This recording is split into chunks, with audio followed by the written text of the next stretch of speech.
Chapter 1 SSS Talent, All Things Return to 1. Pain. The excruciating pain of the claws tearing flesh and blood still seemed to linger in the nerve endings. The biting cold wind mingled with the stench of strange beast's breath. This was Fong Tian's last memory before his consciousness faded. He died. He died before the territory he had painstakingly built and protected.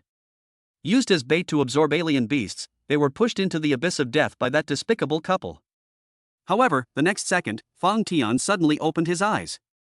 What came into view was neither a bloody snowfield nor the gaping maw of a strange beast.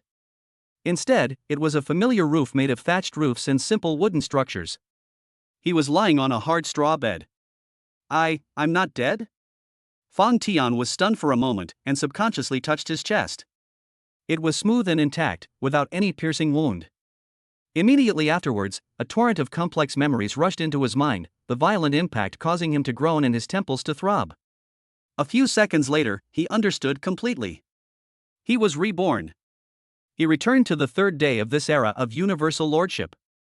He returned to the moment when he had just awakened his lordship and obtained this initial territory. This is Earth. A month ago, the world underwent a cataclysmic change. The entire globe was covered in ice and snow, and temperatures plummeted. Vast lands expanded beneath the ice, and countless terrifying beasts, existing only in myths and legends, poured out from dimensional rifts, threatening human civilization to the brink of destruction. But in this apocalyptic crisis, opportunities also arise. Some humans awaken the Lord's mark, gaining access to an initial territory protected by the rules, becoming lords, struggling to survive in this perilous new world, and establishing their own order. And he, Fong Tian, was one of them. Xia Xiuxue Wang Jian. Fong Tian chewed on the two names, his teeth grinding together, and a chilling glint flashed in his eyes. Scenes from my past life flashed before my eyes. After he awakened as a lord, Xia Xiuxue, the most beautiful girl in the business department of Hanchuan University, came to his door looking pitiful. Out of consideration for their shared school days and seeing that she was a helpless girl in the apocalypse, he kindly took her in. From that day on, he treated Xia Xiuxue as one of his own. He prioritized providing her with all the resources in his territory: food, drink, clothing, and other necessities. To mine resources, he braved sub-zero temperatures to go out and leave her with the warm and safe thatched hut. He believed that the two of them could support each other and become each other's support in this apocalypse. Until that man named Wang Jian appeared. Wang Jian claimed to be a refugee, frozen to death outside the territory. Fong Tian, feeling sorry for him, rescued him as well. Who would have thought that this would be like letting a wolf into the house? Wang Jian was not a refugee at all, he was a lord, and his territory was not far away. He pretended to be unconscious in order to infiltrate Fong Tian's territory and investigate the situation. Xia Xiuxue, the woman he had once cherished, betrayed Wang Jian without hesitation after he revealed his formidable strength and more favorable territorial conditions. The two became involved. When he returned home exhausted, they got him drunk with wine laced with drugs. When he woke up, he was already tied up and thrown into the snow outside the territory. He watched as Wang Jian and Xia Xiuxue snuggled together, using him as bait to lure a hungry ice-claw wolf. Fong Tian will never forget that heart-wrenching pain, and the triumphant smiles on their faces as they lay dying. You two scoundrels! You repay kindness with enmity, you deserve to die a horrible death. Fong Tian roared in a low voice, the hatred accumulating in his chest about to erupt like a volcano. Fortunately, God has eyes. He was given a chance to start over. In this life, I will not only live on, but I will also make you pay for your blood debts. Fong Tian took a deep breath of the cold air, forcibly suppressing his surging killing intent, and his eyes regained their composure. Anger solves nothing. Survival is the key to revenge. He quickly assessed his current situation. It's afternoon now, and the sky is beginning to darken. According to my memories from my past life, the first level 1 extreme cold snowstorm will arrive tonight. At that time, the temperature will plummet to below -50 degrees Celsius. Without shelter and a heat source, ordinary people cannot survive even an hour.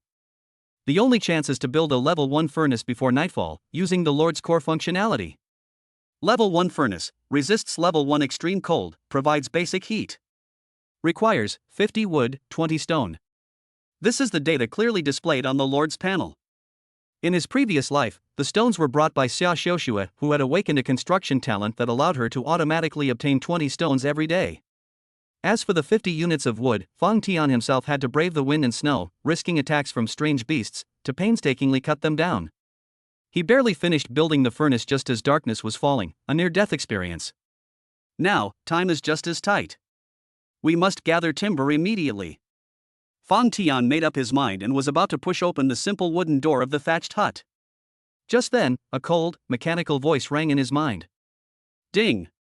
The host's strong will to survive and desire for revenge have been detected. The God-level Lord system has been officially activated. New player quests released. Mission name, The Test of First Night. Mission objective, successfully construct a level 1 furnace before the arrival of level 1 extreme cold snowstorm. Mission rewards, building blueprint, armory X1, premium filet mignon X10. Fang Tian's pupils suddenly contracted. System? It was the system. He was reborn and returned with the golden finger that all the protagonists of online novels have. Arsenal blueprints. Filet mignon. Fang Tian's heart pounded wildly. The armory is a core building that reliably produces basic units in the early game.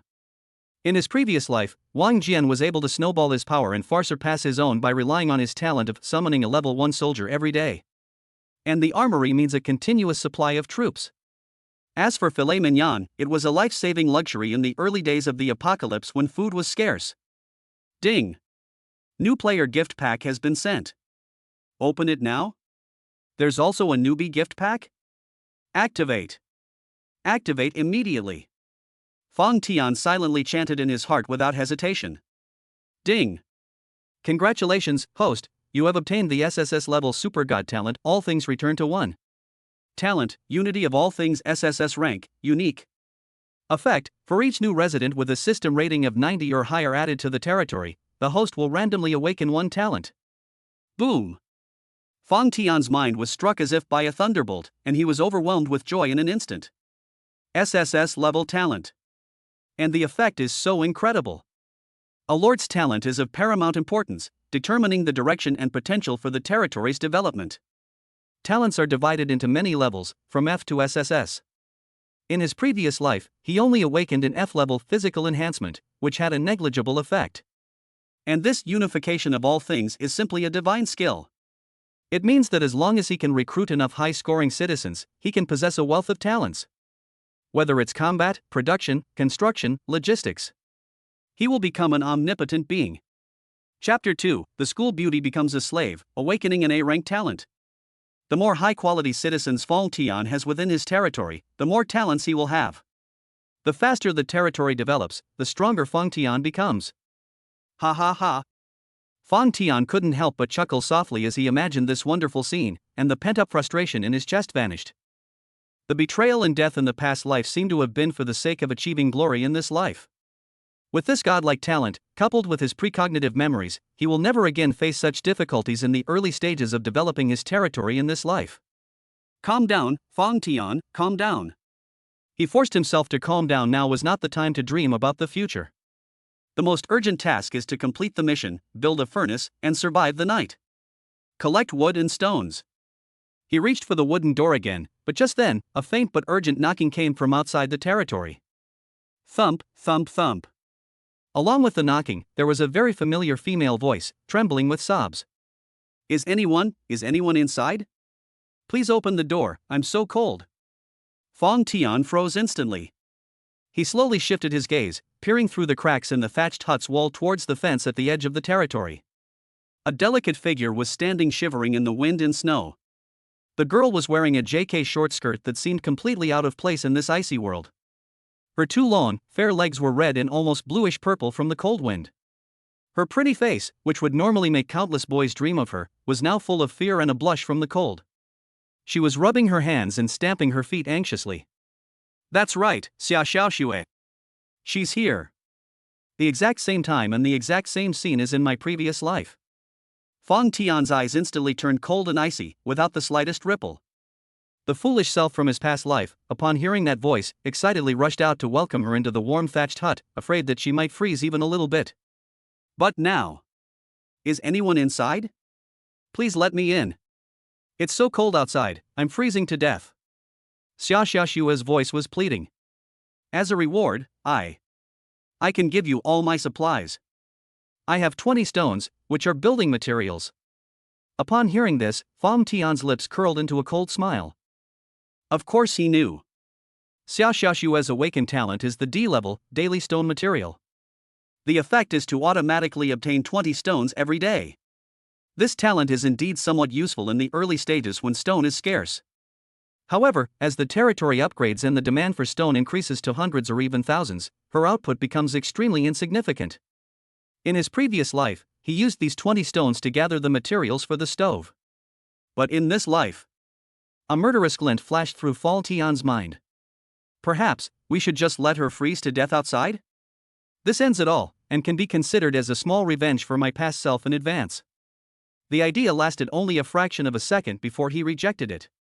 No. Letting her die directly would be too lenient on her. Moreover, her talent still has value at this crucial juncture tonight. Going out to find wood and then stones herself wouldn't have enough time. But do you want to exchange 20 stones for your protection, just like in your previous life? Dream. Fong Tian walked out of the small thatched hut with a blank expression, walked to the wooden door, and slowly opened it. A biting wind rushed in instantly, making his clothes flutter loudly. When Xia Xiaoxue saw the gate to the territory open, her face immediately lit up with the joy of escaping a disaster. She lifted her skirt and tried to rush inside. It's you? Fong Tian. That's great, let me in. However, she had just taken a step when she was stopped by a strong arm. Fong Tian stood at the door, his figure as imposing as a mountain, his eyes as cold as if he were looking at a stranger, or even as if he were looking at a lifeless piece of merchandise. Stop. His voice was devoid of any emotion, and to Xia Xiaoxue, it was as cold as the wind and snow outside. Xia Xiaoxue was startled, her ecstatic joy freezing on her face. She stared blankly at Fong Tian, the man before her completely different from the gentle and polite senior she remembered from school. At this moment, Fong Tian's eyes were sharp as knives, radiating an oppressive aura that kept strangers at bay. Fong Tian? She asked tentatively, her voice trembling slightly. Don't you know me? My name is Xia Xiaoxue. I'm from the Business and Trade Department of Hanchuan University. We're alumni. Do we know each other well? Fong Tian said coldly, his words devoid of any warmth. Besides, in this apocalypse, the word acquaintance has no meaning. His eyes flickered slightly as he quickly weighed the pros and cons in his mind. Killing her directly would relieve the immediate hatred, but it wouldn't fully exploit her value, and it would be too easy on her. I felt reluctant to let her in. But her talent was indeed the quickest way to gather the furnace materials tonight. Since that's the case, let's nip all risks in the bud in the most thorough way. Fong Tian looked coldly at her lips, which were turning purple from the cold, and said, word by word, I can take you in, but there's no such thing as a free lunch in this world. My territory doesn't support idlers, much less take in strangers whose identities are unclear. Upon hearing this, a glimmer of hope ignited in Xia Xiaoshue's eyes, and she hurriedly said, I'm not a freeloader. I have supplies, I have 20 stones. I can also help you with chores, anything is fine with me. Very good. Fong Tian nodded. But what he said next made Xia Xiaoxue feel as if she had fallen into an ice cave. If you want to live, wear the slave collar and become my slave. Become my private property, and from now on, your life and everything about you will be under my control. You work, and I'll give you food to keep you alive. If you agree, come in now. If you don't agree. Fong Tian glanced at the increasingly dark sky and howling wind outside. You'll die out there. Slave? Xia Xiaoshue's mind went blank for a moment, completely dumbfounded. In all her life, she had never heard such humiliating words. She's the most beautiful girl in the Business and Trade Department at Hanchuan University, the object of countless boys' affections. To make her a slave? That's worse than killing her. You, what right do you have? She was both angry and scared, tears welling up in her eyes. Fong Tian chuckled softly, my patience is limited. I'll only give you 3 seconds to consider. 3. 2. Looking into Fong Tian's emotionless eyes, Xia Xiaoxue had no doubt that the door would close immediately the moment he uttered the word one. Given the weather outside, she probably wouldn't survive more than half an hour. It's cold. So cold. The stinging sensation on her skin and the bone-chilling cold made Xia Xiaoxue tremble uncontrollably. She didn't want to die. She was still young, she had a bright future ahead of her, she couldn't just freeze to death here without knowing why. Dignity? Pride? In the face of death, it is worthless. 1. I promise. I promise. Xia Xiaoxue almost screamed as Fang Tian uttered the last word, tears streaming down her face. Fang Tian's lips curled into a cold smile. A thought struck him, and he activated his lord's authority. A collar made of black light appeared out of thin air in his hand. Put it on. He held the collar and walked step by step to Xia Xiaoxue. Without the slightest pity, he placed the collar around her snow-white, slender neck. The moment the collar touched her skin, it flashed with light and transformed into an exquisite black leather collar with dark red patterns, clinging tightly to her skin. This collar, however, gave her already beautiful swan neck a strange and unconventional allure. But Xia Xiaoxue only felt endless coldness and despair. She knew that from this moment on, her fate was no longer in her own hands. Ding! New resident added to the territory, Xia Xiaoxue. This citizen has been detected to have an unawakened second talent due to insufficient dimensionality. The system score is 93 points, excellent, meeting the activation conditions for the unity of all things talent.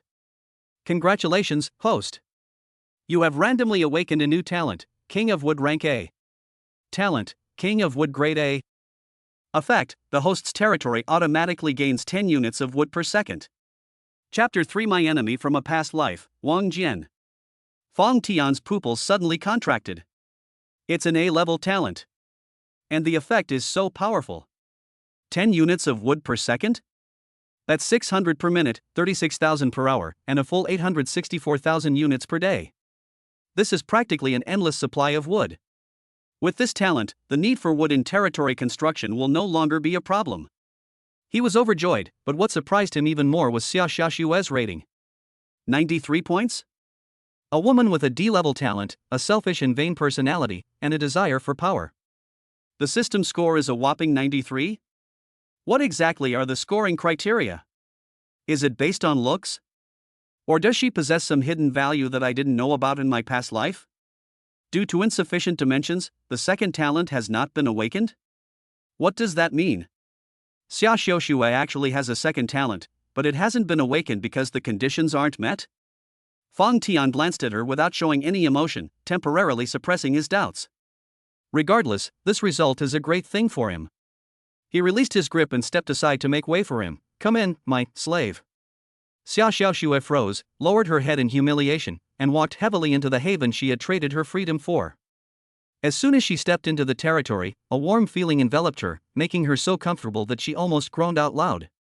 But before she could catch her breath, Fang Tian's icy voice rang out again.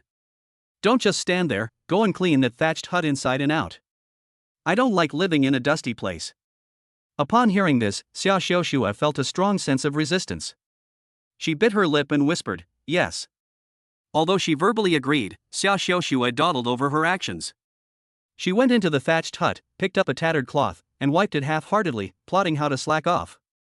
However, her little tricks did not escape Fang Tian's notice. Fang Tian's eyes turned cold as he looked at her perfunctory attitude.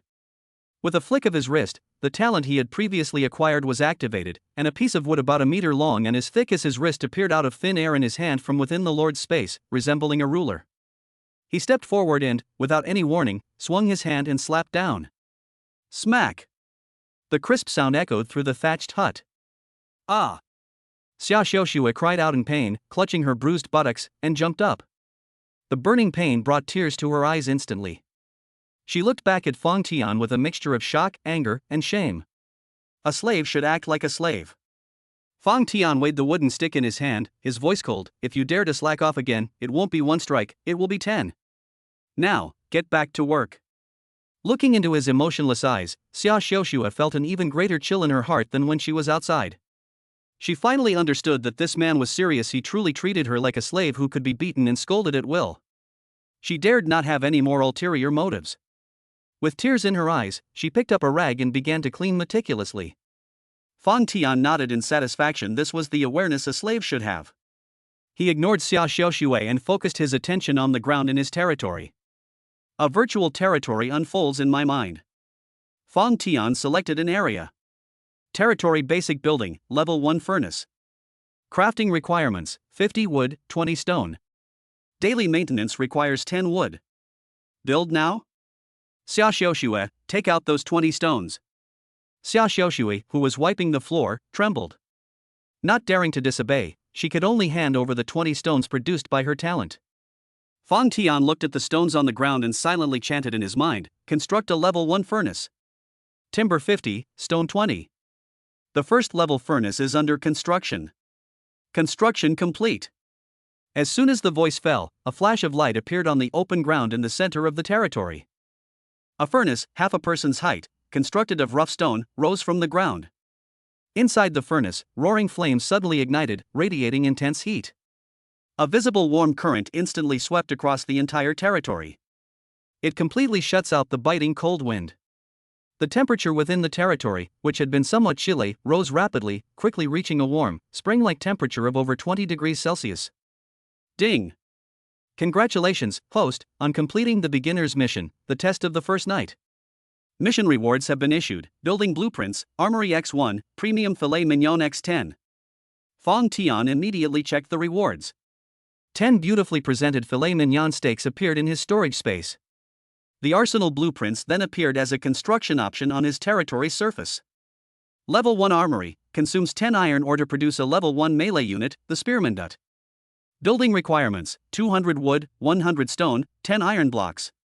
He now has an almost inexhaustible supply of timber. The stones, plus the 20 that Xia Xiaoxue will produce tomorrow, will leave us 80 stones short. There wasn't a single piece of iron. We must build the arsenal as soon as possible. A glint flashed in Fang Tian's eyes. Troop types are the foundation for survival in this post-apocalyptic world. In his previous life, Wang Jian relied on his talent of producing one level 1 soldier every day to quickly accumulate an advantage in the early game. With his own armory, he could continuously produce troops, allowing him to develop even faster. According to my memories from my previous life, there was a small open-pit iron mine about 2 kilometers west of this territory, nestled in a mountain valley. Moreover, the area was very safe, with no powerful monsters lurking there. As for rocks, there are plenty of exposed rocks near the iron ore mine. There's still time. If we mine the iron blocks, we can make it. The only problem is that time is a bit tight. We have to get back before dark. Fang Tian made up his mind and glanced at Xia Xiaoxue, who had already cleaned the thatched hut spotlessly. At this moment, Xia Xiaoxue was looking at him expectantly, as if waiting for praise. That pitiful look would have softened Fang Tian's heart long ago had he been in his past life. But now, Fang Tian simply waved his hand, and another brand new wooden stick appeared in his hand, which he threw at her feet. Take this and come with me. Where to? Xia Xiaoxue looked at the wooden stick on the ground, then at the dark, snowy world outside the territory, and her face instantly fell. It was so cold outside she had just warmed up and didn't want to go out for even a second longer. Fang Tian did not answer, but silently raised the ruler in his hand. Brush.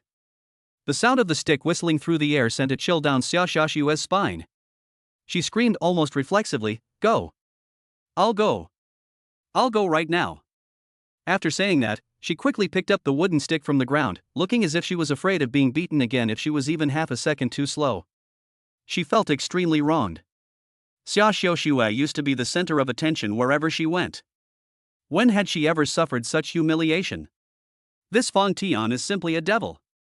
She had even secretly discussed with her roommate that he was handsome, gentle, and the perfect man for girls, the undisputed male god of Hanchuan University.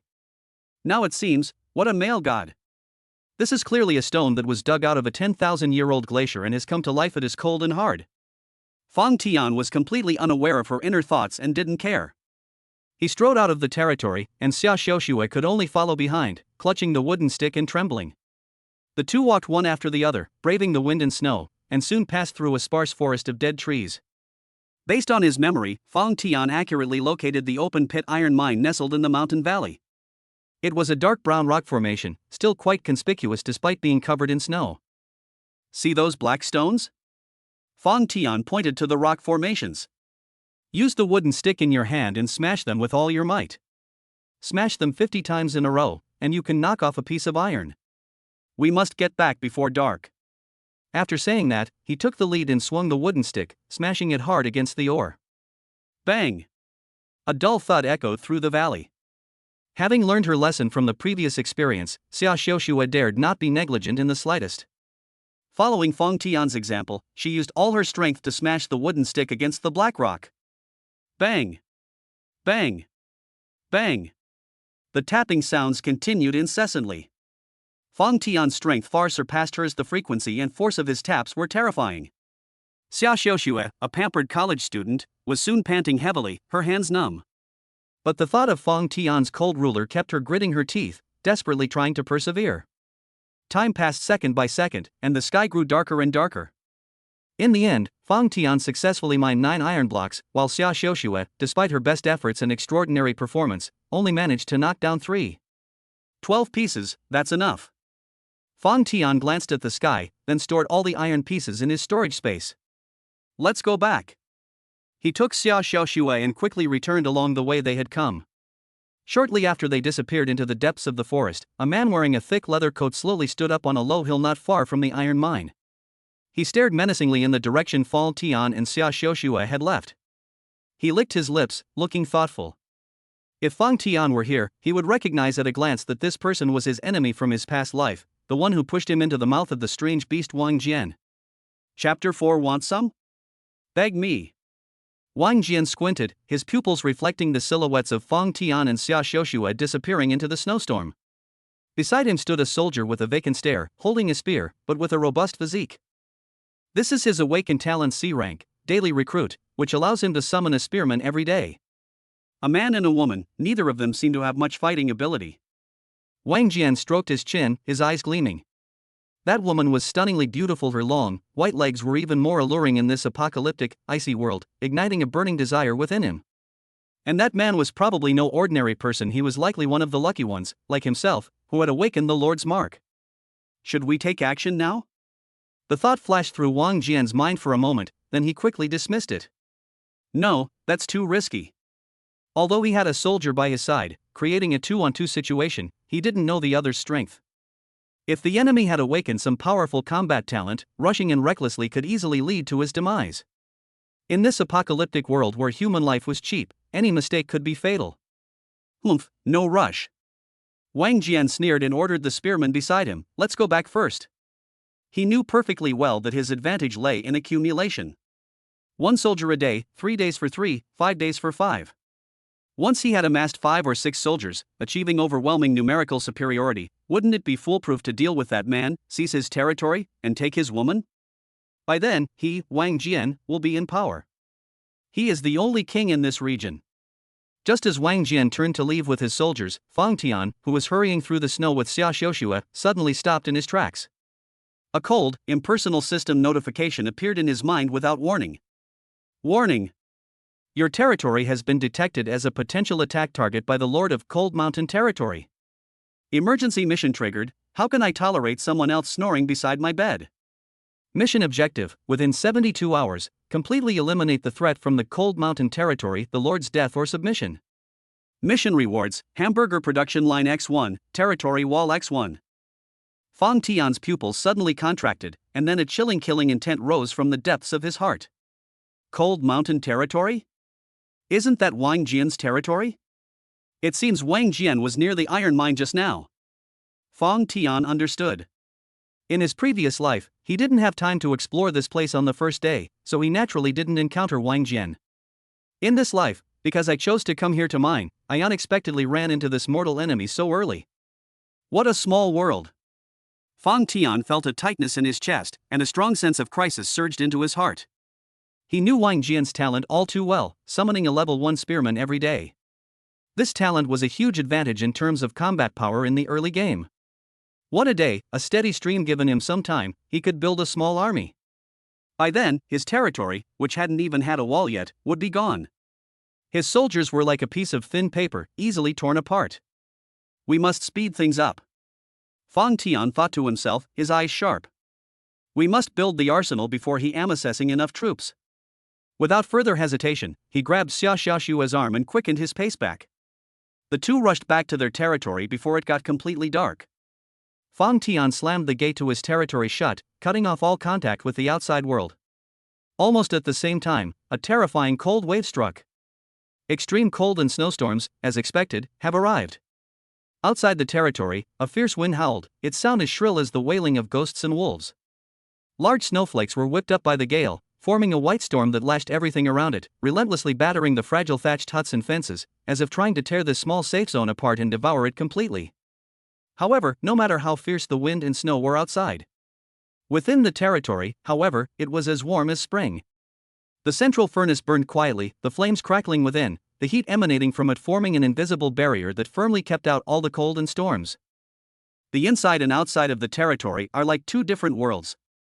Fang Tian secretly rejoiced that he had managed to build the furnace in time, otherwise, the extreme cold of the first night would have been deadly. Xia Xiuxue collapsed to the ground, panting heavily. Looking at the apocalyptic scene outside and feeling the warmth around her, she felt a surge of gratitude for the first time. Thank goodness I agreed to Fang Tian's terms. Otherwise, I would probably be a cold corpse in the snowstorm outside by now. Just then, an untimely cooing sound rang out. It was Xia Xiaoxue's stomach growling. Her pretty face flushed, and she instinctively clutched her stomach. After a long and tiring afternoon, she was exhausted and hungry, and her stomach was protesting loudly. Fang Tian also felt a little hungry. With a thought, he took out the top-quality filet mignon that the system had rewarded him with from his storage space. The steak was the size of a palm, incredibly thick, and the red and white marbling was clearly visible. It was obviously top quality. He ignored Xia Xiaoxue's longing gaze and skewered the steak with a sturdy wooden stick, then placed it on the grill to roast. Sizzle. The meat sizzled as soon as it touched the flames. The grease was forced out by the high temperature and dripped into the flames, splashing up clusters of sparks. The rich aroma of meat instantly filled the entire thatched hut. Soon, the steak turned golden brown and glistened with oil, the aroma of fat and milk filling the nostrils and stimulating the taste buds. Xia Xiaoxue's stomach growled even louder. She couldn't help but swallow hard, her eyes fixed on the piece of roasted meat, almost gleaming with greed. Fang Tian seemed not to notice, slowly grilling the steak, then brought it to his mouth and tore off a large piece as if no one else was there. The meat is tender and juicy, with a perfect caramelized aroma. It's simply a delicacy. After taking a bite, Fang Tian thought to himself, if this were my past life, I probably would have tenderly fed the first bite to Xia Xiaoxue. But now? Fang Tian calmly enjoyed his dinner, finishing the entire steak, leaving only a bare wooden stick. Xia Xiaoxue stared wide-eyed. Finally, she couldn't hold back any longer and cautiously asked, could I have some too? Fang Tian wiped his mouth before turning his gaze to her, a playful smile on his lips. Want some? He glanced at Xia Xiaoxue indifferently. Beg me. Xia Xiaoxue's face flushed red instantly, a sense of humiliation welled up in her heart, and she found it difficult to speak. Seeing that she didn't speak, Fang Tian ignored her and began to tidy up the straw on the bed. As time passed, the hunger in Xia Xiaoxue's stomach burned like fire. Finally. Chapter 5, The Arsenal is completed. Please. A barely audible sound escaped Xia Xiaoxue's lips, tinged with a sob.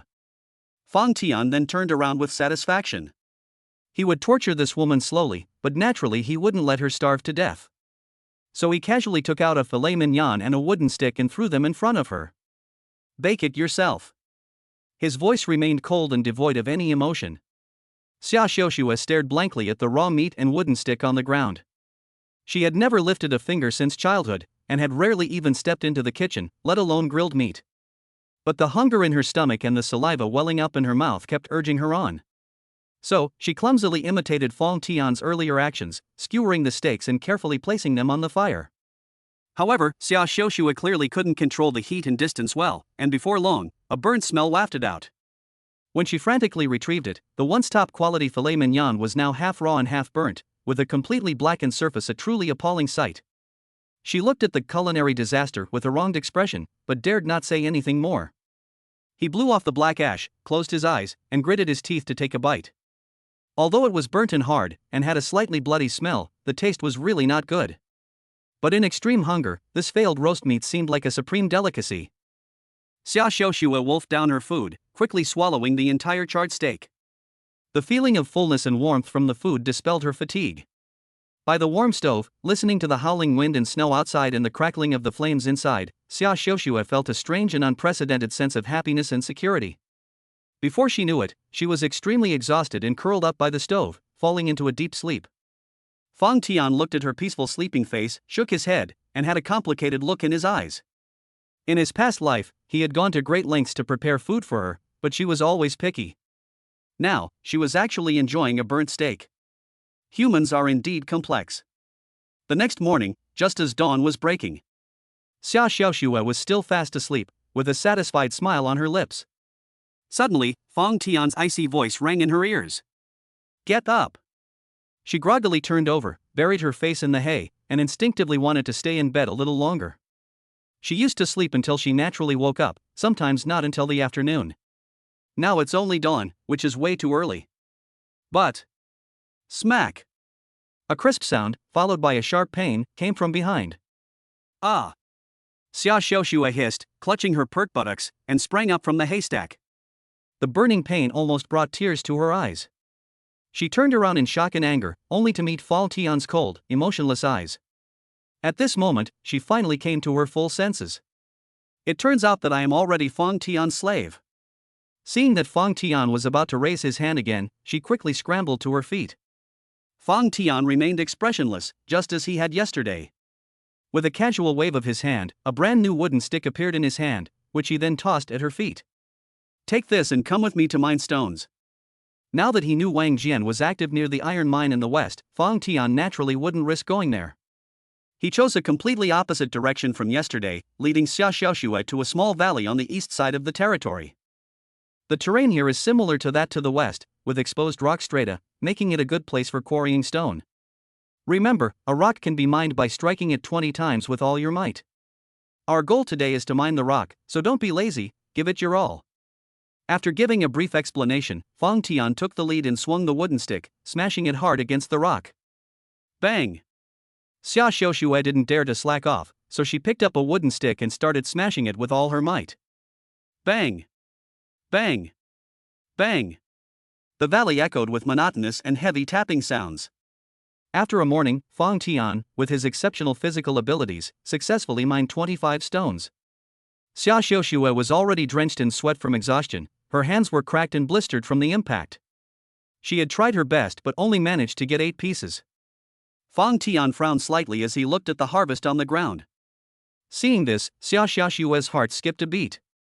She quickly covered her buttocks, biting her lip as she nervously looked at Fang Tian. She was afraid that Fang Tian would punish her with that dreadful wooden stick again. Fortunately, Fang Tian was just calculating something. In the morning, there were a total of 33 stones. In the afternoon, the total would be 66. Then there's Xia Xiaoxue's talent, daily stone material. Today's $20, plus tomorrow morning's $20, make a total of $40. 66 plus 40 equals 106 pieces. Building an armory only costs 100 coins, that's enough. If all goes well, the armory can be built by tomorrow morning. Thinking of this, Fang Tian's tightly furrowed brows relaxed. After a short rest, the two continued mining. An afternoon passed, and Fang Tian's efficiency remained stable, mining another 25 blocks. Xia Xiaoxue's hands were already bloody and mangled, and she was too exhausted to continue, managing to knock off only 5 pieces. The total earnings for the day were 63 yuan, 3 yuan less than Fang Tian had expected, but with the 40 yuan from her talent, the total was still more than 103 yuan. Let's go back. Fang Tian put all the stones into his storage space and returned to his territory with the exhausted Xia Xiaoxue. Both of them were exhausted that day. Just like last night, we each grilled a steak, barely exchanged a few words, and then collapsed by the fire, falling asleep almost instantly. As the night passed and dawn broke, Fang Tian regained his energy and opened his eyes. Then, smack! The familiar, sharp pain once again jolted Xia Xiaoxue awake from her slumber. She was already somewhat numb from the beating, and she covered her buttocks, getting up silently and with a wronged expression. Today's stones. Fang Tian held out his hand. Xia Xiaoxue dared not delay, and with a thought, she handed over the 20 stones produced by her talent. Now all the materials are gathered. Wood X200 sufficient, stone X100 sufficient, iron X10 sufficient. Fang Tian's eyes flashed with a sharp light, and without any further hesitation, he focused his mind on the ground of the territory. Construct a Tier 1 armory. Wood 200, stone 100, iron 10. Level 1 armory under construction. Construction complete. As the notification sound faded, a patch of open ground within the territory shone brightly. The ground shook, the soil churned, and a building larger than the thatched hut and the stove combined, filled with the texture of metal and rock, rose from the ground. It has a square shape, with walls made of thick stone blocks, and the roof and windows are reinforced with sturdy iron, and it is pitch black. Above the entrance, an emblem of a round shield and a spear crossed over each other exudes a cold and murderous aura. The arsenal is complete. Chapter 6, Summon Tier 1 Unit, Spearman. Looking at the colossal structure that had risen from the ground before him, Fong Tian felt an indescribable sense of accomplishment welling up inside him. This is not just a building, but the foundation upon which he stands and grows stronger in this apocalypse. With a thought, the list of buildings on the Lord's panel unfolded.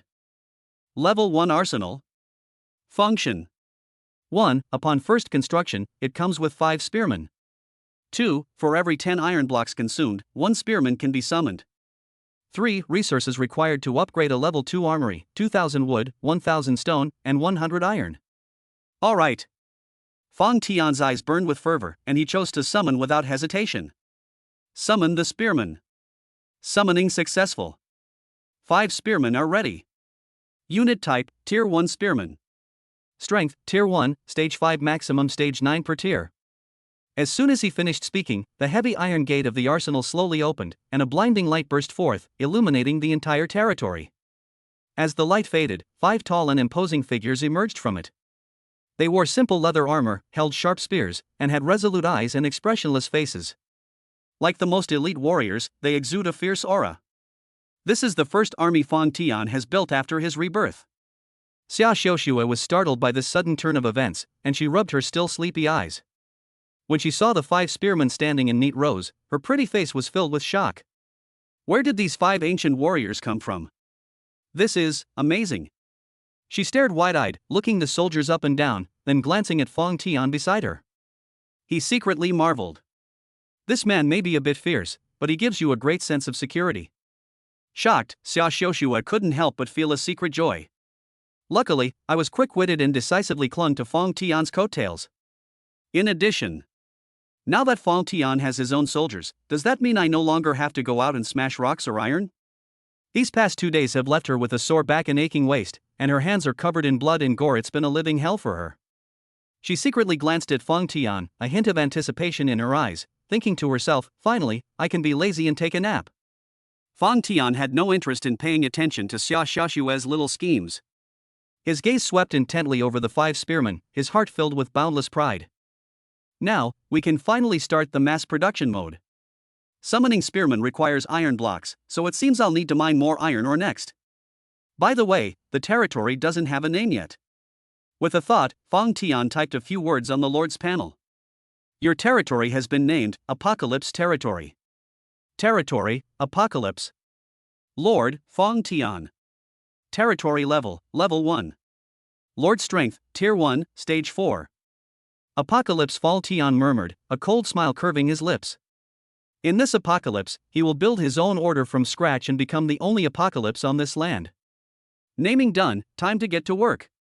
Fong Tian flipped his hand, and a brand new wooden stick appeared out of thin air. He casually weighed it in his hand, then turned his gaze to Xia Xiuxue. Xia Xiuxue's heart skipped a beat, and her vision went black. No way. Do you expect me to do all the work? She was almost in tears, looking at Fong Tian pitifully.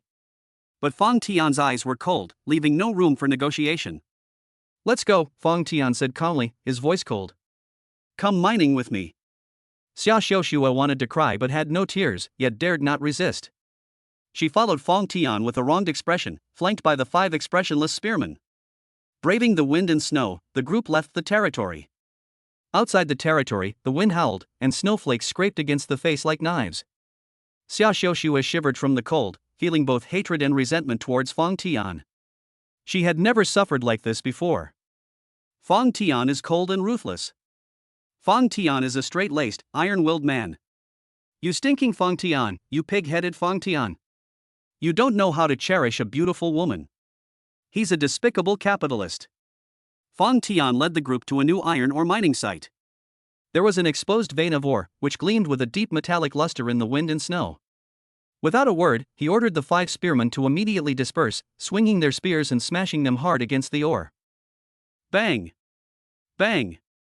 Bang! The dull thumping echoed through the valley.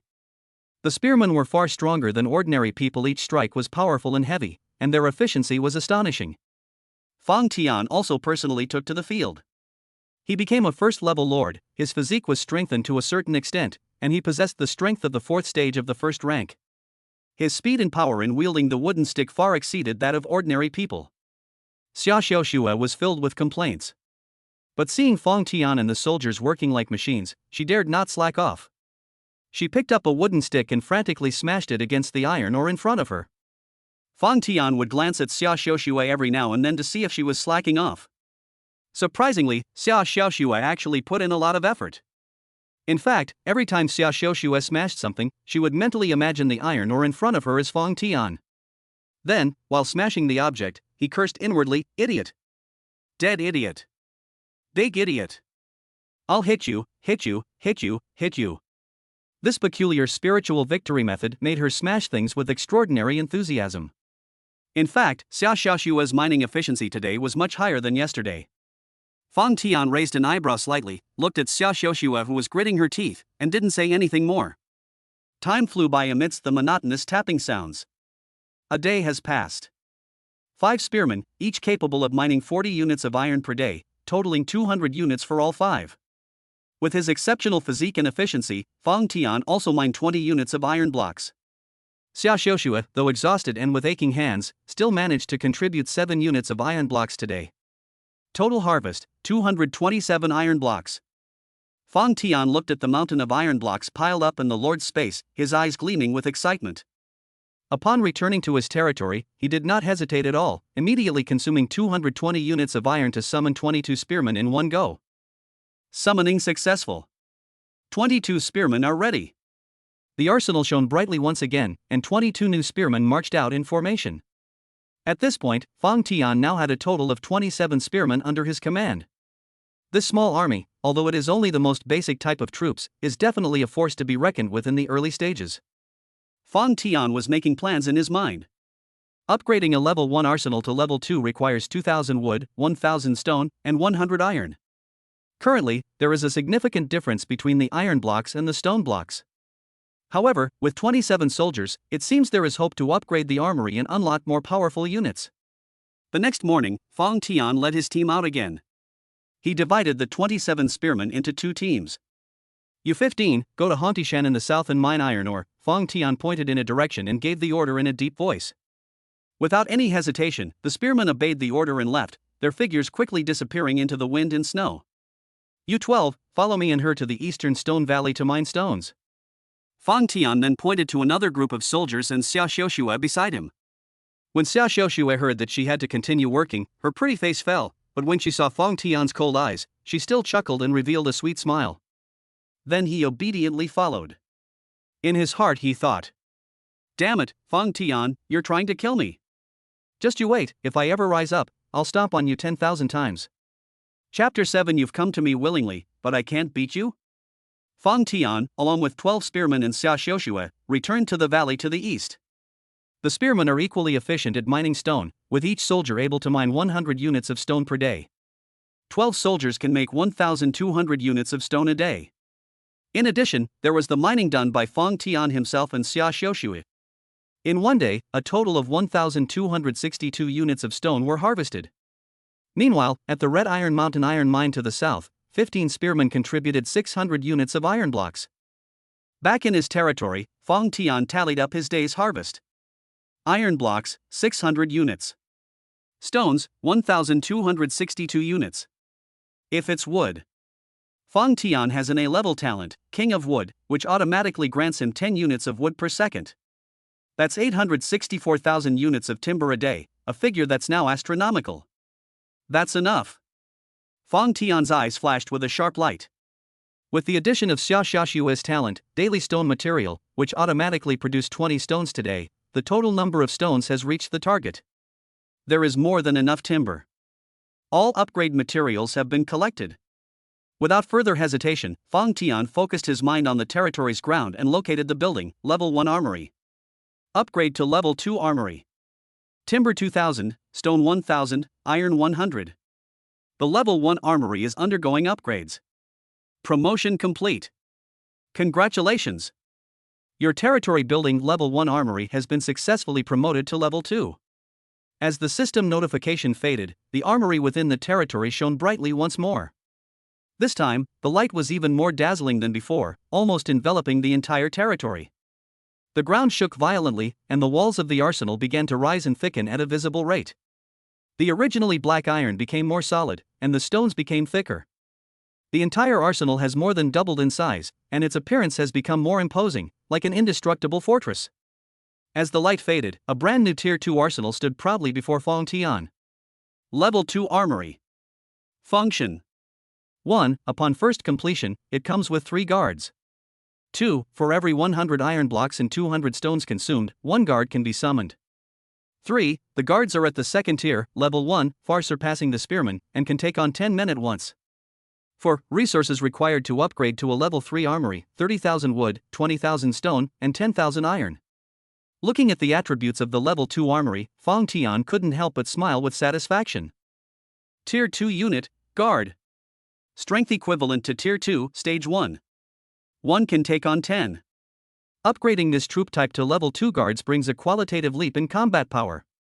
As for the materials needed to upgrade the arsenal to level 3, 30,000 wood, 20,000 stones, and 10,000 iron blocks, it couldn't be completed in a short time, but Fong Tian wasn't in a hurry.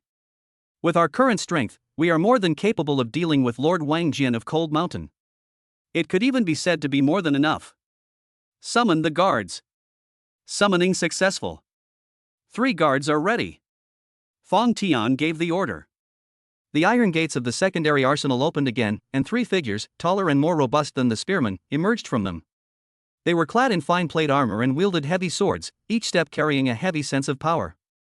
Moreover, his eyes were as sharp as an eagle's, and his whole body exuded the aura of a seasoned warrior. These 3 guards were like 3 mobile steel fortresses. Just by standing there, they exuded a powerful sense of oppression. Xia Xiuxue was startled again by the strange phenomenon at the arsenal, and she rubbed her eyes. When he saw the 3 imposing guards, his mouth gaped open, unable to close.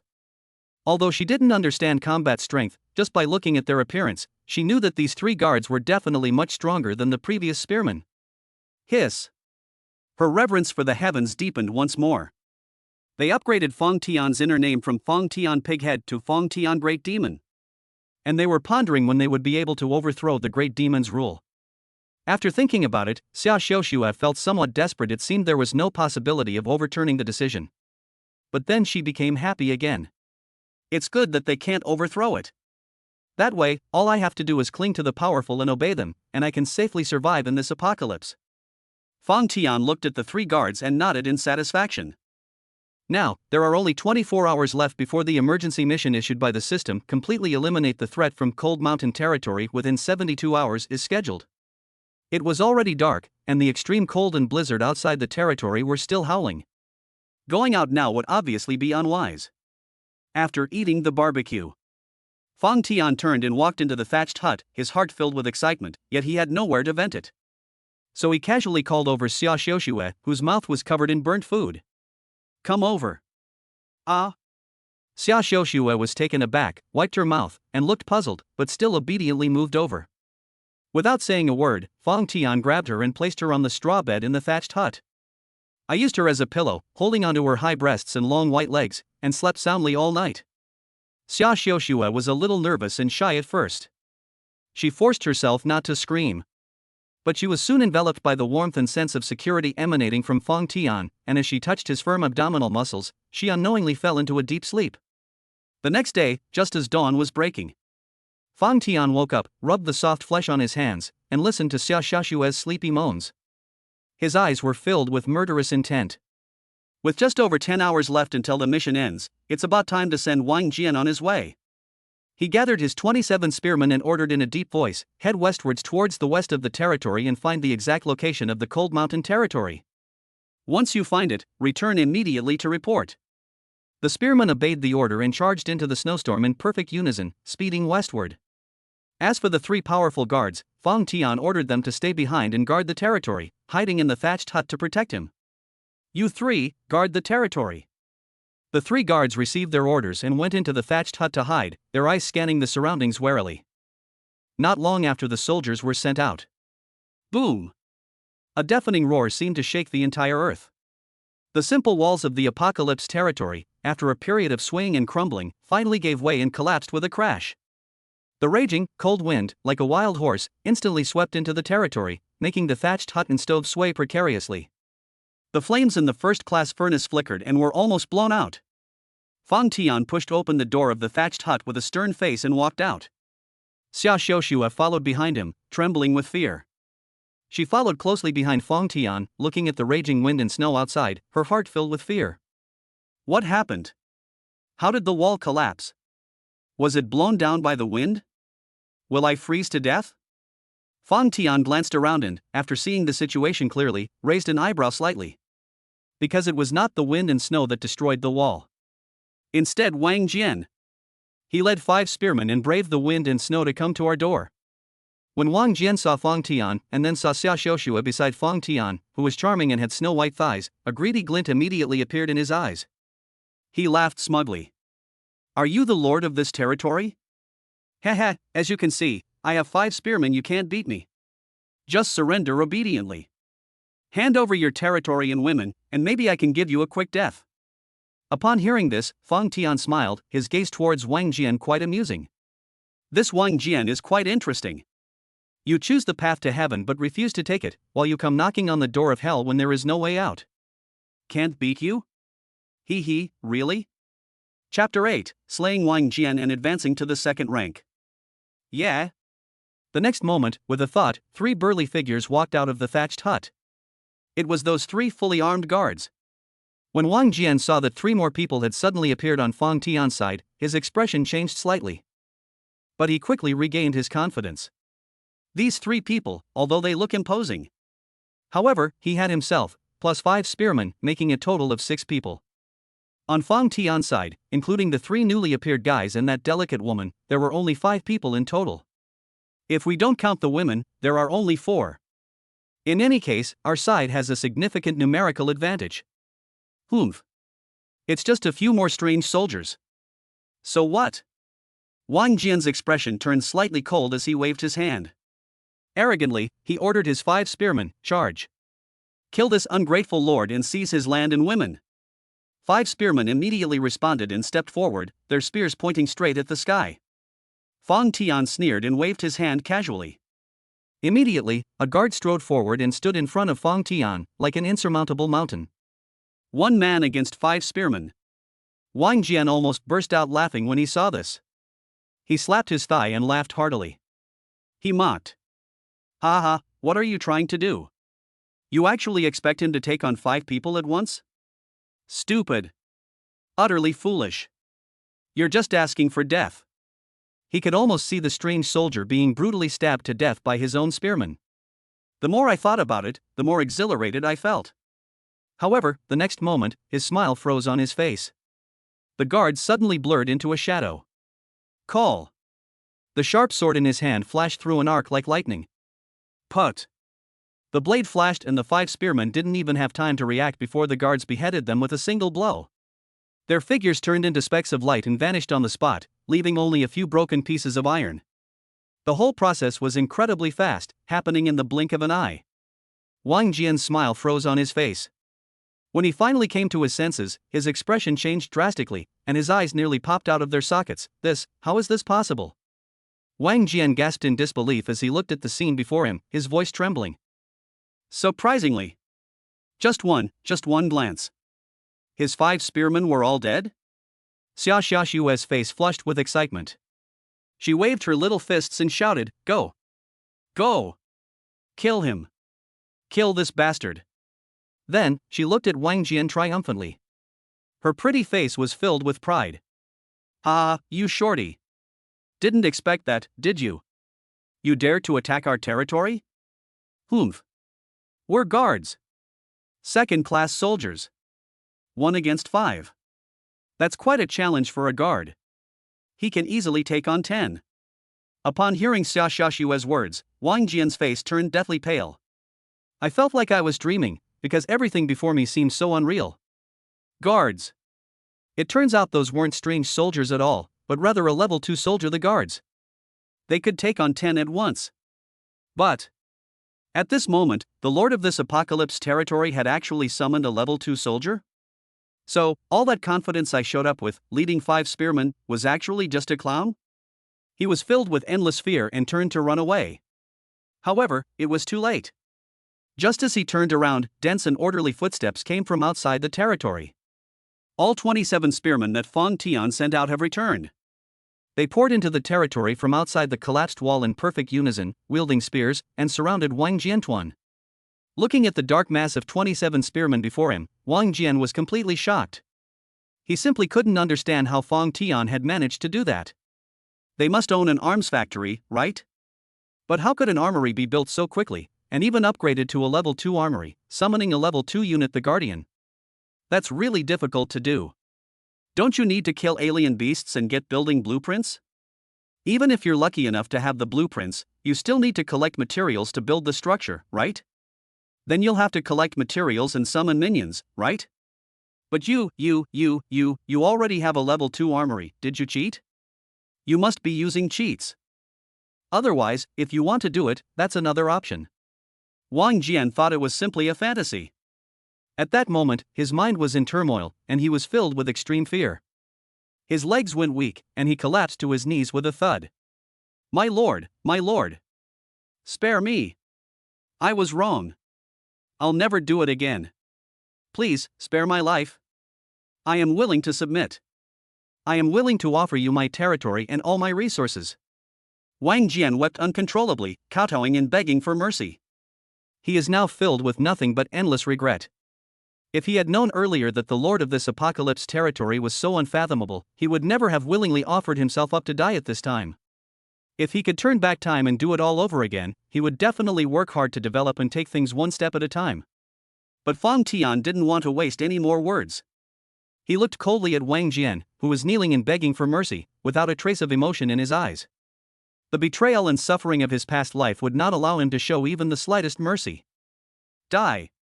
Fong Tian had a sudden thought. The guard who had just killed 5 spearmen immediately stepped forward. His eyes were cold, and the battle sword in his hand was raised high in accordance with the Lord's will. A flash of light, a sudden glint of cold gleam. No! Wang Jian only had time to let out a desperate scream. The blade fell, and blood splattered. Wang Jian's head rolled to the ground, his eyes wide open, dying with his eyes still open. Thus, Wang Jian became the lord of the Cold Mountain territory. Die! Ding! Congratulations, Lord Fong Tian, for successfully annihilating the Cold Mountain territory. Your territory level has been upgraded to level 2. Rewards have been issued, 1 hamburger production line and 1 territory wall. Because you successfully completed the emergency mission, slaying Wang Jian, the clone of the alien leopard king, your physique has been greatly enhanced, and your strength has been raised to the 2nd tier, 1st stage. A series of system notifications exploded in Fong Tian's mind, and a warm current instantly flowed through his body. He felt a powerful force awakening within him, and his bones, muscles, and even his internal organs were undergoing a transformative change. His original strength was at the 4th stage of the 1st tier, which directly jumped to the 1st stage of the 2nd tier. This is a qualitative leap. However, Fong Tian had no time to savor this sudden surge of power. His brows furrowed tightly, and his gaze was fixed on the last line of the system notification. Slay Wang Jian, the clone of the alien leopard king. A clone? The leopard king? What does this mean? The term alien race refers to various orc races similar to those in Western fantasy legends. For example, minotaurs, foxmen, and dogmen. But Wang Jian is actually an incarnation of the alien leopard king? Chapter 9 Fong Tian? He no longer has that opportunity to grow. Fong Tian was suddenly jolted.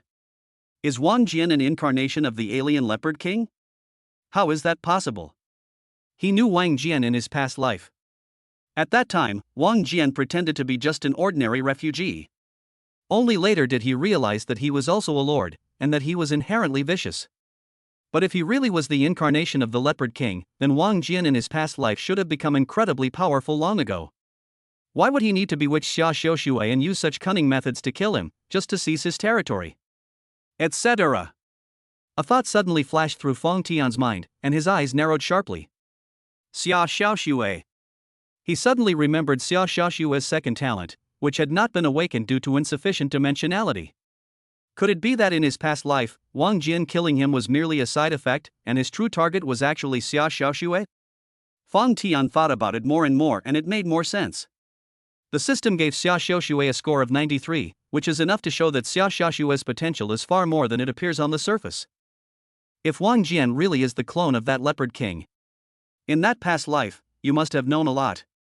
Therefore, what he is after is likely the unknown talent hidden in Xia Xiaoxue. A cold glint flashed in Fang Tian's eyes. Regardless of his past or present life, Wang Jian deserves no regrets for dying. In short, given a second chance at life, he would never give anyone the opportunity to hurt him again.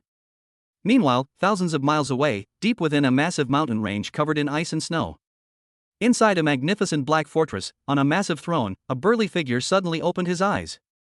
He had the body of a human, but the head of a ferocious leopard. His eyes flashed with a bloodthirsty red light, and his whole body exuded a suffocatingly powerful aura. It is the alien Leopard King. One of my clones was killed? The Leopard King's voice was deep and hoarse, tinged with an incredulous anger. With a thought, the last memories transmitted by his clone flashed through his mind like a slideshow. Fang Tian's cold face, the level 2 arsenal, and the guard who had killed 5 spearmen with a single strike were clearly presented before his eyes. A level 2 unit, that's interesting. The Leopard King snorted coldly, its large paws tapping lightly on the armrest of the throne. A mere newly appointed human lord has managed to develop a second-tier unit in such a short time. He certainly has some skill, but... A hint of disdain flashed in his eyes. Fang Tian, is that so? Perhaps if I gave you some time to grow, you could really rise to the top. Unfortunately, you killed my clone, so you're destined to never have that chance. No sooner had he finished speaking than the Leopard King's mind stirred. A powerful leopard warrior immediately stepped out of the shadows and bowed deeply. He was clad in black leather armor, his muscles were bulging, he had wings on his back, and his sharp leopard eyes gleamed with a bloodthirsty light. My king, what are your orders? The Leopard King waved his hand indifferently, directly imprinting Fang Tian's image from his clone's memories into the mind of this leopard warrior. Leopard Fierce, go, take his head. Yes, your majesty. A fierce glint flashed in the eyes of the leopard warrior named Leopard Fierce, and he bowed in agreement. The next moment, a violent current surged around him, and his wings suddenly flapped. Boom! With a loud bang, Leopard Fierce's figure shot into the sky like a cannonball. It tore through the thick clouds, transformed into a black streak of light, and sped toward the Tianqi territory where Fang Tian was located. Leopard King watched Leopard Fierce's departing figure, snorted coldly, and paid no more attention to him. In his view, Fang Tian was just a minor human lord whose highest combat strength was only a second-tier, first-level guard. The Leopard Fierce he sent out was a genuine 4th-tier, second-level expert. Using a 4th-order weapon against a 2nd-order weapon is like using a sledgehammer to crack a nut. This is a complete annihilation. The Leopard King could already imagine the look of utter despair on the face of the human lord, Fang Tian, when Leopard Fierce descended. This person is doomed. Meanwhile, in the Apocalypse territory, Fang Tian heard the system notification sound again. Ding! Attention! Your territory has been targeted as a potential attack target by a 4th-tier powerhouse, Leopard Warrior Leopard Fierce. New mission triggered, desperate counterattack. Mission objective, strive to become stronger and eliminate the threat posed by Leopard Clan Warrior Leopard Fierce. Quest reward, 1 level 4 weapon, Wind Whisper Staff. After reading it, a flash of anger suddenly appeared in Fang Tian's eyes. Presumably, this leopard warrior was sent by the Leopard King, the very essence of Wang Jian. It was clearly Wang Jian who took the initiative to come and attack his territory. If he didn't resist, he would have to wait to die. But if he killed Wang Jian, he would be targeted by the Leopard King behind him, who would then send even stronger alien races to attack. That's way too domineering. This is completely unreasonable. But in the post-apocalyptic world, the law of the jungle prevails, and that's how cruel it is. Everything depends on strength. Fang Tian took a deep breath, forcibly suppressing the anger surging within him. Anger solves nothing, it only impairs judgment. As the saying goes, when soldiers come, generals will block them. When water comes, earth will dam it. Since the other side has sent a 4th-tier expert, I must become stronger and become stronger than him before he arrives. Fang Tian regained his composure and glanced at the scene outside the collapsed wall, where the wind howled and snowflakes raged. Right now, the priority is to claim the rewards and stabilize our situation. On a whim, he chose to claim the mission reward he had obtained from killing Wang Jian. Boom! Within the Apocalypse territory, the ground shook violently. A hamburger factory with a retro design but a metallic sheen appeared out of nowhere in a corner of the territory. It has its own chimney, from which steam faintly rises, emitting a light aroma of wheat and meat. At the same time, the simple wooden fence that had been destroyed earlier vanished completely, as if erased by an invisible force. Instead, there was a ring of hard, thick stone walls. Level 2 Territory Wall, a sturdy stone wall capable of withstanding Level 2 attacks and effectively defending against the impact of Level 2 beasts. The stone wall rose from the ground, firmly enclosing the entire Tianqi territory. The thick stone bricks fit together perfectly, completely keeping out the cold wind. Without the chilling winds, the stove regained its stability, and the temperature within the territory immediately returned to a warm and pleasant level. That biting chill was gone.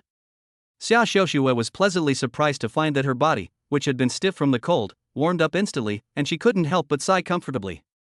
Fang Tian walked up to the hamburger production line and checked its properties. Hamburger production line. Function. 1. Consuming 2 woods will produce 1 delicious beef burger. 2. Hamburgers can quickly replenish energy and provide a feeling of fullness. 3. Upgrade requires 10,000 units of stone, 2,500 units of iron, and 20,000 units of wood. A hint of surprise flashed in Fang Tian's eyes. He had already used up the 10 filet mignons that the system had rewarded him with, and he was worried about how to get food next. After all, although the soldiers don't need food, he, Xia Xiaoxue, and the future inhabitants all need to eat. This hamburger production line is a godsend, it came at just the right time. With a flick of his wrist, 2 pieces of wood appeared out of thin air. With a thought, the timber was put into the hamburger production line. Chapter 10, the Level 3 Armory is completed. Buzz. The hamburger factory vibrated, and the sound of machinery running could be heard from inside. A moment later, accompanied by a crisp ding, a fragrant and delicious beef burger was slowly pushed out of the spit. The hamburger exudes a rich aroma of meat and toasted bread, the beef patty is plump and juicy, and the lettuce is vibrant green. Fang Tian picked up the hamburger and took a bite. The meat juices burst in your mouth instantly, the bread is soft, and the lettuce is crisp. It tastes amazing. In this apocalyptic, icy landscape, being able to eat such hot and delicious food is a true luxury. Xia Xiaoxue, who was standing to the side, was already drooling from the tempting aroma, and her pink tongue couldn't help but lick her lips. She watched longingly as Fang Tian finished the hamburger, his eyes filled with anticipation. Fang Tian, can I have one? She asked cautiously, her voice carrying a hint of ingratiation. Fang Tian raised an eyebrow and glanced at her pitiful appearance, which was made of her craving for food. A slight smile. Immediately. It's only morning, you haven't even done any work, what are you going to eat? He said coldly, his tone devoid of any emotion. Xia Xiaoxue's pretty face immediately fell. If you want to eat, then get back to work in mine. Fang Tian continued, harshly criticizing Xia Xiaoxue. If you're hungry and haven't eaten enough, think about whether you've actually tried your best. Xia Xiaoxue was on the verge of tears, but dared not argue, so she could only reply with a pitiful "oh." He cursed Fang Tian in his mind again, and then began to fantasize about treating Fang Tian like a giant hamburger and devouring him in one bite. That despicable Fang Tian. That great demon. Fang Tian ignored Xia Xiaoxue's little scheme. His gaze swept across the territory, and he began to plan his next development strategy. Now that the Leopard King has sent out a 4th-tier expert, time is running out for him. We must improve our strength as soon as possible. The most important thing right now is to upgrade the armory to level 3 and unlock more powerful level 3 units. Tier 3 troops naturally possess Tier 3 strength, which is already quite powerful, but still cannot contend with Tier 4 powerhouses. However, it gives Fang Tian the confidence to proceed with the next step of his plan. The resources required to upgrade a level 3 armory are 30,000 wood, 20,000 stone, and 10,000 iron. Wood has the natural talent of being the king of woods, so it's never lacking. However, a large amount of stone and iron still needs to be mined. In addition, the fireplaces in the territory should also be upgraded. While the level 2 territory walls can block some of the cold winds, the fireplace must also be provided to raise the overall temperature of the territory. Fang Tian knew that in a few days, the snowstorm at night would escalate into a level 2 storm, at which point the temperature of a level 1 furnace would definitely not be able to withstand the cold. Upgrading a furnace to level 2 requires 500 units of wood and 200 units of stone. Therefore, upgrading the stove is urgently needed. Fang Tian consumed 100 units of iron blocks and 200 units of stone from his inventory to summon one guard. Then he looked at the 27 spearmen and 6 guards beside him. All spearmen, divide into 2 teams. One team of 15 men will go to the Red Iron Mountain in the south to mine iron ore. The other team of 12 men will go to the Stone Valley in the east to mine stone. 3 guards will stay to watch over the territory, and the remaining 3 will come with me to quarry stones. Xia Xiuxue, you come along too. He gave the order in a deep voice.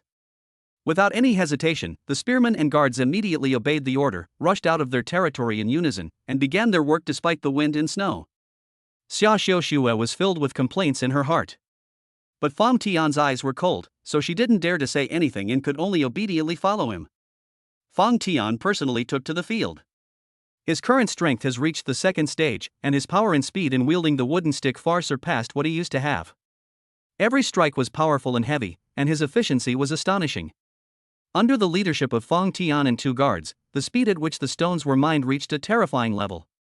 Each of the 3 guards can mine 500 units of stone per day, so the total for the 3 of them is 1,500 units.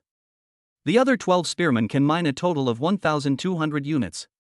With Fang Tian's own contribution and Xia Xiuxue's contribution, the daily stone production reached an astonishing 3,200 units.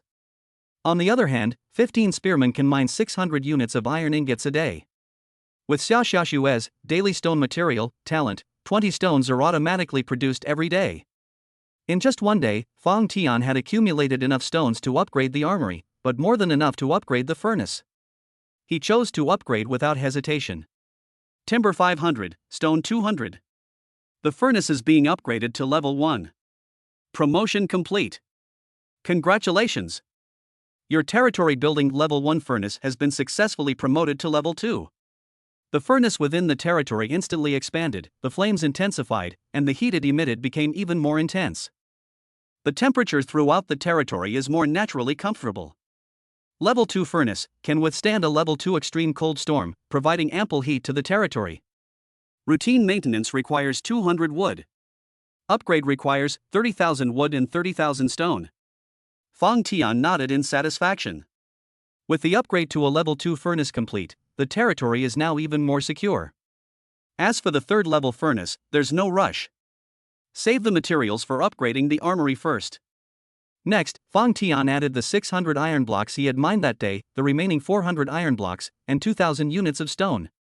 Summon 10 new guards, who will be responsible for mining iron blocks. Apart from the 3 guards protecting the territory, all of Fang Tian's troops were engaged in resource extraction. 27 spearmen and 13 guards, plus Xia Xiuxue, and Fang Tian himself. Mining efficiency has increased significantly. A guard can mine 200 units of iron ingots per day, while a spearman can mine 40 units. If all the iron blocks are mined, the territory can generate more than 3,900 iron blocks per day. If all the stones are mined, more than 9,700 units of stone can be mined in a day. Once Fang Tian has enough iron blocks and stones, he will use the newly mined iron blocks and stones to summon new guards to increase mining efficiency. The number of guards increased rapidly from 16 to nearly 100 at a visible speed. When the number of guards reached 100, Fang Tian stopped summoning. 100 guards alone could mine 20,000 iron blocks a day. Just mine for a while. The number of iron blocks and stones he had accumulated had already piled up rapidly. Upgrade to level 3 armory. Timber 30,000, stone 20,000, iron 10,000. Level 2 armory upgrade in progress. Promotion complete. Congratulations! Your territory building level 2 armory has been successfully promoted to level 3. Boom! The arsenal roared once again, and light shot into the sky, more dazzling than ever before. Amidst the violent tremors, the arsenal expanded several times over, its appearance becoming even more magnificent, resembling an epic war fortress. Mysterious runes are engraved on the thick stone walls, exuding an ancient and powerful aura. As the light faded, a majestic Tier 3 armory stood proudly in the center of the Apocalypse territory. The Tier 3 armory is ready. Chapter 11 Frozen Mountains, Icefield Wolf Den. Tier 3 Armory. Function 1. Upon first construction, it comes with 1 Tier 3 captain. 2. For every 1,000 iron blocks and 2,000 stones consumed, 1 captain can be summoned. 3. Captains with the strength of Tier 3, Stage 1 are battle veterans with strong command and combat capabilities. For resources required to upgrade to a level 4 armory, 400,000 wood, 300,000 stone, 200,000 iron, and 10,000 blue silver ore. Fang Tian looked at the attributes of the level 3 armory, his eyes flashing with a sharp light. Captain. 3rd rank, 1st stage strength. Summoning you, Captain. Summoning successful. 20 captains are ready. The iron gate of the level 3 armory slowly opened, and a figure, even more powerful and extraordinary than the guards, stepped out. He was clad in full armor made of fine steel and held a heavy horse-slaying saber. Every step he took seemed to carry the weight of 1,000 pounds. His eyes were sharp and weathered, and he exuded the iron-blooded aura of someone who had been through many battles, as well as an imposing and dignified presence. This is the 3rd-tier military officer, the captain. Without hesitation, Fang Tian threw all the iron blocks and stones he had accumulated into the commandant's summons. Summoning successful. 20 captains are ready. The arsenal gleamed once more as 20 new captains marched out in neat rows. At this point, Fang Tian had a total of 21 3rd-tier experts and 100 2nd-tier guards under his command. This elite force is capable of overwhelming the enemy in a small area during the early stages. Very good. Fang Tian looked at the powerful army before him, a hint of excitement flashing in his eyes. The arsenal has now been upgraded to level 3, and level 3 troops are in place. It's unlikely that I'll be promoted to level 4 again in the near future. After this period of frenzied mining, iron ore and stone ore resources have been depleted. No matter how hard Fang Tian smashed it, he couldn't get anything out. We need to find new mining sites. Moreover, upgrading from level 3 to level 4 requires not only iron blocks, wood, and stone, but also a higher level mineral resource, blue silver ore. Of course, there's no rush for now. There's no point in rushing it. Now that they possess tier 3 troops, according to Fang Tian's original plan, it's time to go and meet them. In his past life, he was the king of slaughter who struck fear into the hearts of countless lords. Fang Tian looked toward the western part of the territory. There lies a lair of a strange beast that was famous in a past life. In its previous life, this beast's lair gave birth to an S-rank talent beast known as the King of Slaughter, the Extreme Ice Wolf King. The Ice Wolf King was incredibly powerful, and many lords trembled at its mere mention. In his previous life, the Ice Wolf King could kill 4th and 5th tier powerhouses as easily as slaughtering dogs. Now, I'm reborn. Fang Tian planned to attack the alien beast's nest ahead of time and see if he could find the S-class potential alien beast. If you make it your battle pet before it grows up. Therefore, with an S-class potential beast as his battle pet, his future combat power will inevitably be terrifying. To be on the safe side, Fang Tian had been grinding continuously until now, finally upgrading his armory to level 3 and summoning level 3 units, all for this very moment. At the same time, Fang Tian felt a little regretful. Unfortunately, I didn't encounter any other high-scoring residents during this period. Otherwise, if new high-scoring citizens join the territory, Fang Tian can awaken new talents and become stronger even faster. Now, I have no choice but to try and find the future King of Slaughter first. Having multiple S-level potential battle pets is quite impressive. Just then, a familiar mechanical voice sounded in my mind. A strange beast's lair has been detected in the frozen mountains, triggering a new quest. Quest name, Soul Bonds. Mission objective, proceed to the frozen mountains, destroy the Ice Wolf's lair, and successfully acquire at least one battle pet. Mission rewards, special equipment troop storage bag. 1 mineral distribution map. Fang Tian was immediately overjoyed. A new quest has been triggered. Moreover, the mission reward is a special piece of equipment and a mineral distribution map. The mineral distribution map was like a godsend. Moreover, Fang Tian had already planned to go to the frozen mountains. As long as everything went smoothly, the mission rewards special equipment storage bags and mineral distribution maps would be practically free. A thought crossed my mind. A captain was assigned to guard the territory with 27 spearmen, and that was all. All soldiers, heed my command. Fang Tian let out a low shout, his voice echoing in the wind and snow. Target deep within the frozen mountains to the west, the lair of the Ice Wolf King. Set off. He gave the order. Boom. 20 fully armed captains and 100 guards shouted in unison, yes. Immediately, like a torrent, the group surged westward into the depths of the frozen mountains. To prevent Xia Xiuxue from becoming complacent, Fang Tian brought her along as well. Although Xia Xiuxue was dressed in thin clothes, and although the wind and snow were heavy outside and the temperature was much lower than inside the territory. However, Xia Xiaoxue had awakened her talent, so she wasn't an ordinary person. So Fang Tian thought Xia Xiaoxue shouldn't be cold, right? Xia Xiaoxue? Walking down the street, Xia Xiaoxue sniffed, turned her head, and asked quietly. Fang Tian, aren't you cold? Fang Tian, who was placing his hands on Xia Xiaoxue's warm breasts, occasionally rubbing and kneading them, enjoying the wonderful sensation, was somewhat surprised when he heard this. So concerned about me? I'm not cold. But I'm cold. Oh. Oh? What does "oh" mean? I said I'm cold, and all you said was "oh"? Oh my god, you big jerk. Xia Xiaoxue took a deep breath, trying her best to calm herself down. Inhale, exhale. Damn it. I can't calm down at all. I'm shivering with anger and cold. When will we slaves finally be able to stand up? Meanwhile, in Xia Xiaoxue's inner turmoil. Soon, they arrived at the frozen mountains. Deep in the mountains, the cold wind howled, and the snowflakes, sharp as knives, stung my face. Fang Tian's sharp eyes scanned the white world around him. The frozen mountain range is vast. He had set foot in this area in his previous life, but he was not entirely clear about the exact location of the den of the strange beast, the Icefield Wolf. I only know a general direction. He knew that time was of the essence and that he couldn't afford to waste any time, so he worked to improve efficiency. On my command. Fang Tian shouted in a deep voice, his voice clearly audible in the wind and snow. All guards and the 17 captains divide into several small teams and spread out to the west, with me as the center. Report to me immediately if you find any trace of the beast's lair. 100 guards and 17 captains answered the order in unison. They then transformed into streaks of black shadow and scattered into the vast snowfield. They were agile and moved like the wind even in the deep snow, quickly disappearing from sight. Fang Tian, along with Xia Xiaoxue and the remaining 3 captains, chose a direction and ventured deep into the mountains.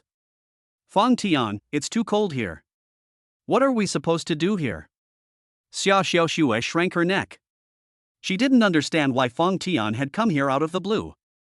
Although she had grown accustomed to Fang Tian's devilish behavior, Xia Xiaoxue still couldn't help but feel a little worried as she faced this desolate, snowy wilderness. This guy, Fang Tian, must be plotting something wicked. Are you going to torture her here?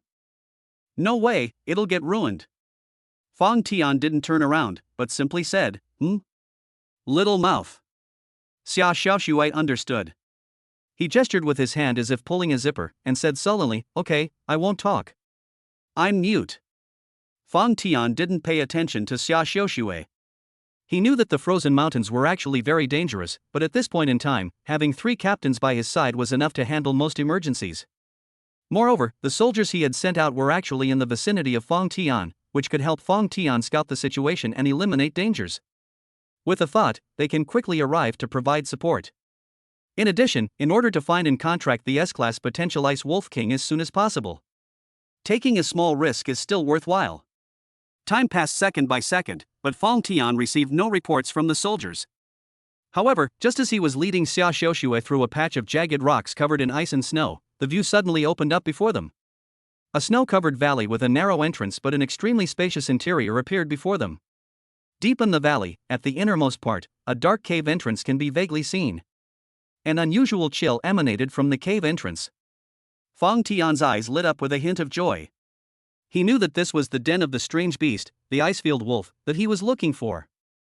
That S-level talent potential, the future Ice Wolf King, is in this lair. However, after approaching the valley, Fang Tian frowned slightly. Because there are already people in this valley at this moment. Chapter 12, The Heart of Greed, Begin the Conquest of the Nest. In the middle of the valley, a group of people were pointing and talking around the cave entrance. They were dressed in different clothes, but each of them wore an undisguised look of excitement and greed. Ha, it seems I was right. A burly lord, clad in heavy leather armor, laughed loudly. He held a level 2 battle axe that gleamed with a cold light in his hand. There's still some fallen fur outside. There must be a lot of strange beasts inside. This is definitely a beast's lair.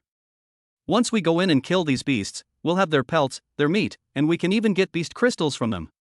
He turned to look at the 2 people beside him, his eyes gleaming with shrewdness. Don't say I'm disloyal, I figured it out. This beast crystal is the key to enhancing a lord's personal strength. I guess you've all realized it too, as long as we absorb enough alien beast crystals, our strength will increase by leaps and bounds. Upon hearing this, the other two lords also had a burning glint in their eyes. One of the lords rubbed his hands together excitedly. Beast crystals? These are indeed valuable. If I could obtain a lot of them, my personal strength might be able to break through at a rapid pace. The other lord was tempted, but still had some concerns. Unable to resist asking, can the forces from our 3 territories join forces and take down this beast slayer? It's a beast slayer, after all. What if some powerful creature was born inside? Upon hearing this, the burly lord smiled disdainfully and patted his chest. What's there to be afraid of? Right now, the beasts in these lairs are at most level 2, maybe just a few at most. I have level 2 weapons, and Lao Wang, don't you have 7 level 2 longbowmen? Lao Li, you also have level 2 defensive weapons. Plus, we have plenty of level 1 soldiers who can be cannon fodder. As long as we work together, we can definitely take this down easily. Upon hearing this, the other two lords breathed a sigh of relief, and the worry in their eyes disappeared. They exchanged a glance, and what replaced it in their eyes was an even stronger greed. Based on this analysis, they might have a great harvest today. Just then, they heard Fong Tian leading Xia Xiuxue and the others coming from outside the valley. The 3 men frowned, their expressions wary, and exchanged a glance. When they saw Fong Tian, their expressions immediately turned cold. Another lord has arrived? No. This new lord cannot stay here. If the 3 lords divide this beast's lair, everyone will be able to eat meat. However, if there is an additional Fong Tian, then everyone's final benefit will inevitably be greatly reduced. Who would willingly suffer a loss? A level 2 lord? You're the only lord? The burly lord sneered, sizing Fong Tian up and down, his tone filled with undisguised contempt. We've taken this place first. If you don't want to die, you'd better get lost. The other 2 lords also had cold eyes. One of them stepped forward and snapped, that's right. This place isn't for you to covet. Get lost. Don't force us to take action. They were unaware that the 3 soldiers beside Fong Tian were 3rd-level military officers, and simply assumed they were ordinary soldiers. I glanced at them and realized there were only 5 people. They didn't care at all. It should be noted that they are a joint effort of 3 territories. Although they do not have many second-tier experts, they have a large number of first-tier soldiers under their command. Therefore, on one side, there are 3 level 2 lords working together, commanding a large number of soldiers. On the other side, there is only 1 level 2 lord, and a total of only 5 people. They naturally didn't take Fong Tian seriously. Fong Tian raised an eyebrow and glanced at the 3 lords. He noticed they were all second-tier lords, with their highest-ranking troops only at the 2nd tier. Why then were they so confident in front of the Icefield Wolf's lair? Did they not know the dangers of the lair, or did they possess some powerful methods? Just as Fong Tian was pondering this, a captain beside him reported in a low voice. My lord, the aura within this lair is mixed and there are many strange beasts. I can sense that there are at least 3 third-tier beast auras inside. 3 tier 3 alien beasts? Fong Tian understood immediately and nodded. He glanced at these people, wondering if they knew the true situation deep inside the lair. If you think this is just an ordinary second-tier beast's nest, that would be a huge problem. Aren't you leaving yet? Do you really want to die? The burly lord's eyes grew increasingly hostile as he saw Fong Tian remain silent, and he coldly rebuked him. Fong Tian smiled slightly and ignored him. Of course, they had no intention of entering the valley or challenging the beast's lair. Instead, he led Xia Xiuxue and 3 captains, and slowly retreated from the valley. To be on the safe side, they would wait for all their soldiers to arrive before they could take over the beast's lair. Upon seeing this, the 3 lords exchanged a smile, all assuming that Fong Tian was afraid of them. He's smart to know his place. Humph, with such little courage, how dare you try to steal our food? Ah, that's great.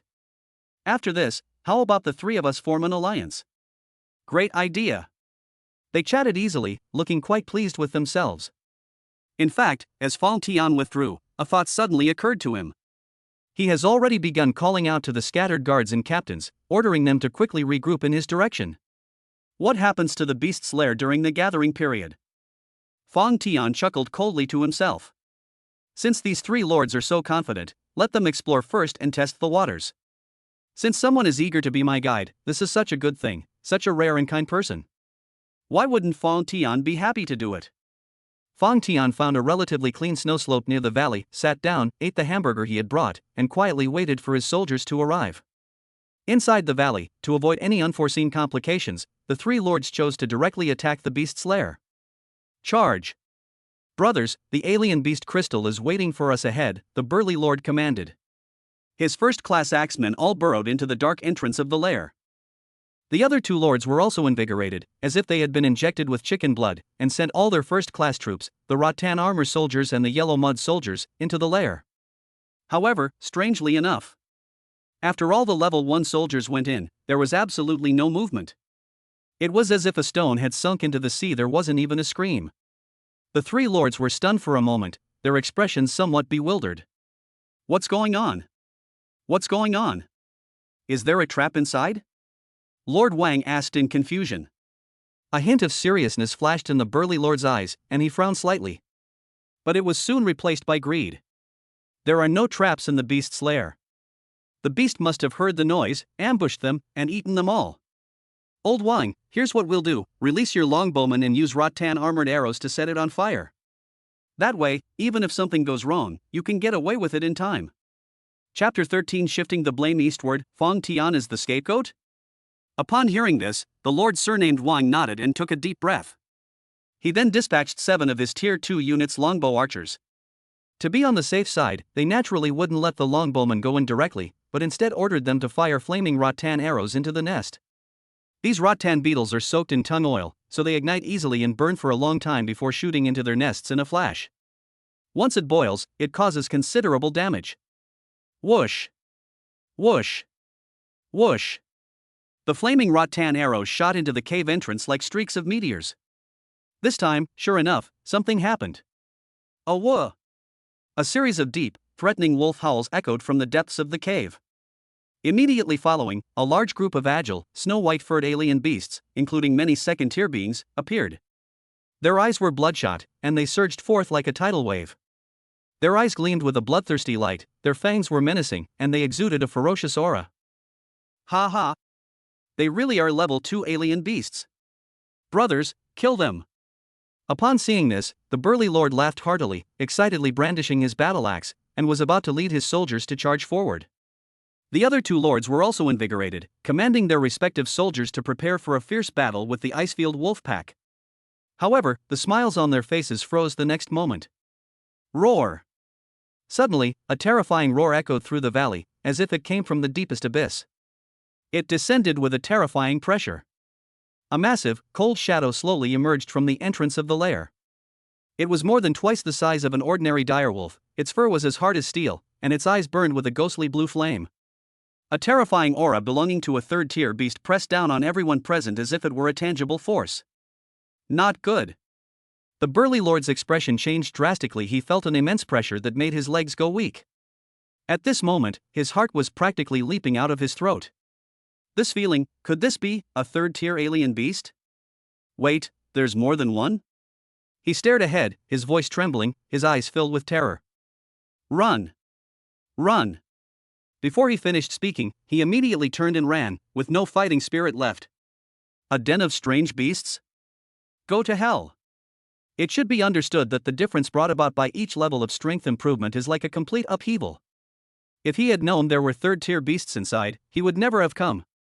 If we don't run now, we're doomed. Upon seeing this, the other two lords also turned pale. Under the oppressive power of the third-tier beasts, the morale of their soldiers collapsed, and they were instantly torn apart by the ferocious pack of ice wolves, like clay. The two of them, disregarding everything else, turned tail and ran after it in a panic. However, the next moment, the first and largest Tier 3 Icefield wolf that came out suddenly pounced into the air from the den. A cold breath escaped from his mouth. Snap! Ah! One of the slower lords only had time to let out a scream. It was instantly frozen solid by that icy breath, turning into an ice sculpture, before shattering with a boom. He died instantly. Even his prized level 2 defensive weapon. None of them had the slightest effect. Caught off guard by this scene, the other two lords were terrified and filled with extreme fear. A Tier 3 beast is actually this terrifying? They dared not look back, and only knew to run desperately towards the edge of the valley. Hey, you dead legs, move! Swing them around! But then, another wolf howled behind them. 1, 2, 3. 3 Tier 3 Icefield wolves, their eyes bloodthirsty, chased after them like 3 white lightning bolts. Oh no! How could this happen? A 3-headed, 3rd-tier beast. This is far beyond our capabilities. Damn it! I knew I shouldn't have come with you. You're the one who got me into this mess. The two were filled with despair, feeling that there was no way to escape under these circumstances, and that running away would only lead to their deaths. Just then, they saw Fang Tian and Xia Xiaoshu and not far from the valley. My eyes lit up immediately. Quick! Let's run towards them. The burly lord's eyes darted around, a vicious glint in his eyes. This tactic is called diverting the trouble eastward. We'll get to their side and have them buy us time, drawing the attention of these beasts so we can escape. Upon hearing this, the other lord was overjoyed, a glint of cunning and ruthlessness flashing in his eyes, and exclaimed, "What a brilliant idea!" Immediately, the two of them ran quickly toward Fang Tian. When they were only a dozen meters away from Fang Tian, the two suddenly made a sharp turn, splitting to the left and right to bypass Fang Tian and continue their escape. Ha ha! You idiot! Feed these beasts to me. One of them felt safe and even had time to look back, winking at Fang Tian with schadenfreude, before preparing to run away. Fang Tian raised an eyebrow and glanced at the 3 Tier 3 Icefield wolves that had pounced out of the valley. There really are 3 Tier 3 alien beasts. They came out at just the right time. Fang Tianqin thought, perfect timing, my soldiers are less than 100 meters away and will be arriving soon. What are these two people planning to do? Are they trying to shift the blame elsewhere? Do you want to use me, Fang Tian, as a scapegoat? You're courting death. Fang Tian's eyes flashed, he snorted coldly, and then gave the order in his mind. You, send 10 guards to seize these two. Furthermore, all other captains and guards, listen to my command immediately, the objective is to kill these Icefield wolves. Fang Tian's command in his mind was as sharp and chilling as the winter wind. The two lords who were running for their lives were feeling extremely smug. What a brilliant scheme to shift the blame. This fool in front of them is perfect as a scapegoat, buying them time to escape. However, just as they were about to pass Fang Tian, a violent tremor suddenly came from the snow beneath their feet. In the distance, a vast, dark mass of shadows surged in like a tide. What is that? The two were startled and instinctively looked to the side. Upon seeing this, the two were instantly struck dumb, their pupils constricting sharply. Those weren't things, they were a group of soldiers. They were densely packed together, and the quantity was astonishing. They were dressed in uniform armor, wielding sharp long swords, and their steps were perfectly synchronized, each step making a loud thud on the snow. Where did these soldiers come from? How can there be so many? The burly lord's face, which had been contorted with smugness, turned deathly pale in an instant. He suddenly realized a possibility. His eyes widened in disbelief, his heart filled with terror. Could these soldiers be the lord they just shifted the blame onto? The other lord was terrified, feeling a chill run from the soles of his feet straight to the top of his head. Because these soldiers actually blocked their escape route. It is quite obvious whose men these soldiers belong to. But they just couldn't understand it. They were all second-level lords, so how could Fang Tian possibly possess such a massive army? Wait, move aside. The monster is coming. We need to run. But, running away? In fact, they had no chance to escape at all. Chapter 14, Are We Doomed? A clean sweep. In the instant they were stunned, 10 agile second-class guards suddenly emerged from the group of soldiers rushing over. With a light step, they shot towards the two like arrows released from a bow, carrying a chilling killing intent. What do you want? How dare you? Get out of my way, the burly lord roared, attempting to resist, instinctively swinging his battle axe. The other lord's expression also changed drastically, and he struggled desperately. But their resistance seemed somewhat laughable in the face of 10 well-trained guards who worked together seamlessly. Bang! Bang! 2 muffled thuds were heard, and the guards moved swiftly and decisively, knocking the weapons of the 2 men away in an instant. Then, a sharp blade was pressed against their throats, and the cold edge instantly calmed them down. The next moment, the 2 were roughly grabbed and forced to kneel on the cold snow. In their field of vision, there was Fang Tian's calm and composed face. And Xia Xiaoshu's eyes, which held a hint of curiosity, while the other soldiers stood guard in front of the 2 like loyal statues. These soldiers are actually his men? All of them are his men? The burly lord's heart clenched, and an indescribable shock and fear instantly overwhelmed him. He stared wide-eyed at Fong Tian in disbelief. We're all level 2 lords, so why? How could he summon so many soldiers? And they were all level 2 soldiers, a dense mass of over 100 of them? That beast is coming at us. Let me go. Let me go. The dire wolves were about to attack. The burly lord, disregarding his pride, roared at Fong Tian, his voice trembling with pleading. Once the dire wolves arrive, it'll all be over. The other lord, his face also deathly pale, cried out in terror, yes. Release us. Whatever you want, I'll give you. Beast crystals, equipment, I'll give you anything. Fong Tian merely glanced at them calmly, showing no intention of paying them any attention. The hearts of the two lords instantly felt as if they had fallen into an ice cave. They knew that their fate today would probably not be good. Just then, a deafening roar suddenly exploded from the valley ahead.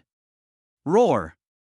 3 enormous and cold shadows, like 3 moving icebergs, rushed out from the depths of the valley with a suffocating pressure. It was those 3 icefield wolves, beasts with the strength of the 3rd tier. Their eyes burned with eerie blue flames, their fangs were menacing, and their bloodthirsty gazes were fixed on Fong Tian and his group. Upon seeing this, the 2 lords, who had been in a somber mood, suddenly displayed a morbid ecstasy on their faces. Ha ha ha! You're dead! The burly lord laughed loudly, seemingly insane. These are 3 tier 3 beasts. Even if you have a lot of tier 2 soldiers, you can't possibly be a match for 3 tier 3 beasts. Since you won't let us go, then we'll all die together. The other lord joined in the wild laughter, his eyes gleaming with glee. That's right. We'll die together. Ha ha ha. You want to kill us? You'll be buried with us. Upon hearing this, Xia Xiaoxue turned around and glanced at the 2 laughing hysterically, somewhat puzzled.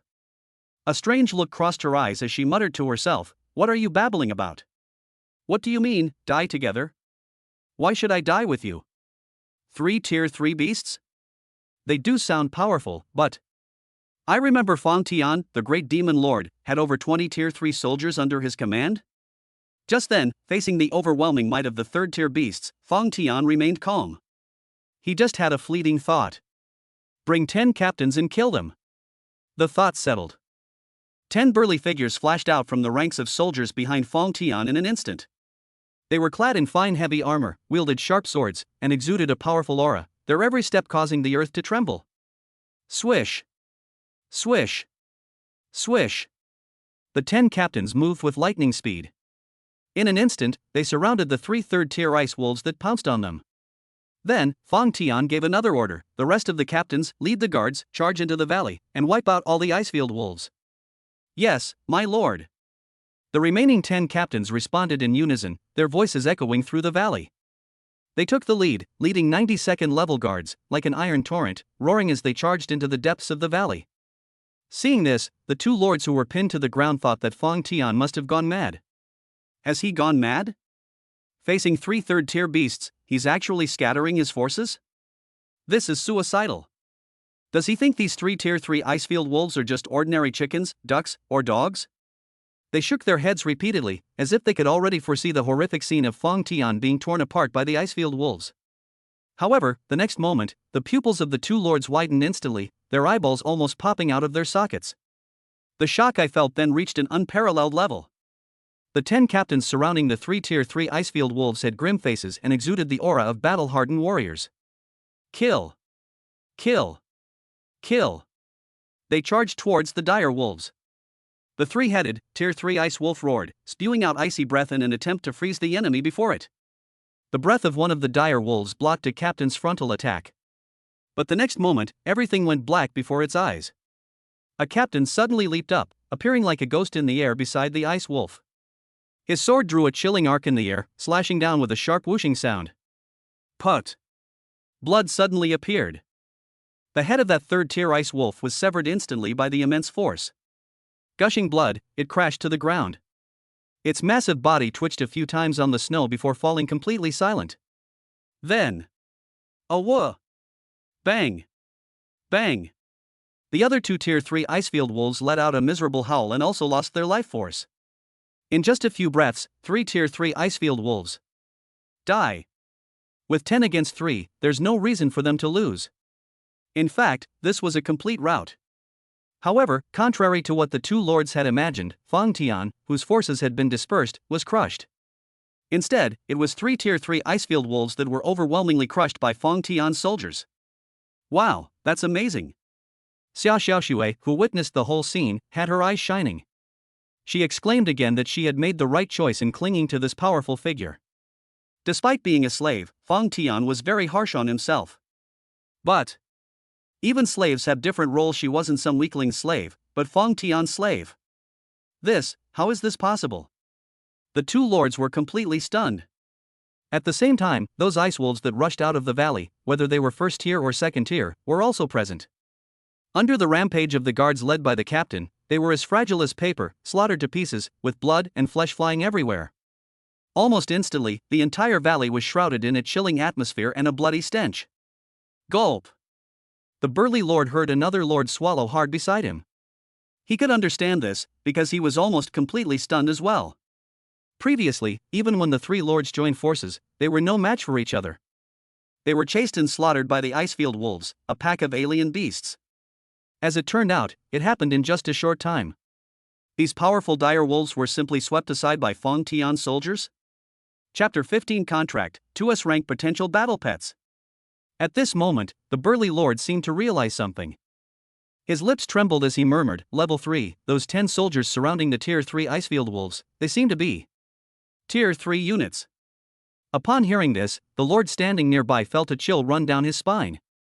Ah! Those 10 fighting against the Tier 3 Icefield wolves, they're actually Tier 3 units? But I think I saw more than 10 of these types of soldiers. I think there were 20. Doesn't that mean this person has a full 20 level 3 soldiers and 100 level 2 soldiers under his command? At this point, he was on the verge of collapse. That's incredible. No wonder they were able to sweep through those dire wolves. At that moment, he suddenly remembered the thought he had had earlier. Does he think these three Tier 3 Icefield wolves are just ordinary chickens, ducks, and dogs? Thinking of this, his face immediately turned bitter, and his eyes were filled with self-mockery. Isn't that exactly right? They'll be chased and killed by these dire wolves. It felt like being chased by death. But these ice wolves are no different from ordinary chickens, ducks and dogs when facing Fang Tian's soldiers. In any case, they were all easily killed. By this time, all the glacial wolves that had rushed out of the valley had been killed. Fang Tian glanced indifferently at the two lords who were being held down on the ground. He said calmly, I've thought about it, and I don't know what use you would be. It feels like a waste of food, so I'll just kill you. His voice was calm. But it instantly plunged the two lords into an icy abyss. No! No! My lord! Spare us! Spare us! We were blind to your greatness. Please spare us. We'll do anything you want. We'll be your slaves. We'll serve you faithfully. The two lords were so frightened that they broke out in a cold sweat, soiled themselves, and immediately kowtowed and begged for mercy. However, Fang Tian paid no attention to this. He was always decisive and ruthless in killing his enemies, never hesitant or indecisive. Since these two had malicious intentions from the beginning, there was no need to keep them alive. Otherwise, Fang Tian's mind would be uneasy. As for slaves? Fang Tian doesn't lack either of these. The guards who received the order had cold eyes and did not hesitate at all. Whoosh! 2 flashes of light disappeared in the air. The two lords were filled with regret and despair, and their voices stopped abruptly. Their heads flew off amidst the flash of blades, rolling onto the cold snow, their blood instantly staining the white snow crimson. Fang Tian didn't look at it again. He simply and calmly gave the order.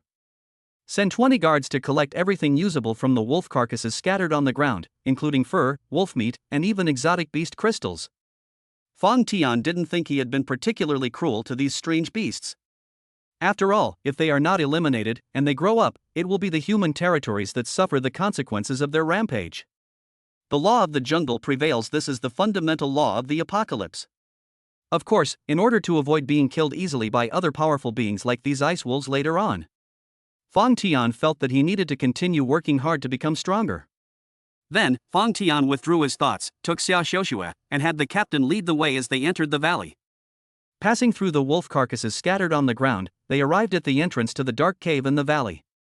The cave entrance was deep and had a distinctly wild animal smell. There was no sound coming from inside. However, to be on the safe side, Fang Tian sent his soldiers in first to investigate the situation. Then I followed along. The officers, holding torches, illuminated the depths of the cave. The interior of the dire wolf den was much more spacious than one might imagine from the outside. The cave walls were covered with frost, the ground was covered with thick animal fur and bones, and the air was filled with the strong scent of strange beasts. After some time, we moved forward. Wa'ada! Just then, a faint and tender whimper rang in everyone's ears. Fang Tian's heart stirred, and he vaguely guessed what was going on. Following the sound, I looked over and sure enough, in a corner deep inside the den, I saw two wolf cubs huddled together, their eyes still closed. They were fluffy and pure white, like two adorable puppies shivering in their cold nest. Wow! So cute! Xia Xiaoxue's eyes lit up when she saw the two adorable creatures. These two little ones are so cute. It's hard for any girl not to be charmed. She could hardly resist wanting to pet them. However, the next moment, Fang Tian casually pushed Xia Xiaoxue, who was blocking his view, aside. Xia Xiaoxue was suddenly pushed aside, and she stomped her feet in anger. Fang Tian strode forward and examined it carefully. After checking, Fang Tian let out a soft exclamation, a hint of surprise flashing in his eyes. Because these two wolf cubs, who looked like little dogs, were both emanating a unique and unrestrained aura. They all seemed to possess S-level talent potential. Having spent many years navigating the post-apocalyptic world in his previous life, Fang Tian naturally knew that a strange beast would grow into the Extreme Ice Wolf King, hailed as the King of Slaughter, capable of killing level 5 experts like slaughtering dogs, striking fear into the hearts of countless lords. And that Wolf King was none other than the S-rank Icefield Wolf. But he never imagined that there would be two wolves like that. This is such a pleasant surprise. Fang Tian secretly guessed that perhaps one of the wolf cubs in his previous life did not grow up and died prematurely. But it's okay, now they're both mine. If he could recruit both of them as battle pets, he would have two loyal and top-tier combatants in the future, so Fang Tian naturally couldn't let them go. Fang Tian picked up the two wolf cubs. The little wolf closed its eyes, sniffed, and stuck out its pink tongue to softly lick Fang Tian's palm. Fang Tian smiled slightly. Next, open the Lord's panel and, following the method for contracting battle pets, swipe your finger. 2 drops of bright red blood dripped into the foreheads of the two little wolves. The wolf cub was still too young to resist. The drop of blood, carrying Fang Tian's will, smoothly merged into the little wolf's brow and was instantly absorbed. A mysterious connection was established between Fang Tian and the two little wolves. Contract successful. A system notification sounded in Fang Tian's ear. Fang Tian has successfully acquired 2 battle pets with S-level talent potential. With a thought, he opened the pet panel to view the detailed data. Battle pet, Ice Wolf Cub.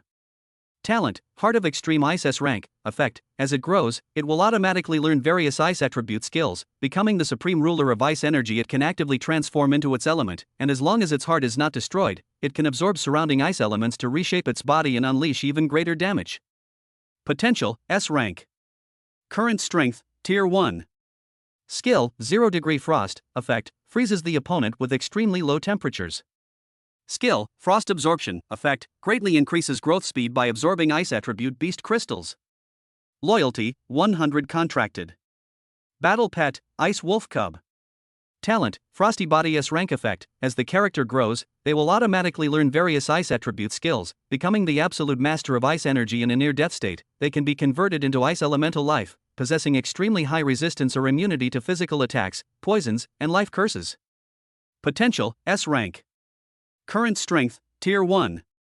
Skill, Frostfire Blade. Effect, summons ice to condense into a bursting blade, shooting down opponents. Skill, Frost Absorption. Effect, greatly increases growth speed by absorbing ice attribute beast crystals. Loyalty, 100 contracted. Fang Tian was overjoyed after reading the attributes.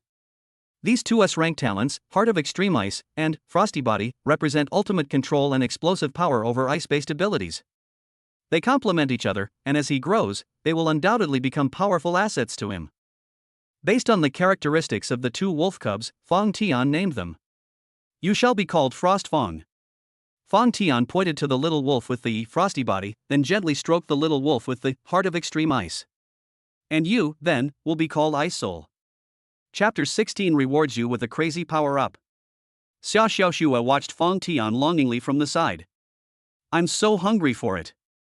That fluffy little nose is so cute and adorable. Fong Tian, can I hug them? Fong Tian was currently experiencing a surge of novelty, holding one of the wolf cubs in each hand, unable to put them down. Xia Xiaoshui also wants a hug? Dream. At this time. My lord, the beast crystals and all usable resources have been collected, a captain reported. Alright, clean up the battlefield and prepare to return to our territory. Fong Tian ordered. At the same time, Fong Tian also claimed the rewards from the Soul Bond quest. Special troop storage bags and mineral distribution maps appeared in the Lord's space. After reviewing the description of the storage bag, Fong Tian understood the function of this piece of equipment. Special equipment, troop storage bag. Effect, can be used to store troops, allowing a large number of troops to be stored in a bag, making it as light as a feather and easy to carry at any time. After reading it, Fong Tian's eyes lit up. As a lord, he naturally also has his own lord space, which is somewhat similar to the space equipment in Western fantasy legends. However, the lord's space can only hold equipment and supplies, and naturally cannot store soldiers. The soldier storage bag, as the name suggests, can be used to store one's soldiers. Then make sure you carry it with you at all times. Normally, it seems like there are no soldiers around, but when needed, all you need to do is open the troop storage bag. Soldiers stored in bags. It will appear as if divine soldiers have descended from the heavens, appearing in an instant. Storage pouches, collect. Fong Tian decided to give it a try. With a thought, he opened the storage bag in his hand. A faint, visible light emanated from the opening of the bag. Immediately afterward, the dozens of guards and officers behind him transformed into streaks of light, were sucked into the bag, and disappeared. The entire process was conducted silently, leaving only Fong Tian, Xia Xiaoxue, and their two Icefield wolf battle pets. Fong Tian weighed the storage bag in his hand with satisfaction, feeling as if it were weightless. He secretly praised it. This thing is simply a powerful tool for military operations. It can not only greatly improve mobility, but also catch the enemy off guard at crucial moments. He tried releasing and withdrawing the device a few more times, and only stopped after confirming that he had fully mastered its use. On the way back to the Apocalypse territory, Fong Tian made a special trip to take a look at the territories of the three lords he had visited before. Some unused iron blocks and stones were dropped from the three lords. Fong Tian wondered if there might be some treasures hidden in the territory. However, the result greatly disappointed him. These territories were completely empty, with only a few simple wooden houses and almost no valuable resources, not even a single person in sight. As expected. Fong Tian glanced at it indifferently, not particularly surprised. After killing Wang Jian, he sent soldiers to check Wang Jian's territory, but the result was the same. That's understandable. Now that the apocalypse has arrived and resources are scarce, every lord is desperately trying to develop their power. If they have anything good on hand, they'll use it immediately. Besides, lords all have their own personal lord space, so if they have any rare treasures, they'll keep them close at hand. If they're killed, the treasures will drop on the spot, leaving their territory completely empty. Shaking his head, Fong Tian decided not to waste any more time. With Xia Xiaoxue and the two wolf cubs in tow, they sped all the way back to the Tianqi territory. Upon entering the territory, Fong Tian immediately began to take stock of his spoils. This hunt for the dire wolf pack was incredibly successful. A large amount of wolf meat was piled up into a small mountain. This exotic beast meat was rich in energy and delicious. It could not only fill your stomach, but also provide nourishment to your body. We also collected quite a few wolf pelts. These thick furs are excellent for keeping warm. In his previous life, Fong Tian was a skilled clothing maker. He quickly and skillfully crafted a warm and stylish leather jacket. What Fong Tian valued most was naturally the crystal of the exotic beast. A total of 201 alien beast crystals. Fong Tian categorized and tallied all the crystals. There are 3 third-tier beast crystals, 50 second-tier beast crystals, and 148 first-tier beast crystals. Looking at the crystals shimmering with different lights in front of him, Fong Tian pondered how to use them. He first picked up 10 second-tier alien beast crystals and absorbed them directly. A surge of powerful energy instantly flowed into his body, and Fong Tian felt a warm current coursing through his limbs and bones. His physical condition was then significantly improved. Your strength has been upgraded to Tier 2, Stage 2. A system notification sounded in his ear. Fong Tian sensed the changes within himself, a thoughtful look flashing in his eyes. His original level was Tier 2, Stage 1. After absorbing 10 Tier 2 crystals, he was promoted to Tier 2, Stage 2. However, he also knew that he had not mastered any combat skills at the moment, and simply leveling up would not generate much combat power, making the return on investment uneconomical. I haven't obtained many beast crystals yet, so it's not advisable to waste them on myself. Fang Tian quickly made a decision. It's not too late to improve my strength after I obtain a large number of crystals in the future. He turned his gaze to the two wolf cubs beside him, Frostfang and Ice Soul. These two little guys are the combat power he needs to cultivate most right now. Come on, little guys, dinner's ready. Fang Tian said gently, dividing the 148 Tier 1 beast crystals equally and pushing them in front of Frostfang and Ice Soul respectively. The two wolf cubs seemed to sense the energy contained in the crystal and let out an excited growl. It opened its little mouth and swallowed the crystal. Visibly, their bodies began to tremble slightly, and streams of icy blue light emanated from them. Your battle pet Frostfang has been upgraded to Tier 1, Stage 8. Your battle pet Ice Soul strength has been increased to Tier 1, Stage 8. The system notifications rang out one after another, and Fang Tian was overjoyed. Then, he divided the remaining 40 Tier 2 beast crystals equally between the two battle pets, 20 each. Your battle pet Frostfang has been upgraded to Tier 2, Stage 2. Your battle pet Ice Soul has been upgraded to Tier 2, Stage 2. The two wolf cubs' levels surged again, and their auras became noticeably stronger. And in Fang Tian's hands. In the end, only 3 precious Tier 3 beast crystals remained. It was not easy to divide them equally, so Fang Tian thought for a moment and simply used one for himself, giving the remaining 2 to Frostfang and Ice Soul respectively. Your strength has been raised to Tier 3, Stage 1. Your battle pet Frostfang has been upgraded to Tier 3, Stage 1. Your battle pet Ice Soul has been upgraded to Tier 3, Stage 1. At this point, Fang Tian and his two battle pets have successfully crossed the threshold of the 3rd tier. At this moment, the changes in Frostfang and Ice Soul were earth-shattering. First, in terms of appearance, they were originally fluffy and looked like puppies that hadn't grown up yet. It had grown to the size of an adult direwolf, with a lithe body, smooth muscle lines, snow-white fur that gleamed with a cold light, and a captivating glint in its deep blue eyes. They stood guard beside Fang Tian, already two imposing and ferocious beasts. Xia Xiushui, who was watching from the side, was dumbfounded and exclaimed, "Wow! They grew so big in no time. You've become so handsome." Fang Tian ignored Xia Xiushui's exclamation and instead opened the battle pet panel. Check their latest attributes. Chapter 17, The Beast Mountain Range, Searching for Blue Silver Ore. Battle Pet, Frostfang. Talent, Frosty Body S rank effect. As the character grows, they will automatically learn various ice attribute skills, becoming the absolute master of ice energy in a near-death state. They can be converted into ice elemental life, possessing extremely high resistance or immunity to physical attacks, poisons, and life curses. Potential, S rank. Current strength, Tier 3, Stage 1. Skill, Frostfire Blade, effect, summons ice to condense into a bursting blade, shooting down opponents. Skill, Frost Absorption, effect, greatly increases growth speed by absorbing ice attribute beast crystals. New skill, Ice Armor, effect, summons a sturdy ice armor to cover the entire body, greatly increasing defense and reflecting some physical damage. New skill, Frost Stomp, effect, stomps the ground, releasing a frost shockwave that deals area damage and slows surrounding enemies. Loyalty, 100 contracted. Battle Pet, Ice Soul. Talent, Heart of Extreme Ice S rank, effect, as it grows, it will automatically learn various ice attribute skills, becoming the supreme ruler of ice energy. It can actively transform into its element, and as long as its heart is not destroyed, it can absorb surrounding ice elements to reshape its body and unleash even greater damage. Potential, S rank. Current strength, Tier 3, Stage 1. Skill, 0 degree frost, effect, freezes the opponent with extremely low temperatures. Skill, Frost Absorption, effect, greatly increases growth speed by absorbing ice attribute beast crystals. New skill, Extreme Cold Breath, effect, condenses an extremely cold breath, accurately aimed at the enemy, with extremely strong penetrating power and destructive force. New skill, Frozen 1000 Miles, effect, unfolds a frost field, continuously weakening the movement speed and attack power of enemies within the area, and dealing continuous freezing damage.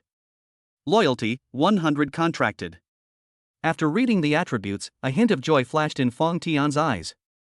As expected of an S-rank talent, each battle pet automatically learned 2 new skills as its level increased. Frostfangs, Ice Armor, and Frost Stomp are clearly geared towards defense and area control. Combined with its Frosty Body as super resistance, it is essentially an ice-type tank charging into battle. Ice Souls, Extreme Frostcone, and Frozen 1000 Miles are both focused on burst damage and can also achieve group attacks, complementing Extreme Iceheart as ultimate Ice-type control. It is good at both offense and defense. With perfect teamwork, these two battle pets will surely become his two sharpest blades in the future. Fang Tian was overjoyed and immediately began planning the next steps. He first used the stones and wood dropped by the Lord, spending 30,000, to upgrade his level 2 furnace. The level 2 furnace is being upgraded to level 3 furnace, estimated time, 2 hours. 2 hours later, accompanied by a system notification, the furnace upgrade was complete. Level 3 furnace, resistant to level 3 extreme cold storms, providing ample heat to the territory. Routine maintenance requires 300 wood. New feature, a portable stove can be detached, providing a heat source and cooking function for the host when moving outside the territory. Fang Tian smiled when he saw this new feature. This is exactly the feature he wanted. Next, he planned to go and check out the situation using the map provided by the system. In the extreme cold of the post-apocalyptic wilderness, it is impossible to move an inch without a heat source. Although Fang Tian's strength has increased, he can be fearless of these conditions to a certain extent. But with the portable stove, he could move around more comfortably outside his territory without worrying about getting cold. Very good. Fang Tian was carrying a portable small stove. He nodded in satisfaction. Then he unfolded the mineral distribution map that the system had rewarded him with. On the map, a marker flashing blue clearly indicates the direction. Blue silver mine southwest direction, Fang Tian muttered to himself. Blue silver ore is a key resource for upgrading a level 3 armory to level 4. Now that Fang Tian knew of its existence, he would never let it go. A level 4 armory means more powerful level 4 units, which will be the key to his strength being enhanced once again. Moreover, we can hunt exotic beasts along the way. Fang Tian's eyes gleamed. This will not only cultivate Frostfang and Ice Soul's skill proficiency, but also allow them to hunt enough exotic beasts to obtain enough exotic beast crystals, so that they can grow stronger through combat. Besides, Fang Tian was also considering another objective. Since I haven't been able to find any high-scoring citizens within the territory, I might as well take the initiative and go out to try my luck, to see if I can encounter any high-scoring citizens. That way, I can awaken my new talent. It's okay if we don't meet. However, if you can find both blue-silver mines and encounter high-scoring citizens, that would be ideal. Just do it. Fang Tian was never a procrastinator. He carried a portable stove. He then fastened the storage bag to his waist, which contained most of his soldiers. Everything is ready. Apart from 10 guards and 2 captains who remained in the territory to ensure its safety. Fang Tian, along with his entire fighting force, Xia Xiaoxue, and their battle pets, left the territory and headed southwest. Xia Xiaoxue naturally had to bring her along. After all, he still needs her to warm his hands at night, and besides, Xia Xiaoxue is currently his only high-scoring resident. In addition, there are experiences from previous lives. Fang Tian naturally had to keep Xia Xiaoxue in mind at all times. Leaving the territory and heading southwest, they soon entered the 10,000 Beasts mountain range. In the mountains, the cold wind howled, and the trees were covered with ice and snow, making them appear particularly desolate. However, this loneliness was soon broken. A massive, bone-armored beast, exuding a chilling killing intent, suddenly pounced out from behind an ancient tree bent under the weight of ice and snow, heading straight for Fang Tian and his group. This skeletal beast was covered in a layer of snow-white bone armor, clearly indicating that it possessed the strength of a second-tier beast. However, Fang Tian didn't need to make a move at all. Frostfang, Ice Soul, finish it off. Fang Tian said calmly. Roar! 2 white figures shot out like lightning. Frostfang and Ice Soul, 2 icefield wolves that have just advanced to the 3rd tier. Although they are very young, they are clearly no longer the little wolf cubs who used to cuddle together and couldn't even open their eyes. Frostfang pounced first, its movements agile. Dodging the attack of the bone-armored beast, he suddenly leaped up, condensing a stream of icy frost in his mouth and spraying it directly at the head of the bone-armored beast. At the same time, Ice Soul attacked from the side, its sharp claws filled with ice, tearing fiercely at the side of the bone-armored beast. The attacking second-tier bone-armored beast didn't even have time to let out a complete scream before it was killed by the combined efforts of 2 S-rank potential battle pets. He was instantly torn apart, crashed to the ground, and his blood stained the snow red. Before leaving, the skeletal beast looked completely bewildered. Do you really need 2 tier 3s to attack you at once? Chapter 18, New High-Rated Characters. So fast. So strong. So cool. Xia Xiaoxue exclaimed repeatedly, her eyes sparkling with admiration.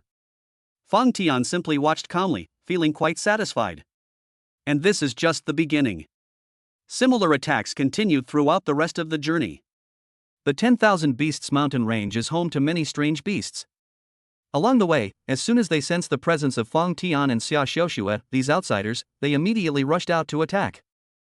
However, these beasts were facing two Icefield wolf battle pets with S-level talents and who had advanced to the third tier. Under Fang Tian's command, Frost Fang and Ice Soul cooperated seamlessly, their skills flowing smoothly together. Frost Fang is responsible for close quarters combat and defense, while Ice Soul unleashes ice-type skills from a distance for ranged attacks. They were like two white whirlwinds, leaving behind only the corpses of strange beasts in their wake. Soon, they killed many level 2 alien beasts and obtained a large number of alien beast crystals. With the accumulation of practical experience, Frost Fang and Ice Soul became more and more proficient in using their skills, and their combat coordination became more and more tacit. Their level also increased again through this continuous hunting. Your battle pet Frost Fang has been upgraded to Tier 3, Stage 2. Your battle pet Ice Soul has been upgraded to Tier 3, Stage 2. Let's delve deeper. After the battle pets completed their advancement, Fang Tian waved his hand, and the group continued their journey deeper into the mountains. As they ventured deeper, the number of second-tier beasts began to decrease, and in their place, they encountered quite a few third-tier, first stage, second stage, and even third-stage beasts. Fang Tian still did not intervene. Since it's for training battle pets, then it's only necessary when absolutely necessary. Fang Tian left everything to Xuanya and Bingpa to handle themselves. Of course, Fang Tian had already made preparations in his mind. If his battle pets were truly outmatched, he would immediately release the captains from his troop storage bag and use a sheer numbers tactic. If they could win, they would fight; if not, they would have to retreat temporarily. After all, while the blue-silver mine was important, he couldn't afford to lose his precious combat power here. However, to Fang Tian's surprise, the combat power of Frost Fang and Ice Soul far exceeded his imagination. These two little guys. Although its level is only Tier 3, Stage 2, it can almost instantly kill ordinary Tier 3, Stage 2 beasts. Their speed, strength, and skill damage all demonstrate a power far exceeding that of their peers. On one occasion, they even encountered two third-tier, third-stage alien beasts. Xia Xiaoxue was initially startled, and Fang Tian's expression also tightened slightly, ready to send reinforcements at any moment. However, after a fierce battle, Frost Fang and Ice Soul, relying on their exquisite teamwork and powerful innate skills, successfully killed both beasts after a dozen or so rounds. Is this the potential of an S-class talent? Fang Tian watched the two battle pets effortlessly reaping the battlefield, a hint of surprise flashing in his eyes. It seems I seriously underestimated them. These two battle pets are not only powerful. Moreover, they have extraordinary potential. Each exhilarating battle makes them stronger than before. As they continued hunting, slaying third-tier beasts, and acquiring beast crystals, the levels of their two battle pets rapidly increased. Your battle pet Frost Fang has been upgraded to Tier 3, Stage 5. Your battle pet Ice Soul's strength has been upgraded to Tier 3, Stage 5. Fang Tian glanced ahead. At this moment, Frost Fang was easily killing a third-tier, 8th-stage alien beast. His movements were swift and decisive, without the slightest hesitation. Fang Tian smiled slightly, feeling delighted. Easily advanced through ranks. 3rd tier, 5th Dan, reversing the 3rd tier, 8th Dan. Well done, Frost Tooth. Even by a conservative estimate, both battle pets have the combat power of the 3rd tier, 8th stage. Fang Tian silently assessed in his mind. If the two battle pets work together, perhaps they can hunt down a Tier 3, level 9 beast without taking any damage? The moment this thought crossed Fang Tian's mind, even his heart began to race. 3rd rank, 9th stage, that's the peak of the 3rd rank. At this point, I actually already have combat power at the peak of the 3rd tier under my command? In his past life, Fang Tian had suffered countless hardships to achieve this. At this moment, Fang Tian checked the map. After traveling for some time, they had already covered more than half of the distance to the location of the blue-silver mine. We're almost there. Let's keep up the good work. Fang Tian's eyes shone with fighting spirit. Once we successfully acquire the blue-silver mine, we can go back and upgrade the armory, summon level 4 troops, and have 4th-tier combat power. Just then, a thought struck Fang Tian. Both battle pets also raised their heads alertly, their dark blue eyes gazing ahead. A low growl came from their throats. Clearly, there was something unusual happening ahead. System notification, high-scoring character detected ahead. Target score, 95. Fong Tian's eyes lit up. Highly rated character. Besides training his battle pets and searching for blue-silver mines, his third purpose in leaving his territory this time was to see if he could encounter any high-rated citizens. After all, his SSS level talent, all things return to 1, can randomly awaken a new talent for each citizen with a score of 90 or above. This is the key to his becoming stronger. Let's go take a look.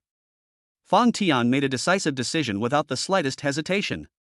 He was never one to procrastinate when an opportunity presented itself. There was no reason to let it slip by. As for whether he can be recruited as a leader, we'll have to wait and see. He was with Xia Xiuxua, followed closely by two white figures, Shuangya and Bingpa. Silently weaving through the snow-covered forest, we sped toward the direction from which the strange movement was coming. Meanwhile, in the woods ahead, a slender figure was moving swiftly, dressed in thin leather armor, her hand tightly gripping a long sword that gleamed coldly. Each step was tinged with a sense of awkwardness, yet it also revealed an indomitable resilience. The girl's name was Su Yu.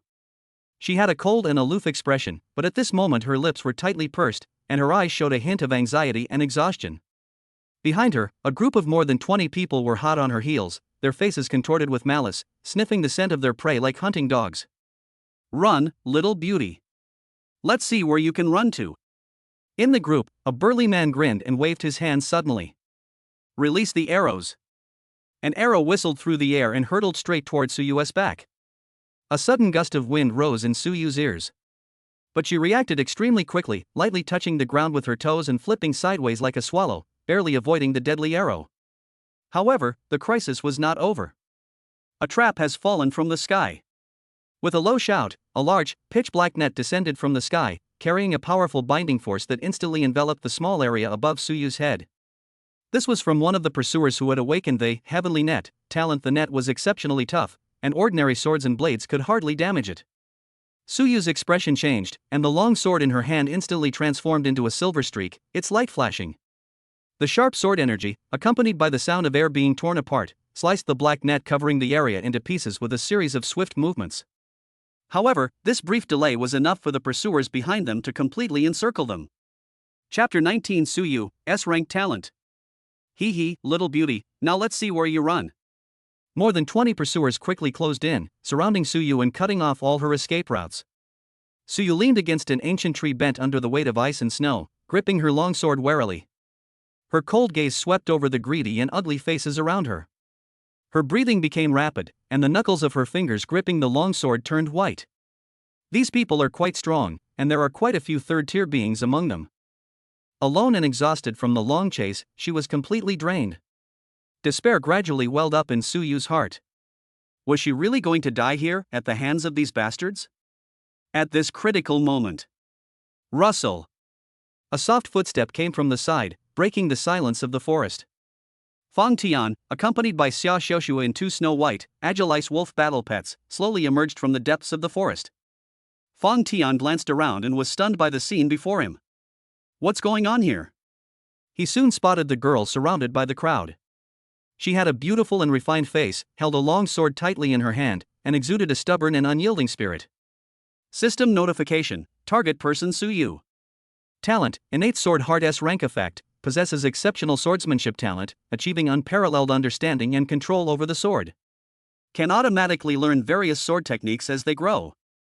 In the later stages of development, their sword intent can cleave through all things, and their sword energy can shatter the void. Potential, S-rank. Skill, sword stance, effect, with a sword in hand, the user gains a sword stance, increasing combat power by 3 levels. Skill, sword heart, effect, allows the user to discern good from evil, anticipate the enemy's moves, and accurately pinpoint their weaknesses. Skill, instant shadow sword slash, effect, unleashes a burst of sword light, rapidly slashing towards the enemy.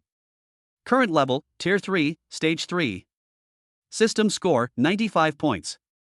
A hint of surprise flashed in Fong Tian's eyes. S-rank swordsmanship talent, 95 points. This is indeed the second high-scoring person he has encountered. However, Fong Tian frowned slightly. It was obvious that the girl was in great trouble. Fong Tian, generally speaking, doesn't actually want to cause any trouble. He's not a pushover, and he certainly wouldn't put himself in danger for a stranger.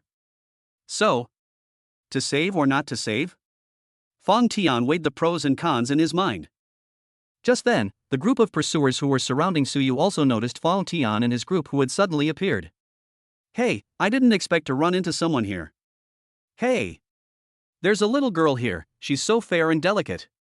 The group exchanged glances, their eyes lingering on Xia Xiaoshue's pretty face and long, straight legs for a few more seconds, their eyes gleaming with undisguised greed. In this apocalyptic world, rules have collapsed, and strength reigns supreme. They have long understood that as long as one has power, one can do whatever one wants. Among the group, the man in the lead narrowed his eyes, a glint of light flashing within them. This is a skill he acquired called Eye of Detection, which allows him to accurately determine the strength level of his opponents. He could see clearly that Fang Tian was only at the third tier, first stage, while the two wolfhound-like creatures were at a slightly higher level, but only at the third tier, fifth stage. On our side, there are several people at the third, fourth, and fifth levels. He himself was a powerful expert at the third tier, seventh level, and had even awakened a powerful combat talent called Fire Spirit Mastery. After investigating, he realized he didn't take Fang Tian and his group seriously at all. They're just a few unlucky guys, it's good to take care of them all at once, and we'll have another plaything. Charge! Take these guys down too. So he waved his hand and gave the order with a cold smile. Fang Tian raised an eyebrow upon seeing this. Before I could even decide whether to make a move, these people actually attacked me on their own initiative? The girl Suyu, who was surrounded, became even more anxious when she saw that Fang Tian and his group had been discovered. She cried out urgently, "Run! They outnumber us, many are at the third tier, and quite a few are at the fifth stage of the third tier. The leader is called Wan Yen, the younger brother of the Blazing Fire Lord, and he's even at the seventh stage of the third tier. You're no match for them. I'll buy you some time, you run." Suyu is kind-hearted and doesn't want to implicate innocent bystanders like Fang Tian because of her. Having said that, she gritted her teeth and gripped the longsword tightly, a resolute glint burning in her cold eyes. He leaped forward and charged towards the group of pursuers. She was prepared to risk her life to buy some time for Fang Tian and the others to escape. However, the Wan Yen with the strength of the third rank and seventh stage only sneered, a hint of disdain flashing in his eyes. Overestimating yourself. With a wave of his hand, a blazing flame instantly condensed, transforming into a fiery serpent. It blasted towards the girl, Suyu. This is a combat skill he mastered after awakening his talent, Fire Spirit Mastery, and its power is astonishing. When the fiery snake attacked, Suyu was unable to break free for a moment. They could only watch helplessly as more than 20 pursuers, like hungry wolves, grinned and pounced on Fang Tian and his group. More than 20 people against 2 people. The young girl, Suyu, thought to herself, "It's over." The pursuers who rushed towards them wore sinister smiles, their eyes gleaming with greed and cruelty. "Kid, you're out of luck," a burly man yelled. "Just surrender obediently and offer your neck for slaughter, and you'll suffer less torture. Otherwise, hee." Fang Tian remained calm, looking at these people with a detached expression. Strangely, Fang Tian did not respond to their taunts at all, nor did he show any intention of attacking them. He seemed oblivious to their attacks, standing motionless like a statue in the snow. Upon seeing this, these people laughed even more unrestrainedly. "Ha, this kid's scared out of his wits. Look at his dazed look, I thought he was some tough guy, but he's just a good-for-nothing. They're probably terrified by our sheer numbers and don't even have the courage to resist." They spoke one after another, their tone full of mockery. In their view, Fang Tian's appearance clearly showed that he knew he was doomed and wisely gave up the struggle. That's fine, it saves them the trouble.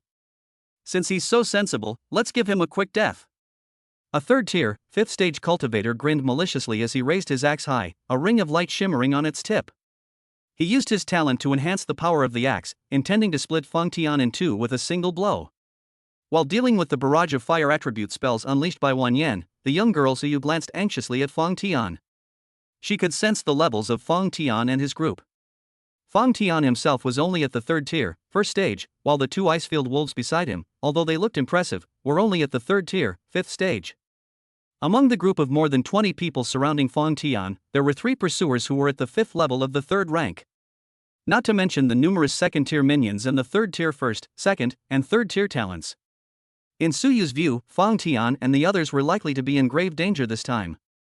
A wave of intense self-reproach and remorse washed over her. If she hadn't run here, these innocent passers-by would never have been caught up in this conflict. However, the next moment, something unexpected happened. Fang Tian remained calm and stood motionless. Beside him, two snow-white ice wolf battle pets, Frostfang and Ice Soul, moved at the same time. Chapter 20 Humiliation? Just an instant kill. Swish. Swish. Only two blurry white afterimages remained in the air, moving so fast that they were impossible to detect with the naked eye. Immediately afterwards, the pursuers who were rushing towards Fang Tian with sinister smiles on their faces froze in place. Their smiles froze, their eyes filled with disbelief and utter terror. Thin, bright red lines of blood silently appeared on their necks. Ha, ha. A few broken growls escaped from his throat. Then, as if their bones had been removed, they collapsed one after another onto the cold snow. Whether they are ordinary soldiers of the second tier or gifted individuals of the third tier. Whether it's the first, second, or third stage of the third tier, or those three confident third tier fifth stage powerhouses. They were all killed in an instant by the two battle pets. Throughout the entire process, Frostfang and Ice Soul did not even use any skills. With their incredible speed, imperceptible to the naked eye, and their razor-sharp claws, they effortlessly reaped all life. Blood stained the pristine snow, and more than 20 corpses lay scattered on the ground, their deaths gruesome. Fang Tian and his group, however, were completely unharmed, without even moving an inch. The young girl, Suyu, was originally doing her best to block Wan Yan's fire snake attack. Caught off guard by this unexpected scene, she was almost stunned. A fiery serpent lunged at her, nearly knocking the longsword from her hand. However, at this moment, Suyu's usually cool eyes were filled with shock and confusion. You all. Wan Yan, the man at the third rank, 7th stage, also witnessed this scene. He was first taken aback, then flew into a rage. These people are the most elite troops in the blazing fire territory. So, it's all gone? He pointed at Fang Tian, too angry to speak for a long time, only managing a furious roar. Court death. He couldn't accept that his more than 20 elite soldiers had been slaughtered by two beasts in a short span of time. This is an immense humiliation for him and for the blazing fire territory. I will make you pay the price. Instantly, blazing flames erupted from Wan Yan's body, transforming him into a burning shadow. He suddenly unleashed a terrifying pressure, knocking Suyu, who was trying to block him, to the ground. Then, with astonishing speed and boundless rage, he charged towards Fang Tian. Suyu was thrown over by the tremendous force and fell heavily onto the snow. She felt as if her internal organs were about to shift. She struggled to her feet and saw Wan Yan's furious figure rushing towards Fang Tian. I suddenly felt anxious again. Watch out. He's a third tier, 7th stage expert. Third tier, 5th stage, and third tier, 7th stage are completely different. The difference in strength between each level increase is like heaven and earth. Suyu shouted anxiously. Ignoring the pain in her body, she gripped her longsword tightly, ready to charge forward without regard for anything else. Even if it's like a mantis trying to stop a chariot, we must fight for Fang Tian's life. However, Fang Tian remained calm, just as before, as if he didn't see Wan Yan coming towards him. Of the two battle pets, only one Frostfang slowly emerged and stood in front of Fang Tian. The other Ice Soul yawned, its deep blue eyes brushing against Fang Tian's trouser leg before it lazily lay down, too lazy to even move. Seeing this, Suyu was extremely anxious. I have absolutely no idea what Fang Tian is doing. With a formidable enemy at hand, why not use your full strength? She almost cried out. If two battle pets work together, they might be able to hold out for a longer period of time. Even if they ultimately lose, it would at least give Fang Tian a chance to escape. But now, sending only one Frostfang is practically suicide. Upon seeing this, the man, Wan Yan, became even more furious and laughed instead. Arrogant. Conceited. You're asking for it. He was furious, feeling that Fang Tian was deliberately humiliating him. Faced with his own third tier, 7th stage attack, he was unwilling to use his full strength and even only send out one of the beasts to deal with it. What are you doing? Humiliate him? I will make you pay the price in blood for your arrogance. Wan Yan roared, his hand blazing with fire, and a fire serpent thicker and more intense than before condensed, carrying the momentum to burn everything, and hurtled straight toward Frostfang. However, Frostfang simply raised its right forepaw and stomped lightly on the ground. Boom! A visible white frost instantly spread outwards from Frostfang like a tide. Skill, Frost Stomp, activated. Wan Yan's charging figure froze the instant the frost touched him. As if frozen in place by a spell, they were completely immobilized. His eyes widened in disbelief as he looked down at his body, which was completely frozen in frost. Even the blazing fire serpent that was about to be unleashed froze in mid-air. It emitted a faint glow, like that of a firefly. What is this? A tremendous wave of emotion surged within Wang Yan. He had never seen such a bizarre and powerful ice-type ability before. He was struggling with all his might, trying to break free of the ice encasing him. The next moment, a cold glint flashed in Frostfang's icy blue eyes, and a low growl rang out from his mouth.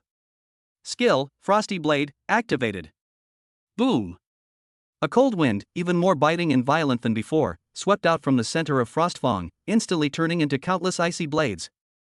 Whoosh! Whoosh! Whoosh!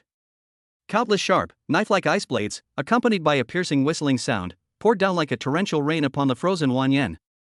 Wang Yan's face instantly turned terrified and shocked. He tried to dodge, but his body was frozen and he couldn't move at all. They could only watch helplessly as the ice blades fell, and before they could even let out a scream, they were completely engulfed by the dense ice blades. Put! Put! Put! The sound of ice blades piercing flesh was continuous. Wang Yan's body was riddled with holes in an instant, with flesh and blood flying everywhere and ice shards scattering in all directions. A moment later, the cold wind subsided. All that remained was a pool of bloody, mangled ice shards and a few pieces of remains. This proves that a powerful expert at the 7th level of the 3rd rank was standing here just now. The young girl, Suyu, originally intended to rush over to help, but she had only rushed halfway when she saw the terrifying scene of Wang Yan being instantly frozen and then torn apart by countless ice blades. She froze on the spot, as if she had been frozen in place, and stopped in a daze. At this moment, Suyu was overwhelmed with shock, her mind reeling. This is Wang Yan, a 3rd tier, 7th stage cultivator. The younger brother of the Blazing Fire Lord, a powerful talent who awakened the B rank, Fire Spirit Mastery. However, he was killed by this ice wolf almost in an instant. The entire process, from Wang Yan's charge to his death, took less than 10 seconds. It's as easy as killing a chicken. Suyu's mind went blank. She even wondered, was this scene really real? Or was she dreaming? Then, Suyu pinched her thigh hard, and the intense pain brought her back to her senses. Meanwhile, Fang Tian had finished cleaning up the battlefield, collecting the beast crystals and some valuable items and materials from the bodies of the pursuers who had been killed. Then, with a calm expression, he walked towards Suyu. Chapter 21. I really didn't want to be a slave owner. Hello, my name is Fang Tian. Fang Tian looked Suyu up and down and said in a deep voice. Suyu suddenly came to her senses. Looking at the calm and composed young man before him, and the 2 incredibly powerful ice wolves behind him, I couldn't help but swallow hard. Lord Fang. Lord Fang Tian. Suyu composed herself, disregarding her disheveled appearance, and bowed deeply to Fang Tian. Her voice trembled with gratitude. Thank you so much, Lord Fang Tian, for saving my life. I, Suyu, will never forget this kindness. Her gaze fell on Fang Tian, her eyes filled with gratitude. If it weren't for Fang Tian, she would probably be. Looking at the aloof and stubborn girl before him, Fang Tian's heart stirred slightly. S-rank swordsmanship talent, a score of 95. This was the key to his becoming stronger. If only this could be added to my apocalypse territory. Just as Fang Tian was pondering how to invite Suyu to join his territory, Suyu seemed to have made up her mind. She took a deep breath, a resolute glint appearing in her cool eyes. Under Fang Tian's astonished gaze, Suyu gritted her teeth and, with a plop, knelt down on the cold snow. Lord Fang Tian. She raised her head, her eyes firm and earnest. Suyu was all alone, outnumbered and outmatched. If it weren't for your rescue today, she would have perished long ago. Although Wang Yan is dead, the Lord of Blazing Fire behind him is even stronger. Suyu alone will probably never be able to take revenge in this lifetime. Her voice carried a hint of grief and indignation, yet it was also filled with a yearning for great power. She wants to become stronger. He harbored a steadfast obsession with revenge. Suyu begs your excellency to lend a hand and avenge my family members who died. For this reason, Suyu is willing to serve Lord Fang Tian as his servant. In this life, she will follow only his lead and have no other intentions. After saying that, Suyu kowtowed repeatedly to the sky. Get up and we'll talk about it later. Fang Tian spoke calmly, his gaze falling on Suyu. Tell me first, what exactly happened? Upon hearing this, Suyu trembled as she got up from the ground. Despite his injuries, the determination in his eyes remained undiminished. It's the Lord of Fire. Suyu gritted her teeth, her voice filled with barely suppressed hatred. I was originally the daughter of the Lord of the Changmu territory. My father, the Lord of Changmu, accidentally found a treasure chest while hunting exotic beasts. After opening it, he obtained a level 4 treasure, the life bottle. Fang Tian was slightly surprised upon hearing this. A treasure chest? In my previous life, although I had never seen it, I had heard of it. It is said that in some places, treasure chests will automatically spawn. You might find treasure after opening it. Some people, if they're lucky, can even rise to great heights because of this. Unexpectedly, Suyu's father had such good luck. However, Fang Tian understood that good luck doesn't always mean all good things. Really? Suyu paused for a moment, then took a deep breath. He continued. That life bottle is extraordinary. It can automatically fill a bottle with life water every day. The life water not only has the effect of accelerating wound healing, but also can accelerate plant growth when sprinkled on the ground. Our family of 3 was originally happily building our territory and planting crops with the help of this bottle. I dream of one day turning Longwood territory into an oasis. At this point, a flicker of pain and despair flashed in Suyu's eyes. However, somehow the Lord of the Blazing Fire territory found out about this treasure. That despicable fellow actually sent men to raid the Longwood territory at night, stealing the treasure, and he even murdered my parents.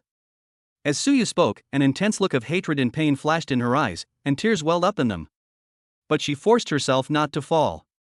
If it weren't for my mother's talent that allowed her to teleport, I would have died that night. Suyu's voice was hoarse with anger. My mother used her last strength to teleport me away, barely managing to escape with my life. But afterwards, the Blazing Fire territory still discovered my whereabouts and sent people to relentlessly hunt me down. I kept running and running and running, and if I hadn't met Lord Fang Tian today, I'm afraid I would have. After she finished explaining, Fang Tian understood her situation. Murder for treasure. Such things are not uncommon in the apocalypse. During the day she was being hunted, Suyu thought about avenging her parents every single minute. Therefore, after being rescued, she disregarded everything and knelt before Fang Tian, begging him to help her avenge her family. For this, she was willing to become a slave or maid.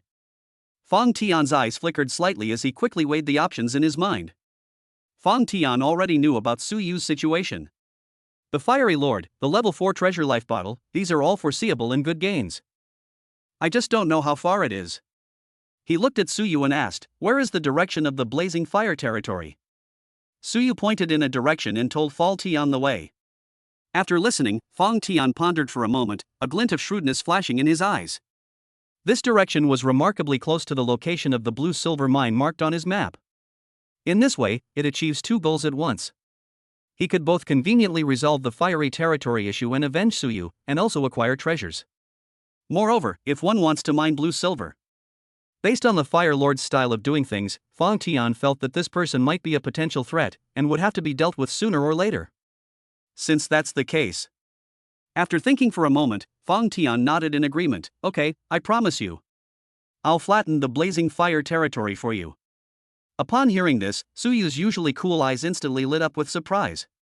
She hurriedly tried to kowtow to Fang Tian again, even addressing him as master. Fang Tian raised his hand in a gesture of support, indicating that she didn't need to do that. He said calmly, there's no need for that. Now that you've joined my territory, you'll be a subject of my Tianqi territory.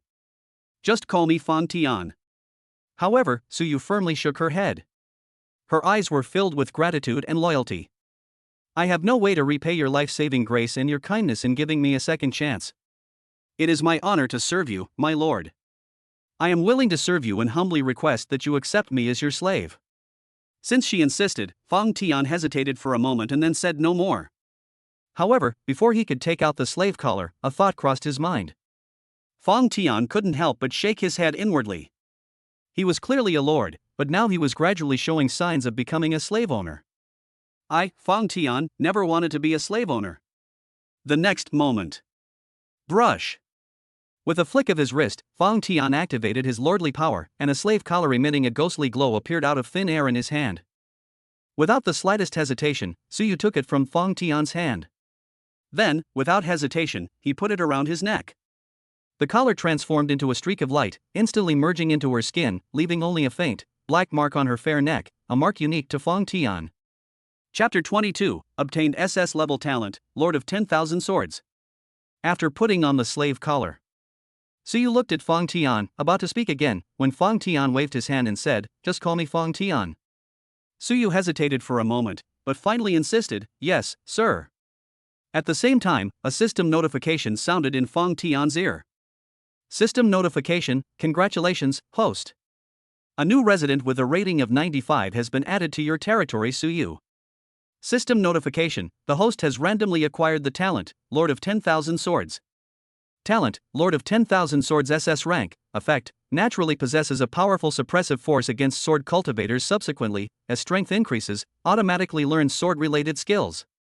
New Awakening Skill 1, Sword Intent, effect, an advanced version of the skill Sword Stance.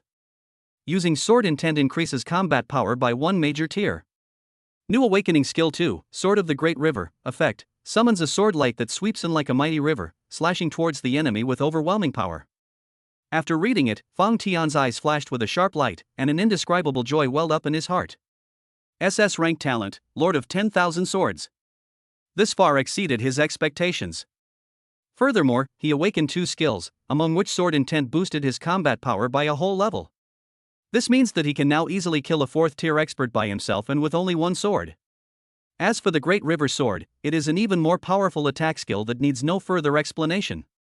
This greatly enhanced Feng Tian's combat strength and abilities, significantly increasing his sense of security. Very good. Feng Tian's lips curled slightly, and he felt even more confident. Next, he led Xia Xiuxue, Suyu, and 2 Icefield Wolf battle pets, speeding towards the direction of the blazing fire territory.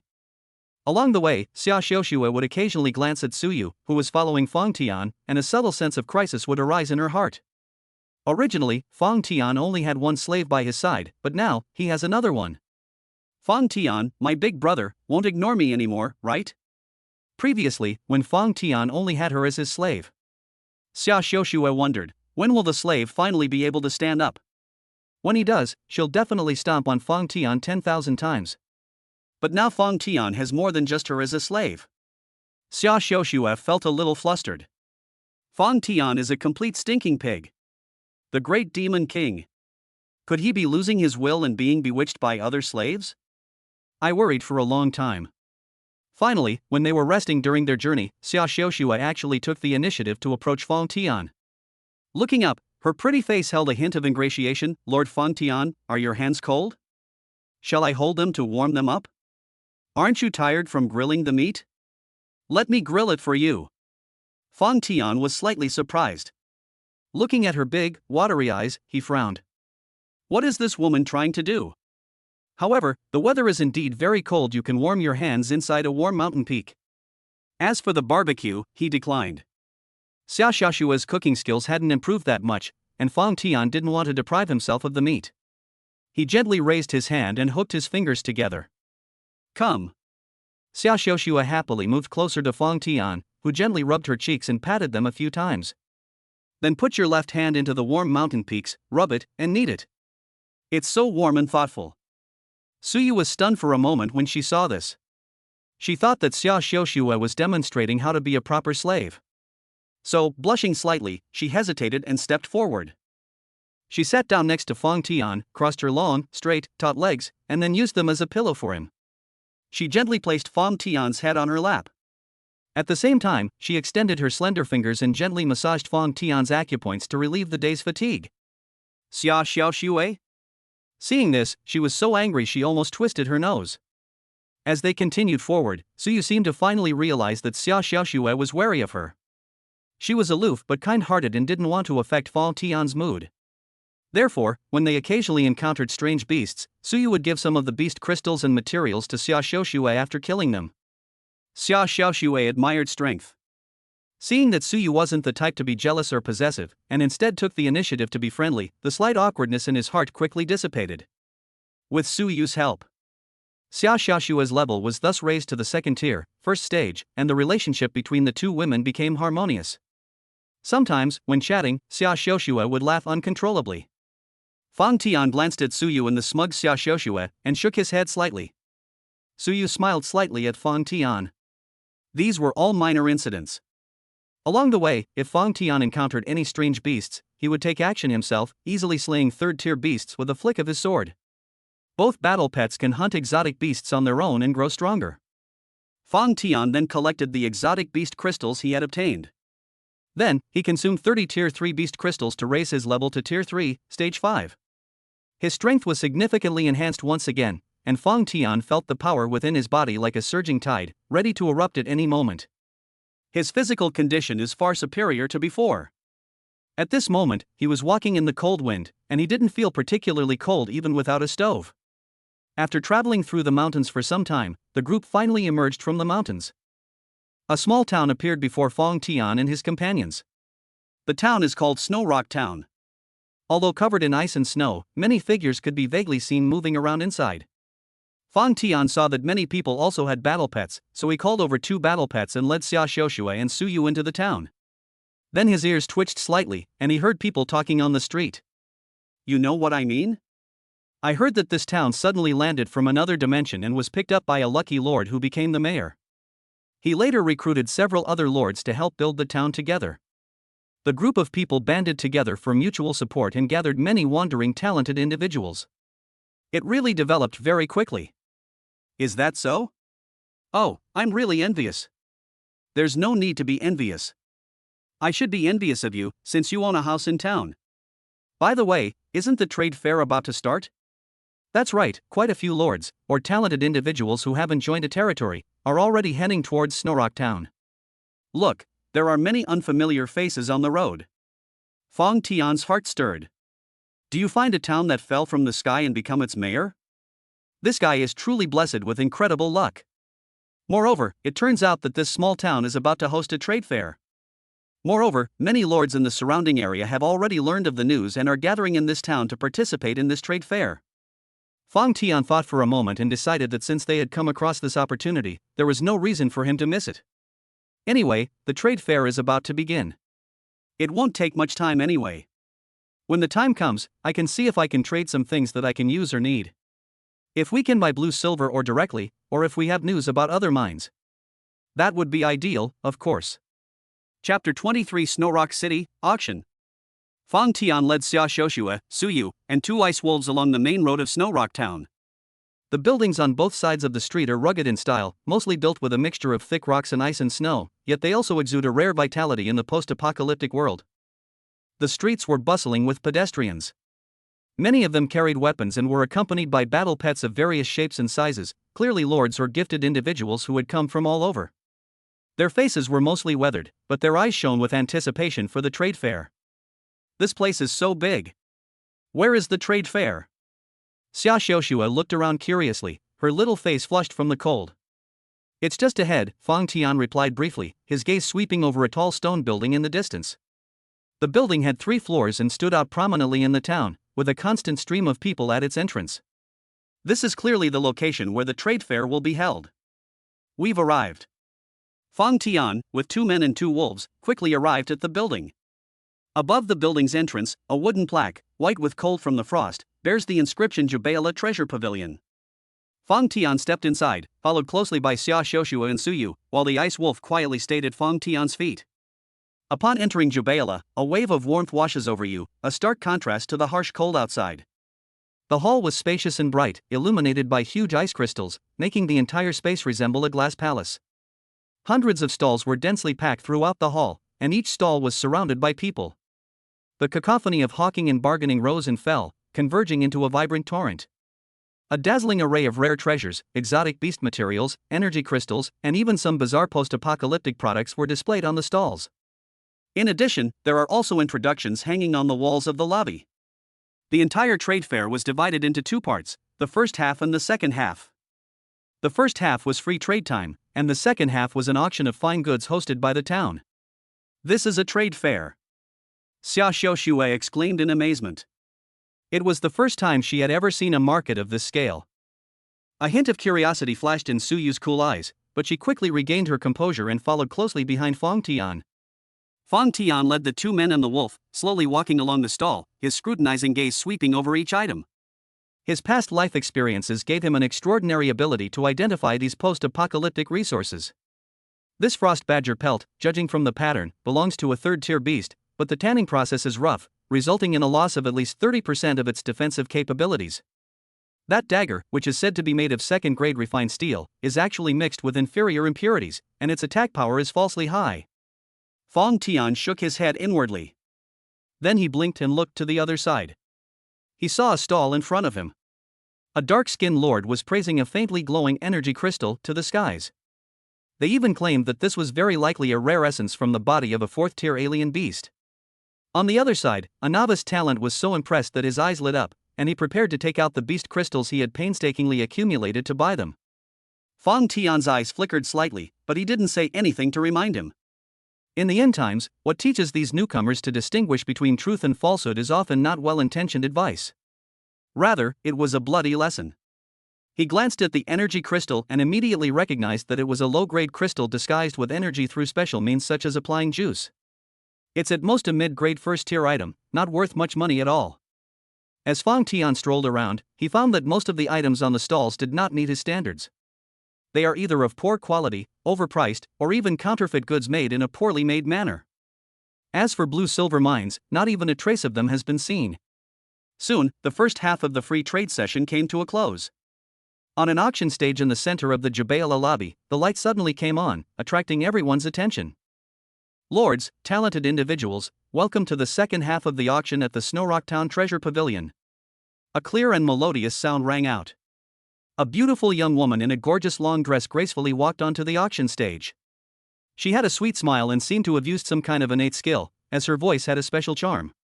In his hands he held a silver plate covered with a red cloth, which gleamed under the lamplight.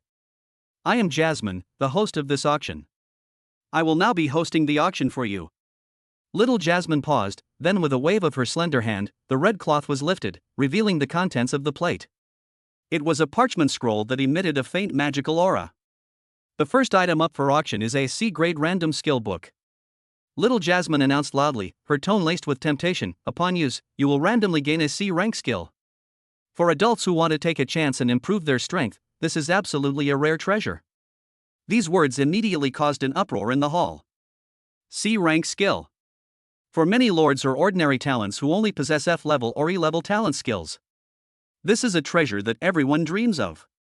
Even if it's a random skill, it's worth the gamble. I'll offer 5 Tier 2 Beast Crystals, someone shouted impatiently. 6 pieces.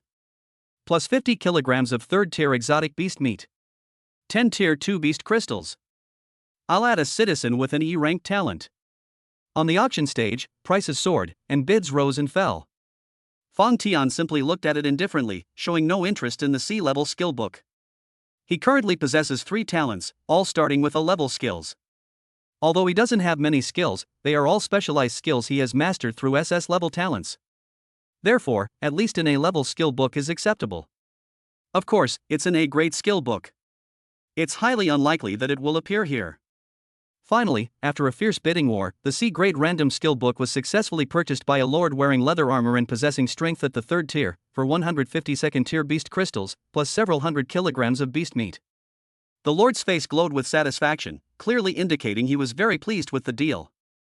The next items to be auctioned were also presented one after another.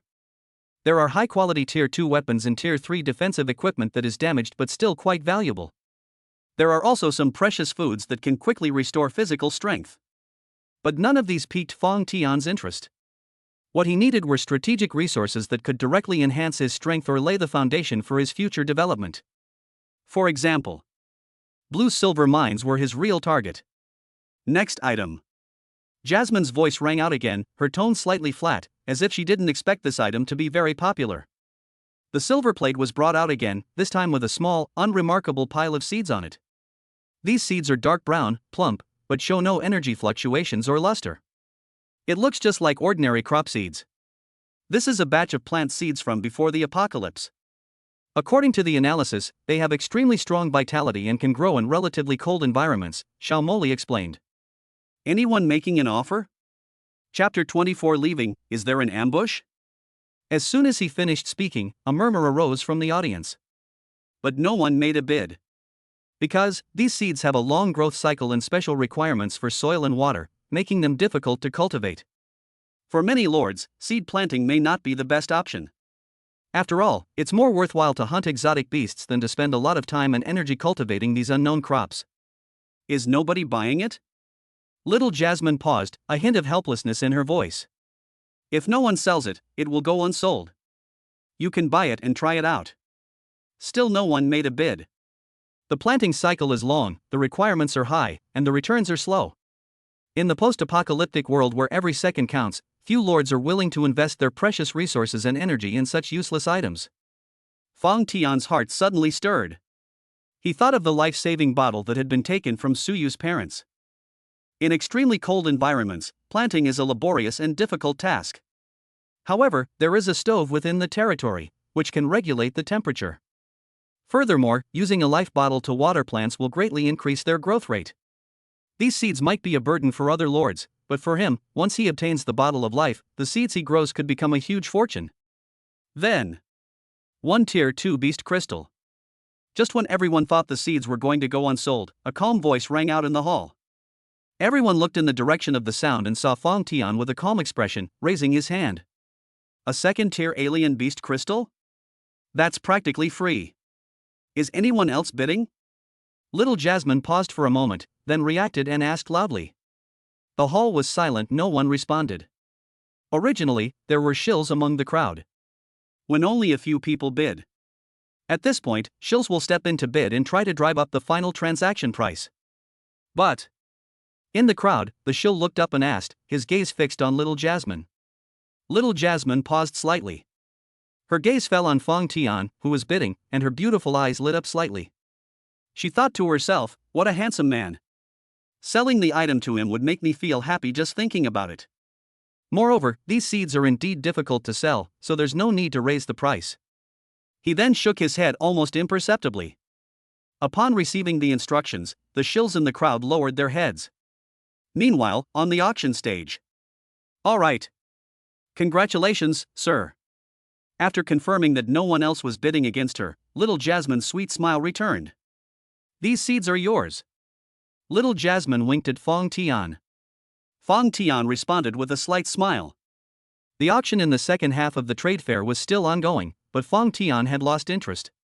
Although the subsequent items were of decent quality, including a Tier 3 enchanted armor that caused a sensation, Fang Tian remained calm and composed, showing no intention of bidding. His goal was clear: strategic resources, especially blue-silver ore. Unfortunately, the blue-silver mine never appeared until the end of the auction. This was also within Fang Tian's expectations. Blue-silver ore is a core material for upgrading a level 4 armory, and it is rare and precious. Even if someone obtains it, they will most likely choose to use it themselves or trade it privately with a trusted force. It's rare to see this at such a public auction. It seems I still have to rely on the ore distribution map I have, Fang Tian thought to himself. The auction ended, and the crowd began to disperse. Fang Tian led Xia Xiuxue and Suyu backstage to complete the transaction. 1 Tier 2 Beast Crystal was exchanged for a large bag of resilient seeds. This deal seemed like a loss to anyone, but Fang Tian treasured it and carefully stored it in the Lord's storage space. Let's go. After carefully storing the seeds, Fang Tian did not linger at Jubela and turned to leave with the 2 men and 2 wolves. Although Shuayan town is large, it is ultimately just a transit point. He had more important things to do, so he didn't want to linger and prepared to leave the town directly. Stepping out of the treasure pavilion, it was already dark outside. The cold wind howled, whipping up ice crystals and snowflakes that stung one's face. At the town gate, a large number of lords and gifted individuals gathered, preparing to leave. In the post-apocalyptic wilderness, danger lurks everywhere. Besides the ferocious beasts, what is often more terrifying is the human heart. Traveling alone makes one an easy target for raiders lurking outside the town. Therefore, many teams with similar strengths or similar routes will choose to temporarily team up. Let's move forward together and withstand the risks. Fang Tian and his group stood out somewhat in the crowd. A young man of unknown strength was accompanied by 2 stunningly beautiful young women and 2 exceptionally fierce ice wolves. Of course, Fang Tian and Suyu, and even the ice wolf, all possess S-level talents. Unless one has specific detection capabilities. Otherwise, it would be difficult to perceive the specific levels of Fang Tian and the others. Such teams are either seen as incredibly powerful and fearless, or as naive and overconfident prey. But it seems that everyone thinks Fong Tian and the others are more like the latter, that is, newly emerged talents or lords. Soon, a group of people came over on their own initiative. The leader was a burly man with scars covering his bare arms, and his aura was stable at the second tier, 7th level. He was followed by 7 or 8 companions, all of whom were at the upper middle level of the second tier. "Brother, are you also leaving Snowrock Town?" The burly man's gaze swept over Fong Tian and the 2 ice wolves, his tone still relatively polite. "We are from the Wind Merchant Guild and are heading to Blackstone Ridge in the southwest. If it's on the same route, why don't we travel together and look out for each other along the way?" Fong Tian glanced at him, then looked at the people behind him. Although these people had weathered faces, their eyes were still open and honest, and they did not have the ferocity of desperados. Blackstone Ridge, and part of the road he was heading in search of the blue silver mine overlapped with it. Traveling alone now would be too conspicuous, especially with Xia Xiaoxue and Suyu by his side, which could easily attract unnecessary trouble. Leaving the town with others and appropriately concealing one's strength can sometimes save a lot of trouble. Thinking of this, Fong Tian nodded slightly. "Okay. That's great." The burly man laughed loudly, extending his hand. "My name is Meng. What's your name, brother?" "Fong Tian." After a brief introduction and a short wait, the burly man recruited 2 more groups of people. Then, the groups merged into one and headed towards the vast, snowy forest outside the town. As night deepened, the forest fell silent, save for the crunching sound of footsteps on the snow.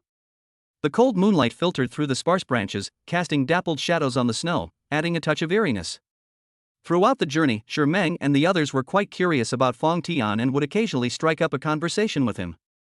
Fong Tian only responded with a few words occasionally, remaining silent most of the time and observing his surroundings. His spiritual power had already quietly spread out, alerting him to any possible danger. Just after the group had ventured about 2 miles into the forest, Fong Tian, walking in the crowd, suddenly paused slightly. His extraordinary perception allowed him to clearly detect dozens of faint life forms hidden beneath the snow ahead. These auras are filled with greed and violence. It's an ambush. Chapter 25. This is a one-sided massacre. Fong Tian's heart stirred slightly, but he remained expressionless, only giving Suyu behind him a subtle look. Suyu immediately understood, a hint of vigilance flashing in her cold eyes, and her hand gripping the sword hilt tightened subtly. "What's wrong, brother Fong Tian?" Meng noticed Fong Tian's pause and asked in confusion. However, before Fong Tian could answer, swish, swish, swish. A sudden change has occurred. The surrounding snow suddenly exploded, and dozens of dark figures emerged from beneath the snow like ghosts, instantly surrounding the entire team. The gleaming blade reflected a chilling killing intent in the moonlight. The 3 leading figures possessed particularly powerful auras. One is a 3rd order 5th stage, and the other 2 are 3rd order 4th stage. And the underlings behind them were all at the 2nd tier level 8 or 9, with some even reaching the 3rd tier level 1. This power was enough to easily crush Meng and his group. He. "We've finally waited for you, fat sheep." The scarred man at the head of the group, a 3rd tier, 5th stage cultivator, swept his greedy gaze over the crowd and sneered.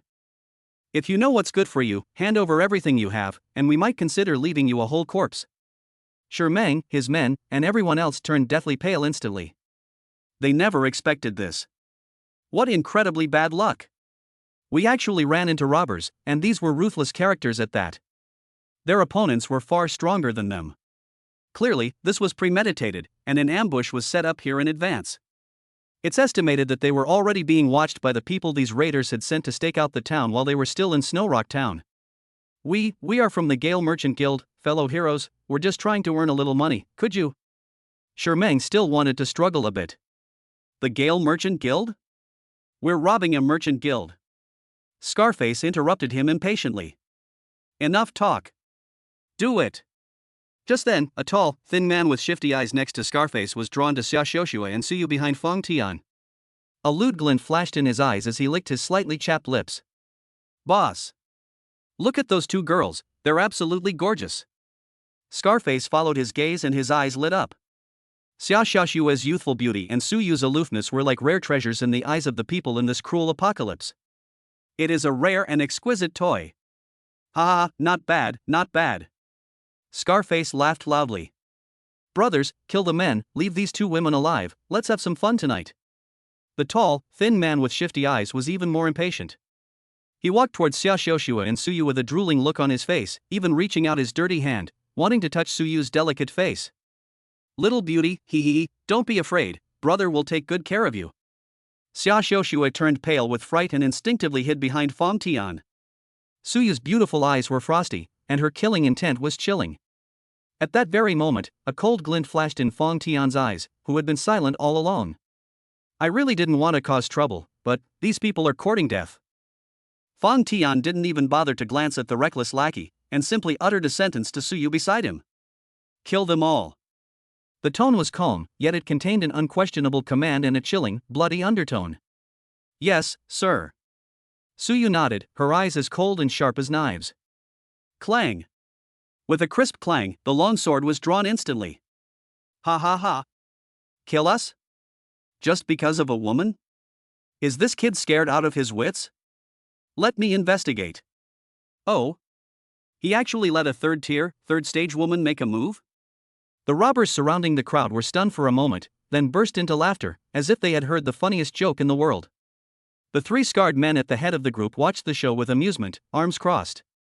In their view, on Fang Tian's side, the strongest is only Fang Tian himself, who is at the 5th stage of the 3rd rank. On their side, there was one person of the same level, 2 others at the 3rd rank and 4th stage, and dozens of elite subordinates. Resistance?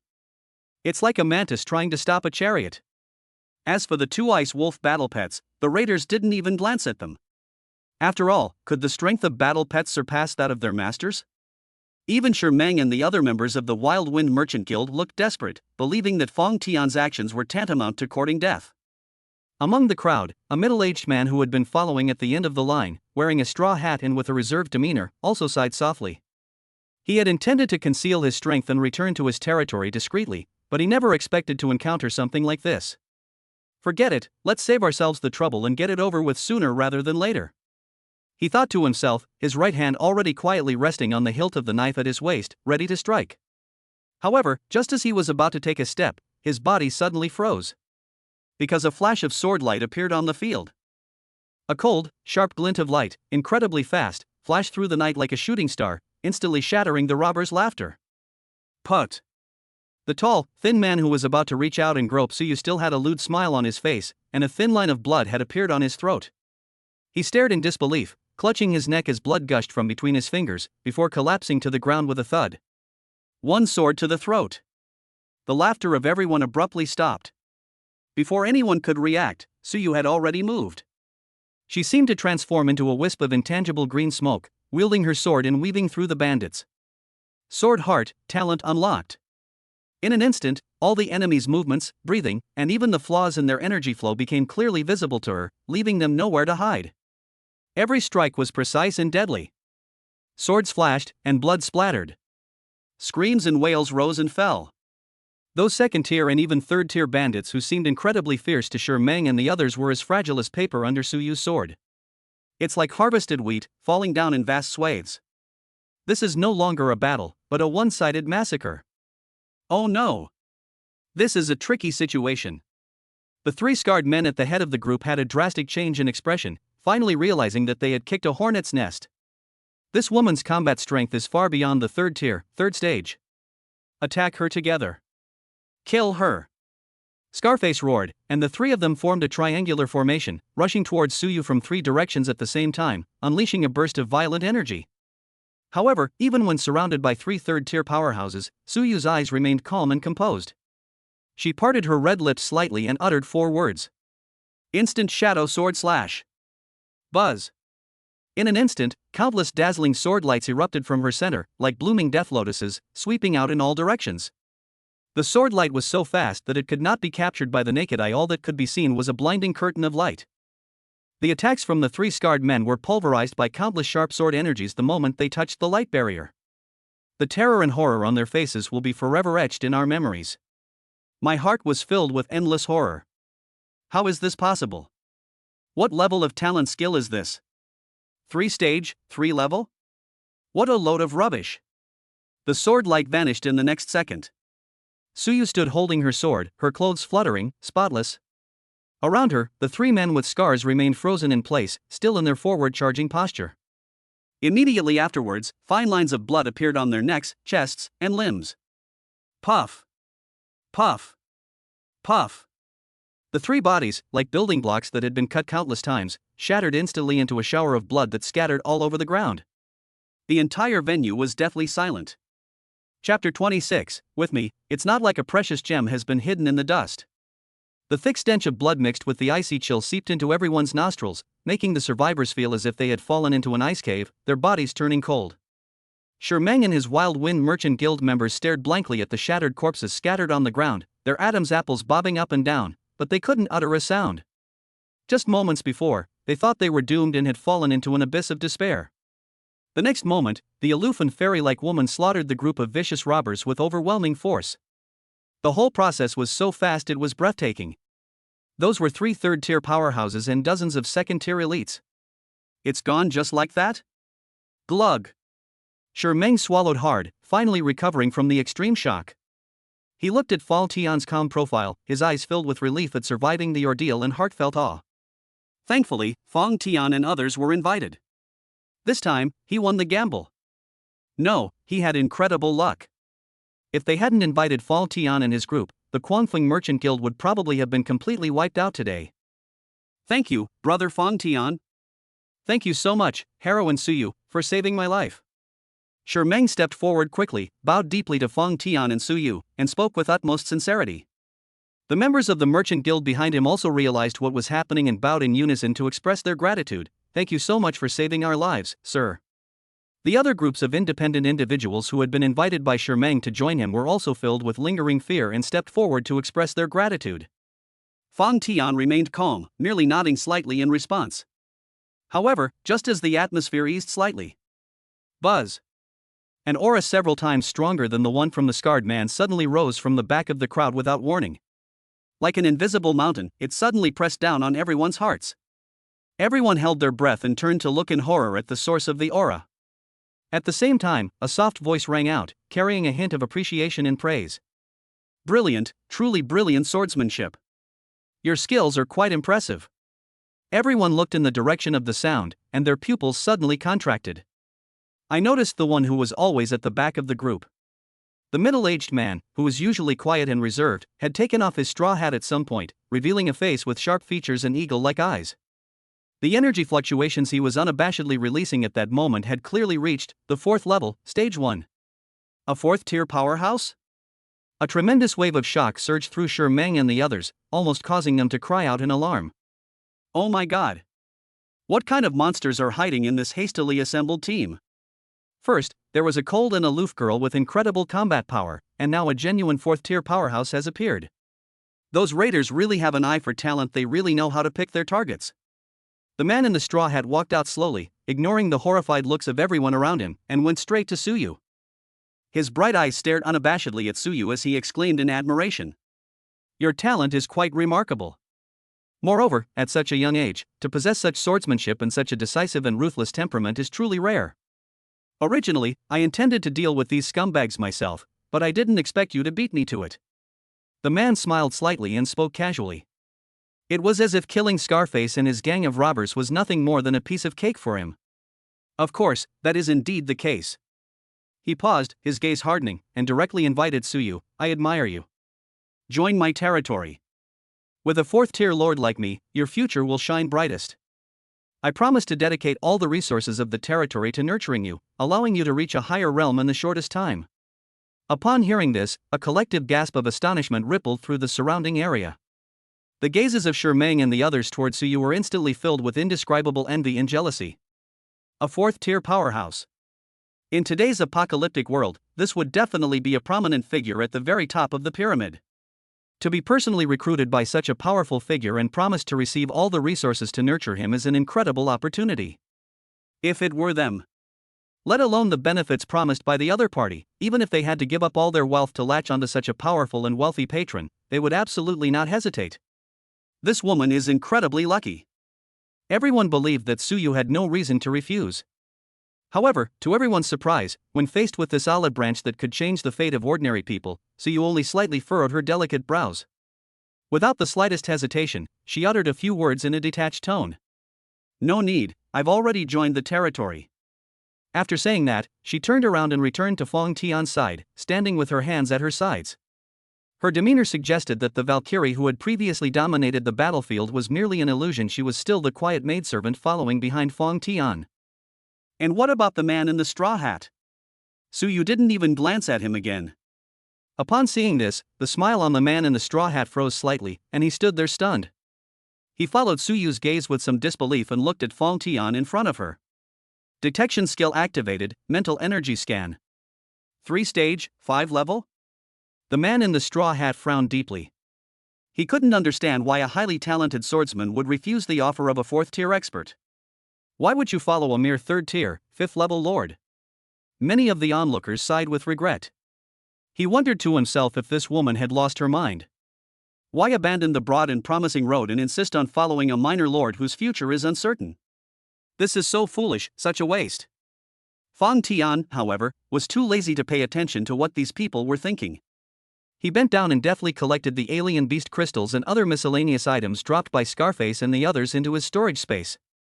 Even a small mosquito is still meat, let alone the fall of a 3rd-tier expert.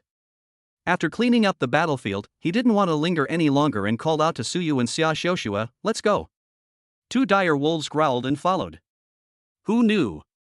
Stop. Just as Fong Tian and his group were about to leave, a figure flashed like a ghost and blocked their way. It was that man in the straw hat who was at the 4th level, 1st stage. Fong Tian frowned slightly, his eyes turning cold. "Get out of the way." The man in the straw hat seemed not to hear him. His gaze passed over Fong Tian and fixed intently on Su Yu. He said in a deep voice, "Young lady, please reconsider. For a gifted individual, choosing a lord is like being reborn. One wrong step leads to another." He then turned his gaze back to Fong Tian, his tone carrying a hint of condescending arrogance and disdain. "Kid, let her go." The man in the straw hat naturally assumed that Fong Tian had used some means to control Su Yu, which led her to make such an irrational decision. For a woman as gifted as her to follow you is nothing short of casting pearls before swine, a complete waste of her talent. The man in the straw hat suddenly raised his voice, his powerful aura pressing down on Fong Tian without any hesitation. "And I am not only stronger than you, but my territory is also more powerful and well equipped. Furthermore, I am particularly good at cultivating talent. Only by following me will this rough gem of a woman not be obscured." Chapter 27 Leopard Fears, Fong Tian? I am ordered to take your life. In the eyes of the man in the straw hat, a 3rd-tier lord was not qualified to have a follower with such high talent as Su Yu. Moreover, he personally spoke up, which gave them plenty of face. Anyone who isn't an idiot should know how to make the right choice. The reason they didn't agree is probably because Fong Tian wouldn't release them. Fong Tian's eyes turned completely cold. Having been reborn, he cherishes every moment and is eager to develop. What I hate most is this kind of self-righteous idiot who wastes his time here. My patience is limited, Fong Tian said coldly. I'll say it one last time, get out of here. Heh, you don't know what's good for you. The man in the straw hat was enraged by Fong Tian's attitude, and a cold glint flashed in his eyes. How dare someone of the mere 3rd rank be so presumptuous in front of him? He was about to teach this arrogant brat a lesson and make him see reality. However, at the very moment the energy within him surged. Boom! An aura far more terrifying, more violent, and more bloodthirsty than his suddenly crushed down from the distant horizon, as if the sky were collapsing and the earth were sinking. The sheer power of this aura caused everyone present, including the 4th-tier, 1st-stage man in the straw hat, to have their expressions change drastically. In their perception, it was as if a ferocious beast from the ancient wilderness was descending at breakneck speed with unparalleled force. What is this? The man in the straw hat looked up in horror. Above the night sky, a huge black shadow tore through the clouds and swooped down with a piercing sound. It was a burly figure clad in black leather armor, with muscles bulging like mountain rocks. Behind him grew a pair of ferocious black fleshy wings. His sharp, knife-like leopard eyes gleamed with a cruel and bloodthirsty light in the darkness. Boom! The dark shadow landed heavily on the snow, stirring up a flurry of snowflakes. 4th stage, 3rd segment. A terrifying pressure swept across the entire area like a tidal wave. Shi Meng and the others' legs went weak, and they collapsed to the ground, finding it extremely difficult to even breathe. The man in the straw hat was also pale. Under this pressure, his proud 4th-level 1st-stage strength seemed so insignificant and laughable. Reaching the 4th tier of strength means entering a new realm. This is no joke. However, the newcomer didn't even bother to glance at the others. This man had the body of a human and the head of a leopard. His bloodthirsty leopard eyes scanned the crowd precisely, finally locking onto Fong Tian. A hoarse and brutal voice echoed throughout the snow-covered forest. "You are Fong Tian?" The hoarse and brutal voice, seemingly carrying the texture of metal scraping, echoed in the silent snow forest, striking the heart of everyone present. This sudden turn of events left everyone stunned. Just a moment ago, they were still shocked by Su Yu's power and horrified by the appearance of the fourth-tier man in the bamboo hat. The next moment, a leopard-headed alien race whose aura far surpassed that of the man in the straw hat, reaching the terrifying fourth rank, third stage, descended from the sky. Moreover, his goal was clear: to aim straight for the heavens. What exactly is going on? What is the relationship between this young lord and this terrifying being? The man in the straw hat was also greatly shocked at this moment. His gaze swept back and forth between Fong Tian and the alien named Bao Lai with suspicion and uncertainty. He had absolutely no idea what was going on between these two people. Just as everyone was filled with doubt and surprise. Fierce cruel leopard eyes were fixed on Fong Tian. After scrutinizing him for a moment, he slowly nodded, his tone confirming his suspicion. "Indeed, it seems you are Fong Tian. I am Bao Lai, here to take your life on the orders of my king." The moment the words fell, Leopard Fierce slowly raised his right hand. With a whoosh, 5 sharp bone blades, each half a foot long and gleaming with a chilling light, shot out from the palm covered in black fur. He looked at Fong Tian coldly, a cruel smile spreading across his lips. "I'm being kind-hearted by letting you know who's after you die. You'll at least know why you're dying." After saying that, his muscles suddenly bulged, and violent energy erupted like a volcano, as if he was about to make a move at any moment. Boom! The terrifying aura and oppressive force instantly froze the entire scene. Everyone was filled with endless terror. Leopard King? What level of terrifying existence is that? To be able to dispatch a fourth-tier, third-stage powerhouse to carry out a kill order. His true strength was beyond anyone's imagination. At this moment, most people in the arena were completely unaware of the existence of the alien race. But they were all aware of one thing, which was, "It's over." These two words popped into everyone's mind at the same time. In their view, Fong Tian, who was only at the third level and fifth stage, had absolutely no chance of survival against such a powerful enemy. The members of the Gale Merchant Guild showed expressions of reluctance. Regardless, Fong Tian and his group had just saved their lives, and they really didn't want to see their benefactors die so tragically on the spot. Shermeng clenched his fists so tightly that his fingernails dug deep into his palms, drawing blood. Having experienced all that happened today, he hated his own weakness more than ever before. Before such a powerful being. Let alone offering help, he would probably be threatened if he dared to get even a fraction closer to the source of the dissipated energy. That would tear him to shreds in an instant. Call. The man in the straw hat let out a long breath, his tense nerves easing slightly.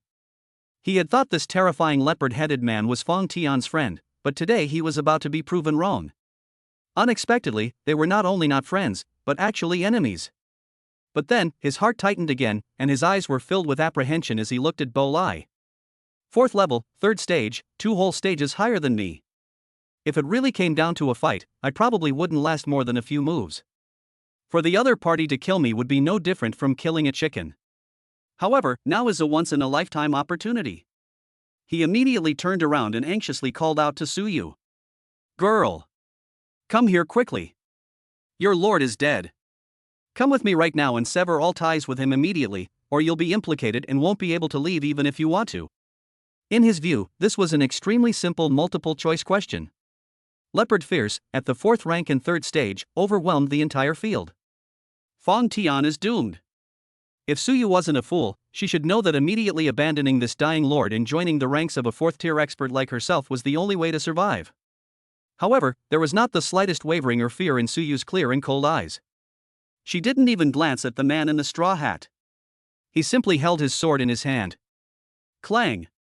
As she drew her long sword, its clear, resonant sound accompanied her movements.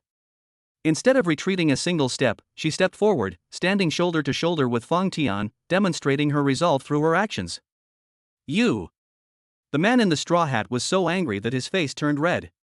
In the end, he could only let out a regretful sigh and shake his head repeatedly. Foolish! How foolish! Such a gem, it seems, will perish here today. What a pity, what a shame.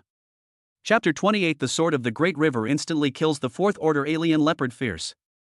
Fang Tian ignored what others were thinking. His gaze remained calm. He glanced to his side. To his surprise, although Xia Xiaoxue was so frightened that her pretty face turned pale, her delicate body trembled, and her long white legs were shaking, she did not run away. Instead, she gripped the hem of her clothes tightly and stood firmly behind him. This school beauty is strange. She had that kind of demeanor in her past life, but now she actually has some backbone. As for Leopard Fierce? Although his arrival was somewhat sudden, Fang Tian had actually been waiting for him for a long time. From the moment he killed Wang Jian, he knew that this battle was inevitable. In fact, he had already prepared for the challenge. Turning his head, Fang Tian looked at Suyu beside him, his voice calm and steady. "Lend me your sword." Without hesitation, Suyu presented her sword with both hands. Fang Tian took the long sword. It felt slightly cool to the touch. His slender fingers gently stroked the blade, feeling the sharpness emanating from it, and his mind calmed down completely at that moment. His expression became calm and indifferent. Upon seeing this, Bao Lai on the opposite side was slightly taken aback, and then let out a sneer. He found it extremely ridiculous. In his view, these people in the arena were nothing more than a flock of lambs to the slaughter. Even if all the people here were combined, it wouldn't be enough for me to charge back and forth once. Now that Fang Tian knows he has come on the king's orders, his death is imminent. They should have obediently knelt down, stretched out their necks, and waited to die. How dare you still wield a sword? What is he trying to do? Is he trying to rebel? What right does he have to rebel? With just a piece of trash like him, a mere third-tier fifth-stage warrior? You ignorant ants! The mockery in Leopard's eyes was instantly replaced by violence. He felt his authority had been challenged. Roar! With a deafening roar, Leopard Fierce's body suddenly expanded, and a huge black leopard shadow rose into the sky from his body, blocking out the moonlight. The leopard's shadow resembled a moving hill. Exuding a suffocatingly fierce aura, it loomed high above, a gigantic claw that blotted out the sky, accompanied by a sonic boom that seemed to tear through the air. It slammed down hard on the tiny square of sky below. Leopard looked down at Fang Tian with a ferocious and cruel expression, already envisioning the scene of Fang Tian being smashed into a bloody mess by his own slap. Well, it's over. The eyes of the people around were filled with pity, and many of the more timid ones even closed their eyes in anguish, unable to bear to watch the bloody scene. Shermeng clenched his fists tightly, while Suyu's beautiful eyes widened in extreme tension. However, just as the giant claw was about to strike, buzz! A flash of sword light appeared on the field. It wasn't the swift and agile sword light of Suyu, but rather a domineering and unparalleled sword light that seemed to have risen from the primordial chaos. A glint of light flashed in Fang Tian's eyes. The Lord of 10,000 Swords talent activated with a roar. Sword intent, activate. Boom! A terrifying aura, completely different from Leopard Fierce, surged into the sky from Fang Tian's body. 3rd level 5th Dan, 3rd level 9th Dan, 4th level 1st Dan, 4th level 5th Dan. With the blessing of sword intent, his combat power instantly soared to a whole new level. What? The one who felt it most clearly was the man in the straw hat. His eyes widened in horror, almost unable to believe what he was seeing. How could the aura of a third-tier lord suddenly surge to a level that even he had to look up to? In that instant, he felt he couldn't look Fang Tian in the eye at all. Just one look and my eyes start to sting. How is this possible? Before he could recover from his shock, Fang Tian had already made his move. Holding his long sword, he neither dodged nor evaded the massive leopard claws that were pressing down on him. He simply swung his sword in a seemingly ordinary manner. He uttered 4 words indifferently. The Sword of the Great River. In an instant, an extremely dazzling silver sword light shot out from the sword. The sword light swelled in the wind, instantly transforming into a silver ribbon that stretched across the heavens and earth. Like a mighty river rushing down from the heavens, carrying an unparalleled surging power, it surges upstream and sweeps away. The leopard, whose face was originally full of disdain and cruelty, suddenly narrowed its eyes to pinpoints the moment it came into contact with the sword light. A fear originating from the depths of his soul instantly overwhelmed him. That's the aura of death. No! He let out a roar of extreme terror, frantically channeling all his energy in an attempt to resist and struggle. However, it had absolutely no effect. His enormous claws, capable of shattering mountain rocks, were as fragile as paper before the mighty river of swords, instantly washed away without a trace. Immediately afterwards, the sword river, with its remaining momentum, rushed over his massive body. Put. The fear and horror on Bao Lai's face froze completely. His body, from head to toe, was cleanly and decisively cleaved in two by that silver sword light. Blood and entrails were shredded into nothingness amidst the sky full of sword energy. Boom! Leopard's body fell heavily to the ground. Sold out instantly. The 4th tier, 3rd stage Leopard clan expert couldn't even last a second against Fong Tian's sword light. He died on the spot. Even after slaying Bao Lai, the mighty sword light remained undiminished in its power. With a deafening roar, it charged headlong into the distant snow-covered forest. Rumble! Under the stunned gaze of everyone, as if witnessing a miracle. That sword light forcefully cleaved the vast, boundless snow forest in front of them, creating a straight abyss that was several kilometers long and tens of meters wide.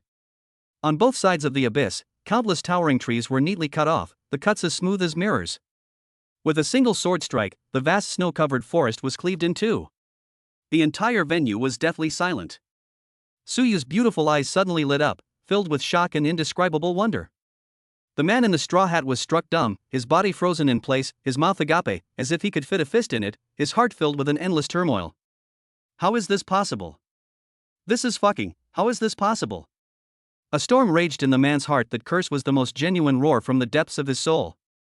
He stared intently at the bottomless abyss of the sword mark that stretched across the snow-covered forest, feeling a chill run from the soles of his feet to the top of his head, as if the blood in his entire body had been frozen.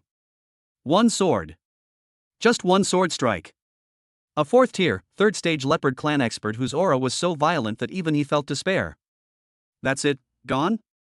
Not even a complete body was left. Brush. Cold sweat instantly soaked his back. Because he remembered what he had just done. He actually wanted to snatch his followers from such a powerful figure? He even had the audacity to say that Suyu was wasting her potential by following him, and that following him was the best outcome for her. Chapter 29 rewards you with a Tier 4 high-grade Wind Whisper Staff. What the hell have I done? The man in the straw hat's cheeks flushed bright red instantly, then turned deathly pale. Shame, fear, lingering dread. A flood of emotions overwhelmed him. He felt his toes curling up so tightly that he wished he could dig a 3-bedroom apartment out of the snow and crawl inside, never to be seen again. He wasn't stupid. He knew very well that with the strength his opponent had just displayed with that sword strike, killing him would be easier than breathing. The reason I'm still alive isn't because I'm strong, it's simply because the other party can't be bothered with me, this buzzing fly. A chill ran down his spine, and the man in the straw hat instantly sobered up. Wait a minute, now that the other party has already made a move, what if they take the opportunity to kill me as well? Possibly. Very likely. Should we run away? No. What a joke. Where could I possibly escape to in the face of something like this? The only way out is to apologize. To beg for forgiveness. Without a moment's hesitation or arrogance, he abruptly removed his straw hat, revealing a face that was still fairly decent but now filled with terror and fawning. With a thump, he knelt down on both knees without hesitation and kowtowed heavily to Fong Tian. Senior, please forgive me. I was blind and ignorant, and had the audacity to offend your might. I deserve to die. Please, Senior, have mercy and let me go. His voice was choked with sobs, and his body trembled violently. This scene nearly made the eyes of the surrounding Mad Wind Merchant Guild members and Shermang and others pop out of their sockets. That's a 4th tier expert. The person who was high above them, like a god, was now like a dog wagging its tail and begging for mercy, kneeling before Fong Tian and kowtowing.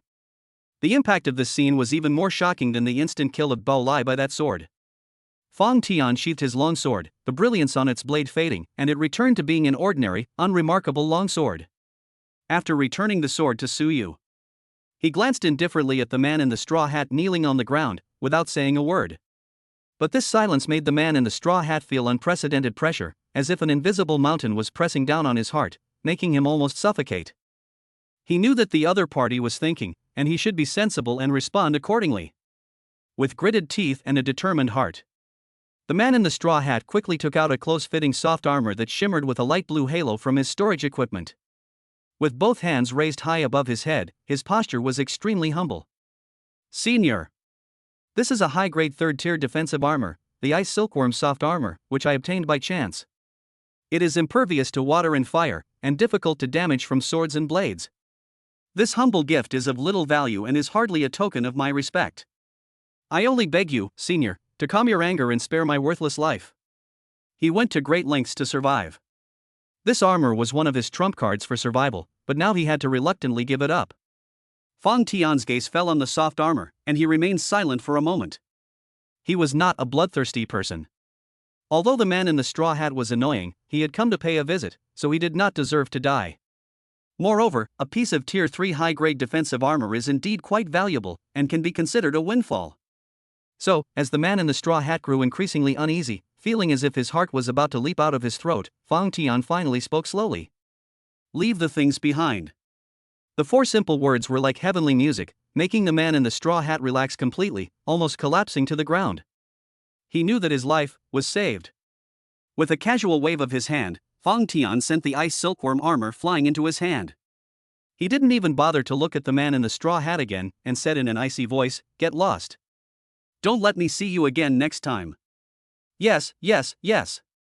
Thank you for sparing my life, Senior. Thank you, Senior. The man in the straw hat felt as if he had been granted a pardon.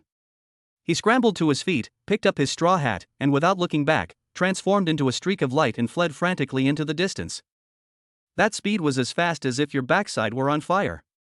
It felt like a raging flood or ferocious beast was chasing you from behind. Seeing the once majestic and arrogant 4th-tier expert now running faster than a rabbit. The people in the room were shocked, but upon reflection, they felt it was only natural. Even Leopard Fierce, a 4th-tier, 3rd-stage warrior, was instantly killed by a single sword strike. As a 4th-tier, 1st-stage warrior, if he doesn't take the initiative to apologize and run away, is he supposed to stay and wait to die? In the crowd, those who previously thought Suyu was foolish to reject the man in the straw had now felt a burning sensation on their faces, as if they had been slapped hard in the face. They finally realized what was going on. No wonder this young lady refused the invitation from a 4th-tier expert without hesitation. Indeed. With such a powerful figure by our side, it's like following a true dragon. Who would even look at a little mudfish? We were the real fools. We actually felt sorry for this girl and thought she was stupid. Looking back now, it's utterly ridiculous. So, they were the really fools all along. Once they understood this, many people's eyes turned fiery as they looked at Fang Tian, and their hearts began to pound uncontrollably. This guy is a real powerhouse. He can kill 4th-tier enemies like slaughtering dogs. The apocalypse has arrived, the strong reign supreme. If one is fortunate enough to follow such a powerful figure, even as a servant, one's future achievements will be limitless. If you can really get in touch with them, it's like rising to the top in one step. Immediately, several quick-thinking individuals mustered their courage and eagerly wanted to step forward and strike up a conversation. They wanted to get closer to him, even if it was just to become acquainted with him. However, they were ultimately a step too late. Fang Tian completely ignored the awe, worship, and fanaticism in the eyes of those around him. He walked to Leopard Fierce's body, which had been split in two, and swiftly collected all of its spoils, including a 4th-tier crystal that shimmered with intense energy. After doing all this, he calmly said to Suyu and Xia Xiuxua, "Let's go." After saying that, he led the 2 people and their 2 battle pets, turned around and walked into the vast snow forest, and his figure quickly disappeared from everyone's sight. Well, we missed it. We missed a tremendous opportunity. If I had been a little braver, I would have gone up earlier. Looking in the direction Fang Tian left, those who hadn't had a chance to speak immediately beat their chests and stamped their feet in regret. What a missed opportunity. If I had known this person was this strong, I would have. Sure Meng and the rest of the Quangfeng Merchant Guild stared at the abyss cleaved open by the swordlight with complicated expressions, remaining silent for a long time. What they see today will surely become an unforgettable memory for them. After leaving everyone's sight, Fang Tian led Suyu and Xia Xiuxua on a swift journey. He only slowed down when he was sure there was no one else around. Then, with a thought, he silently communicated with the system. The system had given a notification when Fang Tian killed Bao Lai, and now he began to check it. Ding! Detected that the host has successfully killed Leopard King's powerful subordinate, Leopard Fierce. The desperate counterattack mission is complete. Task rewards are being distributed. Congratulations, host. You have obtained Level 4 Weapon, Wind Whisper Staff, X1. Chapter 30 Advancement to the 4th rank, Arrival at the Longwood Territory. It's here. Fang Tian's heart stirred. With a flash of light, a staff that was entirely emerald green, with a blue gemstone inlaid at the top and mysterious wind elemental runes engraved on its shaft, appeared in his hand. The staff felt cool to the touch, emanating a pure wind elemental energy that was refreshing and invigorating. View the Properties panel. Wind Whisper Staff. Rank, Tier 4, High Grade. Attributes, Spirit plus 50, Spell Power plus 40%. Innate Skill 1, Wind Blade. Effect, consumes mental energy to summon one or more high-speed wind blades to attack enemies, possessing extremely strong cutting capabilities. Innate Skill 2, Durable.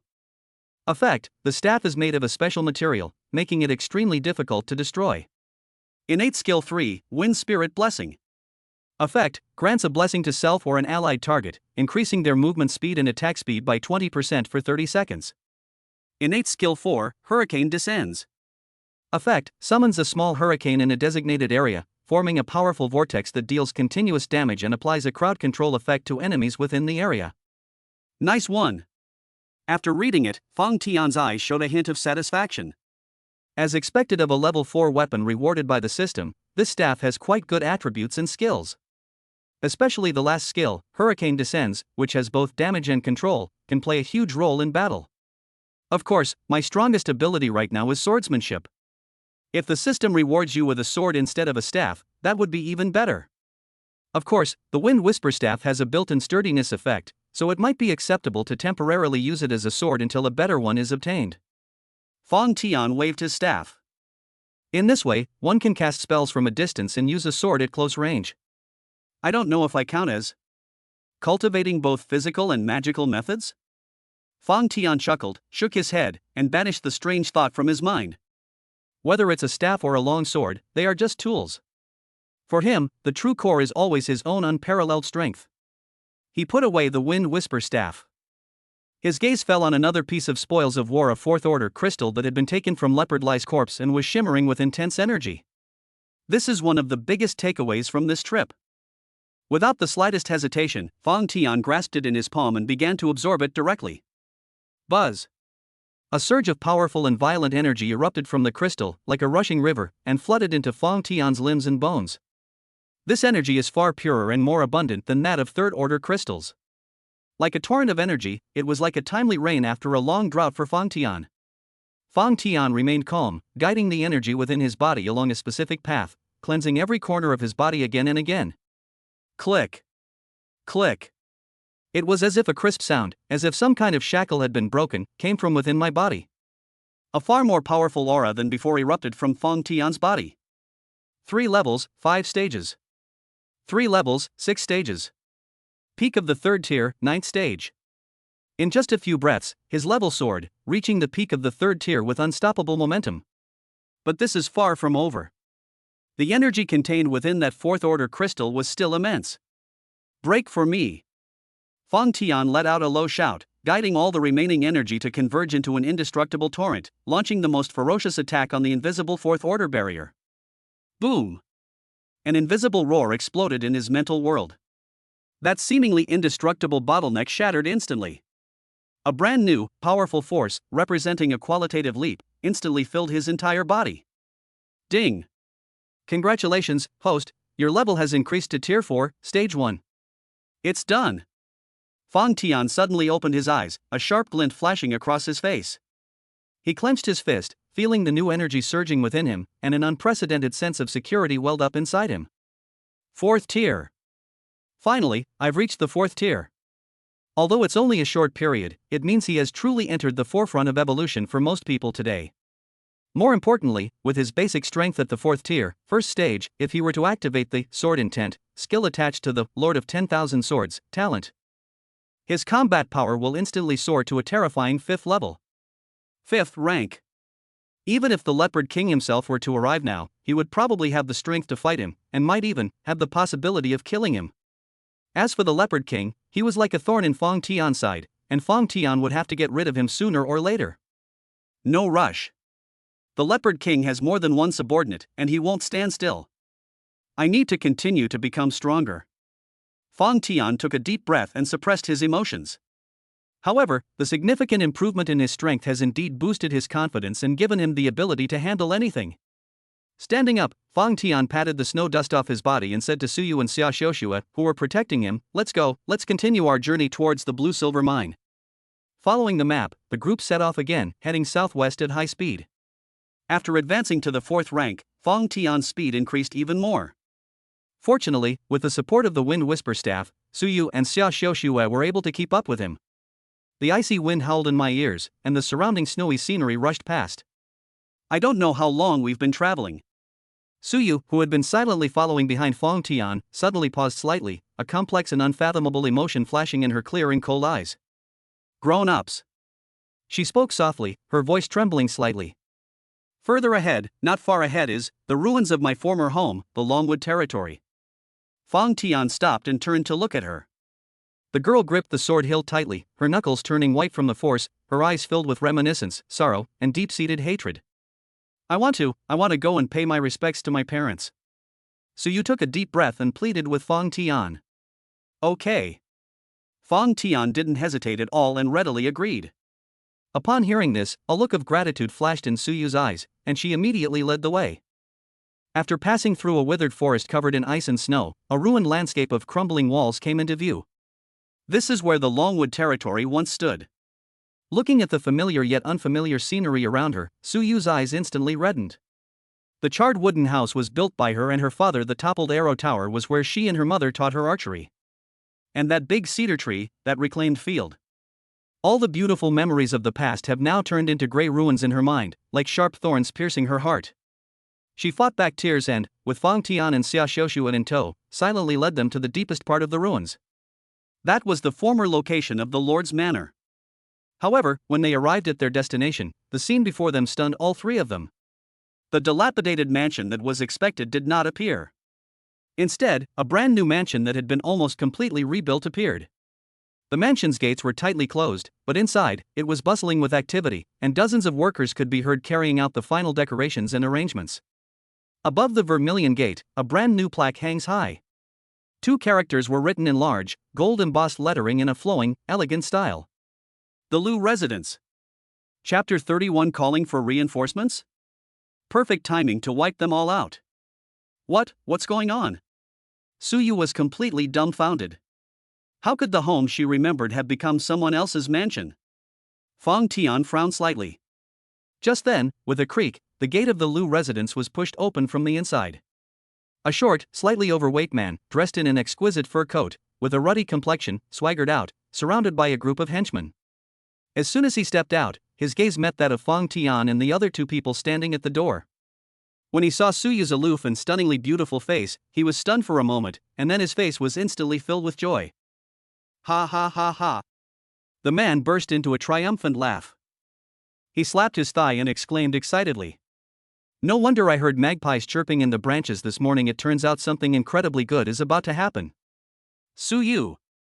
I didn't expect you to still be alive, and even dare to deliver yourself to my doorstep. His eyes greedily and brazenly scanned Suyu's body. It's as if you're looking at an item that belongs to you. What are you all standing there for? The next second, his face darkened, and he shouted sternly at the group of lackeys around him. Attack together. Take down this little bitch and her 2 accomplices.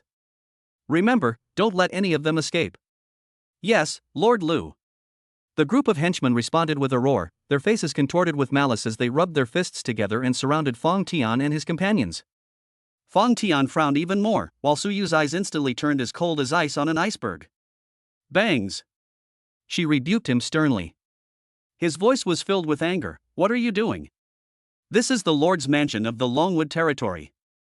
When did it become your place to act like a tyrant here? You're setting up a Lu residence? What are you even doing? As the group of thugs approached, Suyu could no longer suppress the chill in her heart. Court death. With a cold shout, she flashed and her long sword was instantly drawn. Brush. A dazzling sword light, like a startled glimpse of a fleeting swan, suddenly shone brightly in the crowd. Ah! My hand! Screams rose and fell. Those henchmen who were so arrogant just a moment ago were now like wheat that had been cut down, collapsing to the ground, clutching their wrists or thighs and howling in agony. Suyu didn't kill them, but each sword strike precisely crippled their ability to move. This swift and unexpected turn of events caused Lu Hai's previously smug expression to change drastically, and he looked at Suyu with surprise and uncertainty. He never expected that Suyu, who had been on the run for so long, would still possess such strength. Inside the mansion, the workers who heard the commotion also ran out of curiosity. When they saw the scene at the door, especially Suyu holding a long sword and with an icy expression, they were all stunned. A suppressed murmur suddenly arose from the crowd. That's the Lord's daughter, Miss Suyu, isn't she? She's still alive? Oh my god, she's back. Who are those two people next to her? Oh dear, Miss Yaya shouldn't have come back. These workers were none other than former residents of the Longwood territory. In fact, even that guy with bangs was once a member of the Longwood territory. Moreover, he was a steward whom Lord Longwood trusted greatly. An older-looking worker tugged at a bewildered young man beside him, and in a low voice, said something only the two of them could hear. Don't you understand yet? When the Blazing Fire territory attacked, the Lord and his wife were killed in battle. Then it was this Lu Hai who was the first to open the territory's gates and let the enemy in. Could it be? The young man was shocked. Shoo! Keep your voice down. The old worker glanced nervously in Lu Hai's direction and continued. Later, the people of the Blazing Fire territory left, but they left Lu Hai behind. They specifically requested that he occupy this place, rebuild the Lord's mansion here, and that he also develop his power, making Lu Hai the Lord in turning this place into a subordinate territory of the Blazing Fire territory. You think about it, you really think about it. The young man's face instantly lit up with realization. Those around who heard these words also had their own guesses. The look in her eyes as she gazed at Lu Hai at that moment was incredibly complex. They were all ordinary people who had no choice but to work for Lu Hai in order to survive. But who doesn't have a scale in their heart? They were all elders of the Longwood territory and had received much care from Lord Longwood. If it weren't for Lord Longwood, they might have died long ago. Everyone was looking at Suyu at that moment. They all shook their heads. I felt both relieved and regretful. I was relieved that Suyu was still alive. Unfortunately, they felt that Suyu shouldn't have come back. In the hearts of these former inhabitants of the Longwood territory, Suyu's return was nothing short of a moth drawn to a flame, a trap she had been set for herself. After all, when Lord Su Qing was still alive, the entire Changmu territory was strong and well equipped, yet it still failed to withstand the offensive of the Liehua territory. Now, Suyu is all alone. How can she possibly contend with the infamous Lord of Blazing Fire? It should be noted that the Lord of the Blazing Fire territory is said to be approaching the 4th rank in strength. It is the undisputed overlord of this area, spanning hundreds of miles. Therefore, in everyone's eyes, Suyu's return this time is probably more likely to be fraught with danger. For a moment, everyone looked at Suyu with pity and reluctance. In fact, Lu Hai had indeed already pledged allegiance to the Lord of the Blazing Fire territory. Now. Useless. A bunch of useless trash. As Lu Hai watched his men being utterly routed by Suyu, a flicker of fear crossed his face, quickly replaced by resentment. He never expected that this little bitch who had escaped by luck back then would have improved her strength so much. But so what? His bangs are no longer those of the shrewd, observant manager he once was. He's now a favorite of the Fire Lord. Thinking of this, a sinister glint flashed in Lu Hai's eyes. He quietly flipped his hand, and a token that was entirely crimson and engraved with flame patterns appeared in his palm. This is a token of his subordinate territory bestowed upon him by the Lord of Fire. It is not merely a symbol of status. It also has the function of emergency communication. Without the slightest hesitation, Lu Hai's mind stirred, and a stream of information instantly traveled through the token, traversing a vast distance, towards the Blazing Fire territory. Lord Wan Lai. Suyu has appeared at the ruins of Changmu territory, accompanied by a man and a woman as helpers, whose strength is unknown. Please assist us, my lord. Although Lu Hai's movements were discreet, they could not escape Fang Tian's eyes. Fang Tian glanced at him indifferently, but a playful smile appeared on his lips. He did not stop Lu Hai's actions. Because, according to the discussions of those around him, the Fire Lord's strength was approaching the 4th rank. That is, the peak of the 3rd rank, 9th stage. For him now, such a character could be crushed with a flick of his wrist. However, if the other party escapes, it will take much more effort to find them later. So, since this guy with bangs took the initiative to call for help, that's perfect. Once they all arrive, we can take them all at once, saving ourselves the trouble. This way, the problem can be solved once and for all. Let's resolve this matter decisively and thoroughly. At the same time, the Blazing Fire territory is over 100 miles away from the Longwood territory. Chapter 32 Lu Hai, I did all of this. Within the Blazing territory.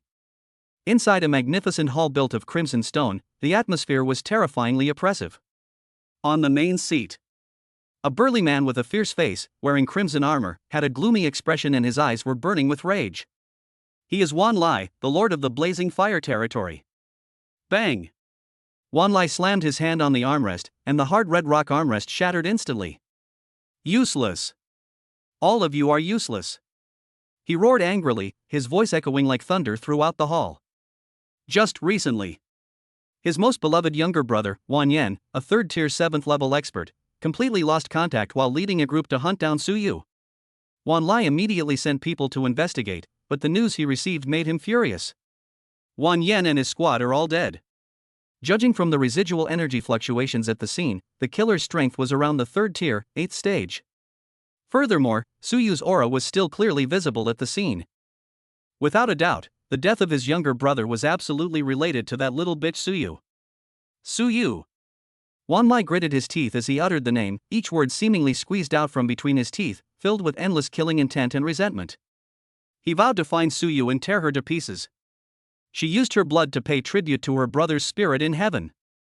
However, in the time that followed, he dispatched almost all of the elite troops in his territory, searching every nook and cranny along the path Wan Yen had followed, but they couldn't find even a trace of Su Yu. Su Yu seemed to have vanished into thin air. This fueled Wan Lai's anger, almost burning away his reason. And just then, buzz! A token at Wan Lai's waist suddenly trembled slightly, emitting a scorching heat. A thought struck him, and he immediately sensed that this was a message coming from the token of the subordinate territory that he had given to Lu Hai. He casually absorbed the information into his mind. The next second, his face, which had been contorted with rage, froze instantly, then was replaced by an unbelievable surge of ecstasy. Ha ha ha ha ha ha ha. Wan Lai suddenly stood up, threw his head back and let out a deafening burst of wild laughter, filled with barely suppressed excitement and cruelty. This is truly a case of finding something you've been searching for without even looking for it, only to have it come to you effortlessly. Su Yu, Su Yu. I've been looking for you for so long, and now you've actually delivered yourself to my doorstep. Wan Lai's eyes flashed with a fierce light. He should have realized long ago that the little bitch had deep feelings for her parents and that as long as she was alive, she would definitely return to Longwood territory to pay her respects. Why didn't I think of lying in wait in Longwood territory before? Fortunately, it's not too late. Since you're here, then stay forever and be buried with your dead parents. Someone come here. Wan Lai roared, his killing intent palpable. The sound echoed throughout the entire lord's manor. Swoosh! Swoosh! Swoosh! Several powerful auras instantly soared into the sky from all parts of the territory, and gathered in the main hall in a very short time. Leading them were 6 powerful local experts with imposing auras and strength that had reached the 8th stage of the 3rd rank. Behind them followed more than 10 elite warriors, all of whom were at least level 3. This is the core fighting force of the Blazing Fire territory. Lord! The crowd knelt on one knee in unison, their voices awe-inspiring. Wan Lai's blood-red eyes swept over the crowd, his voice icy, "Everyone, follow me. Destination Longwood territory. Today, I will personally kill that little bitch Su Yu to avenge my brother." Yes. Upon hearing this, the crowd roared in agreement, their killing intent soaring to the heavens. The next moment, Wan Lai took the lead, leading all his powerful subordinates, transforming into a crimson torrent. They sped off towards Longwood territory at top speed. Meanwhile, in the Changmu territory, in front of the Lu residence, Su Yu had already kicked Lu Hai to the ground, and with a whoosh, the cold blade of a sword was pressed against his throat. Tell me, what exactly happened? The cold blade pressed against his skin, and the chill of death spread from his throat all the way to his heart. Lu Hai trembled with fear, his arrogance vanished, replaced by intense terror. He met Su Yu's icy gaze and dared not hide anything any longer, spilling everything out like beans from a bamboo tube. I'll talk. I'll talk. Yeah, no, Miss Su Yu, spare my life, I'll tell you everything. Lu Hai's voice trembled as he shouted incoherently, It was me. I was the one who told the Blazing Fire territory that the Lord has a 4th-tier treasure, the life bottle. What? Upon hearing this, Su Yu was struck dumb, and her hand holding the sword trembled slightly. She could hardly believe her ears. The life bottle was a treasure that Su Qing, the father, brought back after a near-death experience while hunting exotic beasts. This matter was a top secret in the entire Changmu territory, known only to a handful of people. Lu Hai, as the steward most trusted by his father, was one of them. She just couldn't understand it. The father treated Lu Haiyan with utmost respect, entrusting him with the management of all affairs within the territory. Furthermore, he was given a much more generous treatment and status than other territorial stewards. Why did he betray us? Why? Suyu's voice was hoarse with anger.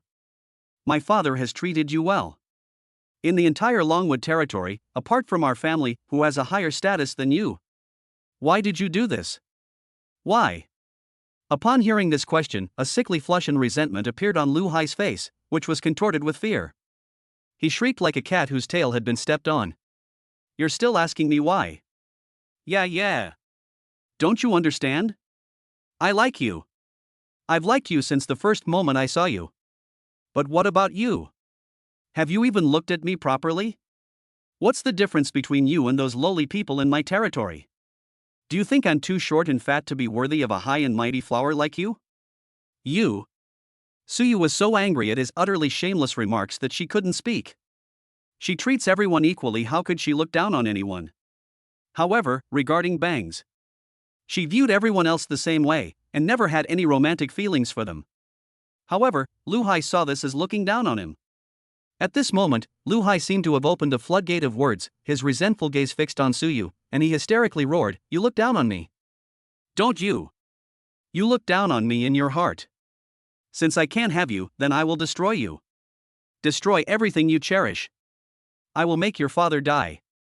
Make your mother die. Make you go from being a high and mighty lord's daughter to a homeless, stray dog. So, I contacted Wan Lai. I told him about the life bottle, and I told him about all the defenses in the Changmu territory. I wanted him to come and destroy everything here, and sure enough, I succeeded. These words, like the most vicious cursed dagger, pierced Suyu's heart. Pain. Suyu felt a pain in her heart that made it hard to breathe. Lu Hai seemed to have gone all out, a vengeful satisfaction on his face, and continued, You think that's all? Aren't you wondering why the people from the Blazing Fire territory were able to sneak up to the Lord's mansion without being discovered? That's actually thanks to me. Chapter 33 Wan Lai arrives, are Fong Tian and the others doomed? Lu Hai looked very pleased with himself, his eyebrows dancing with excitement. He explained in detail, bit by bit. On the night of the attack, I took advantage of my position as the supervisor and deliberately transferred all the elite guards responsible for the outer patrols to the back mountain. That's why the Longwood territory only hastily prepared for battle when the enemy came knocking on their door. Creak. Upon hearing this, Suyu clenched her fists. If we could get an early warning, given my mother's rare teleportation talent. Even if she couldn't win, she was absolutely confident that she could leave with her father and herself in peace. It's not like Suyu is all alone now. In other words, if it weren't for Lu Hai, my father and mother wouldn't have died at all. I see. Suyu's face turned ashen, and she could no longer suppress the murderous intent in her heart. I see. So this is where the root of everything lies. If it weren't for Lu Hai, that traitor, my parents wouldn't have died. Longwood territory will not perish. Overwhelming hatred erupted in Suyu's heart like a volcano, and the last shred of reason in her eyes was replaced by murderous intent. Seeing Suyu's pained expression, Lu Hai felt extremely pleased. He grinned maliciously, threateningly saying, What good is it now that you know? Too late. Let me tell you, Suyu, I advise you to release me obediently. Why do you think I answered your questions? Heck, to be honest, when you made your move, I already contacted Lord Wan Lai using the Lord's token. He's probably on his way now.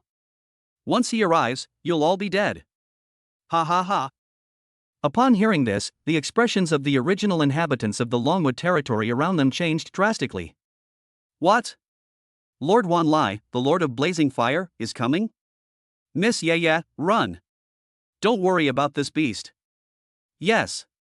A gentleman takes his revenge even after 10 years. As long as the Green Hills remain, there will always be firewood. You hurry up and leave, we'll help you stop them, an old worker shouted anxiously, even making a move to step forward. Although they were just ordinary people with little strength, they were willing to fight for Suyu's life at this moment. Suyu took a deep breath, suppressing her surging blood and chi. She turned back to give a grateful look to the people who cared about her, and gently shook her head, saying, "Thank you for your kindness, uncles and elders, but I'm not leaving today." With the enemy who killed her parents right in front of her, how could she back down? Slowly closing her eyes, Suyu suppressed all her pain and hatred. When she opened her eyes again, all that remained was a chilling killing intent. She raised the long sword in her hand, aiming it at Lu Hai's neck. This traitor must die today. However, just as her sword was about to fall, boom! An incredibly powerful and suffocating aura, like a mountain collapsing and a tsunami crashing, swept in from the distant horizon at an unimaginable speed. The oppressive aura was filled with savagery and killing intent, instantly enveloping the entire Longwood territory. Everyone present, except Fong Tian, was deeply shaken and found it difficult to breathe. Immediately afterwards, a thunderous laugh echoed through the sky, filled with arrogance and cruelty. "Suyu? Ha ha, you've really chosen the path to hell. You want to leave? Today, none of you will escape." Before the words were even finished, the person had already arrived. Wan Lai. Suyu suddenly looked up and stood up, holding her sword and staring intently in the direction from which the sound came, her eyes burning with raging anger. She will never forget that voice. This is the culprit who destroyed her homeland and killed her parents. Wan Lai, the lord of the blazing fire territory. It's over. When the surrounding people saw this, their faces instantly drained of color, and their eyes were filled with despair. Wan Lai finally arrived. And so quickly. I'm afraid that yeah. The next moment, swish swish swish. Strands of crimson light streaked across the sky, crashing down upon the scene like falling meteors. The leader was none other than Wan Lai, a burly man clad in crimson flame armor. Behind him were 6 powerful 3rd tier, 8th stage experts with imposing auras, as well as more than 10 3rd tier elites. The powerful auras merged into one, almost freezing the air in everyone's perception. As soon as they landed, they quickly dispersed, surrounding Fong Tian, Suyu, and Xia Shoshuet, blocking all their escape routes. Call. Looking at Suyu, who was surrounded by her subordinates and was like a turtle in a jar, she was completely trapped. Wan Lai let out a long sigh of relief, a cruel yet triumphant smile spreading across his face. This time, he laid a trap. Let's see how this little bitch can escape now. Lord Wan Lai. You finally arrived. Lu Hai, as if seeing a savior, scrambled to Wan Lai's side, bowing respectfully with a fawning expression, his eyes filled with relief and pride at surviving a disaster. He secretly praised himself for his cleverness. Thankfully, I realized the situation was not good and contacted Lord Wan Lai immediately. Wan Lai glanced at the obsequious Lu Hai and nodded in satisfaction. He said in a deep voice, "Lu Hai, you did a good job. Don't worry, the Blazing Fire territory will remember your contribution, and you'll be rewarded handsomely in the future." "Thank you, sir. Thank you, sir." Lu Hai was overjoyed. With those words from Lord Wan Lai, he knew that he would surely rise to the top in the future. After calming Lu Hai down, Wan Lai turned his gaze back to the arena, his blood-red eyes blazing with murderous intent, no longer concealed. With a wave of his hand, his voice was like a chilling wind from the deepest hell, icy and piercing. "Go! Take all 3 of them down. Remember, kill that man and that woman. As for Suyu, spare her. I want to torture her myself, to make her wish she were dead." In Wan Lai's view, everything before him was already set in stone. His bloodshot eyes gleamed with a bloodthirsty light, and he wore a cold smile, as if he could already see Suyu wailing and begging for mercy at his feet. Based on information uncovered during the investigation following the death of his younger brother, it is known that the person who killed Wan Yen was only at the 3rd level, 8th stage. Right now, he has brought a full 6 level 3 8th stage experts, as well as more than 10 elite warriors of level 3 or above. With such a force, let alone a level 3 8th stage expert, even a level 3 9th stage expert would dare to challenge him. In his view, all those who were traveling with Suyu were doomed. Lu Hai also had a smug smile on his face. He stared intently at Suyu, trying to see a look of terror on her face. In his view, the Lord of the Blazing Fire territory must be very frightened and helpless right now, with such strong subordinates, and Suyu only at the 3rd level of the 3rd stage. Wait a minute, he wants to see Suyu kneeling down and begging for mercy. Thinking of this, his heart burned with excitement. He couldn't wait to see the look of despair and humiliation appear on Suyu's cold and beautiful face. Chapter 34 is going to crash? Absolutely not. However, what happened next was completely unexpected. Faced with the formidable fighting force of the blazing fire territory, capable of crushing all opponents within a radius of hundreds of miles, Suyu didn't move, and neither did Fang Tian. The two stood motionless, neither making a move nor running away. Everyone almost thought they were terrified and wished they could carry them and make them run away. But the next moment, just as the elite warriors of the blazing fire territory pounced on them like wolves and tigers, two white afterimages shot out like lightning, instantly blocking Suyu and Fang Tian's path. Those are two dire wolves. They were agile and had snow-white fur, and at this moment they exuded a cold and bloodthirsty aura, like two killing machines emerging from the far north. Wan Lai frowned, a hint of displeasure flashing in his eyes. Two mere strange beasts dare to block his path? He immediately used his detection skill to look at the two direwolves, then paused for a moment. Battle Pet 1, Frost Fang. Race, Dire Wolf. Strength, Tier 3, Stage 5. Battle Pet 2, Ice Soul. Race, Dire Wolf. Strength, Tier 3, Stage 5. Wan Lai was slightly startled. These two ice wolves are actually both at the 3rd tier, 5th stage level? This is already stronger than many gifted individuals or even ordinary lords. However, he didn't take them seriously as just two level 3 5th stage cultivators. In his view, there is an insurmountable gap between the 3rd tier 5th Dan and the 3rd tier 8th Dan. Not to mention, on my side, I have a full 6 3rd tier 8th Dan subordinates. However, what happened next was truly shocking. Two battle pets, Frostfang and Ice Soul, appeared like two white lightning bolts. They were instantly confronted by the charging powerhouses from the fiery territory. They moved at incredible speeds, weaving through the crowd and stirring up gusts of cold wind. Frosty Blade burst. Roar! Frostfang let out a low growl, spitting out several sharp, explosive blades formed from condensed ice. It sliced through the air like the Grim Reaper's scythe. It was aimed precisely at a powerful expert at the 3rd rank, 8th level. Before the powerful man could even react, the exploding blade pierced through his chest, creating a cloud of blood mist and pinning him to the ground, leaving him lifeless. Immediately afterwards, Ice Soul also made his move. 0-degree frost. Awah! It suddenly opened its blood-red maw, and an extremely cold blast of air shot out. A chilling aura instantly enveloped another 3rd tier, 8th stage expert. The expert only had time to let out a scream before his body was covered in frost at a visible speed, eventually turning into a lifelike ice sculpture, along with the weapon in his hand, which was completely frozen. Bang! The ice sculpture shattered, turning into countless ice crystals that scattered across the ground. What? The people from the blazing fire territory who charged in were taken aback. In the blink of an eye, two 3rd tier 8th Dan cultivators died? And then the two battle pets worked in perfect harmony, one on the left and one on the right, one fast and one fierce. They are like representatives of death wherever they go, blood and flesh fly, and screams fill the air. Frostfang's frost stomp slams the ground, unleashing a shockwave of frost that knocks back and slows down nearby enemies. Then, ice armor was applied to the body, blocking sporadic attacks and reflecting some of the damage. Then he charged into the crowd and rampaged through them. Ice Soul uses extreme cold breath to precisely penetrate or unleash, freezing 1,000 miles to continuously weaken and damage enemies. Like a seasoned marksman, he makes precise kills. The powerful beings of the blazing fire territory are as vulnerable as infants in front of them. Those powerful experts at the 3rd tier, 8th level, whose defense and attack were their pride, were now as fragile as paper under the combined attack of Frostfang and Ice Soul. They couldn't even mount a proper counterattack before they all perished. All of this happened extremely quickly.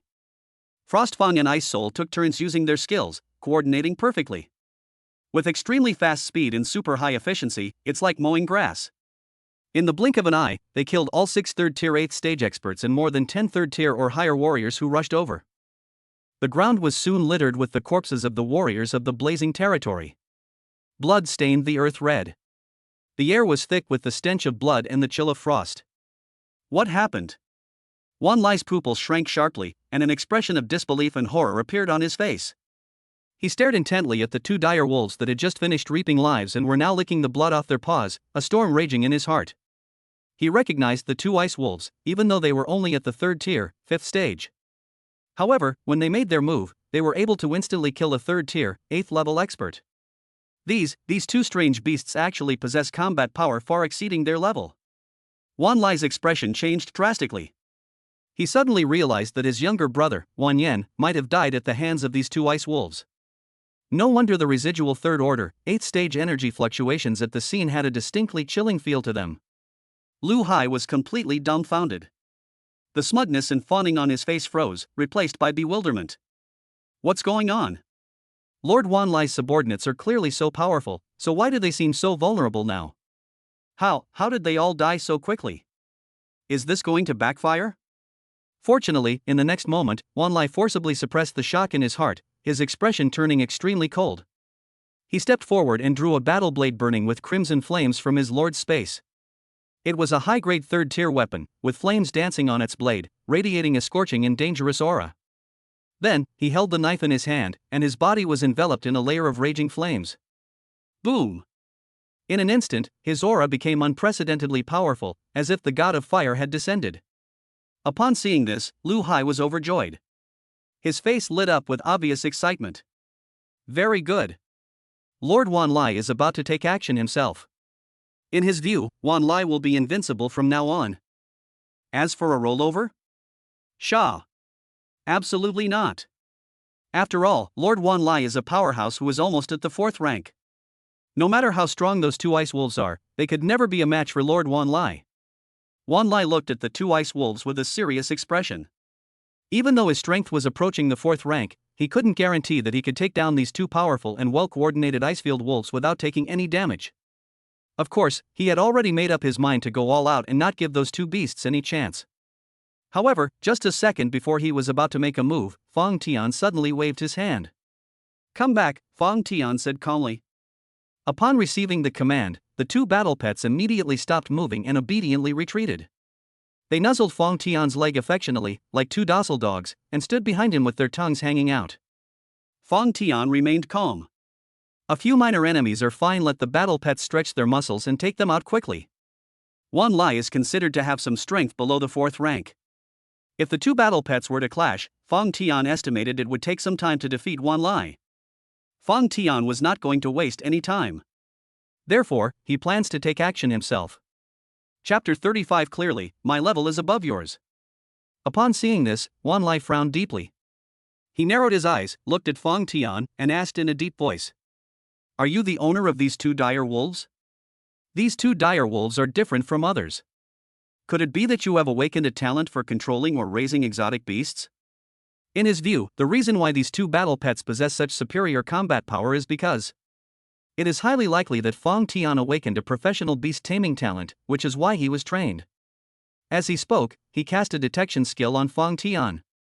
However, the next second, a clear look of doubt appeared on Wanlai's face, and a hint of confusion flashed in his eyes. Because he couldn't even tell Fong Tian's specific level. How so? Wanlai was shocked. He realized that his detection skills had been used on the seemingly ordinary young man in front of him. It was like a clay ox sinking into the sea, without causing the slightest ripple.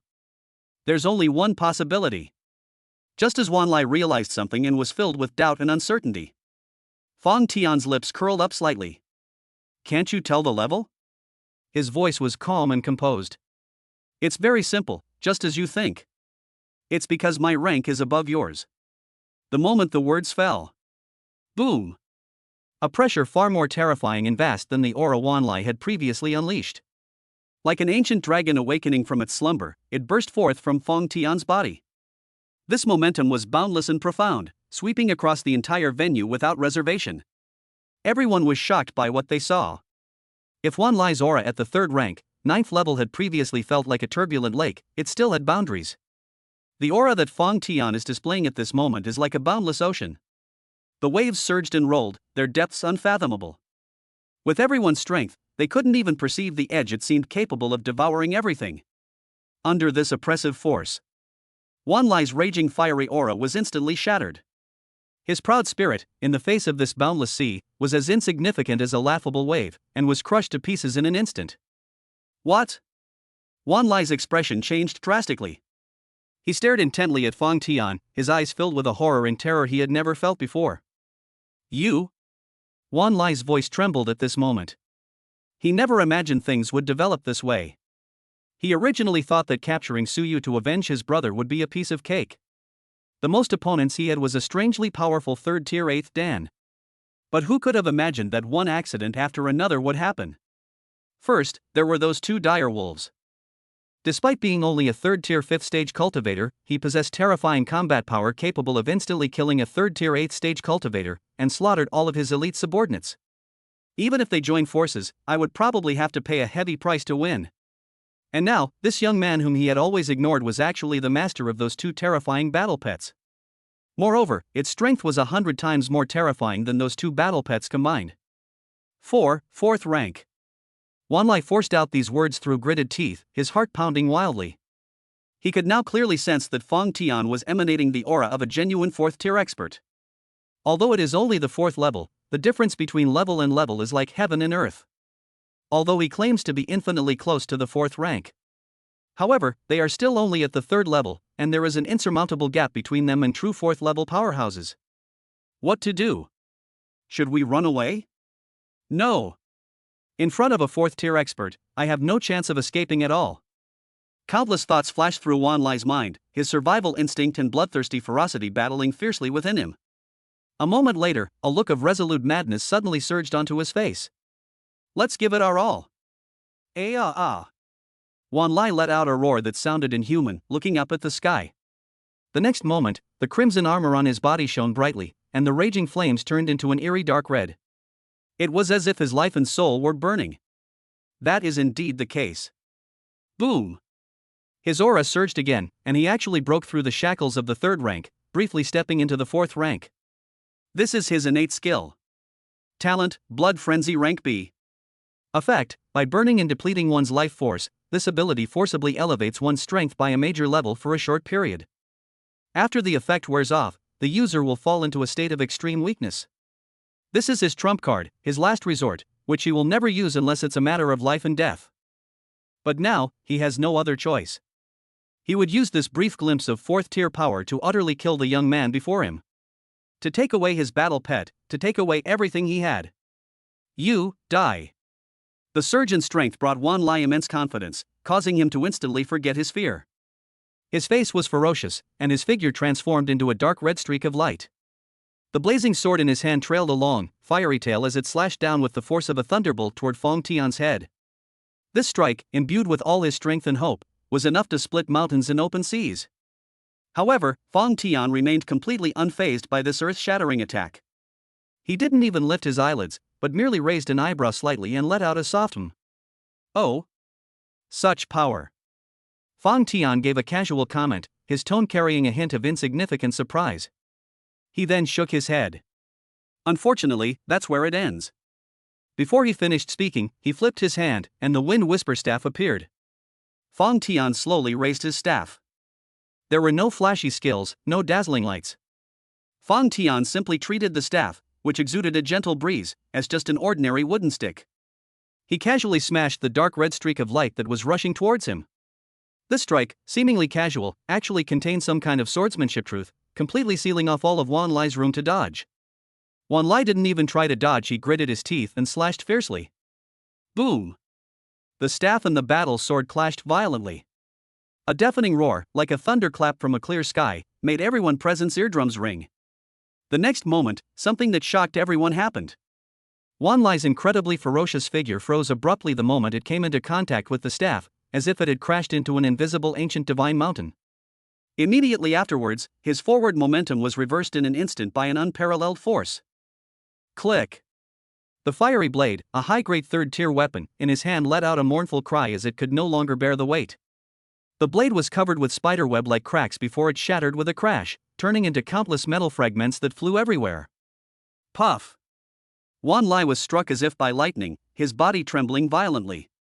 He coughed up a mouthful of blood mixed with fragments of internal organs, and his whole body flew backward at a speed several times faster than when he came, like a cannonball that had been hit. Chapter 36. Let's see who's courting death. Bang! Bang! Bang! Wanlai's body rolled on the ground for dozens of meters.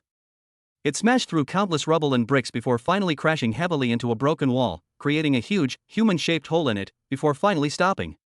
He slid softly to the ground.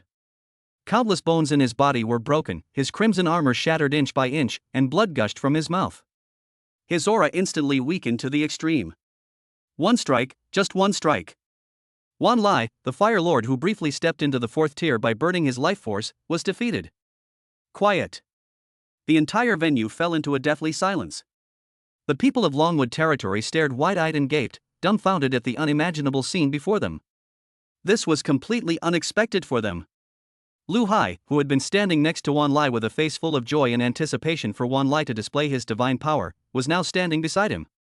The expression on his face froze completely. At this moment, the shock and terror in his eyes were almost overflowing, and he stood there like a puppet whose soul had been taken away. How could this happen?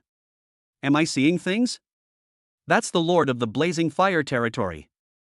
A powerful overlord whom no one dares to provoke within hundreds of miles. He's my greatest backer. How could someone swat you like a fly with a single stick? If even Lord Wan Lai is no match for him, then what will happen to me next? Thinking of this, a bone-chilling cold shot from the soles of Lu Hai's feet straight to the top of his head, and his legs went weak, almost causing him to collapse to the ground. It's over. This time, it's really over. Fang Tian remained calm, holding the Wind Whisper staff, and slowly stepped forward, preparing to end Wan Lai's life. However, just as he was about to swing his staff, buzz! A faint light shone from the gaps in the shattered armor in Wan Lai's arms. Immediately afterwards, a communication token flew out on its own, hovering in mid-air, from which came a bold voice. Brother Wan Lai, what's going on? I've come all this way to have a drink with you, and there's not a soul in your territory. Where did everyone go? I heard this sound. A glimmer of hope suddenly burst forth in Wan Lai's dying eyes. This was his good friend Xiong Wudi, a true fourth-tier expert, whose strength far surpassed his own. Overjoyed, he immediately roared at the token with all his might. Brother Bear? Brother Bear! Help me!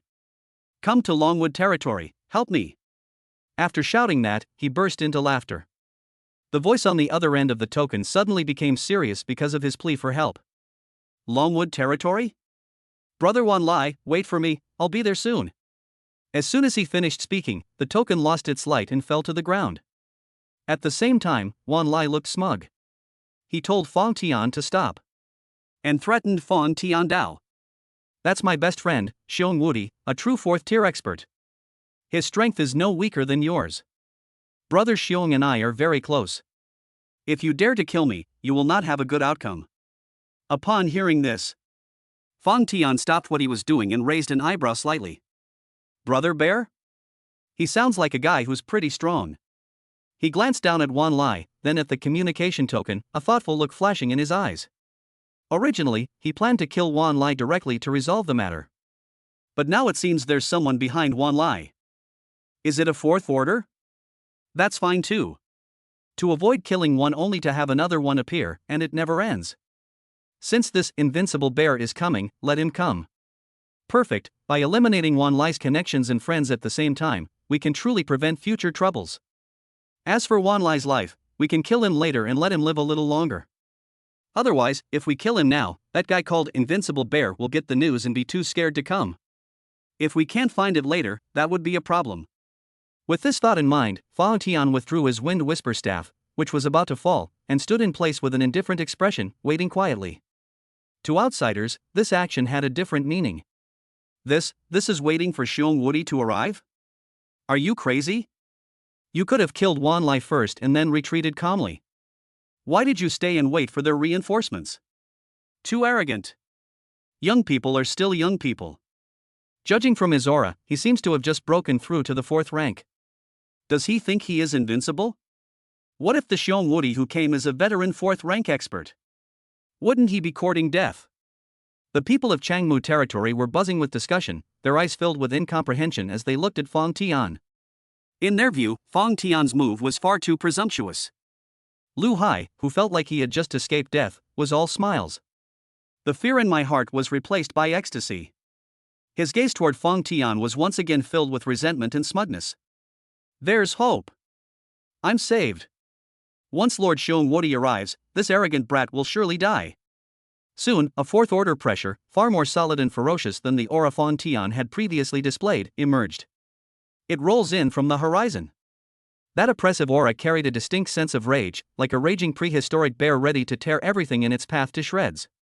Brother Bear is here. Ha ha ha.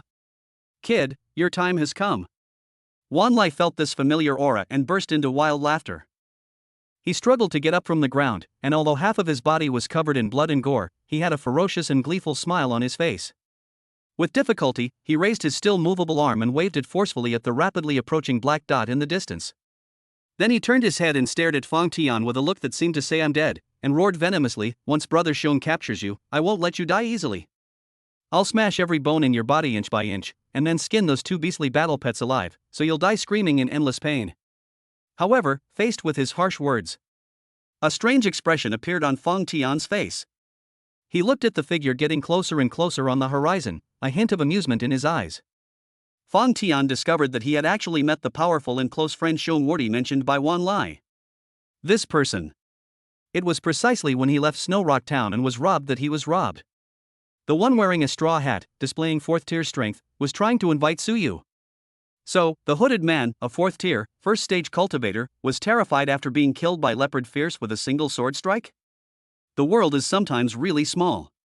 Just as Fang Tian was pondering this, the figure in the sky was already getting closer. Having evolved to the 4th level, one can now briefly fly through the air.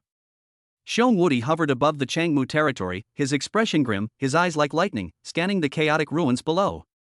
Before the person even arrived, that cold, murderous voice resounded throughout the entire venue like thunder. Who dares to disrespect my brother Wan? Are they looking for death? Chapter 37. Since that's the case, you're not leaving either. Let me see who has the audacity to do this. Don't you know that Brother Wan is my, Xiong Wudi's, brother and dearest friend?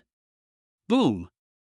The moment the words fell, a figure flashed and crashed to the ground like a meteorite, kicking up a cloud of dust. Bear Invincible, land. Brother Bear. Wan Lai trembled with excitement upon seeing his savior arrive. He pointed at the calm-looking Fang Tian and, with tears streaming down his face, accused him. It's him. It's him. It's definitely him. Brother Xiong, look at me. I'm in such a terrible state. All my men were killed by his battle pets, and I was severely injured myself. You must avenge me. Xiong Wudi's icy gaze suddenly shot towards the direction Wan Lai was pointing. He wanted to see which fool dared to mess with Xiong Wudi's friend. However, the moment his gaze met Fang Tian's calm and indifferent eyes. Buzz. Xiong Wudi felt his mind go blank, as if he had been struck by a bolt of lightning from the heavens. Immediately, he froze completely. Wait a minute. Who was the person Wan Lai was pointing to just now? The onlookers felt a sinking feeling in their hearts as they sensed the even more powerful and profound 4th order aura emanating from Xiong Wudi than from Fang Tian, and they all silently mourned for Fang Tian.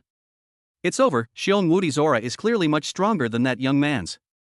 Although both are at the 4th rank, 1st stage, this person's aura is steady and his foundation is solid.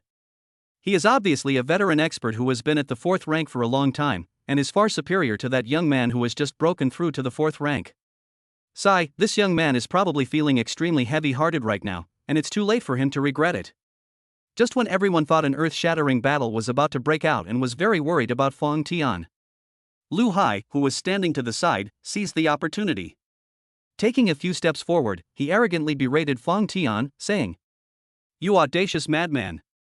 You're about to die, why don't you kneel down immediately and kowtow to the magistrate to beg for mercy? In his opinion, this bear was so imposing. Anyone with eyes can see that. Fang Tian is doomed. Today, not even a god could save him. There's absolutely no chance of things going wrong. And now is the perfect time for me to shine. However, the moment after he finished speaking, thump! A dull thud as someone knelt down shocked everyone present. The once arrogant and domineering Xiong Wudi suddenly buckled at the knees and knelt down before Fang Tian without hesitation. The entire venue fell into a deathly silence. Everyone was stunned. What's going on? Lu Hai's smug smile froze, and he was somewhat at a loss, his mouth agape as if he could fit an egg in it. The sighing citizens all had their eyes practically popping out of their sockets. Wan Lai was stunned for a moment. The ecstasy on his face instantly turned into astonishment and confusion. He instinctively reached out to pull Xiong Wudi, his voice trembling, Brother Xiong, what are you doing? Don't scare me. Get up. But Xiong Wudi had no time to pay attention to him at that moment. He knelt on the ground, not daring to lift his head, his body trembling uncontrollably. Her voice was choked with sobs as she pleaded for mercy. Senpai.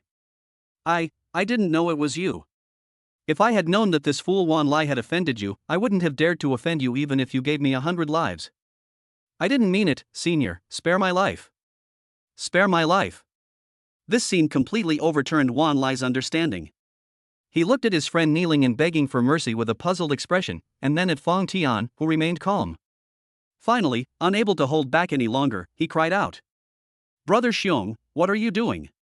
Wake up! This kid may also be a 4th tier, 1st stage cultivator, but you're a veteran 4th tier, 1st stage cultivator, and you're about to break through to the 2nd stage. Why are you so afraid of him?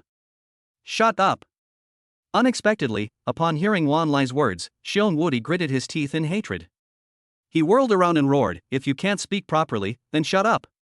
If you want to die, don't drag me down with you.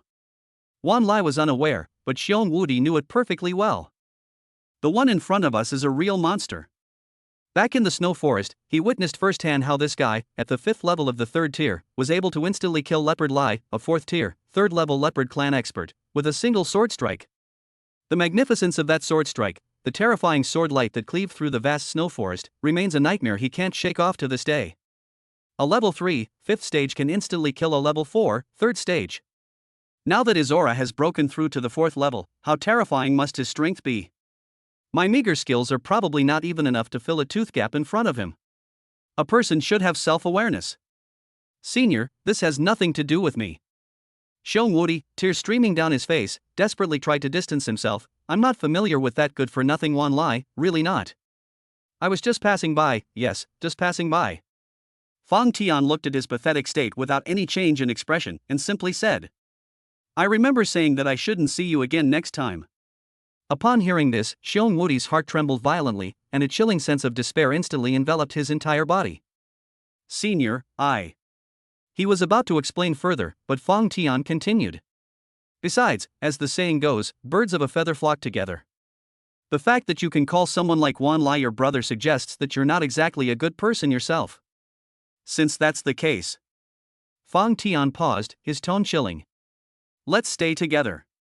The moment he finished speaking, he didn't want to say another word. He slowly raised the Wind Whisper staff in his hand. SS rank talent, Lord of 10,000 Swords, activated. Sword intent initiated. Skill, Sword of the Great River, activated. Buzz. In an instant, an extremely sharp sword intent soared into the sky. The staff in Fong Tian's hand now seemed to have transformed into an unparalleled divine weapon. A dazzling sword-like materialized out of thin air. It was tens of meters long, like a celestial river hanging upside down, carrying the terrifying power to cut through mountains and rivers and split the sky, and crash down. No! Xiong Wudi felt the overwhelming aura of death and was terrified. He let out a piercing scream, turned around, and tried to run away. However, it was too late. Wan Lai, standing to the side, didn't even have time to react before being completely locked onto by the dazzling sword light. The sword light flowed like a river, vast and mighty. Boom! The sword light swept across, carving a deep, bottomless trench into the ground, sending dust billowing into the sky. When the light faded, only a hideous sword mark remained on the spot. And the fiery Lord Wan Lai, and his powerful friend Xiong Wudi. Under this earth-shattering sword strike, all their resentment and fear were completely evaporated, leaving no trace of their bodies. A 4th-tier expert, with a single sword strike. Die. Chapter 38, Obtain the life bottle and the life storage bag. The entire venue remained deathly silent. The deep, unfathomable sword mark, like a hideous scar on the earth, silently testifies to the terror of that sword strike. The wind blew gently, stirring up dust, but it couldn't dispel the horror in everyone's hearts. Thump! A muffled thud broke the suffocating silence. Lu Hai, standing to the side, could no longer support her body weight with her legs, and collapsed to the ground like a limp ragdoll. His crotch was wet and emitted a foul stench. He was so scared that he peed himself. I'm dumbfounded. He was completely terrified. With a single sword strike, just one sword strike, 2 4th-tier experts, one of whom was a long-established veteran, were completely vaporized without leaving a trace. What terrifying power this is! This was completely beyond his comprehension. How dare he have previously bullied this monster, shouting and berating it? Thinking of this, Lu Hai felt as if his heart was being gripped tightly by an invisible hand, almost stopping its beating. He's finished. He's definitely dead now. Absolutely beyond saving. Just then, a cold gaze fell upon him. It's Su Yu. At this moment, Su Yu held a long sword, her cool and beautiful face expressionless, and walked towards him step by step. Those beautiful eyes flashed with an undisguised, chilling killing intent. Lu Hai trembled violently. He scrambled backward, forcing a smile that looked more like a grimace, and frantically kowtowed, begging for mercy. No. Don't kill me. Miss Su Yu, no, Lady Su Yu. I was wrong. I was really wrong. I was forced into this by that bastard Wan Lai. I had no choice. Please, spare my life.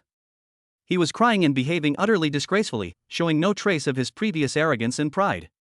Lu Hai is now regretting it. If he had known it would turn out like this, he shouldn't have built the Lu mansion in the first place. If he had known it would turn out like this, he would have found a hole to crawl into and hide, and would never have shown his face. Who knew that Su Yu would actually bring back such a powerful person? However, it's too late to regret it now. Su Yu's steps did not falter at all.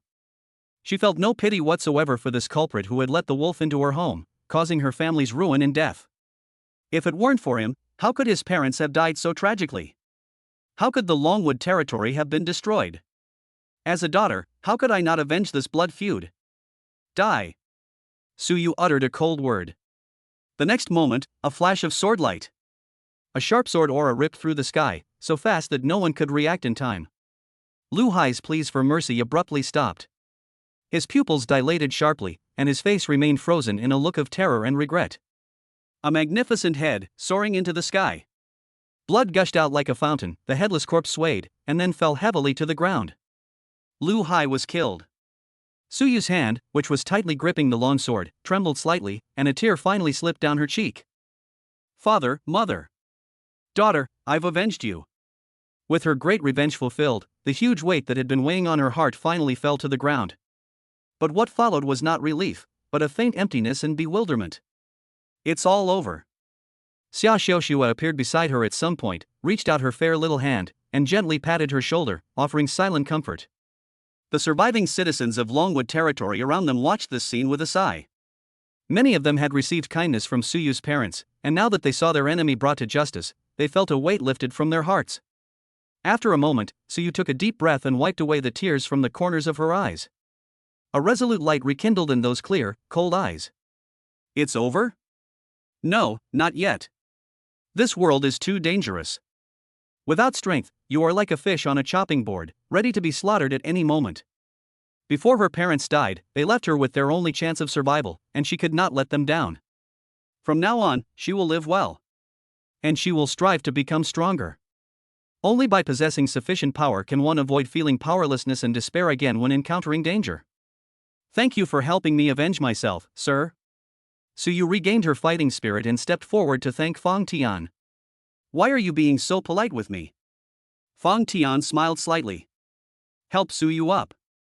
Then, Fang Tian calmly waved his hand. After Wan Lai and Xiong Wudi died, the spoils that fell from their shattered lord's space turned into streams of light and flew into his hands. Various materials and energy crystals were piled up like mountains. Fang Tian only glanced at them briefly before storing them in his lord's space. These are all standard resources, and although there are quite a few of them, they are not enough to move him too much. What truly caught his eye was a small, emerald green bottle that exuded a rich sense of life. Life bottle. Rank, 4th rank. Effect, 1 bottle of water of life will be automatically generated within the bottle each day. Water of life possesses powerful healing properties, rapidly restoring injuries. Diluted water used to irrigate the soil can significantly shorten plant growth cycles and increase yields. This is the root cause of the destruction of Longwood territory. And without a doubt, this is also a truly deserving treasure. Whether it's for sustaining combat or for logistical support in territory development, it plays an irreplaceable and enormous role. After inspecting it, Fang Tian nodded in satisfaction and carefully put the life bottle away. He planned to take the bottle of life back to the Apocalypse territory. With this item, the development speed of the territory will surely reach a new level. In addition, among Wan Lai's belongings, Fang Tian also found a palm-sized, seemingly inconspicuous gray cloth bag. He probed into it with his spiritual power, and his brows twitched slightly. Storage bag? Tier, special item? Effect allows the inhabitants to be carried in a bag for easy transport and transfer. Capacity 2,000 people. This thing is similar to a troop storage bag, but it's used to store people. Soldiers are combat units. The people are the cornerstone of the territory's development. For a territory to prosper, a sufficiently prosperous and wealthy population is essential. Whether it's construction, production, or scientific research, a large number of leaders are needed to support it. Some citizens with special talents and superb skills can create enormous value for their territory. It can be described as a well-managed territory with a large population. Their lords can accumulate capital and achieve rapid, snowball-like growth simply by relying on the output of their territory, without having to do anything. Ultimately, he became a powerful figure at an astonishing speed. The appearance of this storage bag is like a pillow scent when you're sleepy. Fang Tian held the storage bag and glanced at the craftsmen who had been building the Lu mansion not far away, as well as some other surviving citizens of the Changmu territory. These people were looking at him with a mixture of awe, fear, and worship, not daring to breathe loudly. Fang Tian had a plan in mind. He stepped forward slowly, his indifferent voice clearly reaching everyone's ears. The Longwood territory and the Blazing Fire territory have both been destroyed. Are you willing to leave with me and become subjects of my apocalypse territory? Chapter 39 Blue Silver or Mining Complete. After he finished speaking, the room fell silent. Immediately afterwards, an uncontrollable commotion erupted from the crowd. Many of these people were still immersed in the shock of Fang Tian's earth-shattering power, their minds were blank, and they hadn't thought about their next steps at all. Hearing Fang Tian's question, they were overjoyed, as if they had been hit by a pie falling from the sky. Are you kidding me? Longwood territory has been reduced to ruins, and rebuilding it will require an immense amount of resources and effort. And the Blazing territory is finished. For these homeless people, the only way to survive in this perilous apocalypse is to find a new lord to serve. But looking around this area of hundreds of miles, which lord could compare to this godlike youth before him? Following such an unfathomable and powerful figure, the future will surely be full of hope. I do. My lord, I am willing to follow you. My lord, please accept me. I have a talent for blacksmithing. I can forge farm tools and weapons. Please, sir, take me in. Almost without hesitation, everyone rushed to express their wishes, afraid that if they spoke too late, they would be abandoned by this powerful lord. Very good. Fang Tian nodded in satisfaction. With a thought, the storage bag in his hand emitted a soft white light, instantly enveloping the dozens of people. With a flash of light, the spot was empty. Having done all this, Fang Tian didn't linger. He took Xia Xiuxue, Su Yu, and their 2 battle pets and headed straight for the Blazing Fire territory. To cut the weeds, you must pull them out by the roots. The land of Blazing Fire must be utterly destroyed. Half an hour later, in the Blazing territory. When Fang Tian's figure appeared in the sky above the territory, the entire territory was thrown into chaos. Some of the soldiers who remained behind attempted to organize a resistance. But their resistance seemed so pale and powerless in the face of Fang Tian. Fang Tian didn't even bother to do it himself, he simply released his 2 battle pets, Frostfang and Ice Soul. Amidst the whistling wind and barking dogs, came the desperate screams of the soldiers. A massacre that was a foregone conclusion was brought to an end in just a few minutes with lightning speed. Then, Fang Tian hovered above the territory, his indifferent voice echoing throughout every corner of the land. The Lord of Blazing Fire, Wan Lai, is dead. Now, I'm giving you 2 choices. First, follow me to my apocalypse territory, and I will ensure you have enough to eat and wear. Second, they will live or die on their own. Below, the terrified and doubtful citizens immediately erupted in uproar upon hearing these words. What? The Lord is dead? How is this possible? That's a powerhouse who's almost at the 4th tier, the overlord of this area. However, they soon discovered that the Lord's mansion at the heart of the territory, which represented the energy radiance of the territory's core, was indeed dimming at a visible rate. This is a sign that the Lord is dead and the territory is about to decline. The one in front of us can even fly in the air, he is clearly a true 4th-tier powerhouse. Facts speak louder than words. Wan Lai, the Lord of the Blazing Fire territory, is truly dead. Moreover, he died at the hands of that ridiculously young man in the sky. Upon realizing this, the last shred of hope and will to resist in everyone's hearts instantly crumbled. Faced with such a terrifying being who could easily kill their lord, what choice did they have but to submit? We are willing to follow you, sir. Greetings, new lord. The roar of submission, like a mountain collapsing and a tsunami crashing, echoed through the heavens. Fang Tian nodded in satisfaction, then took out the storage bag again and put all the hundreds of people below into it. After doing all this, Fang Tian checked the storage bag. These people, when added together, number nearly 1,000. It is foreseeable that once we return to the Apocalypse territory and settle these people, our territory will experience a surge in development. There is no need to worry about the food supply for so many people. Among the supplies seized from Wan Lai and Shon Woody was a large amount of stored grain, enough to last for a period of time. And then they would return to the Apocalypse territory. With the life bottle, the batch of crop seeds that no one wanted before I bought in Snow Rock Town can finally come in very handy. With the water of life flowing down, crops will grow wildly and be harvested one crop after another. Before long, the territory will be able to achieve self-sufficiency in food, and may even have a surplus. Looking back now, what a wise decision it was to buy that batch of unwanted seeds. Having resolved the issues of territory and people, Fang Tian's final objective for this trip was to mine blue-silver ore. He took out a map of the ore distribution, determined the location, and then led the two women and their battle pet, speeding away. The blue-silver vein marked on the map is located in a steep valley. When Fang Tian arrived, he found that, just as the map indicated, there were indeed large amounts of blue-silver ore here. But at the same time, a powerful alien beast was also lurking there. It was a giant pangolin, as big as a small mountain, covered in metallic scales, exuding a fierce aura of the 4th rank, 1st stage. It seems to have made this mine its nest, and is currently fast asleep at the mine entrance. Roar! Seemingly sensing Fang Tian's arrival, the giant pangolin suddenly opened its eyes, let out a furious growl, and stared warily at Fang Tian and his group.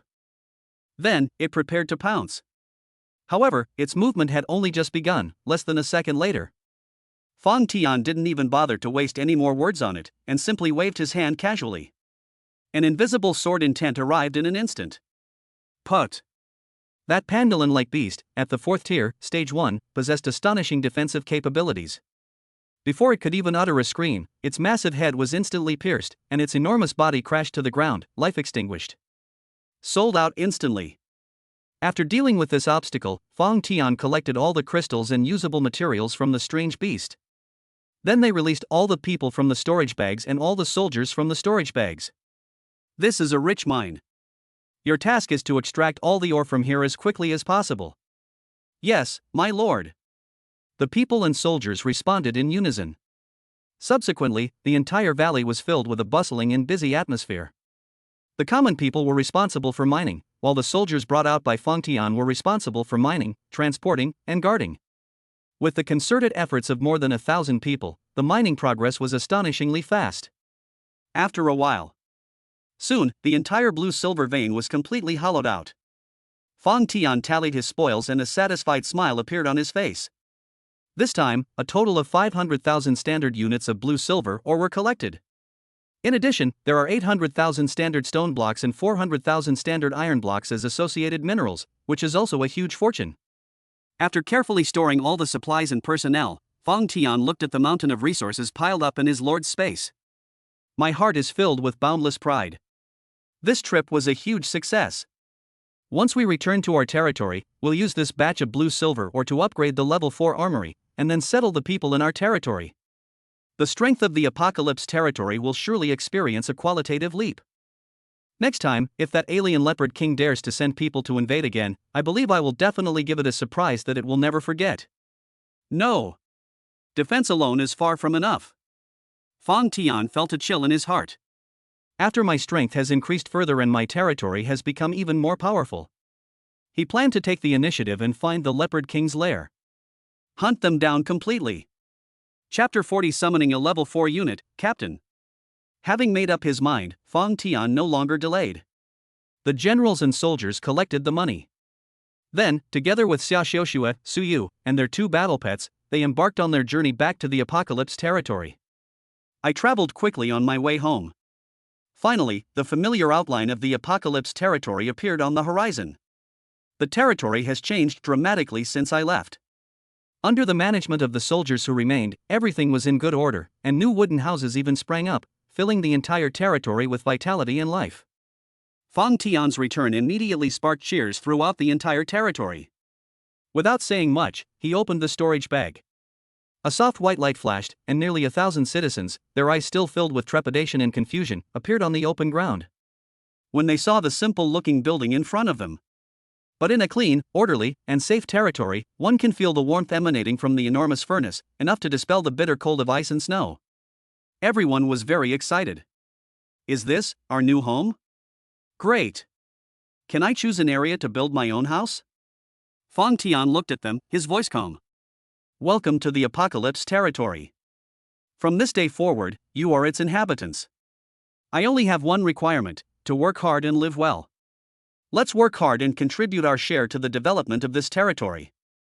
Then, Feng Tian looked at the people who possessed the talent of craftsmen. Your task is to lead everyone to build enough wooden houses as quickly as possible to ensure that everyone has a place to live. Yes, my lord. Yes, you're their leader. One of the middle-aged men chosen by Feng Tian immediately stepped forward, bowed excitedly, and accepted the order. Please rest assured, sir, we will definitely complete the mission. Feng Tian nodded. He left the subsequent resettlement work to his soldiers and the local people to handle themselves. He believed that, driven by the desire to survive, they would unleash astonishing efficiency. But he had something even more important to do. Feng Tian headed straight for the arsenal in the core area of the territory. This third-level arsenal had previously rendered him great service. However, facing potentially more powerful enemies in the future, and considering that Feng Tian's current capabilities are already somewhat inadequate, it is a different story. An upgrade is urgently needed. Feng Tian stood in front of the arsenal, took a deep breath, and silently recited in his heart. Upgrade.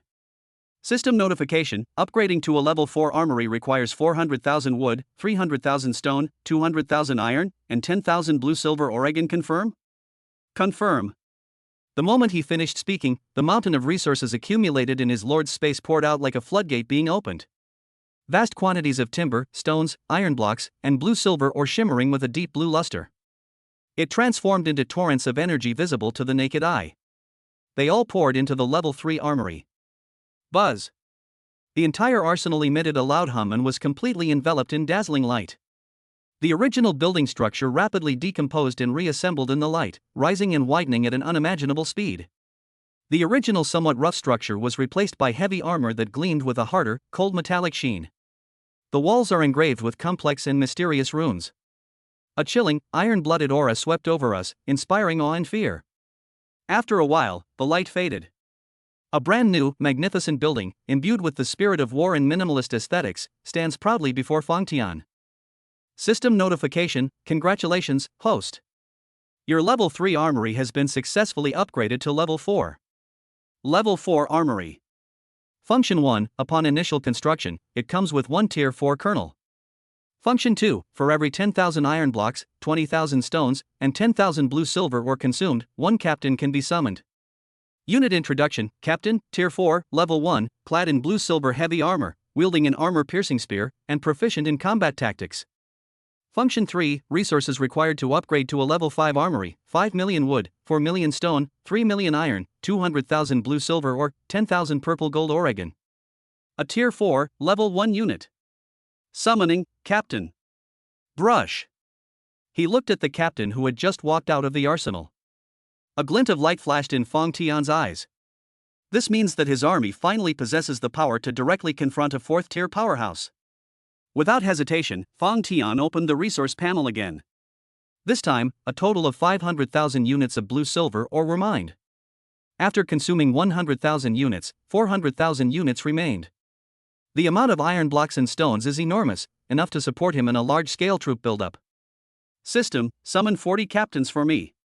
System notification: summoning 40 captains requires 400,000 iron ingots, 800,000 stone ingots, and 400,000 blue silver Oregon. Confirm?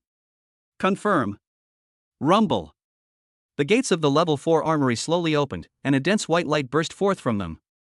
The next moment, 40 warriors, clad in full blue and silver heavy armor and wielding armor-piercing spears that gleamed with a cold light, were all tall and imposing.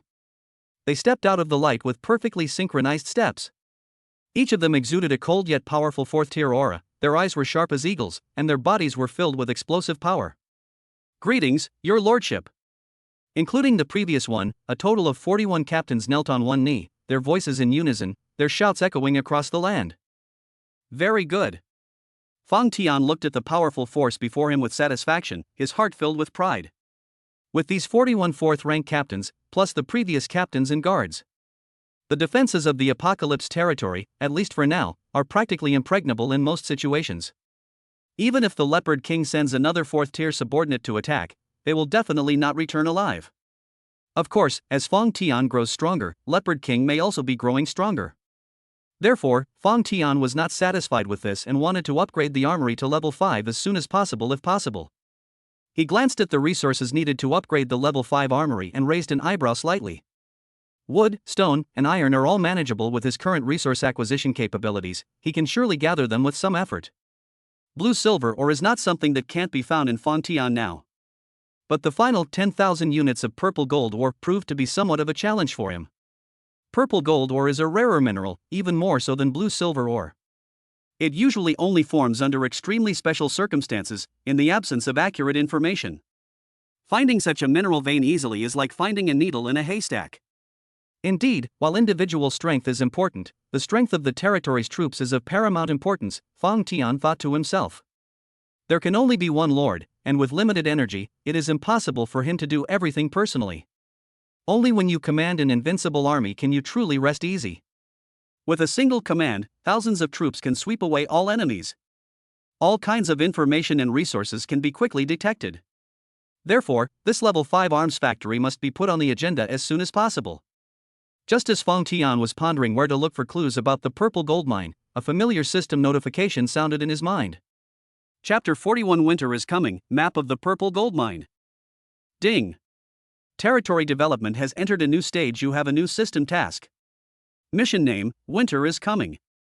Mission objective, within 15 days, upgrade the territory's furnace to level 4, vigorously develop the territory to achieve food self-sufficiency, and withstand the impending level 4 extreme cold storm.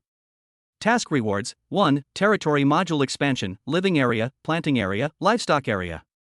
2. Purple gold mine map X1. A new mission? Fang Tian's spirits lifted, and his gaze sharpened. Level 4 extreme cold storm. He thought about it for a moment, and then it dawned on him instantly. As a reborn individual, he clearly understands the workings of this world. Every so often, the global snow and ice disasters escalate, bringing even more terrifying low temperatures and blizzards. Each escalation of a natural disaster is a brutal baptism for all lords. Countless territories that fail to keep up with development will be destroyed in this natural disaster, and their lords and people will freeze to death, turning into skeletons in the ice and snow. Judging by the timing, this Category 4 storm is indeed coming soon. For the vast majority of lords now, this is probably a catastrophe. Fang Tian's eyes were calm. After this period of development, many lords have become stronger. They might not freeze to death so easily. However, most of their territorial structures, without preparation, would absolutely not withstand the devastation of a Category 4 storm. Once the territory is destroyed, all the hard work is wasted, and everything has to be started all over again. Such a blow is enough to break anyone. However, this is not a major problem for the Apocalypse territory. Fang Tian glanced at the resource requirements for upgrading the furnace to level 4. Upgrade requires 400,000 wood, 300,000 stone, and 100,000 iron. It's more than enough for the resources he currently has in stock. Upgrade. Fang Tian thought to himself. Another surge of resources, shining brightly. The enormous level 3 furnace in the center of the territory expanded in size again under the glow, its outer shell becoming even thicker, and mysterious runes that could resist wind and snow appeared on its surface. A heat far more powerful and warmer than before instantly spread to every corner of the entire territory. System notification, congratulations, host. Your level 3 furnace has been successfully upgraded to level 4. Level 4 furnace. Function 1, resists level 4 extreme cold storms, providing ample heat to the territory. Routine maintenance requires 5,000 wood. Function 2, a portable mini stove can be detached. New feature, temperature regulation. Hosts can autonomously adjust the temperature environment within their territory as needed. Temperature adjustment? Fang Tian's eyes lit up. This feature.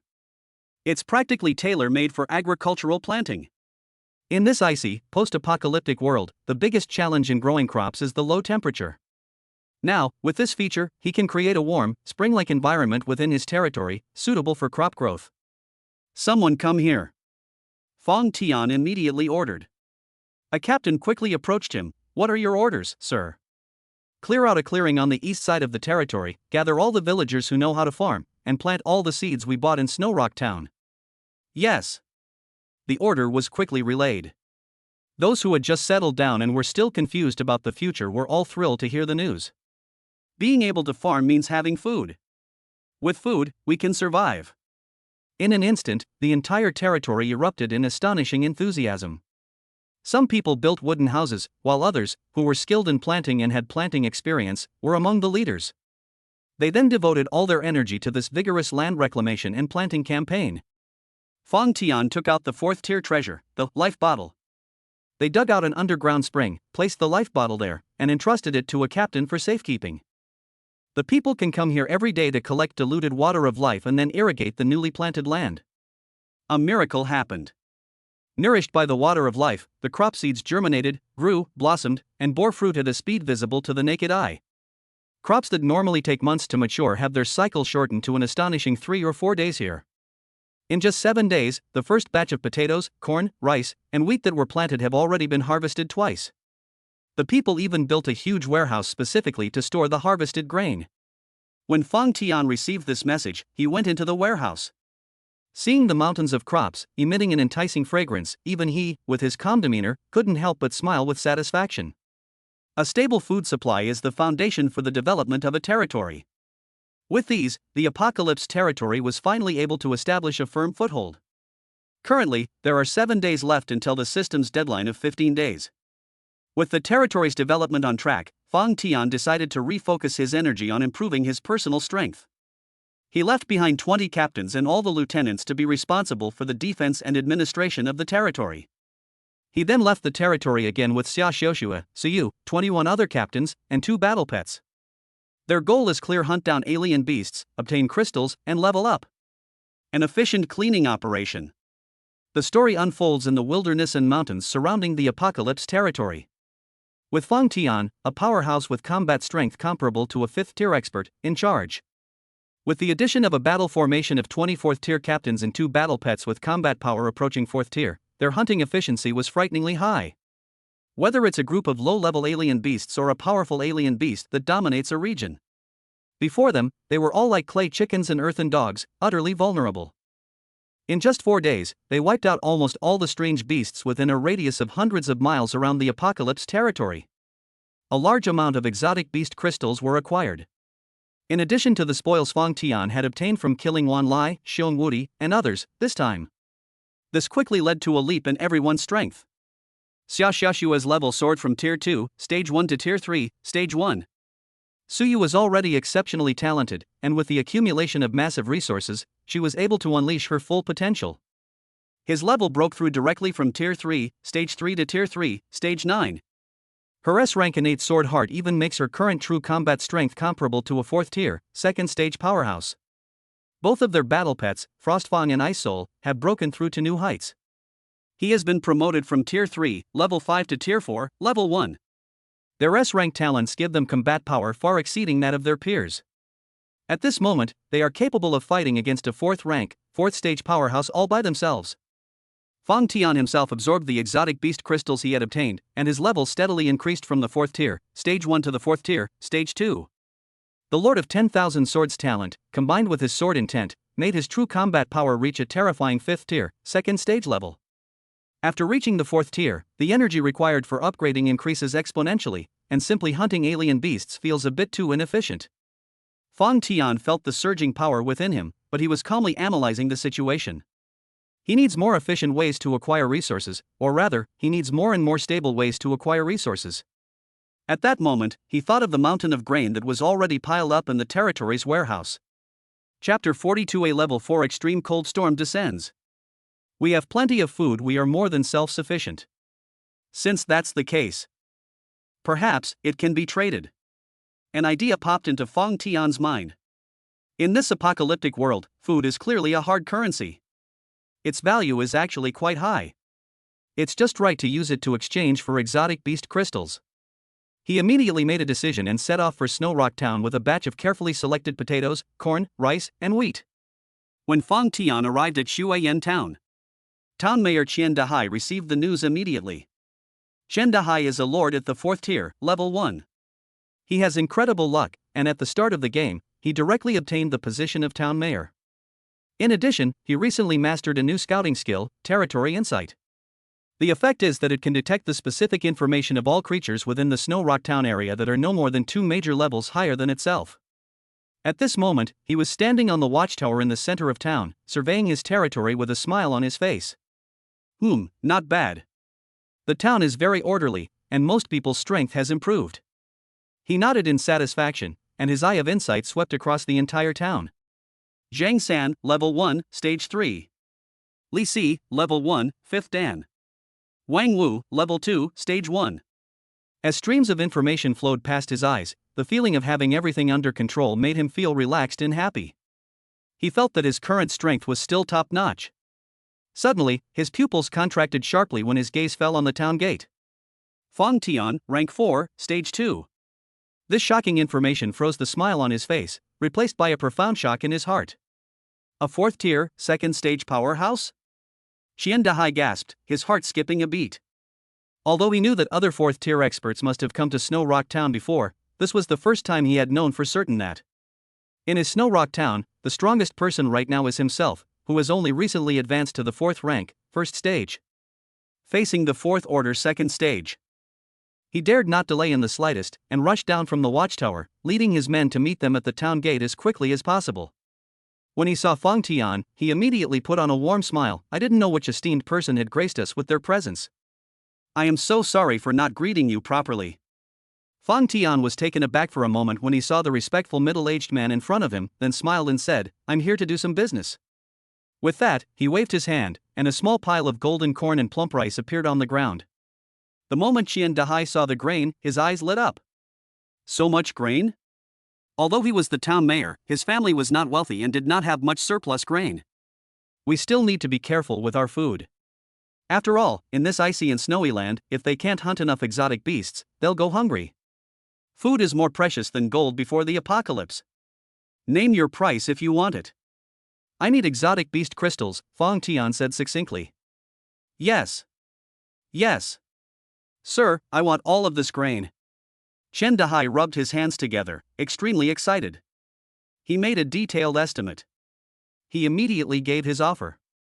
Sir, what do you think of 100,000? Fong Tian nodded. The price is quite reasonable, so Fong Tian decided not to go anywhere else. The two parties then reached a deal. Qian Dahai, beaming with pride, put away the grain. He then tried to plead, I hope that next time, if you have enough food, you will come back to trade with my Snow Rock Town? Fong Tian was very pleased with his tact. So she smiled slightly and said, of course. Qian Dahai's eyes immediately lit up. As the transaction was completed and Fong Tian prepared to leave.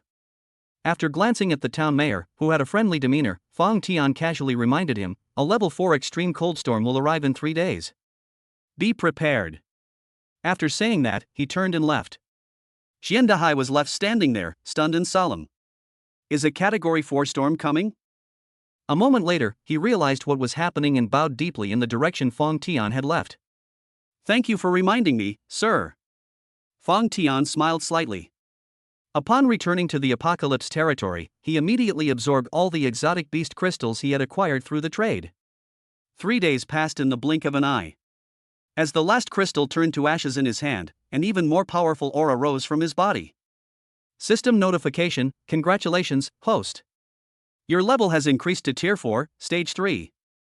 A glint of light flashed in Fong Tian's eyes.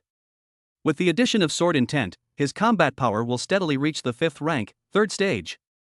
It was shortly after he made the breakthrough. Wah! A sharp, piercing whistle suddenly rang out between heaven and earth.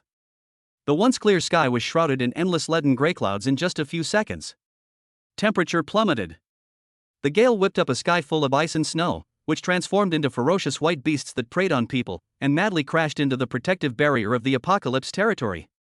A Category 4 extreme cold storm has arrived as scheduled. Boom! Boom! Boom! The whole world seemed to tremble under this terrible natural disaster.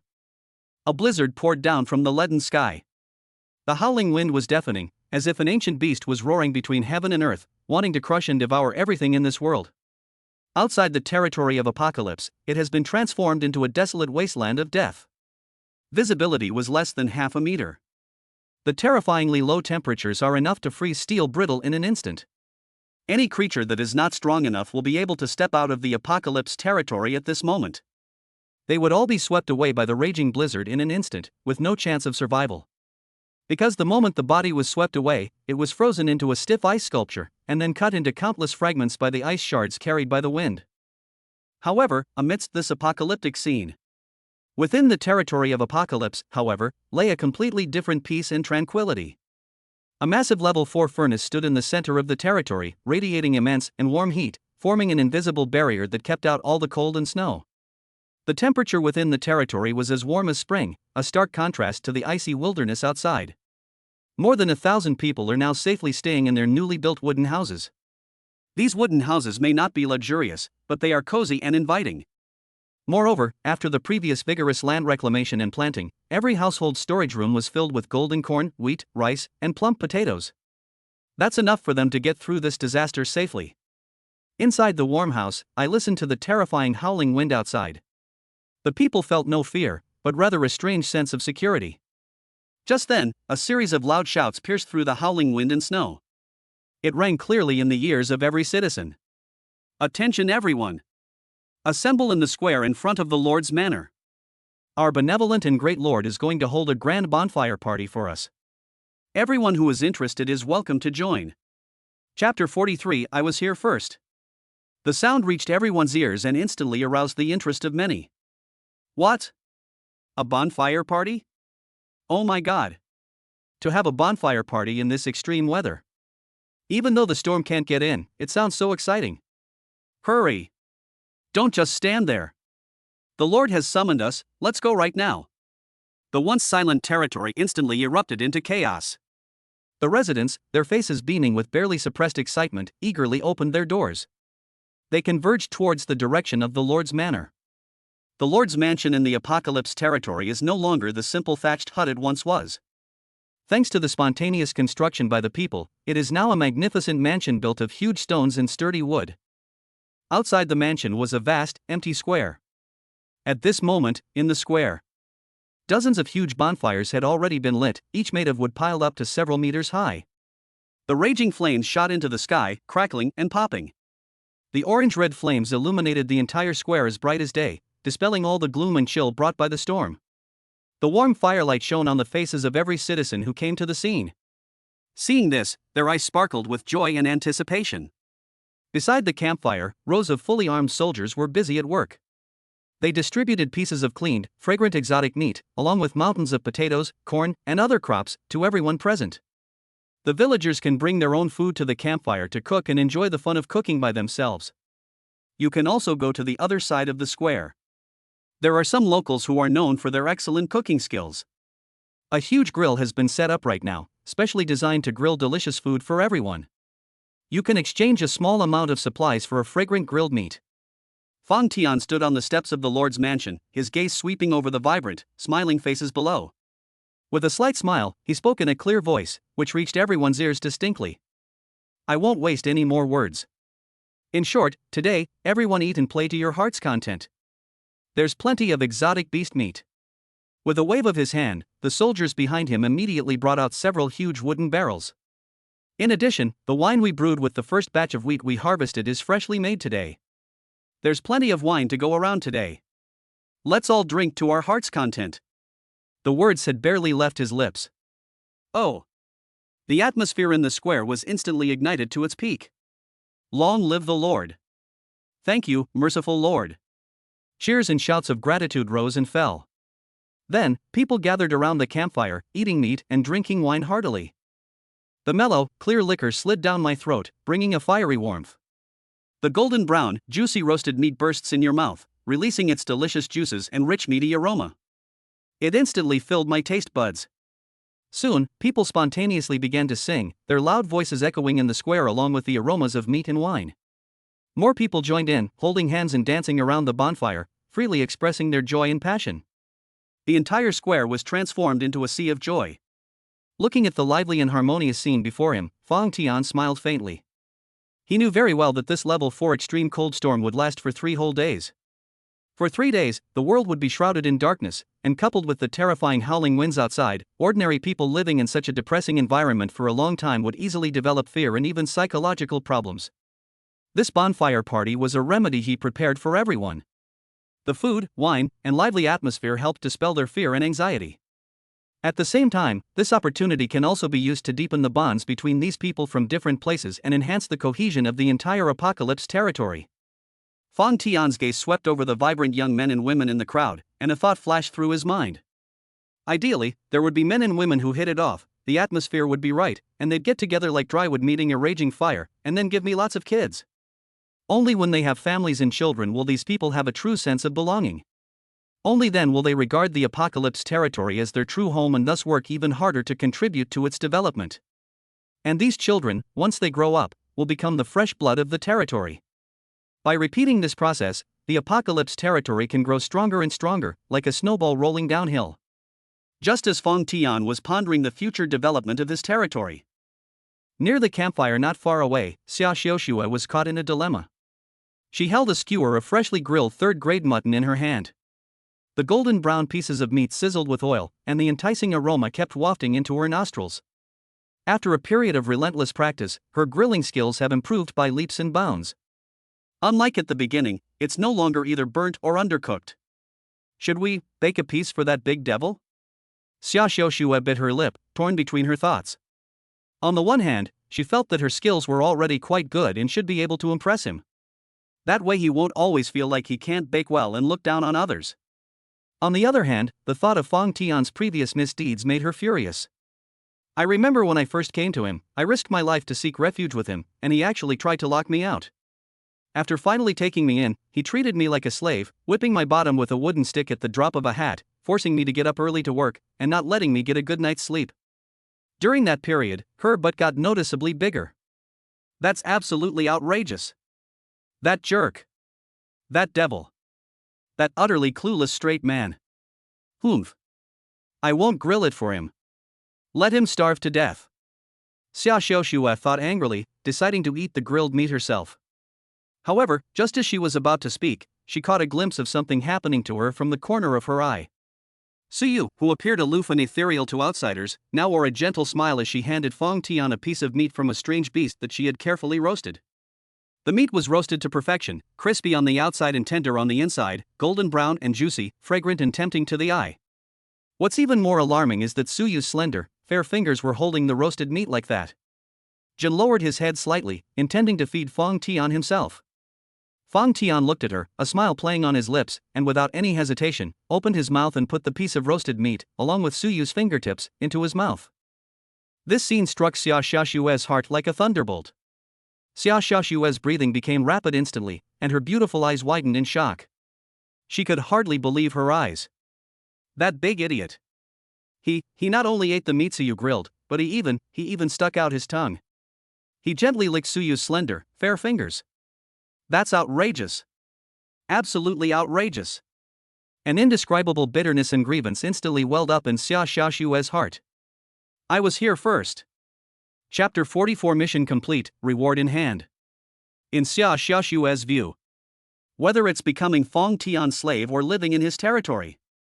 She, Xia Xiaoxue, was the first. Why?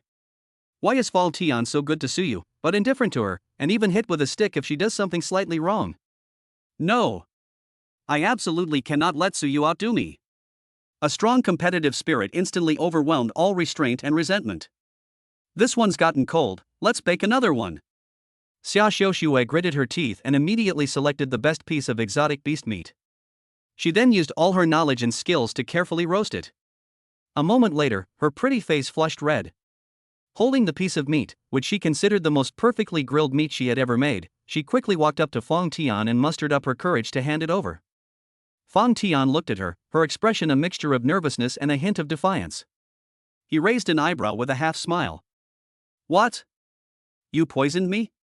One sentence almost made Xia Xiaoxue so angry that she lost her temper on the spot. You!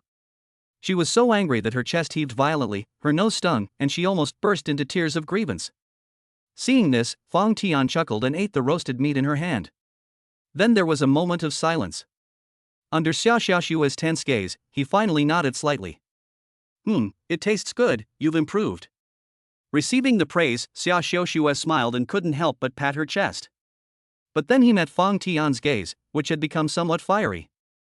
His gaze was aggressive, as if he wanted to see right through her, making her feel inexplicably panicked and giving rise to an urge to run away. She instinctively took a step back and turned to slip away.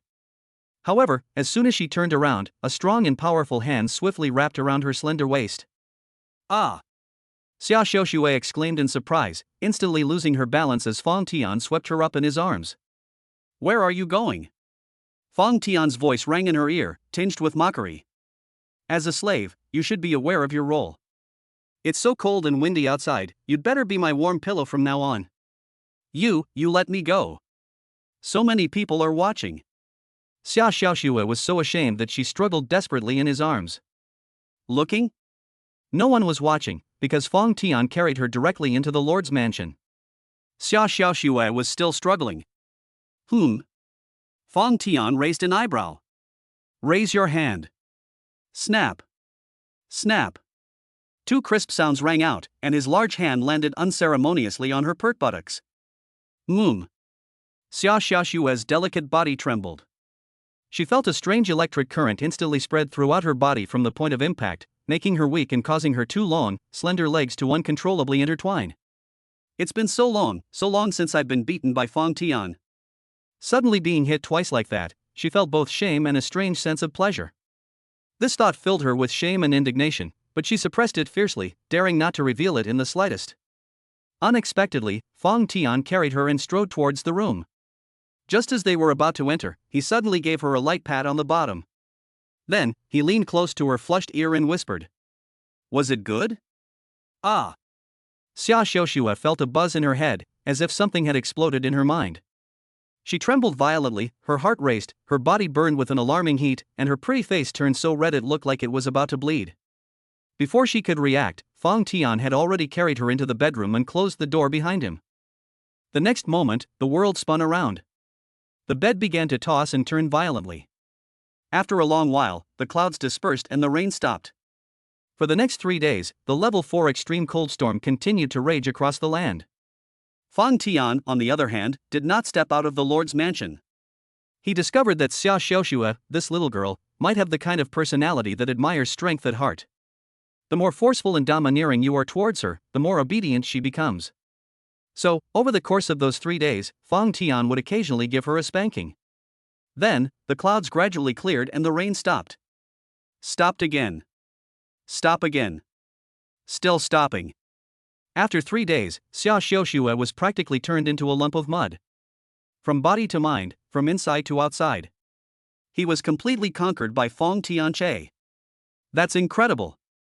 This Fang Tian is simply inhuman. He's incredibly powerful. The fields are going to be ruined by over-cultivation. 3 days later, when the first ray of long-awaited sunlight pierced through the clouds and shone on the earth, the level 4 extreme cold storm that had raged for a full 72 hours finally dissipated. At that very moment, a crisp system notification sounded in Fang Tian's mind. Ding! Congratulations, host. The mission Winter is Coming has been completed. Task rewards: 1. Territory module expansion, living area, planting area, livestock area. 2. Purple gold mine map X1. Reward has been issued. Would you like to claim it now? It's here. Fang Tian's spirits lifted, and he was overjoyed. Without hesitation, he silently recited. Receive. Rumble. As soon as he thought of it, the entire apocalypse territory began to tremble violently. A soft white light descended from the sky, enveloping the entire territory. To the astonishment of all the inhabitants, their former somewhat cluttered wooden huts vanished instantly after being swept by the white light. In their place stood neatly planned new residential areas, constructed from a combination of sturdy stone and timber. These new homes are not only more spacious and sturdier than the previous log cabins. The internal structure is also more rational, and it is even equipped with a drainage system and other living systems. My God! Is this a miracle? Our house has become so nice. My lord! This is a gift from you.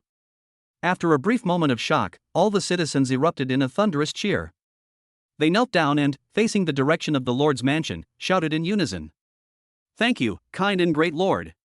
At the same time, two areas shrouded by special energy barriers appeared on the east and west sides of the territory, respectively. One area is a planting area. The internal temperature and environment can be autonomously adjusted to the most suitable state for crop growth, resulting in higher efficiency and greater yields when planting crops in the future. The other area is the livestock area.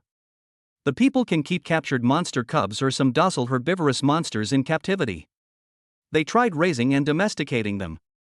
Once it reaches a certain scale, the apocalypse territory will be able to obtain a continuous source of meat even without going out to hunt.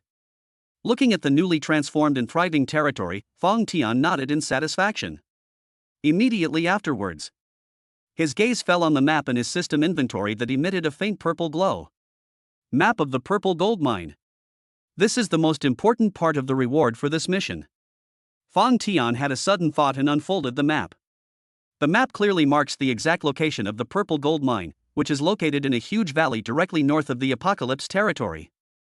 Chapter 45 The Second Deal with Snowrock Town. Heading north. After a moment's thought, Fong Tian made his decision.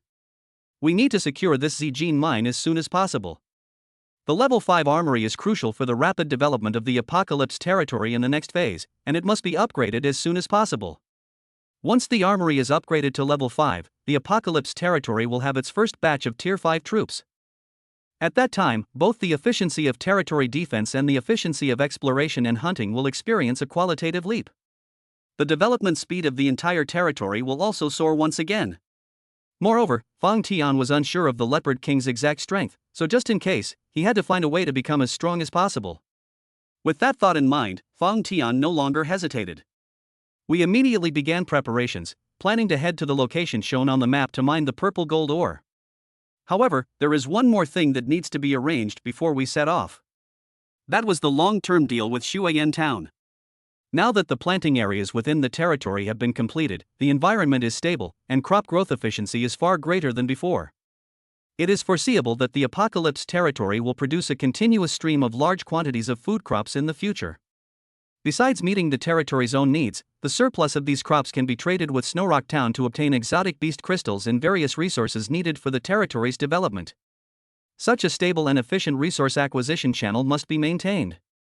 Fong Tian's gaze swept over the busy citizens in the square and quickly locked onto a target. He was a young man in his early 20s named Zhang Wei. He was slightly thin, but his eyes were bright and his hands and feet were quick. He was one of the refugees who had once sought refuge in the Longwood territory. Fong Tian observed him for a period of time and found that although this person was not very talented, his strength was mediocre. But he is quick-witted, alert, and conscientious in his work, never resorting to trickery or deception. He is a promising talent. Zhang Wei! Fong Tian shouted. Zhang Wei, who was carrying supplies, was startled. Hearing the Lord calling him, he quickly put down what he was doing and ran to Fong Tian. He bowed respectfully and said, "My lord, you wanted to see me?" Fong Tian nodded and got straight to the point. "I'm going out for a while, and the trade between the territory and Shuayan Town cannot be interrupted. From today onwards, I'll put you in full charge of this matter." "Ha?" Zhang Wei was stunned, his face full of disbelief. "The trade with Snowrock Town is a matter of life and death for the development of the territory. The Lord is actually entrusting such an important matter to me?" He was somewhat flustered and quickly waved his hands, saying, "Sir, I'm afraid I won't do it well. What if I mess it up?" "You have to trust my judgment." Fong Tian interrupted him. "Don't be afraid. You just need to remember that you are representing me and the entire Tianqi territory. Stand tall and be neither humble nor arrogant. I have already negotiated the price and details of the transaction with Mayor Qian of Shuayan Town.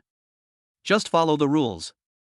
Seeing how much Fong Tian trusted him, Zhang Wei felt a surge of warmth in his heart. The initial unease was instantly replaced by intense excitement and a sense of mission. He nodded vigorously, his eyes resolute, and said, "Yes, my lord. I guarantee I will complete the mission and will not let you down." "Very good." Fong Tian patted him on the shoulder with satisfaction, then changed the subject. "Of course, you don't need to worry too much about your safety." With a thought, Fong Tian waved his hand, and two squads of soldiers immediately emerged from the barracks behind him. One group consisted of burly, imposing warriors clad in full blue-silver heavy armor, wielding armor-piercing spears that gleamed with the cold light. With eyes as sharp as an eagle's, he was a fourth-tier soldier, a captain. A full 10. The other team, dressed in light leather armor and carrying curved swords at their waists, moved nimbly and were second-class soldiers' guards. There are also 10 people. They will escort you and the supplies throughout the entire process to ensure your safety, Fang Tian said calmly. You only need to handle the transactions with the people in Shuayan town. You don't need to worry about anything else. Zhang Wei looked at the 20 imposing elite soldiers in front of him, especially the 10 captains who stood like iron towers, exuding a terrifying aura, and swallowed hard. He knew that the Lord's troops were very strong, and it was said that they could hunt down even level 4 beasts at will. With such a team escorting us, let alone going to Snow Rock Town, we probably wouldn't dare to mess with anyone even if we crossed this icy plain to go to a more distant place. An unprecedented sense of security and pride welled up in Zhang Wei's heart. To be a subject of the Apocalypse territory, to serve such a powerful and compassionate Lord. He felt incredibly lucky. Thank you, Lord. Zhang Wei bowed deeply again, his voice filled with gratitude. Having arranged everything, Fang Tian didn't delay any longer. He entrusted the daily management of the territory to a few honest and kind old men, and then left the Tianqi territory with Xia Xiaoshui and Suyu, as well as Bingpa and Xuanya, who were already wagging their tails excitedly. According to the locations marked on the Zijin mind map, the group moved swiftly, transforming into a streak of light as they sped northward against the biting wind. A few days later, the gates of the Apocalypse territory slowly opened. Zhang Wei sat on a wooden sled loaded with potatoes, corn, and wheat. Around him, 20 elite soldiers surrounded him like stars around the moon, forming a small convoy that marched in a grand procession toward Snow Rock Town. Shuayan Town. Town Mayor Qian Dahai rubbed his hands together, his breath steaming in the air, and stood guard at the town gate early in the morning, frequently gazing into the distance. Today is the day I arranged with Fang Tian to conduct the second transaction. Despite the fact that Snow Rock Town survived the previous terrifying level 4 extreme cold storm thanks to prior preparations and the efforts of all its residents, the town's buildings and supplies suffered considerable damage. Food consumption, in particular, is enormous. This batch of grain from the Apocalypse territory is a godsend for Snow Rock Town, which is in dire need of recovery. Its importance is self-evident. Moreover, Chen Dahai felt immense gratitude towards the mysterious and powerful Lord Fang Tian. If Fang Tian hadn't casually reminded them during the last transaction, allowing them to make thorough preparations in advance, the losses suffered by Shuayan Town in this natural disaster will be many times greater. There's even a real possibility that the town will be destroyed and people will die. Qian Dahai kept this kindness firmly in his heart. Therefore, he specially waited at the town gate early today to express his sincerity and wanted to thank Fang Tian in person. However, after waiting and waiting, from dawn until almost noon, Fang Tian's familiar figure still did not appear at the edge of the horizon. Just as Chen Dahai was feeling anxious, a group of people finally appeared on the snowy field in the distance. Chen Dahai perked up and quickly went to greet him. But when the group got closer, he froze. Because the people who came were not Fang Tian, but an unfamiliar caravan. Leading the group was an ordinary-looking young man who was sitting on a sled piled high with grain. What's going on? Chapter 46 Rob him? You'd be asking for trouble. Just as Qian Dahai was filled with doubt. The young man saw Qian Dahai, so he nimbly jumped off the sled, walked quickly to him, and politely cupped his hands in greeting. Excuse me, are you Mayor Qian Dahai of Shuayan Town? I am, and you are Qian Dahai. Looked Zhang Wei up and down. Zhang Wei smiled slightly, remembering Fang Tian's instructions, and said neither humbly nor arrogantly, Mayor Qian, hello. My name is Zhang Wei. My lord is none other than Lord Fang Tian of the Tianqi territory. The matter of the transaction was agreed upon by you and my lord long ago. Have you forgotten? Lord Fang Tian? Qian Dahai was taken aback at first, then suddenly realized. He certainly hadn't forgotten, but he hadn't expected that Fang Tian himself wouldn't come in person. He glanced at Zhang Wei subconsciously, feeling slightly puzzled. This subject of Lord Fang Tian appears to be just an ordinary person, with almost no energy fluctuations emanating from him, indicating that he is not very strong. Why would Lord Fang Tian send such a person to be in charge of such an important transaction? However, when his gaze swept over the guards behind Zhang Wei, his pupils suddenly contracted, and he was struck as if by lightning, instantly freezing on the spot. Qian Dahai's innate skill is territory insight. The effect is that it can detect the specific information of all creatures within the Snow Rock Town area that are no more than 2 major levels higher than itself. At this moment, the information about the guard team was clearly presented in his field of vision. Second level bodyguard. Second level bodyguard.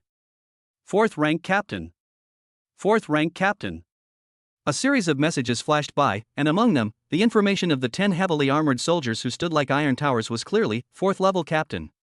10. A full 10 tier 4 unit types. Boom.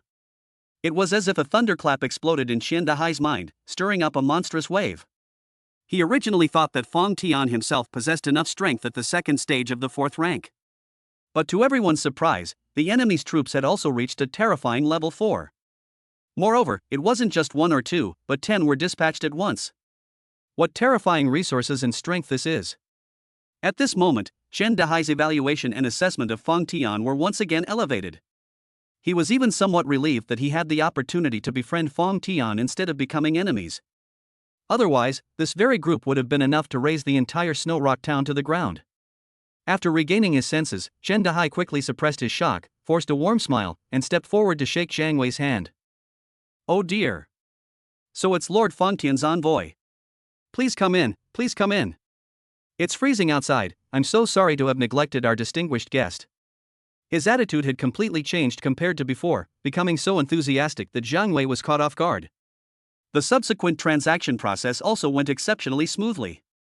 Qian Dahai personally supervised the handover of the supplies, completing it as quickly as possible. Furthermore, they proactively paid an extra 10% of the beast crystals on top of the original price as a token of their gratitude to the Apocalypse territory.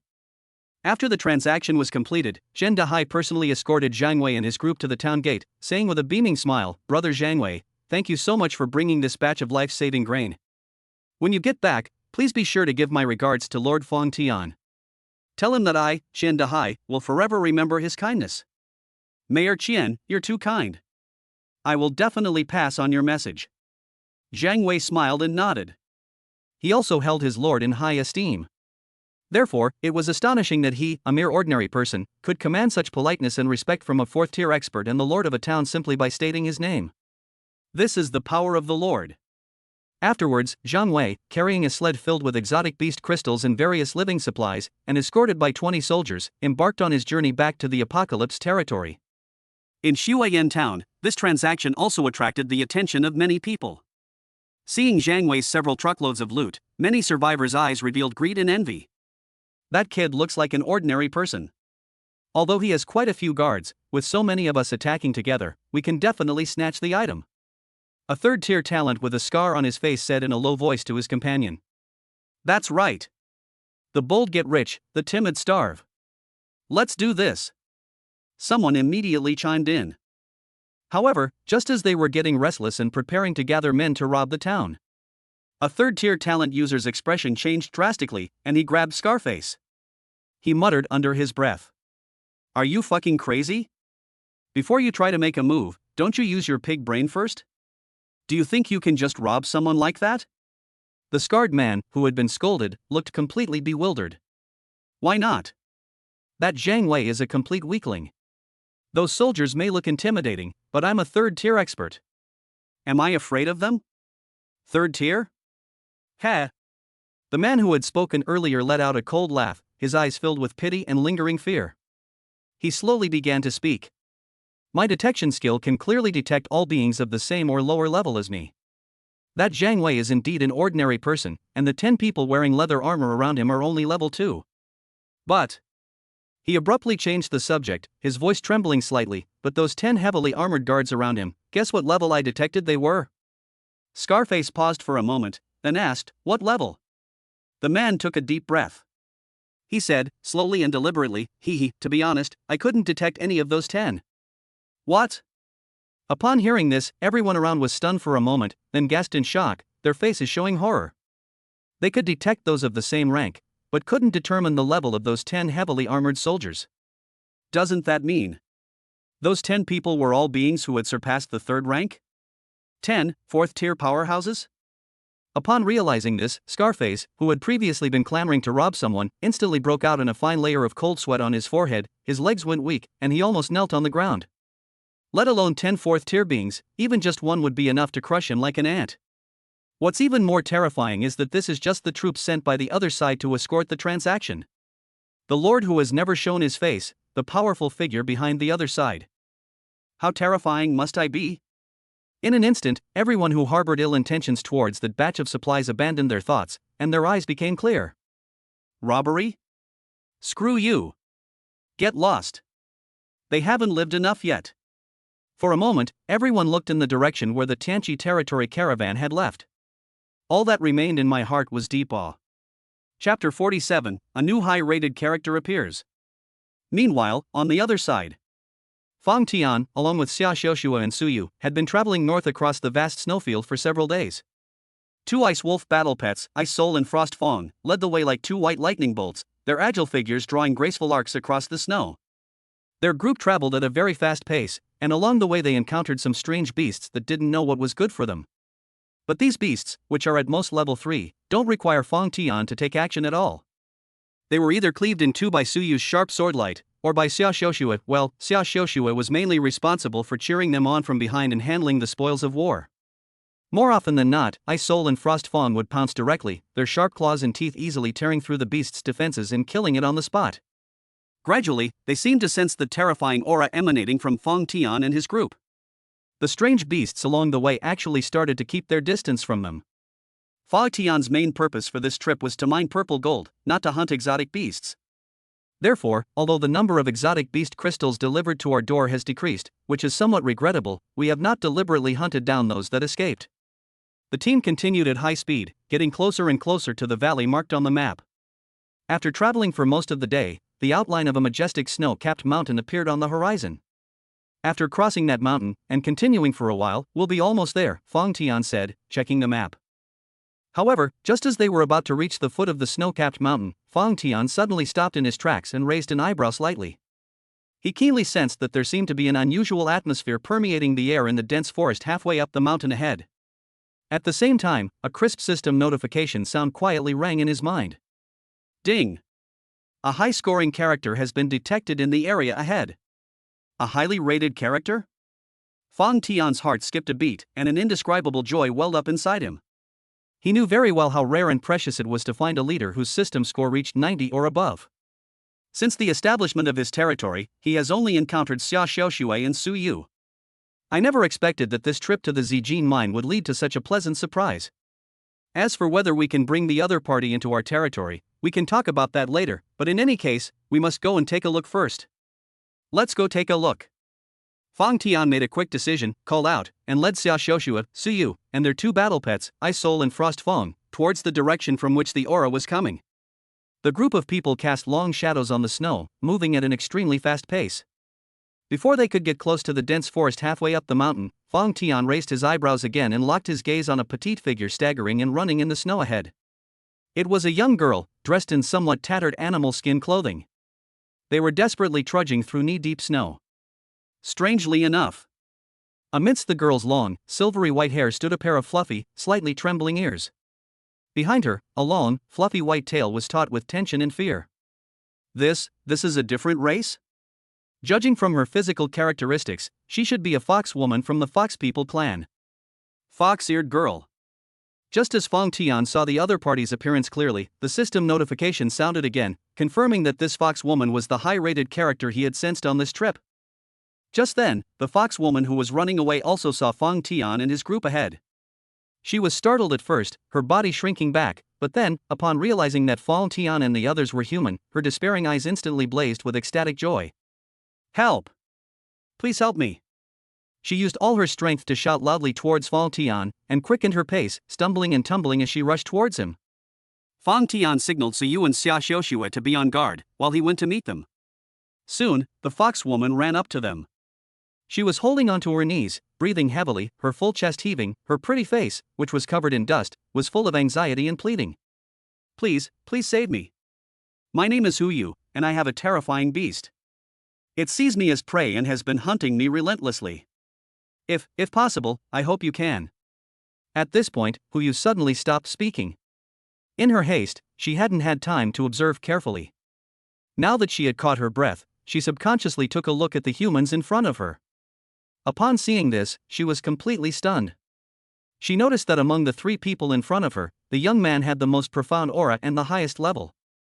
It seems, he's only at the 4th tier, 3rd stage? Huyu felt as if a bucket of cold water had been poured over her head, and the flame of hope that had just been ignited was extinguished with a poof. She herself was only at the 4th rank, 2nd stage. However, as a genius of the Fox people race, with her racial talents and secret techniques, her true combat strength is comparable to that of a 4th tier, 4th stage expert, or even close to a 4th tier, 5th stage expert. Even so, she was still powerless against the beast that was chasing her and could only flee in a sorry state. The strongest of these humans is only at the 4th rank, 3rd stage. How could they possibly be a match for that strange beast? If I ask for help myself, wouldn't that be the same as harming them? Thinking of this, Huyu's face, which had been full of hope, instantly fell, replaced by dejection and guilt. She quickly changed her tune. He waved his hands repeatedly at Fong Tian and the others. He said in a hurried tone, "No, no. You all need to get out of here quickly. That beast is about to catch up, and you're no match for it. Hurry up." As she spoke, she anxiously pushed Fong Tian, trying to get them to escape quickly. That beast is a genuine 4th tier, 6th stage powerhouse. All of you combined are no match for it. Don't let me cause you to lose your lives in vain. In Huyu's view, if Fong Tian and the others did not leave at this moment, they would be doomed. She was kind-hearted and couldn't bear to involve several innocent people because of her. Upon hearing this, Fong Tian raised an eyebrow slightly. This little fox spirit is kind-hearted. Is it a 4th tier, 6th stage beast? Far from feeling any fear, he was instead intrigued. Since entering this snow-capped mountain area, the strange beasts along the way seemed to have sensed the powerful aura of their group and kept their distance. This meant he hadn't obtained any exotic beast crystals for a long time. Now, this 4th tier, 6th stage alien beast that has come to our doorstep is quite a nice gift. Roar! Just then, a deafening roar suddenly erupted from the mountains and forests behind. The roar was deafening, causing the surrounding snow to fall in a flurry, and a fierce and violent aura swept over everything. Immediately afterwards, a colossal beast, as large as a small mountain, exuded an overwhelming aura of menace. Its form emerged from the dense forest. Chapter 48 Fox Woman of the Fox Clan, Huyu. It was a ferocious beast covered in an ice-blue carapace, resembling a giant lizard, but with thicker limbs, sharp claws that gleamed with a chilling light, and a long, thick tail that lashed out like a steel whip, shattering the rocks on the ground with each sweep. Glacier Devourer. Level, Tier 4, Stage 6. Fong Tian calmly scanned the information about the strange beast and found that it was completely consistent with what Huyu had said. Hurry up and move. Why aren't you leaving yet? What are you all standing there for? Seeing this, Huyu was so anxious that tears almost fell from her eyes. She was furious to see that Fong Tian and the others not only didn't run away, but instead stood there leisurely, sizing up the terrifying beast. Just then, the glacier-devouring beast roared. With its 4 hooves pounding the ground, it charged towards them like a runaway heavy truck, but Fong Tian and the others remained completely still. Huyu's vision went black, and a wave of despair washed over her. She figured these humans were probably terrified. That's it. We're all going to die here today. At the critical moment, a resolute look appeared on Huyu's pretty face. Let's give it our all. She gritted her teeth and turned around to charge at the enormous glacier-devouring beast.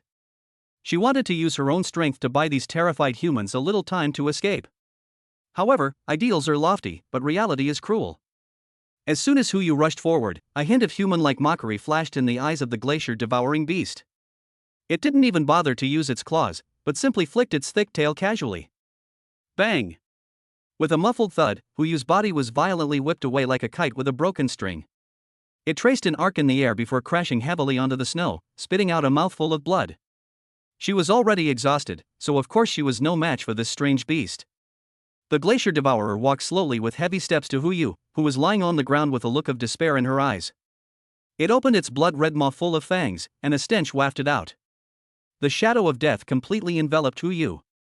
At this critical moment of life and death, a slightly playful voice suddenly rang out. Hey! Take this!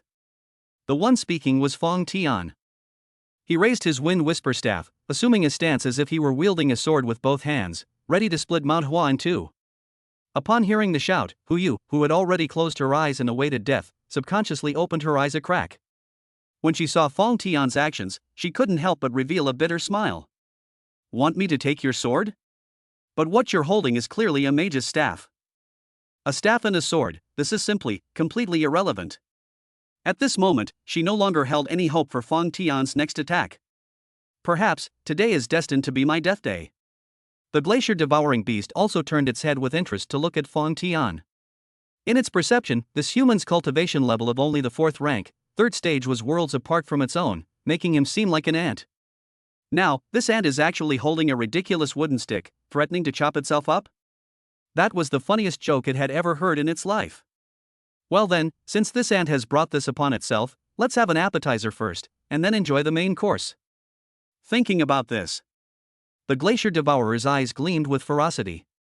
It swung its massive head around, opening its enormous mouth enough to swallow a cow whole, and bit down hard on Fang Tian. The sword of the great river. Fang Tian remained expressionless and gave a soft shout. The next second, to the astonishment of Hu Yu and the glacier-devouring beast, something shocking happened. Boom! A sword light so dazzling it seemed to have gathered all the light in the world. It suddenly burst forth from the tip of the wind whisper staff in Fang Tian's hand. The sword light surged forth like a celestial river flowing backward, carrying an invincible and terrifying power capable of annihilating everything, and swept out in an instant. Roar! The glacier devourer's mocking gaze was instantly replaced by boundless terror. Faced with this terrifying power that made its very soul tremble, it felt as insignificant as a speck of dust. This is the power a 4th tier, 3rd stage cultivator should have? Is this human a monster? Run! Run! If you don't run, you'll die. However, it was all too late. The sword light was so fast that it struck the glacier-devouring beast's open mouth straight before the beast could even finish its terrified thought. Put! Unstoppable! Completely crushing everything in its path. The mighty sword light pierced directly into its mouth, penetrated its internal organs, and ran through its entire body. Finally, it emerged from its tail, leaving a terrifying, bottomless sword mark on the snow-capped mountain behind it. In an instant, the glacier devourer's massive body froze on the spot, its eyes still filled with disbelief. Then, a thin line of blood appeared from the center of its head and quickly spread downwards. Splash! Under Hu Yu's blank gaze. This arrogant 4th tier, 6th stage beast. It was neatly split in two, then crashed to either side, its internal organs and blood spilling all over the ground. It was dead beyond any doubt. Silence. At the foot of the snow-capped mountain, there was a deathly silence. Beside her, Hu Yu, who had thought she was going to die, was now staring wide-eyed at her bright, fox-like eyes. Its tiny mouth opened into an O shape, big enough to fit an egg. She stared blankly at the bizarre beast's corpse, now split in two, then at the man standing there calmly with a staff in his hand, her mind a complete blank. What's going on? What just happened? One strike, and he instantly killed a tier 4, stage 6 glacier-devouring beast? Is this a hallucination? Just as Hu Yu was falling into deep self-doubt, Fang Tian walked forward with a smile and skillfully took out an energy crystal that emitted an icy blue halo from the monster's corpse. Feeling the surging energy emanating from the crystal, Fang Tian nodded in satisfaction. Conservatively speaking, after absorbing this crystal, my level should be able to break through to the 4th stage of the 4th rank. After putting away his spoils, Fang Tian turned around and walked towards Hu Yu, who was still in a daze. He walked up to Hu Yu and waved his hand in front of her eyes. Hey, snap out of it, wake up. Ah! Hu Yu was startled and shrank back like a frightened rabbit, only then realizing what had happened.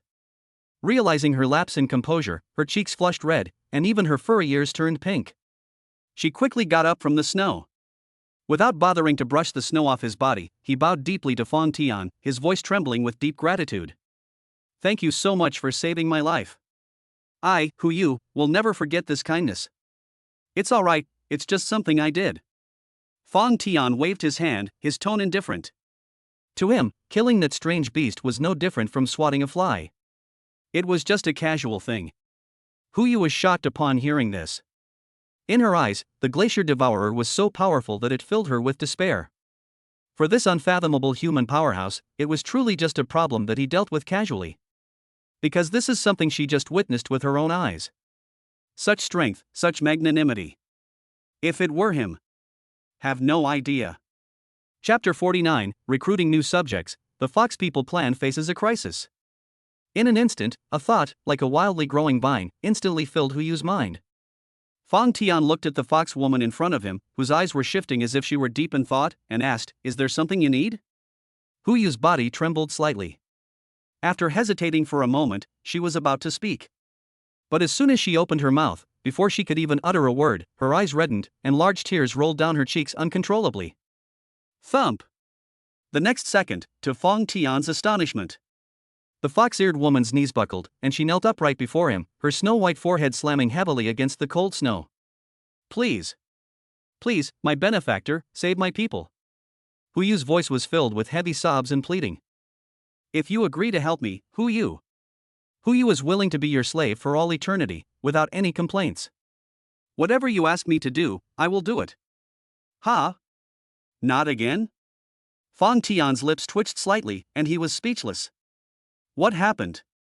I'm a lord, so why are all the highly rated talents I encounter vying to become my slaves? He's definitely not a slave owner. Despite thinking this, Fang Tian still stepped forward and helped Hu Yu up from the snow. "Don't rush, stand up and tell me slowly." "My benefactor." Hu Yu was helped up by Fang Tian. Her pretty face was covered with tears, and she looked pitiful, which made people feel sorry for her. Sobbing, she recounted the whole story. It turns out that Hu Yu is a member of a tribe called the Snow Mountain Fox People in this snow mountain. This tribe is naturally peace-loving and avoids conflict, and has always lived a secluded life deep in the snow-capped mountains.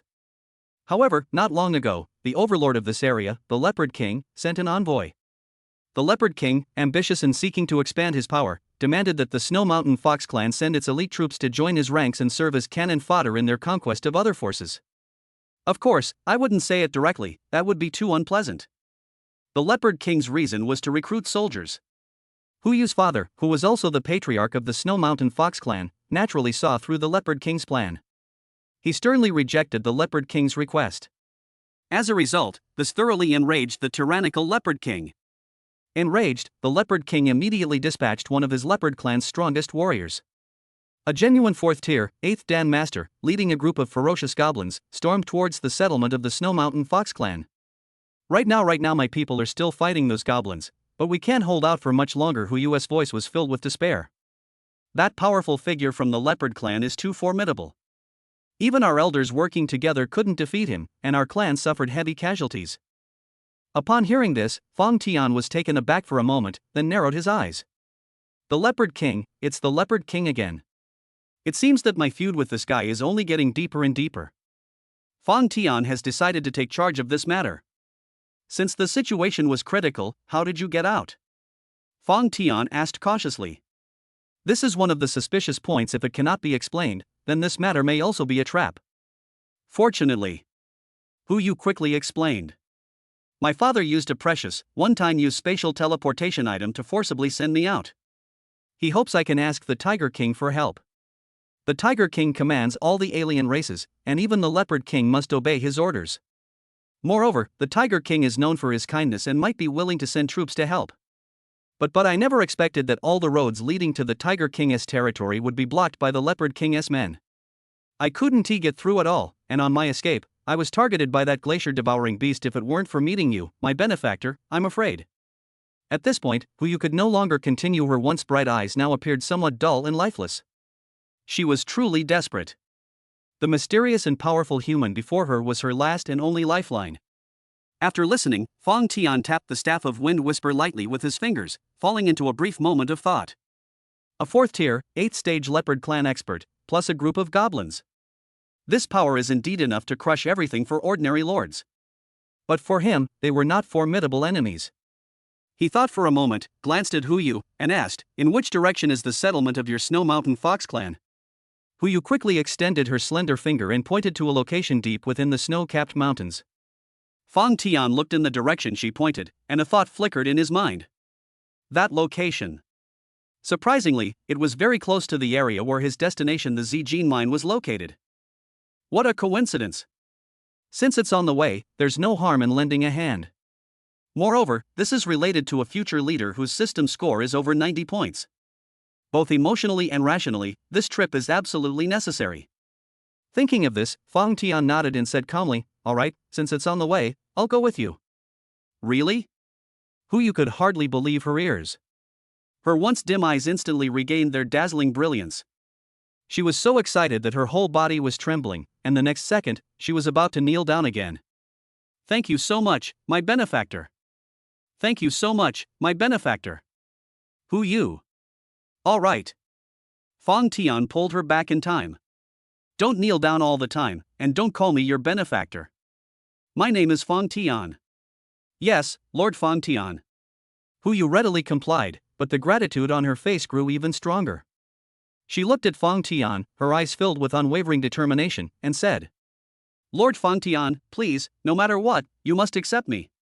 From this day forward, Hu Yu will be your most loyal servant, and I will never betray you in this lifetime. Fong Tian looked at her earnest expression, which left no room for refusal, and pondered for a moment. So be it. Since she insists on doing so, it would seem pretentious for me to refuse again. Since you have made up your mind, then I will grant your wish. Fong Tian spoke calmly, then a thought flashed through his mind. Buzz. A faint golden light gathered in his palm, quickly transforming into an exquisite necklace. He gently slipped the collar onto Hu Yu's fair and slender neck.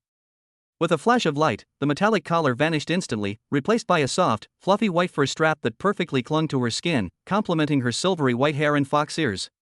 Far from conveying any sense of humiliation or subjugation, it added a touch of unusual beauty. The moment the contract was established, a system notification sounded in Fong Tian's mind. Ding! Congratulations, host, you have successfully recruited Hu Yu, a subject with a score of 93. Consular details. Name, Hu Yu. Race, Snow Mountain Fox Clan. Level, Tier 4, Stage 2. Strength, 4th Tier, 5th Stage. Potential, S rank. Talent, S rank. Super affinity, possesses an innate and extremely strong affinity with most living beings, easily gaining their favor and trust, and readily offering assistance. Skill 1, Foxfire releases a ball of flame that has both physical burning and mental interference effects. Skill 2, Advanced Charm can control and subdue beasts whose level is no more than 3 ranks higher than the user's. Skill 3, Shapeshifting allows the user to freely change their physical form for disguise. Skill 4, Blessing of Nature. In natural environments such as forests and snowfields, one can blend into the shadows to move stealthily. While moving stealthily, one's aura is extremely concealed, while simultaneously being able to keenly detect subtle information that ordinary people cannot perceive. System score, 93 points. Chapter 50, Awakening a New Talent, S rank. Indestructible Golden Body. Oh. After looking at Hu Yu's attribute panel, a hint of surprise flashed in Fong Tian's eyes. That's quite an impressive talent and skill. Especially that S-level talent, Super Affinity, it's practically a natural diplomat and beast tamer. Your talent and skills are quite good, Fong Tian praised. Hearing the praise, Hu Yu blushed slightly and stuck out her tongue shyly, saying softly, actually, I should have been able to control that glacier-devouring beast. But that guy seems to have some problems with his brain. His mental resistance is much higher than that of other beasts of the same level. My advanced charm failed and I even suffered a backlash. Otherwise I wouldn't have been in such a sorry state. Upon hearing this, Fong Tian suddenly understood. I see. Otherwise, Hu Yu should have acquired an extra Tier 4, Stage 6 mount. Just then, the system's voice sounded again. Ding! A new resident with a score of 90 or above has been detected in the territory. The host's SSS level talent, Unity of All Things, has been triggered. Congratulations, host. You have randomly awakened an S-rank talent, Undying Golden Body. Talent, Undying Golden Body S rank. Effect, the host's physical strength, regenerative abilities, and various resistances will slowly and continuously increase over time. Once strengthened to a certain level, limbs can regenerate, and even decapitation can prevent death. Ding! Congratulations, host, you have mastered a new skill, Golden Light Shield. Skill, Golden Light Shield. Effect, when attacked unexpectedly, a golden shield will automatically appear in front of you to block the attack. This skill can also be activated manually. Excellent. Very powerful survival talents and skills. A glint flashed in Fong Tian's eyes, and he was very satisfied. His attack methods, with the Lord of 10,000 Swords talent, are already powerful enough. The Undying Golden Body and Golden Shield perfectly compensate for his shortcomings in defense and survivability. No one ever complains about having too many life-saving trump cards. This trip was truly fruitful. Hu Yu, you made the right choice. Composing himself, Fang Tian gave Hu Yu a brief introduction to Xia Xiaoshui and Su Yu. This is Xia Xiaoshui, and this is Su Yu. From now on, you will be companions. Hello, Sister Xiaoshui, hello, Sister Su Yu. Hu Yu wagged her fluffy tail and greeted them obediently, her fox ears twitching in a friendly manner. She possesses an innate S-level talent for charisma, and almost effortlessly won the favor of both women. A hint of gentleness appeared on Su Yu's usually cold face. He stepped forward and gently patted Hu Yu's shoulder, comforting her. Sister Hu Yu, don't worry too much. Since Lord Fang Tian has agreed to help, your people will definitely be safe and sound. Yeah. Xia Xiaoxue nodded vigorously, waving her little fist. Fang Tian, that stinky guy, he's amazing. Those bad guys are no match for him. Looking into the sincere eyes of the two women. Sensing the confidence in their words, Hu Yu's anxiety and unease miraculously subsided. She nodded emphatically, a glimmer of hope in her eyes. Yes. Little Hu Yu believes in Lord Fang Tian. Subsequently, under Hu Yu's leadership, the group didn't linger any longer, heading at full speed toward the settlement of the Snow Mountain Fox clan. After a while, when Fang Tian and the others crossed a mountain ridge and finally arrived at their destination, the scene before them made Hu Yu's heart sink to the bottom. In a valley, traces of battle were everywhere, and the air was thick with the stench of blood. The ground was littered with the corpses of fox people and goblins. The battle was clearly over. The dozens of fox people who were still alive, regardless of age or gender, were all bound together with rough ropes. They were all dejected and listless, their distinctive ears drooping limply. Around them, hundreds of short, dark green-skinned, and ugly goblins, armed with crude weapons, stood guard with arrogant swagger, occasionally letting out piercing, eerie laughter. At the very front of the goblin group, a goblin leader, nearly twice the size of his kind, clad in tattered leather armor and wielding a massive spiked club, was standing with one foot on the back of a foxman youth. While forcefully crushing it, he looked smug and beaming with pride.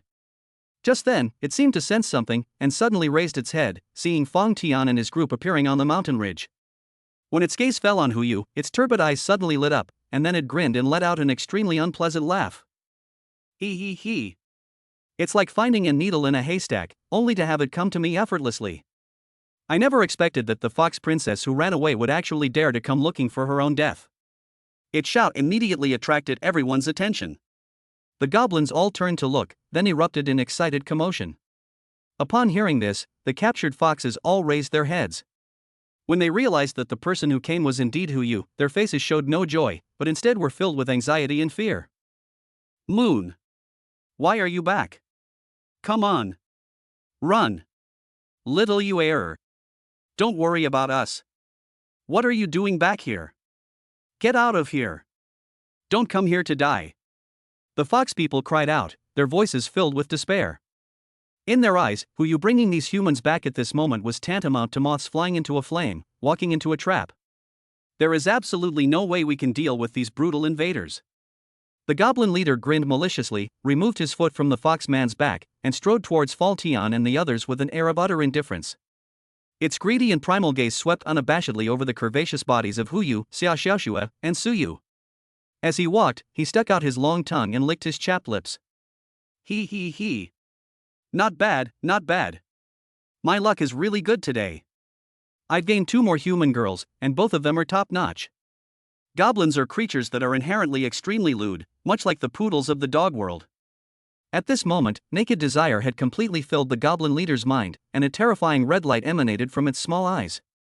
It has already made up its mind. First, smash this eyesore of a human male into mincemeat with a stick, then grill him as a snack with drinks.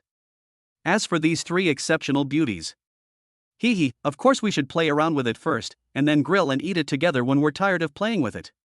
This plan is absolutely perfect. As for whether or not we can win, the goblin leader hadn't even considered this issue. It is a powerful expert at the 4th rank, 6th stage.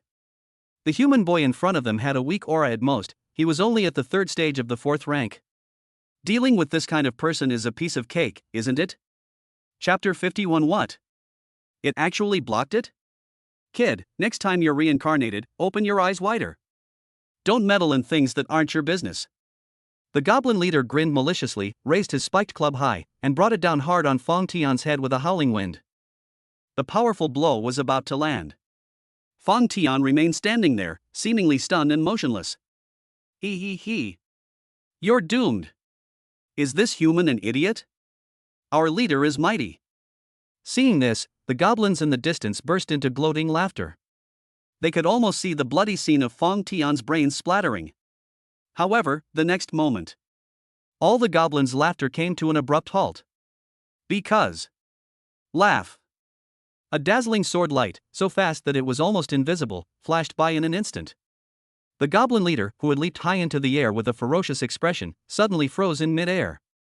Then, a thin line of blood appeared between its eyebrows, quickly spreading downwards and traversing its entire body. Splash!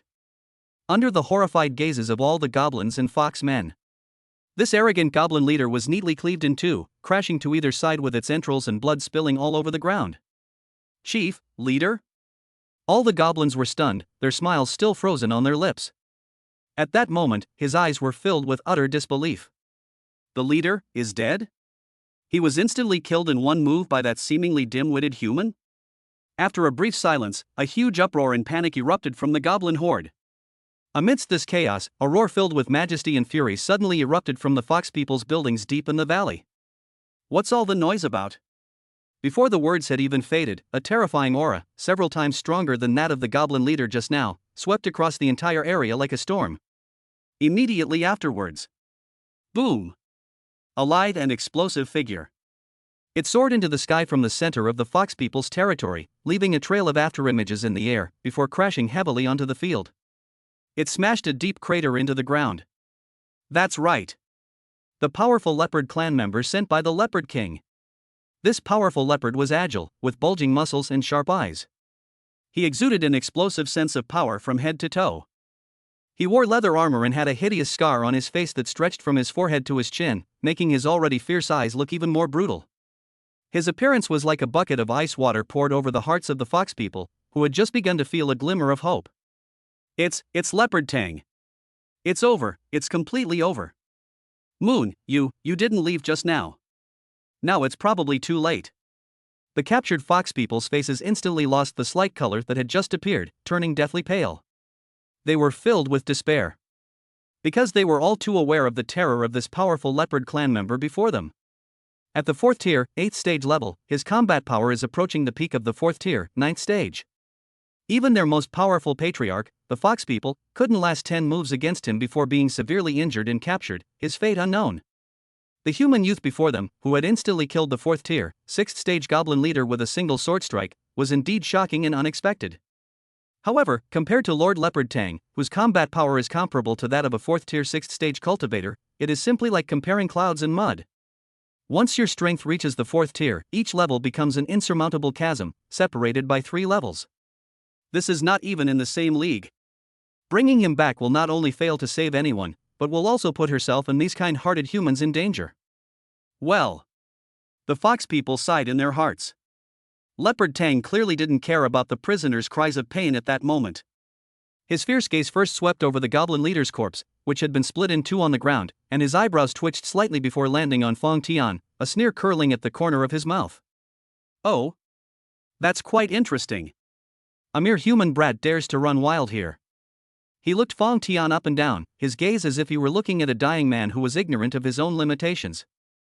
TSK, judging from your appearance, you must have been bewitched by that little vixen and become her puppet, right? Leopard Tongue shook his head, his tone filled with pity and mockery. What a pathetic fellow.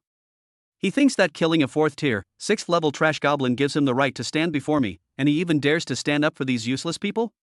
He slowly raised his right hand, which was covered in calluses and sharp claws, with his 5 fingers spread open. With a sharp hiss, the sharp fingernails sliced through the air, creating a series of piercing sounds. Forget it, I'm too lazy to waste my breath on an ant like you. Die. Before he finished speaking, Bao Tang's figure suddenly vanished from the spot. The next moment, he appeared before Fang Tian like a ghost, his claw, sharp enough to tear through steel, accompanied by a foul wind and a sharp whistling sound, viciously clawing down towards Fang Tian's head. He showed no mercy in this attack. Leopard Tang's fighting creed has always been this: even a lion uses its full strength to hunt a rabbit. What he enjoys is the thrill of killing with a single blow and instantly crushing the enemy into pieces. He won't hold back just because his opponent looks weak. He wants to be decisive and swift, eliminating them outright. Roar! Its violent aura caused the surrounding air to freeze. Lord Leopard Tang is mighty. Kill him. Tear him to pieces. The goblins in the distance, witnessing this scene, were immediately jolted out of their shock at the killing of their leader. They waved their weapons excitedly and cheered loudly. In their view, Fang Tian's fate was already sealed. No one present could survive Lord Leopard's full-force attack. However, faced with this thunderous, terrifying claw that seemed capable of tearing apart mountains, Fang Tian's face remained expressionless, and he didn't even lift his eyelids. He simply raised the staff in his hand slowly, even leisurely. Bite! A crisp, metallic clang rang out. Those terrifying claws, capable of splitting mountains and shattering rocks, were effortlessly blocked by a seemingly ordinary staff. Not even a single spark was ignited. The violent gust of wind dissipated silently just 3 feet in front of Fang Tian, as if it had encountered an invisible barrier. The snow beneath his feet remained completely still. He appeared completely calm and collected, as if he hadn't exerted much effort at all. What? The sinister smile on Bao Tang's face froze instantly. His pupils suddenly contracted, his eyes filled with unbelievable horror. His full-force attack was blocked so easily? What's wrong with this human? He could feel it clearly. It felt as if his claws had just grasped an unshakable, ancient divine mountain. The force emanating from the opponent's staff, though seemingly gentle, was as vast as the sea, making it impossible for him to advance even an inch. The others in the valley were completely dumbfounded. Chapter 52 Playing with Fang Tian? Slay him! The goblins' cheers abruptly stopped, their mouths agape, their eyes wide open, as if they had seen a ghost. The despair of the fox people froze on their faces. They stared blankly at that tall figure, their minds completely blank. What is going on? It blocked it? After a brief silence, whispers broke out among the crowd. Lord Leopard Tang must not be using his full strength, a goblin whispered, guessing. The Lord is just playing cat and mouse with him. Yes. That must be it. Otherwise, how could we possibly stop them? That's right. That human kid is definitely going to die next. The goblins had a guess in their minds. Upon hearing this, the fox people's glimmer of hope was quickly replaced by deep worry. Yes, perhaps, it really was Leopard Tang playing a trick on him? After all, that was Leopard Tang, a powerful member of the Leopard clan and a subordinate of the Leopard King. You? Bao Tang stared at Fang Tian with a solemn expression, as if he wanted to say something. Fang Tian raised an eyebrow slightly, then shook his head in disappointment. He said calmly, "Is this all the Leopard clan has to offer?" He genuinely wanted to see Leopard Tang's methods in order to deduce Leopard King's abilities. Pity. In Fang Tian's opinion, Bao Tang's strength was still a bit lacking. However, upon hearing this, Bao Tang flew into a rage. He felt that Fang Tian was humiliating him. Ha! Very well, I'd like to see what you're capable of, daring to spout such boastful words. Take this. Secret technique, Blood Clawstorm. Leopard Tang roared, and his demonic aura soared into the sky. Dark green energy instantly enveloped his entire body, and 2 blood-red claw shadows, each several meters long, condensed on his claws. Die! His figure shot out, his claws flailing wildly.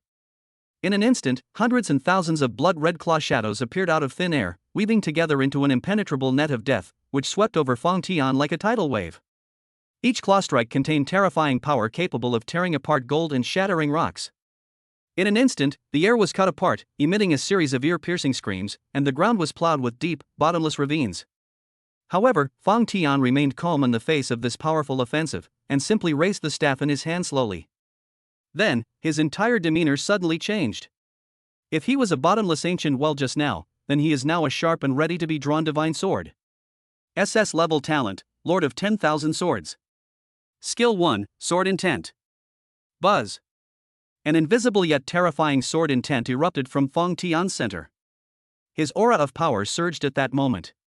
He broke through the 4th order barrier in an instant, soared all the way, and finally settled steadily at the terrifying level of the 3rd stage of the 5th order. Skill 2, Sword of the Great River. Fang Tian uttered 4 words and gently waved his staff forward. Boom! A dazzling sword light shone from the top of the staff. The sword light was only a finger's width at first, but after it flew out, it swelled up against the wind and instantly transformed into a vast sword river that stretched across the heavens and the earth. The Jian River surges and flows mightily. It seemed to pour down from the heavens, carrying an unparalleled, all-encompassing, surging power.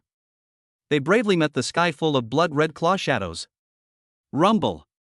Two completely different and terrifying energies collided violently in the center of the valley. In an instant, a light that seemed even more dazzling than the sun suddenly burst forth. At the same time, a deafening roar resounded through the sky. A terrifying energy shockwave spread wildly in all directions like a Category 12 hurricane. Countless snowflakes were swept high into the sky, and a thick layer of rock dust was scraped off the rock walls on both sides of the valley. Whether they were fox people or goblins, they all lost their footing under the terrifying shockwave, staggering from side to side. They were blown so hard that they couldn't open their eyes and could only lie on the ground, trying their best to resist the strong wind. The entire world before their eyes seemed to consist only of blinding white light and deafening roar. I don't know how much time passed. When the light faded, the storm subsided, and everything finally returned to silence. Everyone eagerly looked up, gazing towards the center of the battlefield.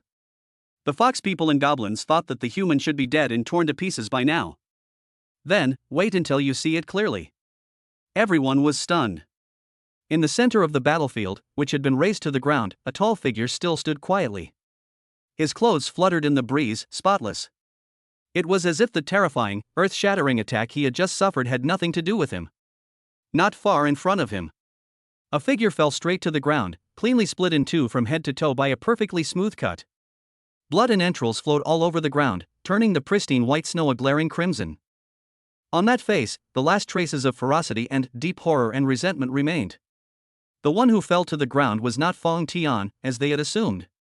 Instead, Leopard Soar. Lord Leopard. Lord Leopard Tang is dead? A goblin spoke in a trembling voice, his face filled with disbelief. No. Impossible. This is absolutely impossible. I must be dreaming. After a brief silence, panic and chaos erupted among the goblin horde. Their backbone, their invincible Lord Leopard Tang, actually died just like that? He was instantly killed by that human in one move? This fact struck them like the heaviest hammer blow. On the other side, the fox people were all stunned. They all stared wide-eyed at Fong Tian's retreating figure, as if they hadn't yet recovered from the shock they had just witnessed. That incomparably powerful leopard clan warrior who filled them with endless despair. He just fell like that? We're saved? Once this thought arose, it was like a spark igniting a wildfire, instantly burning in the hearts of all the fox people. It brought them hope. Let them rejoice. Kill them. Fong Tian didn't give the goblins much time to react. His voice was cold and sharp at this moment, and he spoke calmly. With a wave of his staff, dozens of sharp sword lights appeared out of thin air, as if they had eyes, and flew precisely into the panicked goblin horde. Put! Put! Put! Wherever the sword light passed, ugly heads flew into the sky, bringing with them sprays of hot blood. Ah! Spare me! You dare kill us? We're the Leopard King's men. Fong Tian smiled slightly as he listened to the goblin's voice. Leopard King's henchmen? He killed the Leopard King's men. Roar! Awah! Ice Soul and Frost Fong, who were beside Xia Xiuxue, could no longer restrain themselves and roared as they charged out. Like a tiger among sheep, they slaughtered the goblins in one fell swoop. Su also drew her long sword, her aloof figure transforming into a streak of light as she weaved through the goblin horde. Every strike of the sword inevitably takes away a precious life. Clearly, this was a battle with no suspense whatsoever. After losing their leader and strongest member, Leopard Tang, and with these goblins already terrified, the situation became even more dire. At this moment, they were completely unable to mount any effective resistance. All they knew was to flee in panic, crying out for their parents. Therefore, the battle was over in less than a few minutes.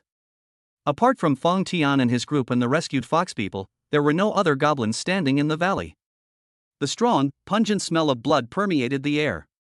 Seeing the corpses scattered all over the ground, the surviving fox people finally realized that they were truly saved. Thump! It's unclear who started it, but all the fox people knelt down before Fong Tian. Their faces were filled with the relief of surviving a disaster and heartfelt gratitude. Chapter 53: Subduing the Snow Mountain Fox Clan. Thank you so much for saving my life, sir. We, the Snow Mountain Fox Clan, will never forget your kindness, sir. Yes, get up, everyone, Fong Tian said calmly. However, although they were saved, the fox people still wore deep sorrow on their faces. An elderly fox woman with white hair, supported by Huyu, walked shakily to a fox woman corpse torn to pieces by sharp claws, tears streaming down her face. Chieftain. Upon seeing this, all the fox people lowered their heads, their eyes reddening. Their chieftain died in battle protecting his people. Moreover, several elders of the tribe also sacrificed themselves in previous battles to protect the fox people. Now, only this elder remains. The chieftain of the fox people was Huyu's uncle. Huyu looked at her uncle's tragic death. My nose stung, and tears streamed down my face uncontrollably. Not only did the clan chief die, but her father also died in battle. A somber atmosphere spread. A long time passed. The last surviving elder slowly stood up, wiped away his tears, and glanced at the surviving clansmen before finally settling on Huyu. She took a deep breath, seemingly making up her mind, and said in an aged but solemn voice, "A country cannot be without a ruler for a day, and a clan cannot be without a leader for a day." The clan leader unfortunately died in battle, and had no children. Huyu is the clan leader's only niece, and her bloodline is noble. More importantly, if Huyu hadn't brought our benefactor here today, my Snow Mountain Fox clan would have been annihilated. Therefore, I propose that Huyu succeed as the new patriarch of my Snow Mountain Fox clan. Does anyone have any objections? Upon hearing this, all the fox people were taken aback, and then nodded in agreement. I agree. I have no objection to Yuer becoming the clan leader. That's right. Without Yuer, we'd all be goblin food by now. We pay our respects to the new clan leader. The fox people knelt down again, this time facing Huyu. Huyu was at a loss for what to do. She had never thought about becoming a clan leader and instinctively wanted to refuse. But looking into the expectant and trusting eyes of his people, he just couldn't bring himself to say no. The elder, the fox woman, stepped forward, patted Huyu on the shoulder, and gestured for her to accept it first. Then, she turned to face Fong Tian and bowed deeply. Thank you again for your help, esteemed human expert. I have something I would like to discuss with the clan leader. No need to be polite, please make yourself at home. Fong Tian nodded. The clan elder nodded. He glanced at his devastated homeland and looked at the fear and confusion on the faces of his people, then sighed. He then pulled Huyu aside and asked in a low voice. Chieftain, you see our current predicament. Our homeland has been destroyed, all our strongmen have perished, and we have even offended that ferocious leopard king. We definitely can't stay here any longer. Upon hearing this, Huyu's pretty face also turned serious. She knew the elder was telling the truth, but for a moment, she didn't know what to do. Upon seeing this, a glint of shrewdness flashed in the elder's eyes. She glanced at Fong Tian not far away, her gaze seemingly casual, and asked in a low voice, I wonder, what is your relationship with this human powerhouse, clan chief? Ha? Huyu was stunned for a moment, then her cheeks flushed slightly. Are they good friends or not? I'm his slave now, how can this relationship be anything but good? Of course, it's not really appropriate to tell the clan elders about this, is it? She hesitated for a moment, then mumbled, It's all right. That's good. That's good. The old woman's eyes lit up immediately, and she quickly said, Chieftain, I wonder if you could ask this lord if he would be willing to take in our Snow Mountain Fox clan? We are willing to join his territory, become his vassal clan, serve him, and promise that as long as we do not betray him, we will never betray him. This was the elder's true purpose. That's why she nominated Huyu as the clan leader. After all, it's better to wander around like a headless fly, risking being found and destroyed by the Leopard King at any moment. Why not cling to this powerful figure right in front of you? They had witnessed the strength of this human powerhouse, and he was definitely a reliable backer. Upon hearing this, Huyu's heart stirred. This is indeed the best solution at present. She nodded and said, I'll ask. Having said that, she mustered her courage, walked up to Fong Tian, and carefully conveyed the clan elder's message to him.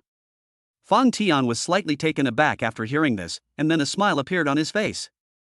To take in the entire Snow Mountain Fox clan? Of course. In fact, Fong Tian had been planning this for a while, but it was just not a good idea to bring it up. Although these fox people are generally not very strong now, each of them possesses special abilities. Although they are not as strong as Huyu's S-level talent, they are all useful. Incorporating them into the Apocalypse territory will definitely elevate the territory's overall strength and development speed to a new level. Okay. Fong Tian agreed without hesitation. Upon receiving an affirmative reply, Hu Yu was overjoyed. After thanking Tian, he hurriedly ran back to tell the clan elders the good news. That, sir, he agreed. The clan elders and the surrounding fox people trembled with excitement upon hearing the news. Many fox people revealed an uncontrollable look of ecstasy on their faces. Great! That's fantastic! They really never want to experience that feeling of having no one to rely on and being bullied at will again. The next moment, all the fox people, including the elder, were affected. They all knelt down before Fong Tian again, and this time, their form of address had changed. We pay our respects to your lordship. Greetings, your lordship. A sound like a mountain roaring and a tsunami echoed through the valley, filled with awe. Get up, everyone. Fong Tian raised his hand.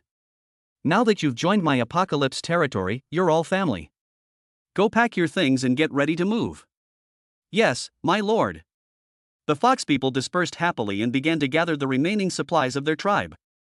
Fong Tian was quite satisfied with what he saw. Of course, he had one more important thing to do before returning to the apocalypse territory. This place is already very close to the territory of the alien race. The Leopard King might send people over at any time, so that purple gold mine cannot remain here. After the fox people finished packing, Fong Tian took out his storage bag and, amidst their gasps of surprise, put all the dozens of fox people inside. Then, he looked at Hu Yu, Xia Xiuxue, and Su Yu and smiled slightly. Let's go to where the Zijin mine is located. The group didn't linger any longer. Following the map's directions, we sped towards the depths of the snow-capped mountains. Soon, we arrived at the location of the Zijin mine. If we fail in Chapter 54, then we'll have no choice but to kill. Before me lies a deep valley covered in snow, flanked by towering, steep cliffs. The mountain walls are straight, like two sharp swords piercing the sky. Within the valley, a clear stream flows gently, its babbling water sounding especially melodious in the silent snow-capped mountains. At the deepest part of the valley, a dark cave entrance was clearly visible. Clearly, that was the entrance to the Zijin mine. A satisfied smile appeared on Fong Tian's face as he prepared to let the fox people come out to mine. However, at that moment, a thought suddenly struck him, and his brow furrowed almost imperceptibly.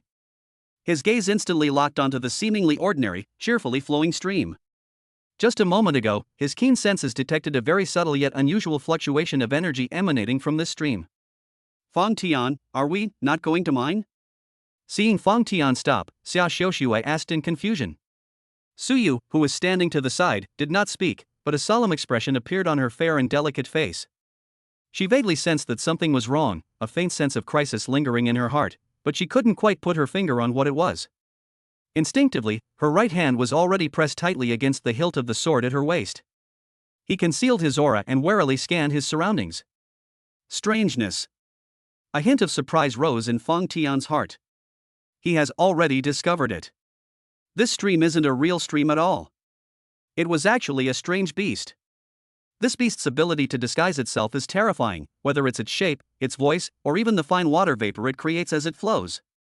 They are indistinguishable from real streams, even their life force is contained to the extreme. It is almost impossible for ordinary people to detect.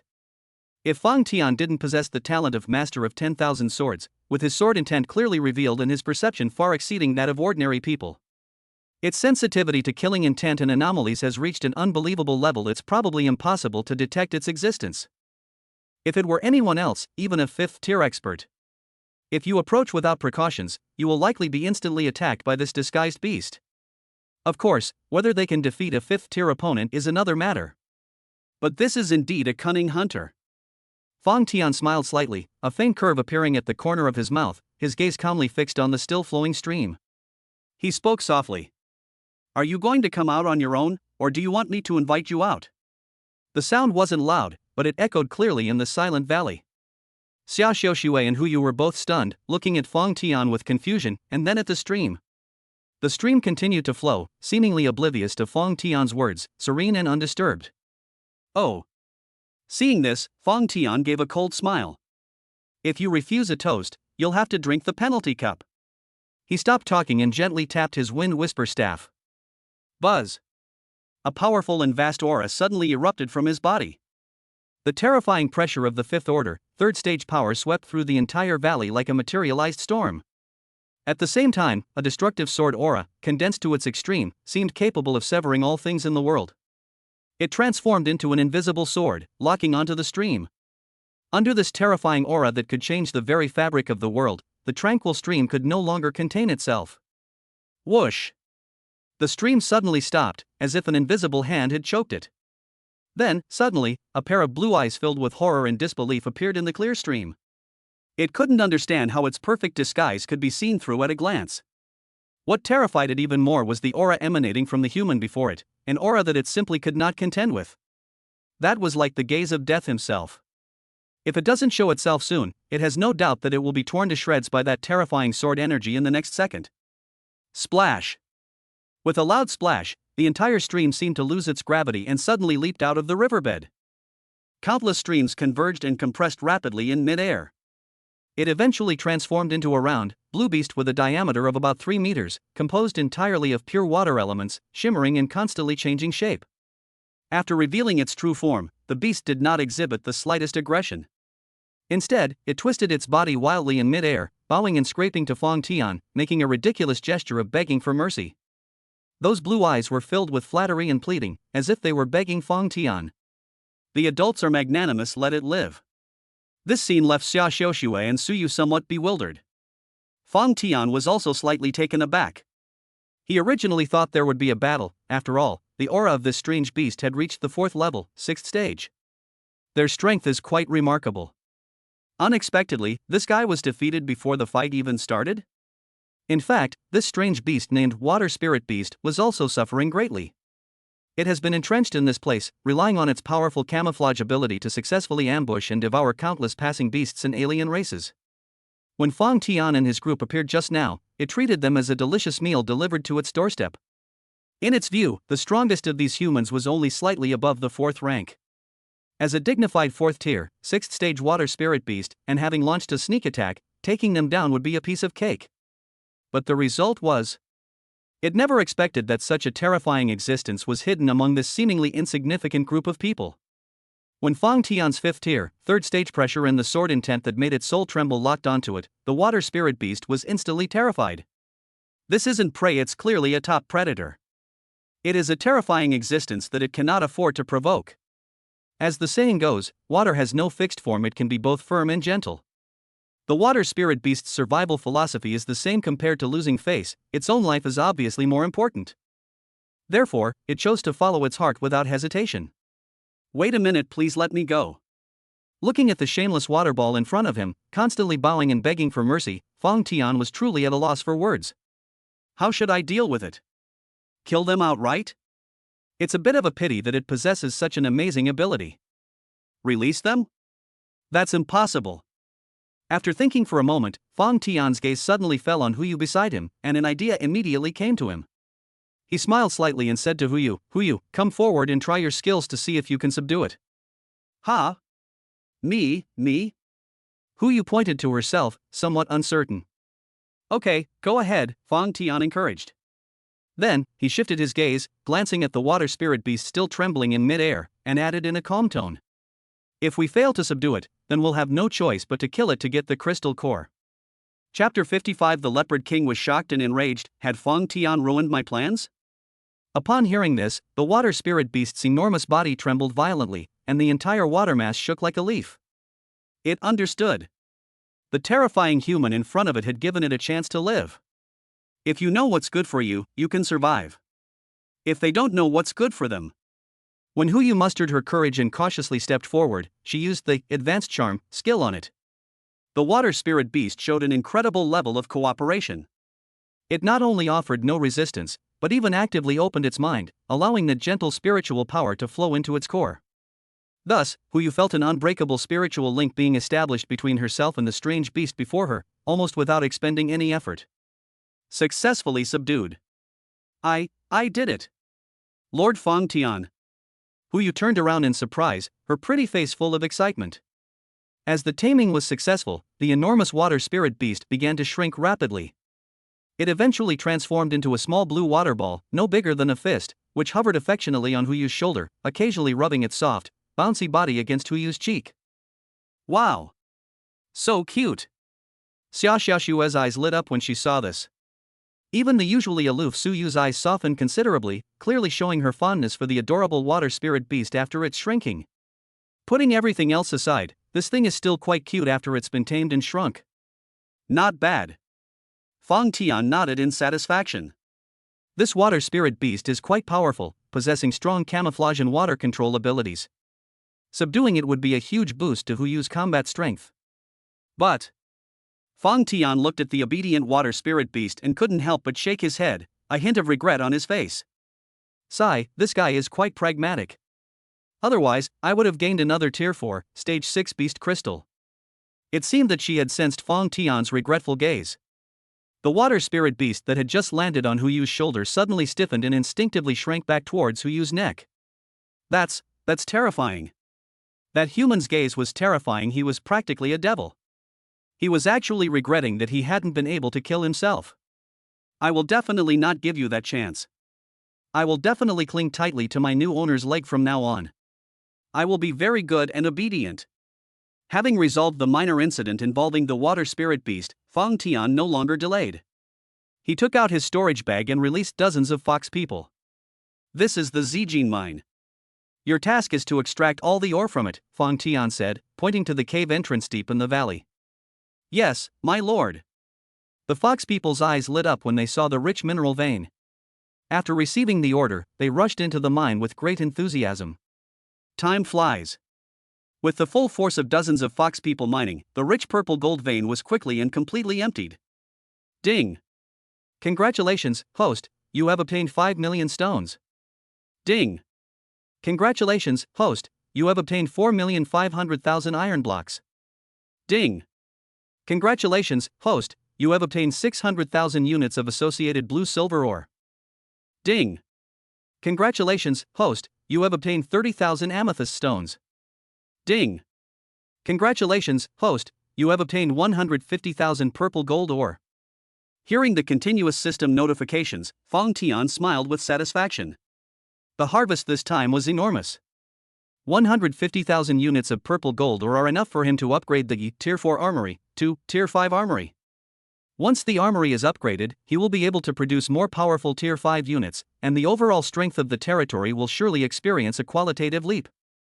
After acquiring all the ores and the fox people, Fang Tian and his group did not linger. He turned and left the valley, speeding towards the Apocalypse territory. It's time to return to our territory. At the same time, in a vast basin surrounded by black mountains, some distance from the territory of the Snow Mountain Fox clan. This is the territory of the Leopard clan. Inside a magnificent hall constructed of megaliths and animal bones, the atmosphere was oppressively suffocating. Useless. Utterly useless. A thunderous roar came from the throne at the top of the hall. A burly leopard man, exuding a savage aura, roared with fury. He was the king of the Leopard clan, the Leopard King. He just received the message. His trusted bodyguard, Bao Teng, is dead. Not only did Leopard Tang die, but the goblin army he lent to Leopard Tang was also completely wiped out. More importantly, the Snow Mountain Fox clan has also vanished without a trace. You can't even handle this small matter. What use are you to me? The more the Leopard King thought about it, the angrier he became. He slammed his hand on the armrest beside him, and the hard black stone armrest instantly turned into dust. His plot against the Snow Mountain Fox clan was not just about recruiting soldiers and finding cannon fodder, but also about the Fox clan's special bloodline and talents. At the very least, it can be used to comfort the soldiers and boost morale. But now, everything has fallen apart. The crucial point is that he doesn't even know who ruined his plans. Just as the Leopard King was enraged, a hoarse and cold voice rang out from beside him. Your Majesty, why be angry? Beside the Leopard King's throne, in a position almost equal to his, was a figurehead. A mysterious figure, shrouded in a black robe, sat quietly. As soon as the man in black robes spoke, the violent atmosphere in the hall strangely calmed down a bit. The Leopard King took a deep breath, suppressing his anger, and said in a deep voice, Your Excellency, I am simply unwilling to accept this. Who on earth dared to ruin my important plans? It's easy to find out. Upon hearing this, the man in black chuckled hoarsely, slowly raised one hand, and gently waved it towards the empty space in front of him. Call. A thick cloud of black mist appeared out of nowhere, churning and surging in the air. Immediately afterwards, flashes of light appeared within the black mist, gradually outlining a clear picture. The scene depicted was the Snow Mountain Fox Clan Valley, which had been razed to the ground. A glint of light flashed in the black-robed man's eyes as he carefully examined the scene, trying to capture the various chaotic auras that remained within it. A moment later, he seemed to have discovered something. Withered fingers lightly tapped the screen. Buzz! The scene shifted, and the chaotic atmosphere in the valley was completely stripped away. Finally, a tall and straight figure clearly appeared in the black mist and spiritual light. "It should be this person," the man in black said calmly. Upon hearing this, the Leopard King immediately turned his gaze to that figure. With just one glance, his pupils suddenly contracted, and an overwhelming killing intent erupted from his body, becoming uncontrollable. "It's him?" The Leopard King stared intently at the face in the image, his teeth grinding together, his heart filled with surprise, astonishment, and anger. Because he realized that he recognized the person in the picture. It was that same human lord who, in human territory, had previously slain his hard-won human clone and killed Wang Jian. Fong Tian. Chapter 56 The Leopard King's Recruitment. How will Fong Tian choose? It's him? How could it be him? The Leopard King stared intently at the indifferent face in the black mist image, his chest heaving violently. An indescribable sense of humiliation and rage brewed and erupted in his chest like a volcano. Boom! An overwhelming killing intent swept through the entire hall, causing the leopard guards standing before the prince to fall silent, not daring to even breathe. When his clone was killed, the Leopard King simply thought it was an unexpected mishap. He casually sent a guard to handle it and then never thought about it again. In his eyes, a mere human lord was nothing more than an ant that could be crushed at will. But he never expected this. This ant in his eyes is not only alive and well, but its strength seems to have improved considerably. Now they've become even more audacious, jumping out and ruining his big plan. This is nothing short of a blatant provocation. It's a ruthless trampling of his Leopard King's majesty. "Your Majesty, do you know this person?" Beside him, the black-robed man's hoarse voice rang out, tinged with surprise. "It's more than just knowing each other."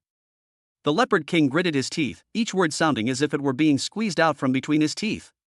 "This person has an irreconcilable hatred for me. No wonder he interfered in the affairs of the Fox people. So he came for me. I will kill this man. I will tear him to pieces and grind his bones to dust." The Leopard King's voice echoed in the hall, his tone chilling, filled with resentment and murderous intent. However, the man in black robes did not agree, but instead fell into a brief silence. His gaze, hidden in the shadow of his hood, scrutinized Fong Tian in the scene with great interest, as if he were assessing something. After a moment, he slowly spoke. His voice remained hoarse and cold. He suggested, "Your Majesty, please calm your wrath. This man seems to be quite capable. He managed to eliminate Leopard Tang and an army of goblins without a sound. He must have some skill. In my opinion, it would be a shame to kill him like this." The man in black robes abruptly changed the subject and made a suggestion that even surprised the Leopard King. Now is the time when His Majesty needs capable men, and all forces are watching His Majesty's every move. Since this person has the courage to oppose His Majesty and has even rescued the Fox people, he is certainly a figure of some importance. Why don't we give him a chance and try to recruit him to serve you?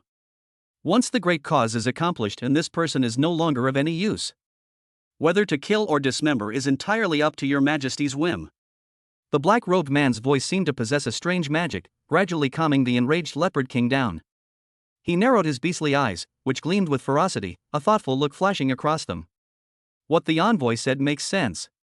A human who can repeatedly thwart him is indeed of some value.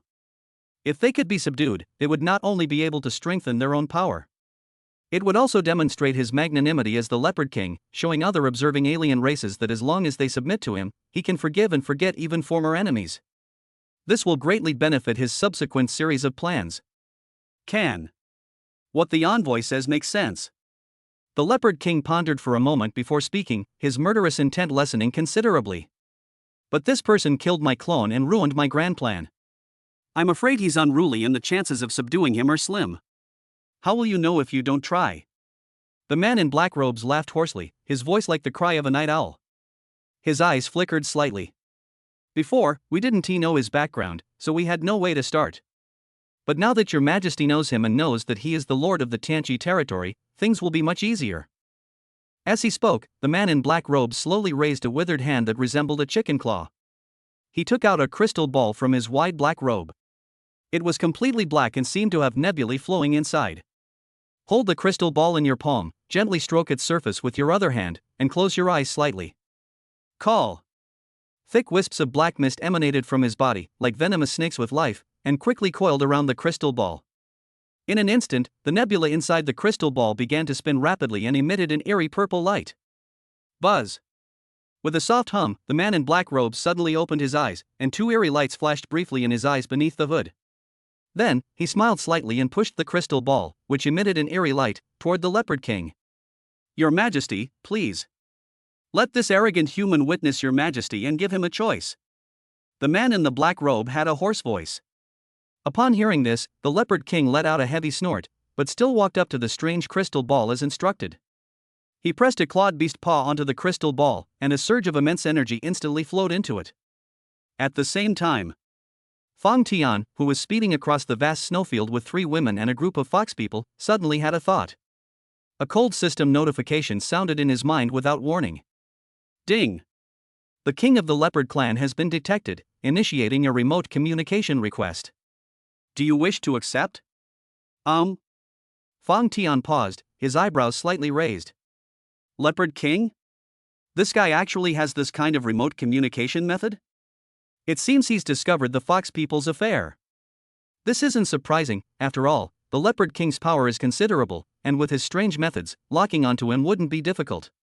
So, what is the current communication system trying to do? Fang Tian thought for a moment. If it seems interesting, I might as well answer the call and take a look. Then. Connected. He silently recited it in his heart. Buzz. The next moment, ripples spread through the space in front of Fang Tian, and amidst the shimmering light, a cloud of white mist appeared out of thin air. The white mist surged and gradually coalesced into a ferocious and arrogant leopard face. Those beastly eyes, gleaming with ferocity, were staring intently at Fang Tian. Then. Humanity, Fang Tian. The Leopard King's deep, oppressive voice emanated from the white mist, carrying an air of majesty. I, the king, will give you a chance to live. You killed my clone and ruined my plans one after another, which is a capital offense. But I value talent and, considering your strength, I can give you a chance to atone for your sins. From this moment forward, submit to me, offer up your lands and all your people, and become my most loyal dog. I will forgive and forget everything you have done before. You'd better be sensible. This is your only chance. The Leopard King spoke in a condescending tone, as if bestowing a favor upon Fang Tian, making Fang Tian submit as if it were the greatest gift Fang Tian could bestow. Upon hearing these words, Hu Yu, who was standing next to Fang Tian, turned deathly pale. She gripped the hem of her clothes tightly, her large, watery eyes filled with worry. Leopard King. That is a powerful king among the alien races. His strength is unfathomable, and he commands countless powerful warriors. Faced with such an offer, most people would probably choose to accept, right? Many people don't even qualify to be the Leopard King's dog. What will Lord Fang Tian choose? If they agree, the fox people will probably. Chapter 57. Wash your neck clean, and wait for me to kill you. However, just as Hu Yu was in a state of confusion, Fang Tian suddenly laughed. He looked at the self-important leopard face in the white mist. In Fang Tian's view, watching Leopard King was no different from watching a clown. You want me to be your dog? Fang Tian chuckled. Hee, I didn't expect you to be so ugly but have such beautiful dreams. The Leopard King, is it? Fang Tian's smile slowly faded, and his eyes suddenly turned icy cold. A chilling killing intent was conveyed through the words. Wash your neck and wait. Don't worry, it won't be long before I kill you. After speaking, Fang Tian didn't even bother to look at the other person again, and a thought crossed his mind. Cut off communication. Snap. The white mist before my eyes shattered instantly, turning into specks of light that dissipated into the air. He unilaterally cut off the communication. Call. Seeing this, Hu Yu finally relaxed and breathed a long sigh of relief. That's great. Lord Fang Tian didn't agree. Fang Tian turned his head and looked at her adorable, relieved expression, and couldn't help but smile. He reached out and gently plucked the pair of furry fox ears that were trembling slightly with nervousness. It feels warm to the touch and the fleece is soft, it's quite nice. Hu Yuejiao's body stiffened abruptly, as if a strange electric current surged from her ears throughout her body, making her instantly weak. She instinctively wanted to dodge, but when she met Fong Tian's smiling gaze, she couldn't muster the courage to resist. In the end, she could only blush and lower her head in embarrassment. As that large hand continued to mistress on her most sensitive ear, her heart pounded wildly. Lord Fong Tian, how could he do this? Ugh! How embarrassing. On the other side. Inside the Leopard clan's main hall. Snap! With a crisp sound, the surface of the jet-black crystal ball suddenly became covered with cracks the instant Fong Tian cut off the communication. Then, with a desperate cry of despair, it exploded with a deafening roar. Countless black fragments, mixed with spilled energy, scattered and flew everywhere. What a pity, this long-distance designated communication magic crystal is a very precious item. The black-robed man's hoarse voice carried a hint of regret. Losing the props is one thing, but it's another. The key issue is that the recruitment failed. At this moment, the Leopard King was already enraged. Aowa! He roared to the sky, the terrifying sound waves sweeping through the entire hall and cracking the solid stone pillars. You bastard! You worthless scoundrel! A mere human ant! How dare you humiliate me like this? The Leopard King's eyes were bloodshot, and his violent aura surged wildly, transforming into tangible black flames that burned fiercely around him. He thought that by condescending to recruit him and giving him a chance to live, the other party would surely be grateful and kneel down in submission. But he never expected this. What awaited them was such blatant threats and humiliation. Are you suggesting I wash my neck and wait? Good. Okay. What an arrogant brat. I will kill him. I will tear him to pieces. I will grind his bones to dust. The Leopard King roared, his chest heaving violently, and his overwhelming killing intent almost lifted the dome of the hall. Your Majesty, please calm your anger. This time, the man in black did not try to calm him down. Since recruitment has failed and has only deepened the enmity, there is only one last option left. This person is unruly and has some strength. Since he cannot be used by us, we can only eliminate him completely, the black-robed man said in a cold voice. Moreover, the matter of killing Fong Tian should be done sooner rather than later. Now that your Majesty is about to embark on a grand undertaking, countless alien forces are secretly observing your movements. The Snow Mountain Fox clan has openly defied your will, and now, with the help of the human race, they have even killed your guard, Leopard Tang. If this matter were to spread and they were allowed to live unscathed, it would severely undermine your prestige. It would give rise to inappropriate thoughts among those wavering opportunists. Therefore, we must wipe this person and his territory from this world with overwhelming force. Let their blood and wails proclaim to all other races the consequences of disobeying the king. The black-robed man's words were like a bucket of boiling oil poured on the Leopard King's burning anger. The flames in the Leopard King's heart flared up instantly. The envoy is right. Kill. We must kill them all, the Leopard King roared. Upon hearing this, a slight smile appeared on the corner of the man's mouth beneath his hood. He began. Perfect timing. My sect wishes to help your Majesty achieve lasting dominance and is preparing to summon the invincible Shadow Legion, However, this summoning ritual requires a large amount of killing and fresh flesh and blood as sacrifices. In my opinion, it would be most appropriate to use the lives of all living beings in this apocalypse territory as a sacrifice. The Shadow Legion? Upon hearing this, a hint of joy flashed in the Leopard King's eyes, and his furious emotions subsided slightly. He had always been wary of the mysterious and powerful cult behind the envoy, but he also relied heavily on its endless stream of strange methods. Very well. We will do as your excellency says. The Leopard King immediately nodded, turned around, and shouted to the palace guards, pass on my order. Command the entire Raging Minotaur clan to mobilize. Also, gather 100 elite leopard warriors. Target, humanity's territory apocalypse. I want you to raze that place to the ground. Slaughter every living being there.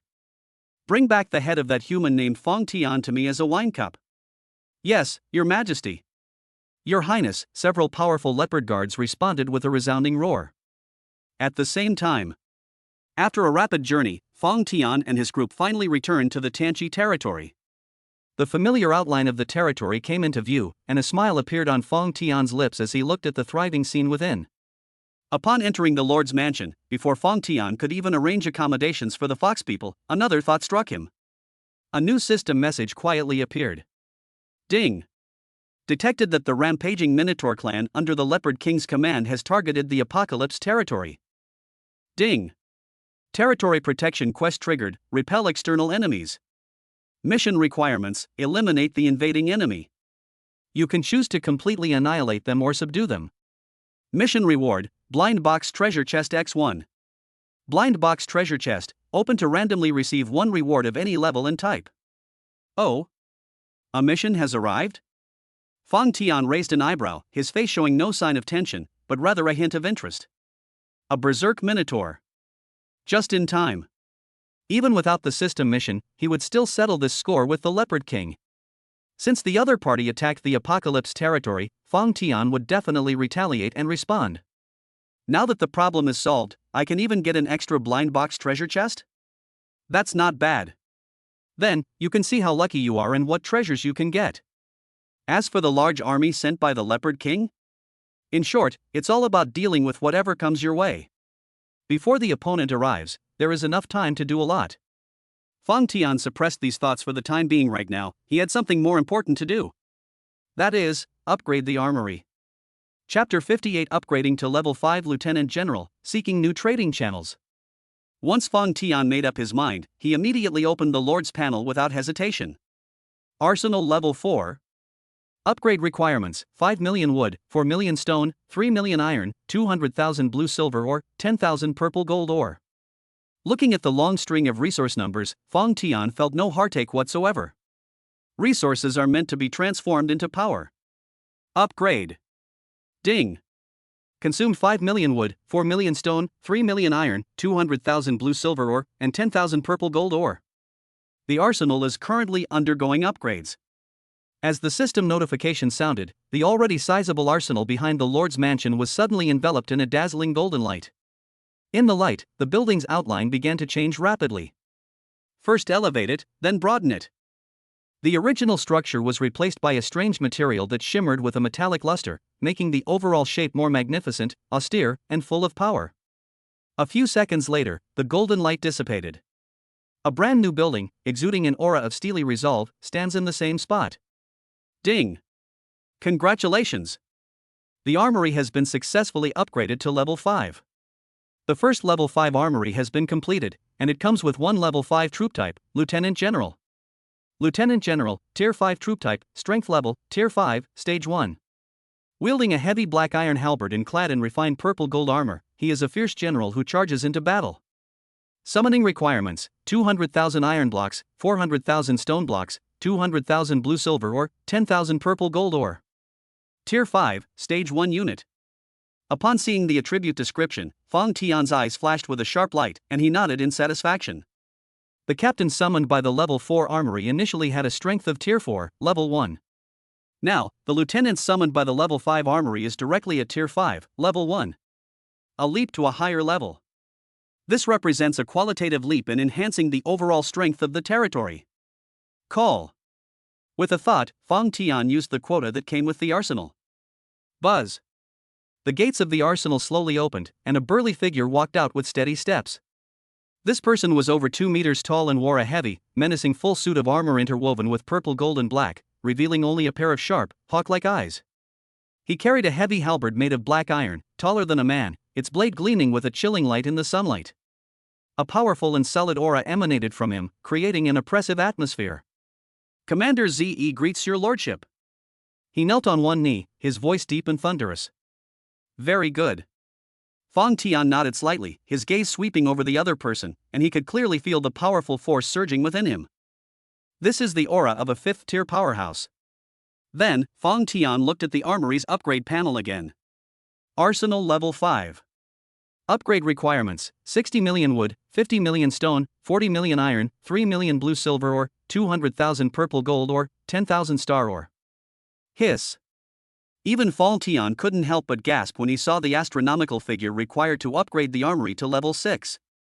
The resource consumption is more than 10 times that of upgrading from level 4 to level 5. Moreover, there was another type of ore he had never heard of before, starry ore. It seems that the development of the territory still has a long way to go. However, Fong Tian was not discouraged. He believed that one must eat one bite at a time and walk one step at a time. As the Apocalypse territory continues to grow and expand, he believes that a level 6 armory is not out of reach. Suppressing these thoughts, Fong Tian looked at his remaining resources. The Zijin mine has 120,000 units remaining. After upgrading the armory, there are still 400,000 blue silver ore remaining. The reserves of iron blocks and stones are quite plentiful. Continue the summoning. Without hesitation, Fong Tian issued another order. Ding! Consumed 400,000 iron blocks, 800,000 stone blocks, 400,000 blue silver ore, and 20,000 purple gold ore. Successfully summoned Lieutenant General X2. As resources dwindled, the arsenal's gates reopened. Two equally imposing lieutenants strode forward, standing shoulder to shoulder with the first lieutenant. They knelt on one knee before Fong Tian and shouted in unison. Z-Air, Z-San. Greetings, Lord. Very good. Looking at the three powerful fifth-tier generals with their imposing auras before him, Fong Tian felt a surge of pride. This is one of the reasons why he is confident in fighting against the Leopard King. As long as he has enough materials, he can easily summon a bunch of level 5 powerhouses. At the same time, Fong Tian also felt a little regretful. I still have 120,000 purple gold ore left, which is theoretically enough to summon 12 more level 5 lieutenants. At that time, what terrifying combat power would a legion composed of 15 fifth-tier powerhouses possess? It would probably be enough to sweep across an entire region. Unfortunately, other materials, especially blue silver ore, have been completely exhausted. Even a skilled cook can't cook without rice. We must find a way to acquire more resources as soon as possible. Fong Tian's eyes flashed. Relying solely on the territory's own production and gathering is still too slow. The best way to quickly accumulate resources in a short period of time is undoubtedly trading. Trade with other territories, towns, major cities, and even large caravans. Thinking of this, a figure appeared in Fong Tian's mind. Someone, go and fetch Zhang Wei. Yes, sir. Soon, Zhang Wei, having received the message, jogged over to Fong Tian and bowed respectfully. Lord, you summon me?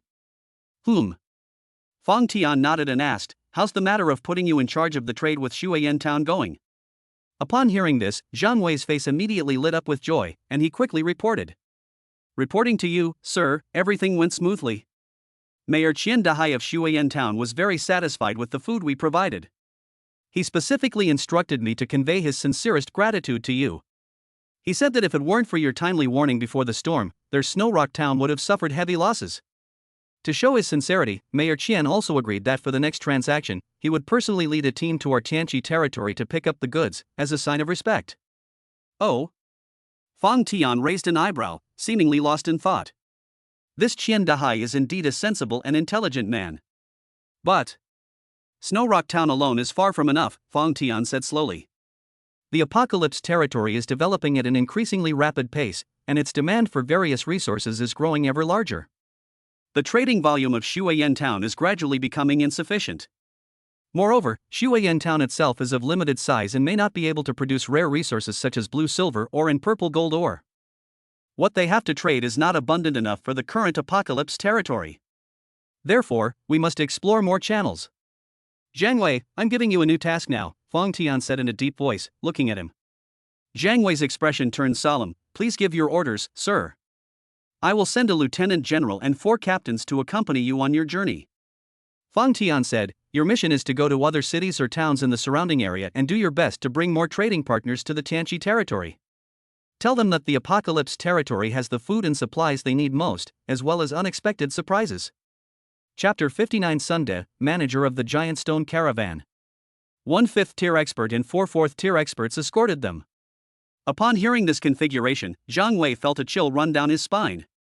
He was quick-witted and understood the importance of the matter almost instantly. He nodded heavily, his eyes resolute. Yes, sir. Zhang Wei guarantees to complete the mission. Okay, go do it. After arranging this matter, Fong Tian dealt with another one. With a thought, he released all the fox people from his storage bag. Dozens of fox people, men and women, young and old. This feeling of being grounded again left them somewhat dazed for a moment. Then came the curiosity and trepidation about the new environment. This is the territory of Apocalypse. From now on, you will live here. Fong Tian smiled and said, you can choose a piece of land within your territory as your residence. Thank you for taking me in, sir. Upon hearing this, the foxes were moved to tears and knelt down to express their gratitude. While the fox people were happily choosing their territory, the fox elder, Granny who was leaning on a cane, did not go with them. She strolled leisurely around the apocalypse territory without any rush. The cloudy yet wise eye slowly swept across the territory of apocalypse. She saw neatly planned farmland, with countless villagers working enthusiastically in the fields, their faces beaming with hope. She saw the tall, sturdy city walls and the fierce-looking soldiers patrolling them. Finally, her gaze fell on the other side of the territory, an area enclosed by a fence but appearing somewhat empty. That area is a pastoral region. Grandma Who's eyes flashed, and after thinking for a moment, she had an idea. Then, leaning on her cane, she walked unsteadily to Fong Tian. Lord Fong Tian. What is it, mother-in-law? Fong Tian asked. I just took a look around the territory and found that your territory is thriving, except. Granny Who paused and pointed to the direction of the livestock area in the distance. Only that pasture area seems to be vacant. Good. Fong Tian nodded upon hearing this. The territory has also tried to raise some docile beasts, but all attempts have ended in failure. In the apocalypse, the ferocious beasts are hard to tame, and how easy is it to domesticate and keep them? Upon hearing this, Grandma Who smiled slightly on her aged face, her eyes sparkling with confidence. My lord, if you trust our fox people clan, I propose that you entrust this livestock area to us for management? Our fox people are born with a natural affinity for all things and have considerable experience in taming exotic beasts. This is the wisdom of the clan elders. She was keenly aware that as a newcomer to the fox people's territory, living under someone else's roof, she couldn't just eat and drink for free and make no contribution whatsoever. In that case, even if Lord Fong Tian is merciful, they will eventually be marginalized and even looked down upon by other citizens. To truly integrate here and gain respect and status, you must demonstrate your value. Taming and raising exotic beasts is something that others can't do well, but the fox people can. This is what makes them irreplaceable. As long as they can provide a steady supply of meat for the territory and generate profits for Fong Tian, the fox people can firmly establish themselves in the Tianqi territory. Upon hearing this, Fong Tian's eyes flashed with surprise, and then he pondered for a moment. Should the fox people be put in charge of the livestock areas? That's a good suggestion. There is indeed no precedent for successfully taming exotic beasts in the apocalypse territory. If the fox people can really do it, it will be absolutely beneficial to the territory. Good. Fong Tian immediately nodded, then I'll leave this matter to you. Thank you for your trust, sir. Granny Who was overjoyed and bowed deeply. She then immediately gave the instructions. As it turned out, Grandma Who was not exaggerating. The fox people are indeed exceptionally gifted in taming exotic beasts. Even if they don't have Huyu's talent, ordinary fox people still have a certain ability to tame them. In the days that followed, under Huyu's guidance, they began to capture some low-level exotic beasts to experiment with. Faced with Huyu's S-level super affinity talent, those originally ferocious beasts actually became docile. In addition, the livestock area buildings themselves have an accelerated production effect. In just a short time, the livestock area began to take shape. They have already raised hundreds of various exotic beasts in captivity, reaching a point where they can stably and abundantly supply meat. And this number is still growing. And on that very day, Xian Dahai, the mayor of Shuiyan town, personally led a huge convoy loaded with various ores, crystals, and daily necessities to Tianqi territory.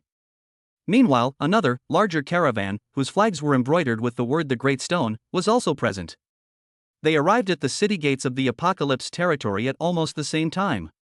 This caravan is from Boulder City, and the leader is a middle-aged man with a goatee named Sunda, who is the caravan manager.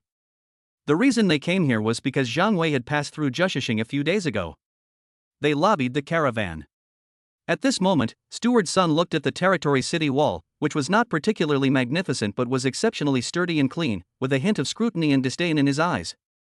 Humph, what good stuff could a tiny territory in a remote corner have? If it weren't for Zhang Wei's flowery words that persuaded the master, I wouldn't have bothered making this trip.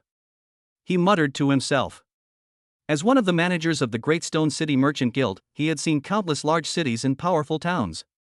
In his eyes, a territory that couldn't even be considered a town was utterly insignificant.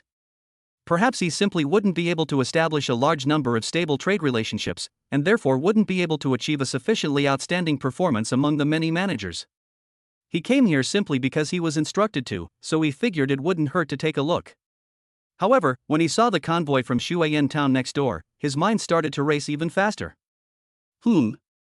People from this place called Snowrock Town have come too?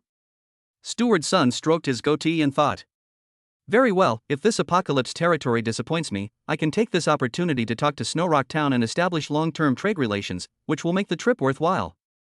Soon, Fang Tian received both Qian Dahai and Steward's son at the Lord's mansion. Mayor Qian, how have you been? Fang Tian greeted him with a smile. Thanks to Lord Fang Tian, everything is well. All is well. Qian Dahai said with enthusiasm, even a hint of respect. In contrast, Steward's son's attitude was somewhat arrogant. He simply cupped his hands in a nonchalant manner and said, Son of the Giant Stone Merchant Guild greets Lord Fang Tian. Fang Tian didn't mind, and just smiled faintly. Since you two have come from afar, why don't you come with me and take a tour of this territory? That is exactly what I wish for. Qian Dahai replied immediately. Manager's son nodded indifferently. He wondered what could possibly be so remarkable about this small place. Chapter 60. Sunde, am really into it. Fang Tian led the way, taking the two of them to the planting area first.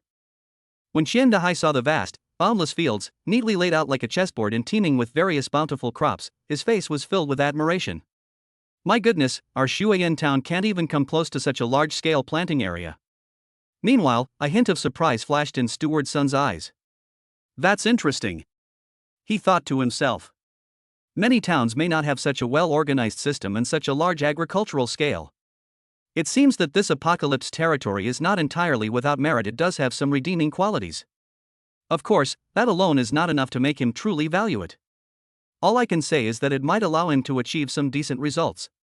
Fang Tian took in the expressions of the two men, a slight smile playing on his lips, and continued to lead the way. Gentlemen, please come this way. He led the two men to the livestock area. When Qian Dahai saw the scene in the livestock area, the admiration on his face froze instantly, turning into utter shock. Inside the huge fence, all that could be seen was one after another, there are ferocious beasts in the wild, such as tusked boars, iron-backed bulls, and one-horned windwolves. Although their rank was not high, they were now being kept in captivity like docile livestock. Some were leisurely grazing on hay, while others were lazily basking in the sun. There were even a few little fox spirits grooming the fur of a huge iron-backed bull.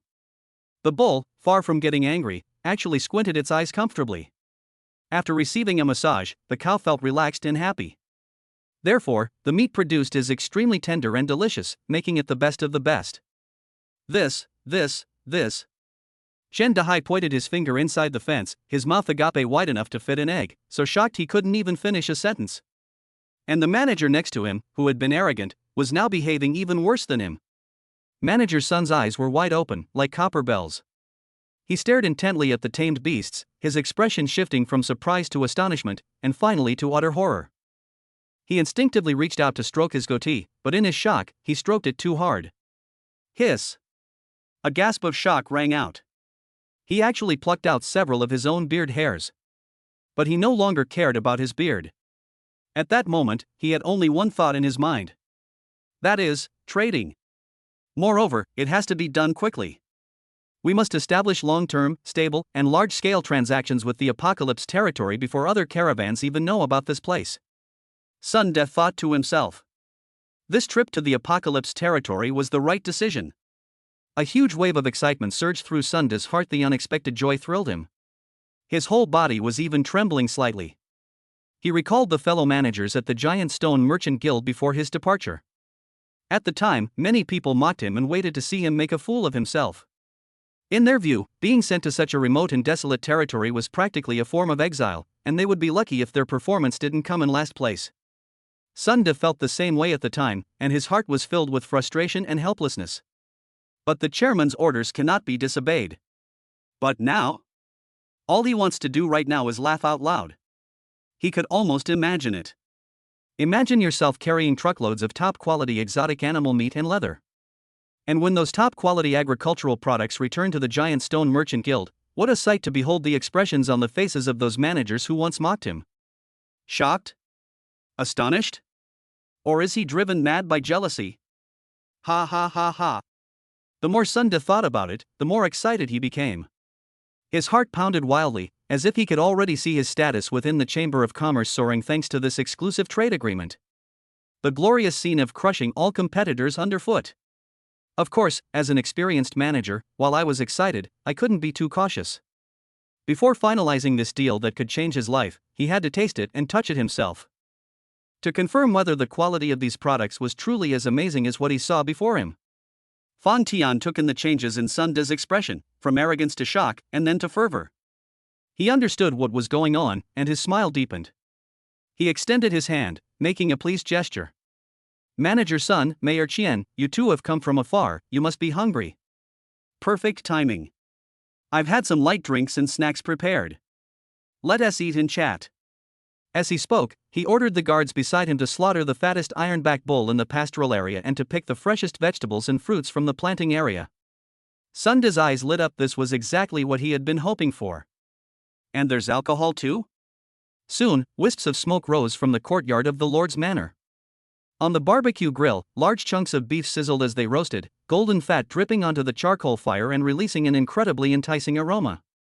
Thanks to the enhancements from the pastoral area, and the meticulous care from the fox people, the area has become even more prosperous. The meat from the mythical beasts produced is absolutely delicious. Now, after being roasted, the aroma wafting out is incredibly strong. It instantly entered Qian Dehai and Sun De's nasal cavity, arousing their cravings. It smells so good. It smells amazing. Qian Dehai couldn't help but take a deep breath, his face full of delight. Sun De's Adam's apple bobbed as he stared intently at the roasted meat, his heart filled with anticipation. When the first slice of roasted beef was placed in front of him, Sun De could no longer care about the reserve of a big city chamber of commerce manager. He eagerly picked up a slice with his fork and put it in his mouth. The moment the slice of meat entered his mouth, he froze completely. An indescribable delicious flavor exploded on his taste buds like a volcanic eruption. The meat is tender and juicy, with a chewy texture that melts in your mouth. The pure energy contained within gently spread throughout his body, making him feel warm and comfortable all over. This taste is far better than any wild beast meat he has ever eaten. It's even several times more delicious than the meat of some exotic beasts that are specially fed with spiritual materials. A divine product. This is absolutely divine meat. Sun De shouted wildly in his heart. Next, he tasted the vegetables grown in the apocalypse territory. It's a red fruit that looks very much like a tomato. When you bite into it, its sweet juice bursts into your mouth instantly. In an instant, Sun De felt a blur before his eyes. It felt as if I was no longer in this icy, apocalyptic world, but in a sunny summer orchard. A gentle breeze caresses your face, birds sing, and flowers bloom, and the air is filled with a wonderful scent.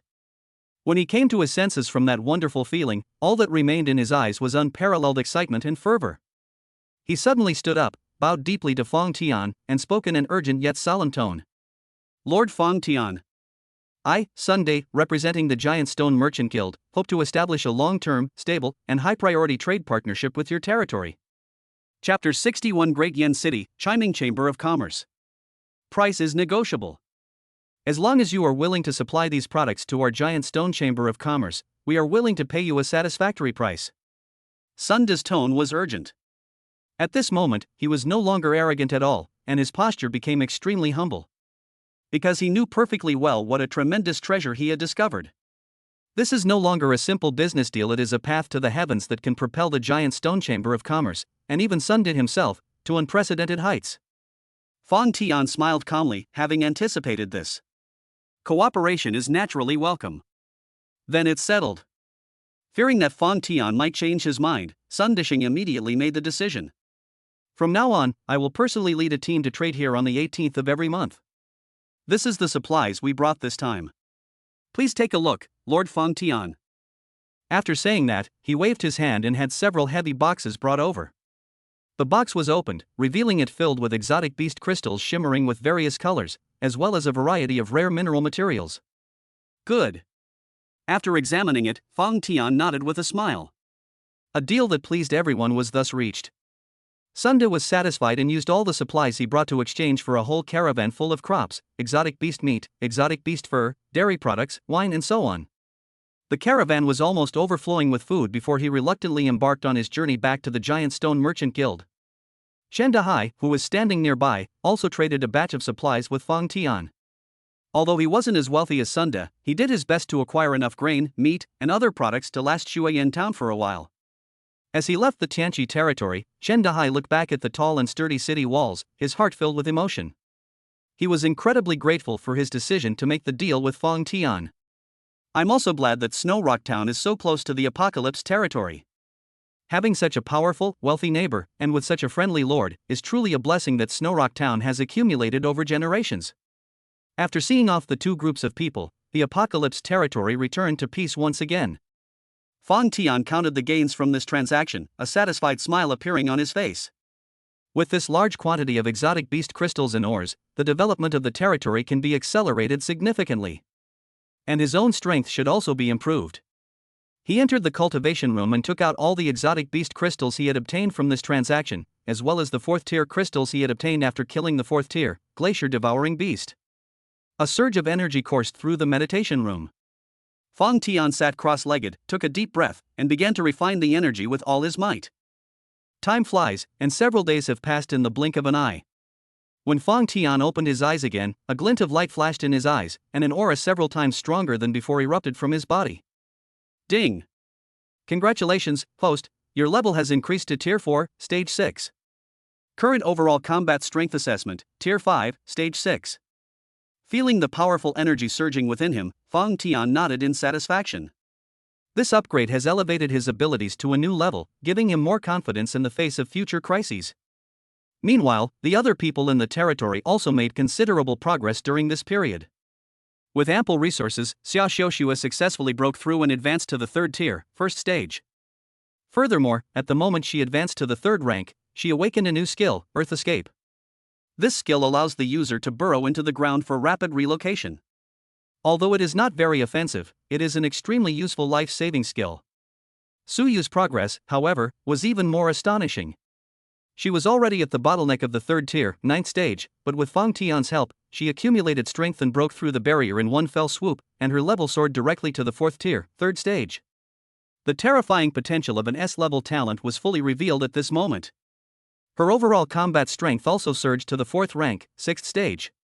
Moreover, after advancing to the 4th rank, she also mastered a new sword technique, Sword Return. The effect of this move is extremely strange. Once her sword strikes and hits its target, she can unleash another attack with 50% of its power from the point of impact, unexpectedly blasting the enemy away. It's so effective that it's impossible to defend against. It's practically a killer move. As for Fang Tian's 2 Icefield Wolf battle pets, Ice Soul and Frost Fang, it also devoured a lot of alien beast crystals. Both of their levels have been upgraded from Tier 4, Stage 1 to Tier 4, Stage 3, and their combat power has also reached Tier 4, Stage 6. The top combat forces throughout the entire Apocalypse territory are growing at an alarming rate. While Fang Tian and the others were in seclusion to improve their strength, on the other side of the Tianqi territory, far away, Zhang Wei, accompanied by his military guards, arrived at a giant city called Dian City after a long and arduous journey. After resting for 2 days in Dian City and replenishing some supplies, Zhang Wei led his guards on their way again. Not long after leaving the city gate, they encountered a small caravan along the way. Zhang Wei hadn't gone far after passing the caravan. A voice suddenly rang out from behind. "Brother in front, please wait." Zhang Wei turned around and saw a middle-aged man with a kind face waving at him with a big smile. The caravan's flag was embroidered with the words chiming, and the middle-aged man leading the group was named Chenin, the president of the Chiming Merchant Guild, whose strength was at the 2nd stage of the 3rd tier. Chenin called out to Zhang Wei. It was because they saw that Zhang Wei and his group were traveling in the same direction as their own caravan, and they were not many in number, so they were worried that they might encounter danger on the way. So, out of kindness, he stepped forward and extended an invitation to Zhang Wei. "Brothers, I see you're heading north too, right? The road ahead is treacherous, with lots of strange beasts and bandits. Why don't we travel together and look out for each other on the way?" Upon hearing this, Zhang Wei glanced at the other person and saw that his eyes were sincere, not feigned. He smiled and nodded. "Then thank you very much, Chairman Chen. Having multiple companions is fine, since the strength of his guards means he's not afraid of any trouble." However, the accident happened less than half a day after the group started their journey. While passing through a dense forest. Whoosh! Whoosh! Whoosh! Dozens of figures, like ghosts, darted out from the dense forest on both sides of the road and surrounded the entire caravan. These people were all dressed in black and masked, holding sharp blades, and exuding a chilling murderous aura. The leader's aura had even reached the first stage of the fourth rank. I planted this tree, I opened this road. If you want to pass, leave your toll. The masked leader, probably making his voice hoarse, brandished his knife and shouted. Upon hearing this, the members of the chiming Chamber of Commerce immediately changed their expressions, each one as if facing a formidable enemy. Is this being robbed? Zhang Wei frowned slightly. His mission was to find more trading partners for Lord Feng Tian and to promote the reputation of the Tianqi territory. He did not want to cause any trouble in this place. He winked at the guards beside him, signaling them to prepare to leave the battlefield and avoid getting involved with this troublesome group. However, the masked men were clearly not just ordinary robbers. Their real target is the Chiming Merchant Guild. And they had no intention of letting any of the victims live. Chapter 62: The Crimson Bright Merchant Guild, Eliminating Dissidents. Don't let a single one escape. Kill them all and take everything. A ruthless glint flashed in the eyes of the masked leader. With a wave of his hand, 7 or 8 masked men immediately surrounded Zhang Wei, clearly intending to silence him and his companions to prevent the news from leaking out. Upon seeing this, Zhang Wei's eyes instantly turned cold. He didn't want to cause trouble, but since trouble came knocking on his door, he couldn't be blamed. Just as the other party was about to make a move, Zhang Wei waved his hand expressionlessly. A swift and decisive victory. Yes. 2 of the 4 fourth-rank captains behind him stepped forward. The 2 captains, their expressions cold and indifferent, like 2 emotionless killing machines, went straight to meet the group of masked men. You fools! Attack! The masked men who had surrounded them didn't take it seriously and rushed forward with savage smiles. However, the next second, the sneer on their faces turned into endless fear. The 2 captains moved with lightning speed, like tigers among sheep, their swords flashing with 2 chilling glints. Put! Put!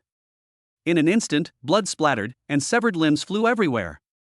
Those masked men who seemed fierce and menacing to the Chiming Merchant Guild were as fragile as paper in front of these 2 captains. In just a few breaths, the 7 or 8 masked men who had attacked were all slaughtered. Keep killing. Kill them all. Zhang Wei continued speaking, his voice carrying a hint of ruthlessness. This period of experience has been a valuable learning experience for him. Most importantly, the powerful guards have given him absolute confidence. As soon as he finished speaking, the 2 captains charged towards the other masked men. Ha! How dare you! Upon seeing this, the masked leader, who was at the 4th level, turned cold. He immediately drew his sword and leaped into the air, about to slash at the 2 captains. In his mind, this strike should be able to. Wait. Something's not right. Wait, it's a misunderstanding. Brush. With a flash of light, the 2 captains, the one on the left, made a move and blocked the man's blade in a flash, while the other was quick-witted and agile. With a swift stroke, he decapitated his opponent. The enormous head flew into the sky, the masked man's black cloth fell to the ground, and a look of horror remained on his incredulous face.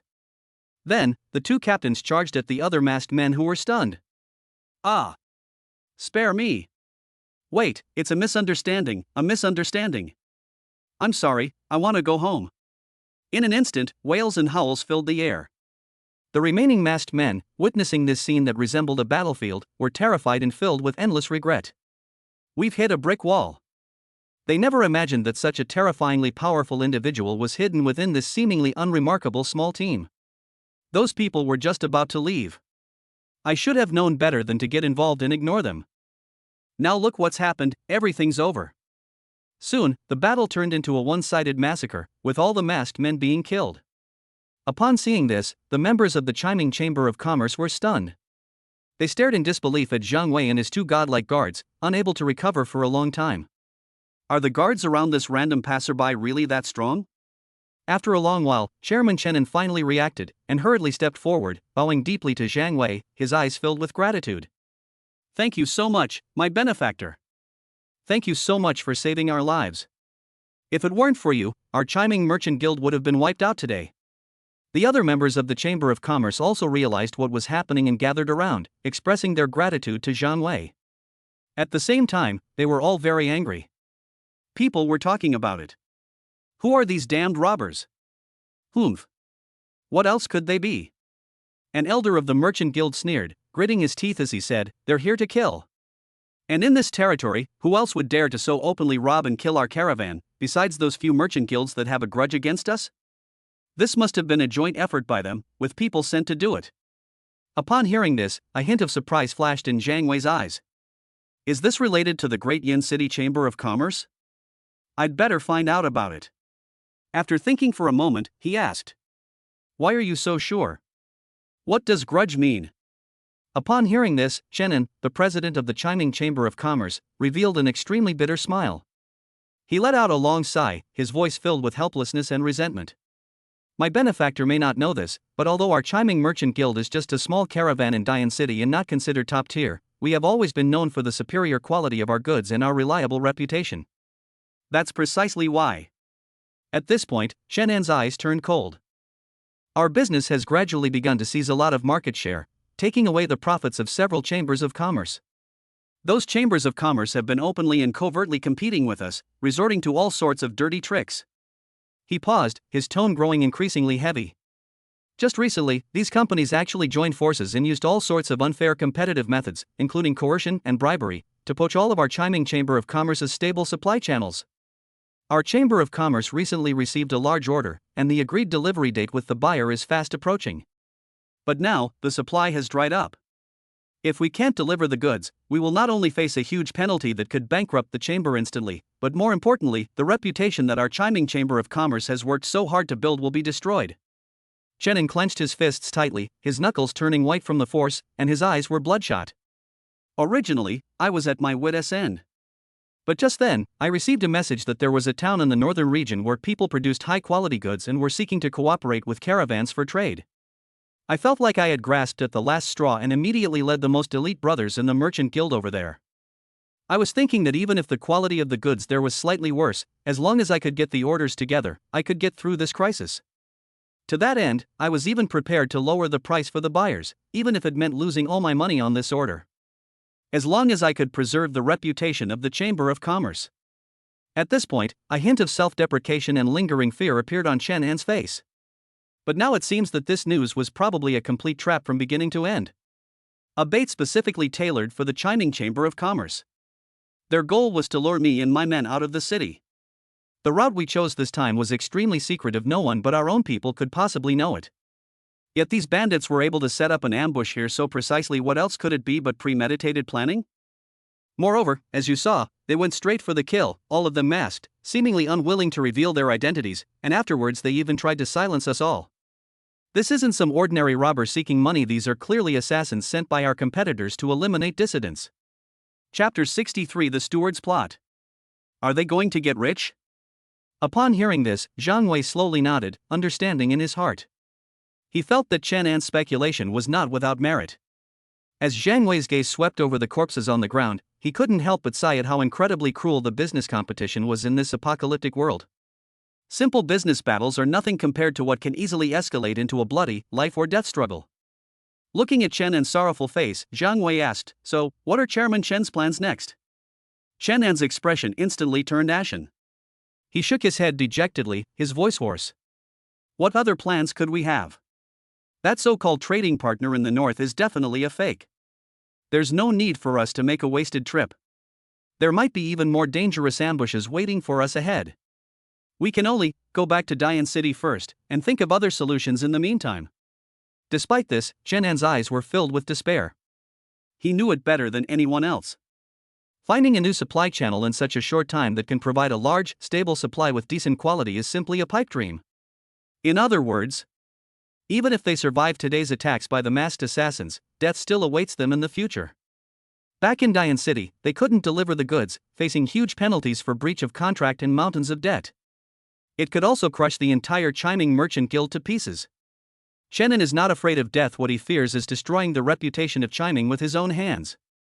Seeing Chen An's utterly despondent expression, Jiang Wei had a sudden thought.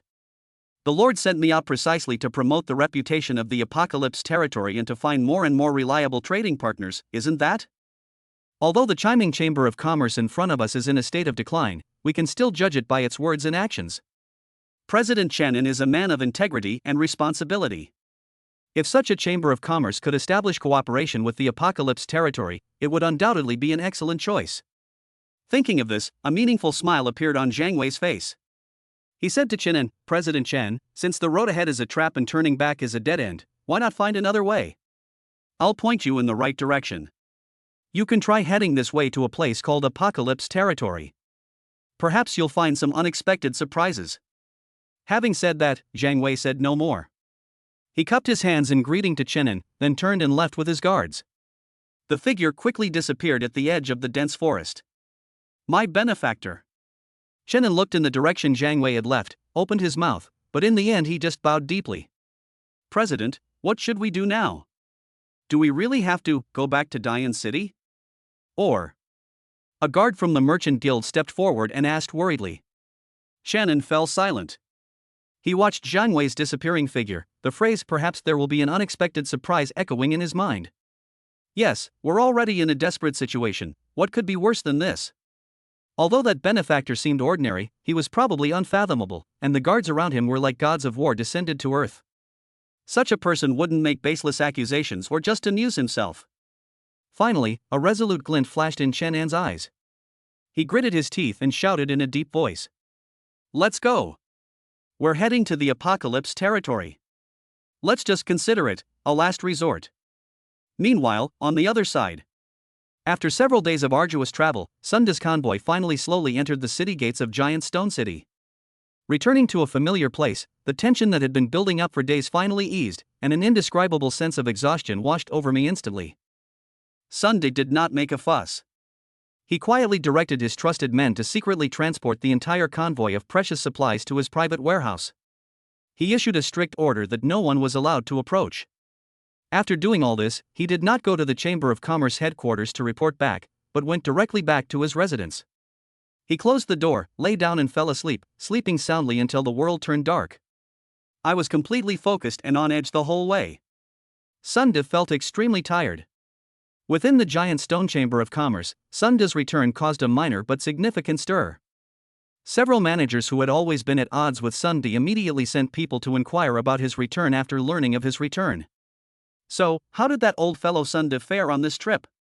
Reporting to the steward, according to our men's observation, after steward's son returned, we checked his caravan and found it empty. He himself looked dejected and locked himself in his house as soon as he got back, not venturing out of the house. It seems he has gained nothing and looks extremely disappointed. Upon hearing their subordinates' report, the managers immediately clapped their hands and burst into laughter. Ha ha ha. I knew it. What good stuff could a remote, godforsaken little territory possibly have? Does Sundir really think he's found a treasure? He's really lost face this time. Let's see how he'll act all high and mighty in front of us now. The group gloated and immediately made plans to go to the most luxurious drunken immortal pavilion in Giant Stone City that night to celebrate with drinks. As night fell, the luxurious private rooms at Zuixinlu were brightly lit and filled with the aroma of wine. Led by manager Zhao, several Chamber of Commerce managers toasted each other, creating a lively atmosphere. Gentlemen. After several rounds of drinks, manager Zhao, his face flushed, put down his wineglass, his eyes gleaming with shrewdness. That old fellow Sunday is incompetent, yet he manages to control several of the best supply channels in the organization. Now that he's failed his mission and is looking disheveled, I think it's a waste to keep all those resources in his possession. What do you all think? The room fell silent instantly upon hearing this. The other managers exchanged glances, and all of them saw undisguised greed in each other's eyes. Brother Zhao is absolutely right. That's right. The capable rise, the mediocre fall. Since Sunda doesn't have the ability, he should have given up his position sooner. Seeing everyone agree, manager Zhao smiled with satisfaction. He downed the wine in his glass in one gulp, then slammed the glass down on the table with a loud bang. All right. Since we all agree, let's go with this. At tomorrow's Chamber of Commerce meeting, I will be the first to stand up and criticize Sunda in front of the chairman. I'll say that he has failed in his duties and disgraced the Chamber of Commerce. The chairman will surely punish him. Then we'll take the opportunity to force him to hand over all his supply channels. When that time comes, how about we brothers divide these channels among ourselves? Upon hearing this, the manager's eyes lit up and their breathing became rapid.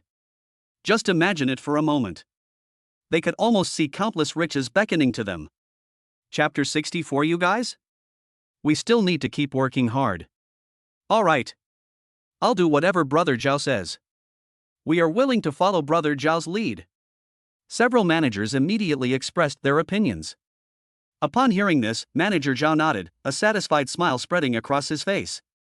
He raised his glass and said, "Gentlemen, please drink to your heart's content. Consider this an early celebration of your substantial income increase." "Ah, you're too kind. Manager Zhao, please." The managers clinked glasses and drank it all in one gulp. They exchanged a glance, and then another burst of hearty, unrestrained laughter erupted in the private room. In their view, tomorrow's Chamber of Commerce meeting will be held. These people are sure to have a huge harvest. Ha ha ha ha. The next morning, at the headquarters of the Giant Stone Chamber of Commerce, in the council hall on the top floor of the Giant Stone building, the president of the Chamber of Commerce sat in the main seat, with more than 10 managers standing on both sides below, their expressions solemn. Sun De had a good night's sleep and was now full of energy and radiant, a stark contrast to his listless state yesterday. "Gentlemen, how is the Chamber of Commerce doing lately? Is there anything important that you need to report?" The president's authoritative gaze swept across the room as he slowly spoke. Sun De was invigorated and was about to step forward to reveal the astonishing gains he had made on this trip. However, at that moment, a discordant voice rang out first. Suddenly, Steward Zhao stepped forward. He bowed to the chairman and then pointed at Sun De with righteous indignation. He criticized it sternly. "President, I have something important to report. I impeach Manager Sun De. This man is incompetent and unworthy of his position. He was ordered to go south to explore trade routes, but not only did he fail to achieve anything, he also wasted the Chamber of Commerce's resources and gained nothing. I believe that such an incompetent good-for-nothing is completely unfit to serve as the manager of our Jushur Chamber of Commerce. I propose that the chairman order the withdrawal of all supply channels under his control and the selection of a more capable person." These words shocked everyone present. Upon hearing this, Sun De was taken aback at first, then looked at Steward Zhao. There was a hint of amusement in his eyes. "This guy is interesting." The other managers behind Manager Zhao immediately stood up and chimed in with their own opinions. "That's right.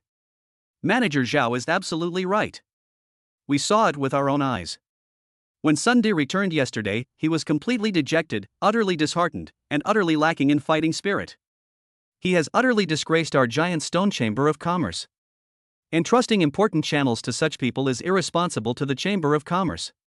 Please, Chairman, investigate this matter thoroughly and severely punish Sun De." In an instant, the entire council hall became a stage for denouncing Sun De. Faced with the public's criticism, the president remained calm, though his brows furrowed slightly. He turned his gaze to Sun De, who had not uttered a single word from beginning to end. He asked in a deep voice, "Sun De, is what they said true? What do you have to say?" Under the gloating gaze of the crowd, Sun De not only showed no panic, but instead chuckled. Seeing his nonchalant demeanor, Manager Zhao and the others felt a sudden unease. Something's not right. Why isn't this old guy afraid at all? In their view, Sun De's disappointment yesterday was genuine and the evidence was irrefutable. How could he possibly have a chance to turn things around? Is it fake? Sun De's gaze slowly swept over Manager Zhao's smug faces. He smiled. Finally, he respectfully cupped his hands in a respectful gesture towards the president. "President, fellow colleagues, right and wrong cannot be determined by words alone. Whether Sun's trip yielded no results or made a name for himself is beyond question. I, Mr. Sun, humbly request that the chairman and everyone else come to my private warehouse for a look. There, everything will be clear." A hint of surprise flashed in the president's eyes. He gave Sun De a deep look and, seeing his confident expression, which did not seem fake, he slowly nodded and stood up from his seat. "All right, I'll go with you to take a look." So the group left the council hall in a grand procession and headed towards the warehouse. On the way, Manager Zhao and his companions were filled with doubts. "At the same time, I also have some concerns. But we've already come this far, so we have no choice but to grit our teeth and keep going." "Humph. He's just putting on a show. I'll see what good stuff he can come up with." "Exactly. What treasures could a remote little place without even a big city possibly have? Could it possibly conjure gold out of thin air? Impossible. Absolutely impossible." They firmly believed that Sun De was merely making a final, desperate struggle. Soon, the group arrived at the warehouse door. At Sun De's signal, the heavy warehouse door was slowly pushed open. In an instant, a unique aroma, a blend of rich energy, mellow wine, fresh fruits and vegetables, and premium meats, wafted over. Just smelling this aroma was enough to invigorate everyone present, including the well-informed president, whose eyes lit up with astonishment. When they saw the scene inside the warehouse, they all gasped in shock. Inside the enormous warehouse, all sorts of high-quality supplies were piled up. Those pieces of wild beef, shimmering with an energy aura, were all top quality. Those crystal clear, ruby-like fruits, those barrels of amber-colored wine exuding an intoxicating aroma, and those exquisite, flawless, and lustrous animal pelts. Each and every piece is a masterpiece among masterpieces. The president strode forward and picked up a packaged piece of beef. Just by feeling the pure and gentle energy contained within, and the distribution of the flesh, his eyes suddenly lit up. His face revealed barely concealed excitement. Good. Good. Good. He said good 3 times in a row, then suddenly turned around, patted Sunda on the shoulder, and praised him. Sunda, you have made a tremendous contribution to the Chamber of Commerce this time. From this day forward, you are the gold manager of the Giant Stone Chamber of Commerce. You have complete control over most of the Chamber's resources. Your authority is upgraded by 3 levels. Upon hearing this, the entire room fell into a deathly silence. The mockery and disdain on Manager Zhao's and the others' faces froze instantly, replaced by indescribable shock and bewilderment. Their faces changed from red to white, then from white to green. It was an incredibly dramatic sight. How could this happen? This is completely different from what they expected. Sunda bowed deeply to the chairman and said loudly, "Thank you for your promotion, Chairman." After saying that, he turned around, a faint smile on his face, and looked at Manager Zhao and the others who were already dumbfounded. The managers seemed to wake from a dream, their bodies trembling violently. They hurriedly forced smiles that looked more like a grimace, and rushed forward, bowing and scraping to Sunda, doing everything they could to flatter him. "Congratulations, Manager Sun, no. Congratulations, Gold Medal Manager. Your Excellency has a discerning eye. We are truly impressed. We admire you to the core. We were blind to your greatness before, and we hope that you, sir, will be magnanimous and not hold it against us." Looking at these faces with such drastically different expressions, Sunda felt extremely pleased. But he remained calm and composed, only offering a slight smile. Then he reached out and patted them on the shoulder. He said calmly, "We're all working for the Chamber of Commerce, but you guys, well, you still have a long way to go." Chapter 65. Chenin arrives in the Apocalypse territory. We still need to keep working hard? Sunda's casual remark sounded normal, but it was actually quite sarcastic.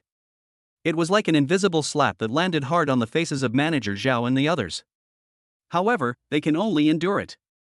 And they had to force a smile, nod repeatedly, and say yes, thank you for your teachings, seniors, we will definitely keep them in mind. But these people felt a mix of emotions, like a bottle of mixed flavors had been spilled.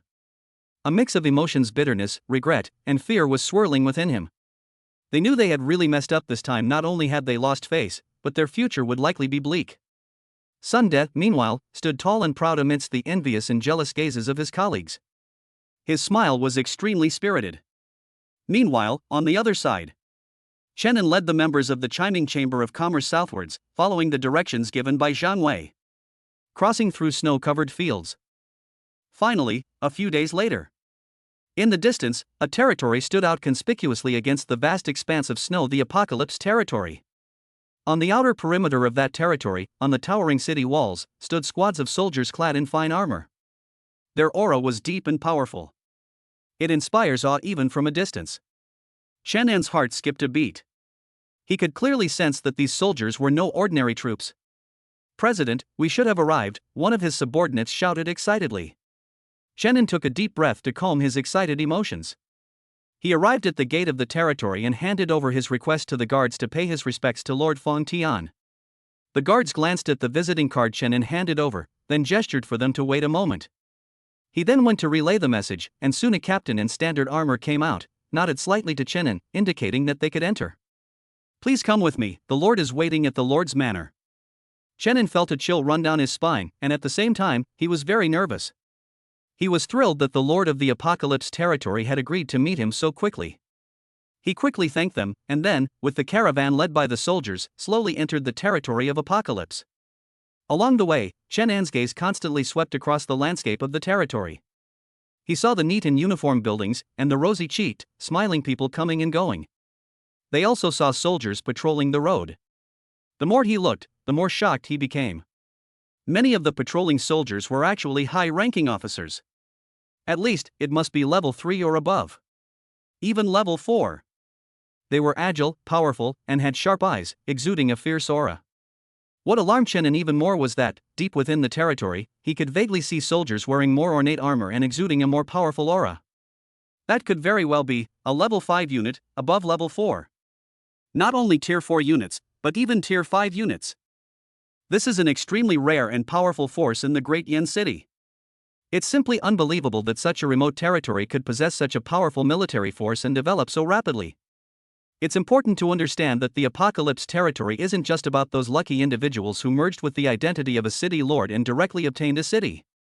And they've gotten to where they are today on their own, step by step. At the same time, Chenin finally understood why Zhang Wei's guards were able to kill those cultivators with such ease. Looking at it now, the troops in the Apocalypse territory and the guards around Zhang Wei are exactly the same. So Zhang Wei is from this Apocalypse territory. He secretly rejoiced that he had been lucky to meet Zhang Wei, who saved him when he was being robbed and killed. Otherwise, the chiming Chamber of Commerce would probably be gone by now, and Chenin would have already become a dead man. At the same time, because of the formidable strength displayed by the Apocalypse territory, this made Chenin secretly look forward to the quality of the goods from the Apocalypse territory. A lord with such power must produce goods from his territory that are by no means ordinary. Led by the territory's soldiers, Chenin and his group arrived at the lord's mansion. Inside the lord's manor, Fang Tian was already seated in the main seat, waiting. He was dressed in a black outfit. In Chenin's eyes, although he looked young, his eyes were deep and calm, and he had a unique charm. Chenin stepped forward and bowed respectfully. Chenin, president of the Chiming Chamber of Commerce, pays respects to Lord Fang Tian. Fang Tian nodded slightly, gesturing for him to take a seat. Zhang Wei recently reported your situation to me. Fang Tian's voice was calm, with a slight smile on his face. It's good that you were able to stay true to yourself in times of crisis, without disbanding the Chamber of Commerce and running away, and without losing your integrity. Upon hearing this, Chen An's heart stirred. Although Fang Tian's words were brief, they made him feel a warm sense of being understood. It also allowed him to experience the feeling of being affirmed by others. Thank you for your praise, Lord. Chenin said sincerely, I came here on the advice of Brother Zhang Wei to seek cooperation. Fang Tian smiled but didn't say anything more. It wasn't just Zhang Wei who came to inquire. In fact, Fang Tian also vaguely sensed from the conversation that Chenin seemed to be a person with his own bottom line and principles. Fang Tian thought this kind of person was very good and worth cooperating with. In that case, come with me and take a look. Fang Tian said, standing up and gesturing for Chenin to follow him. He led Chenin to the planting area within the territory. Upon entering the planting area, a strong sense of vitality immediately greets you. Inside the greenhouse, various crops were growing vigorously, lush and green, emitting an enticing fragrance. Those fruits, plump and round, in the snow-covered Apocalypse, would almost seem like a miracle to the unsuspecting. Chen An's eyes widened. He had never seen such a vibrant crop base before. The crops were grown so well. It's as if every crop contains powerful life energy. Afterwards, Fang Tian took him to the livestock area. In the pastoral area, the cattle are plump and strong, with glossy coats. His eyes were both gentle and full of vitality. As for the meat quality, Fang Tian handed Chenin a piece of meat. Chenin could sense the powerful energy and high quality contained within it with just one glance. Great stuff. Really great stuff. Chenan's heart was pounding. He was already in disbelief. Is the product quality in this Apocalypse territory really this top-notch? Finally, Fang Tian led Chen into the warehouse. These are the goods produced in our territory. Fang Tian pointed to the mountains of supplies piled up in the warehouse and said calmly. In an instant, a unique aroma, a blend of rich energy, mellow wine, fresh fruits and vegetables, and premium meats, wafted over once again. Leather, semi-finished products awaiting processing, and finished exquisite items. Chen An's eyes lit up. He strode forward and picked up a packaged piece of beef.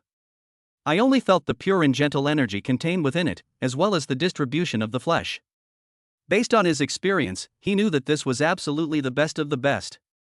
He then picked up a crystal-clear, emerald-green fruit, and smelled its intoxicating aroma. I was even more amazed.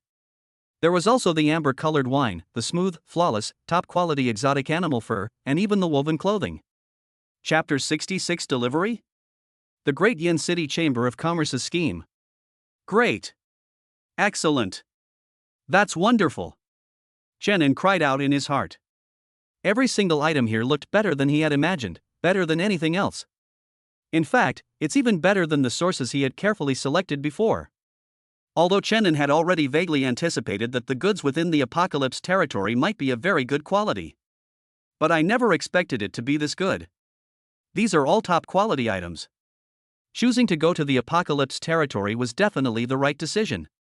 Chenin was so excited that his body trembled slightly. He immediately made an agreement with Fong Tian and placed a large order. They used almost all of the Chamber of Commerce's working capital to fill their caravan with a full load of goods. As long as it can be successfully transported back and delivered. This batch of goods is enough to revive the Chiming Merchant Guild and even elevate it to a higher level. Thank you, Lord. Chenin wishes to establish a long-term trade partnership with you. Chenin bowed deeply to Fong Tian, his voice filled with gratitude. Fong Tian simply smiled slightly. This was exactly the effect he wanted. Then, Chenin immediately prepared to leave the Tianqi territory. However, before leaving the Tianqi territory, one of Chenan's subordinates suddenly leaned close to his ear and whispered a reminder, "Guild Master, those merchant guilds in Diyan City weren't satisfied with just robbing us of our goods, they even sent people to ambush us. We've returned safely now, but I have a feeling they might cause trouble again, perhaps trying to sabotage our business." Upon hearing this, Chenin felt a sudden chill and became alert. Yes, once we return to Dian City, those merchant guilds might continue to target the Chiming Merchant Guild. Since they dared to ambush and kill outside the city, they would do the same to trip them up once they returned inside. After all, there will always be some people in this world who will rack their brains and use all sorts of insidious means to harm others. They're willing to do things that harm others without benefiting themselves. Not to mention harming others for personal gain. We must be careful. After thinking for a moment, Chenin, feeling somewhat embarrassed, approached Fong Tian again. "My lord, Chenin has another request." Chenin hesitated for a moment, but for the safety of the Chamber of Commerce, he still gritted his teeth and spoke. "My lord, may I rent some of your troops? I would like to rent some troops to protect my merchant guild. The price is negotiable." Fong Tian pondered for a moment upon hearing this. Leased military units? That's a good suggestion. Fong Tian hadn't thought of it before. On the one hand, this can bring additional and continuous income to the territory. On the other hand, these units can also be used to further expand the influence of the Apocalypse territory and gather information on rare resources from the outside world. His troops were acquired through a recent transaction with the Giant Stone Merchant Guild. Now that a considerable number have been summoned, it's entirely possible to allocate some of them. Then, it's not impossible. Fong Tian pondered for a moment and said, "However, besides the exotic beast crystals, I also need some special supplies." Chenan's eyes lit up, and he quickly said, "Lord, please speak. As long as the Chiming Merchant Guild can do it, we will not hesitate. Blue silver ore, purple gold ore, and other rare energy crystals and ores." Fong Tian said slowly, "These things might not be hard to find in Diyan City. Remember to collect more for me next time you come." Blue silver ore and purple gold ore are both important materials for summoning troops and upgrading the armory, and are also what Fong Tian urgently needs right now. Chenin gratefully clasped his hands in a fist and solemnly said, "Please rest assured, Lord, Chenin will definitely pay attention to the collection and will never let you down." In the end, Fong Tian agreed to lease 10 4th-level captains to Chenin for a period of 1 month. If you wish to continue renting, you will need to renew the lease. Chenin felt much more at ease. With these 10 powerful 4th-level captains protecting him, he was confident that the safety of the Chiming Chamber of Commerce would be greatly guaranteed. Subsequently, Chenin, along with 10 rented 4th-level captains, escorted the Chiming Merchant Guild's caravan back to Dian City in a grand procession. Along the way, the powerful aura of 10 4th-level captains deterred almost any foolish bandits from approaching. The caravan passed safely and smoothly across the snow-covered plains. A few days later, they finally arrived in Dian City. Back in the familiar city of Dian, a huge weight was finally lifted from Chenan's heart. He instructed his men to carefully store the full load of goods in the warehouse and told everyone, who had been traveling a long way, to get some rest. Chenin was very excited. 3 days later, he will be able to complete the delivery to the buyer within the agreed time frame. In that time, the money borrowed by the caravan for trading will be able to be repaid smoothly, and there will be no need to incur high penalty fees due to default on delivery.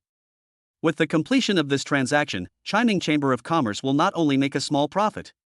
This will allow them to regain their footing in Diyan City. There's even a chance to take this opportunity to go even further. If we keep this up, the Chiming Chamber of Commerce will eventually grow stronger. No longer is it a small business association whose goods can be easily seized by others. The future is promising. The future is truly promising. Shannon was filled with anticipation. After just a little thought, he seemed to already see the bright future of the Chiming Chamber of Commerce. I was immediately overjoyed. However, in Great Yen City, there are 3 other chambers of commerce. These are the Jufeng Chamber of Commerce, the Heiha Chamber of Commerce, and the Duya Chamber of Commerce, all shrouded in gloom. The presidents of the 3 chambers of commerce received a report from their subordinates. Upon learning that the members of the Chiming Merchant Guild were not only alive but had even successfully returned to Diyan City with a large quantity of goods, they immediately became restless.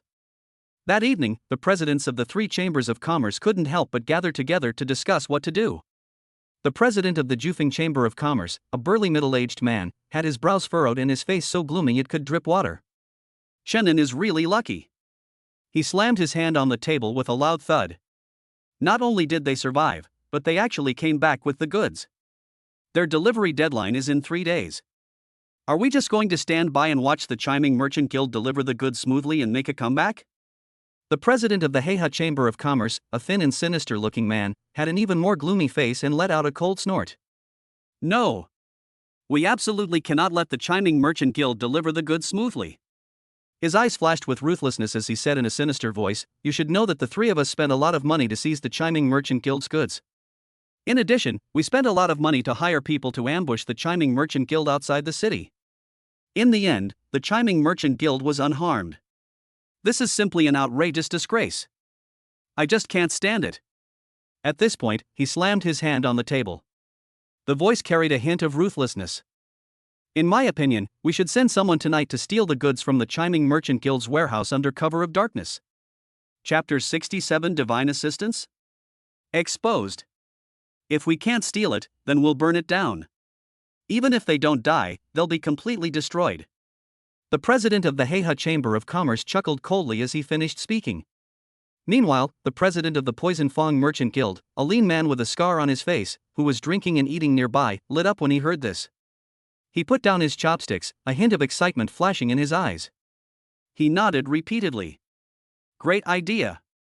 Licking his lips, the guild leader of the Poison Fong Merchant Guild grinned maliciously. The people from the Crimson Bright Merchant Guild have been exhausted from their journey and only just returned to Great Yen City today. They must be completely worn out tonight. This is the perfect time to make our move. As long as we act quickly and without anyone noticing, by tomorrow morning they'll only be able to look at a pile of ashes and cry. Upon hearing this, the president of the Jufeng Chamber of Commerce thought the idea was good, but he still frowned slightly, feeling somewhat worried. If things are accomplished, that would be wonderful. But can it be done so easily? That Chiming Merchant Guild might not be so simple. The president of the Jufeng Chamber of Commerce hesitated for a moment. He still spoke up. But, the Chiming Merchant Guild was able to survive the ambush outside the city, so perhaps Chenin has some skill? Or perhaps, is there a hidden expert by his side? You should know that among those who ambushed the Crimson Bright Merchant Guild, there was a 4th-tier expert. All of these attempts failed. Perhaps Chenin is not as easy to deal with as an ordinary 3rd-tier opponent? If that's the case, then we need to think things through carefully and act prudently. However, the president of the Poison Fong Merchant Guild scoffed disdainfully, his eyes filled with contempt. Chenin has absolutely no skills. He gulped down a mouthful of wine and said disdainfully, "I've already investigated this thoroughly. The reason Chenin and the others were able to survive was because a powerful figure happened to pass by and help them. Damn it, Chenin was just lucky. In reality, the Chiming Chamber of Commerce itself doesn't have any powerful figures. They're nothing but a rabble." Upon hearing this, the president of the Jufeng Chamber of Commerce finally breathed a sigh of relief. If Shenanjin really has some trump card, then if they act rashly, they will probably suffer losses. But since we were just lucky back then, there's nothing to worry about. Since that's the case. A ruthless glint flashed in the eyes of the president of the Jufeng Chamber of Commerce. He was no one who hesitated to get to this point. He made a decisive statement. Then let's make our move. Tonight, let's make the Crimson Bright Merchant Guild utterly despair. As a result, the presidents of the three chambers of commerce summoned their trusted subordinates. The Jufeng Chamber of Commerce sent 25 people, the Heiha Chamber of Commerce sent 25 people, and the Duya Chamber of Commerce also sent 25 people. In total, there were 75 people. Among these 75 people, there is even a family of 5 who are third-tier powerhouses. A total of 15 third-tier, sixth-stage powerhouses. This force is enough to sweep away any small force within the Great Yen City. A surprise attack could even cripple a medium-sized force. Of course, this is the city after all, so we can't go too far and try to avoid direct conflict. Did you all hear tonight's mission clearly? The president of the Giant Peak Chamber of Commerce swept his gaze across the crowd, his voice icy. Understood, the crowd responded in unison, their eyes filled with fierceness. All right. Then you can set off. At a command, these 75 elite subordinates, led by 15 third-tier, sixth-stage experts, moved forth. Under the cover of night, they quietly made their way to the headquarters of the Chiming Merchant Guild. Night had fallen, and the city of Diyan was completely silent. 15 powerful individuals at the third rank, sixth stage, each leading their own groups, stealthily entered the Chiming Merchant Guild's territory like ghosts. They were agile and carefully avoided all possible patrols, and soon found the warehouse located deep inside the camp. The warehouse doors were tightly shut, and the surroundings were pitch black. Upon closer inspection, it was discovered that there was no one guarding the place. The 15 third-tier experts exchanged glances, secretly delighted. Ha! The presidents are indeed incredibly resourceful. A third-tier expert chuckled softly. The people from the Crimson Bright Merchant Guild must be exhausted, probably all asleep. Now is the perfect time to make our move. That's right. Heaven is on my side. The other person chuckled. They were certain that Chenin and his men, having traveled a long distance, would be exhausted and unable to set up any defenses. So the group stepped forward and skillfully pried open the warehouse door. Squeak! The heavy door was slowly pushed open, and a mixture of various aromas of goods wafted out. The group crept inside, and by the faint moonlight, they saw mountains of goods piled up inside the warehouse. Excitement immediately gleamed in their eyes. Quick! This is all good stuff, move all this stuff. A third-tier expert gave a low order and provided specific instructions. We'll move most of the goods first, then set a fire. No one will know we stole the goods, they'll just think the warehouse caught fire and everything was burned. It'll all be done without anyone noticing. Everyone immediately nodded in agreement. They immediately sprang into action, excitedly moving the goods. They carried boxes and bags of supplies out of the warehouse and piled them up at the warehouse entrance. The plan is to burn the rest after most of it has been moved. Then, take your belongings and leave quickly. However, just as everyone had moved the items to the warehouse entrance, a strange thing happened. Swish! Swish! Swish! Outside the warehouse, the area that was originally pitch black was suddenly illuminated by dozens of bright torches and several blinding beams of light. The intense light instantly dispelled the darkness, illuminating everything at the warehouse entrance in crystal clarity. The person carrying the goods was immediately startled, his body trembled violently, and he almost dropped the goods he was carrying. They looked up in alarm at the warehouse. Outside the warehouse, dozens of members of the Chiming Chamber of Commerce stood densely packed together. There were also 10 elite soldiers clad in armor. These members of the Chiming Merchant Guild had bloodshot eyes, brandishing swords and glaring fiercely at them. They all looked menacing. It's no wonder they were angry. These things were all transported back with great difficulty. So now, someone wants to steal it? That's just asking for trouble. Among these people, the leader was none other than Chenin, whose face was ashen. Chenin stood with his hands behind his back, a hint of coldness in his eyes and a touch of mockery on his face. Their eyes were fixed intently on them. Keep stealing. Keep stealing. You, how did you get here? A third-tier cultivator exclaimed in surprise. His voice carried a hint of confusion. These people were actually discovered. But how could they have been discovered? They hadn't made a sound at all, and they had infiltrated so carefully. The people from the Chiming Merchant Guild should be asleep by now. Could it be we've fallen into a trap? Chapter 68. One man, one knife, killing people like mowing grass. Could it be we've fallen into a trap? The thought flashed through everyone's minds. But they were quickly suppressed by a third-tier expert who was the leader. He glanced around, based on previous intelligence. Although the Chiming Merchant Guild does have quite a few members, their strengths vary greatly, with the strongest, Chenin, only reaching the second stage of the third rank. This level of strength is simply not enough to compete with those 15 third-tier, sixth-stage experts. Therefore, after a brief moment of astonishment, the third-tier expert laughed instead of being surprised, revealing a ferocious expression on his face. "Ha ha, so what if you found out?" He licked his dry lips, his voice filled with disdain and cruelty. "I wasn't planning on doing anything to you, but since you've chosen to die, you can't blame us. Brothers!" He suddenly waved his hand and shouted. "Now that we've been discovered, there's no need to sneak around anymore. Just do it. Kill all these troublesome guys. Then move the goods away and burn this place down. Then we'll say it was an inside job by members of the Chiming Merchant Guild, a fight that broke out and accidentally set the warehouse on fire, killing everyone. By then, everyone's dead, so who can find out it was us?" Upon hearing this, the other 70-odd people were stunned at first, and then their eyes flashed with a ferocious light. "Yes. That makes sense. So what if we find out? What can we do then? In the face of absolute power, any action is futile." They had a full 15 experts at the 6th stage of the 3rd tier, while the Crimson Bright Merchant Guild? Their guild leader, Chenin, was only at the 2nd stage of the 3rd tier. As for the rest, they were all a rabble, not worth mentioning. The difference in strength is like an insurmountable chasm. Even if the people from the Chiming Merchant Guild discover them and surround them, what can they do? In reality, this isn't an encirclement, it's like lambs to the slaughter, meat buns being thrown into the ground. In short, it's suicide. That's right. Kill them, and we'll be done with it. A bunch of reckless fools dare to jump out and block our way. Let's do it. In an instant, 75 elite thugs from the 3 major chambers of commerce appeared. Led by 15 third-tier experts, they launched a fierce counterattack against Chenin and his group. In their view, the outcome of this battle was a foregone conclusion. They could already imagine the scene that, moments later, the members of the Chiming Merchant Guild would be covered in blood, and the warehouse would be engulfed in flames. The feeling of destruction is so exhilarating. Chenin, stop resisting. A third-tier expert wielding a long sword took the lead, moving with incredible speed. He wore a cold smile and had a mocking look in his eyes.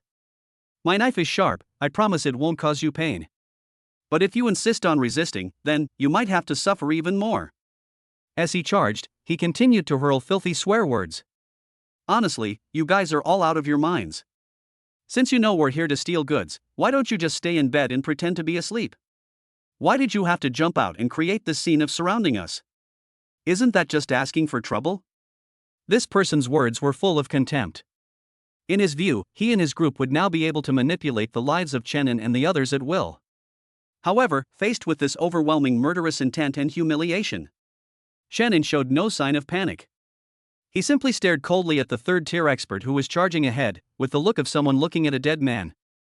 Immediately, he turned to the side.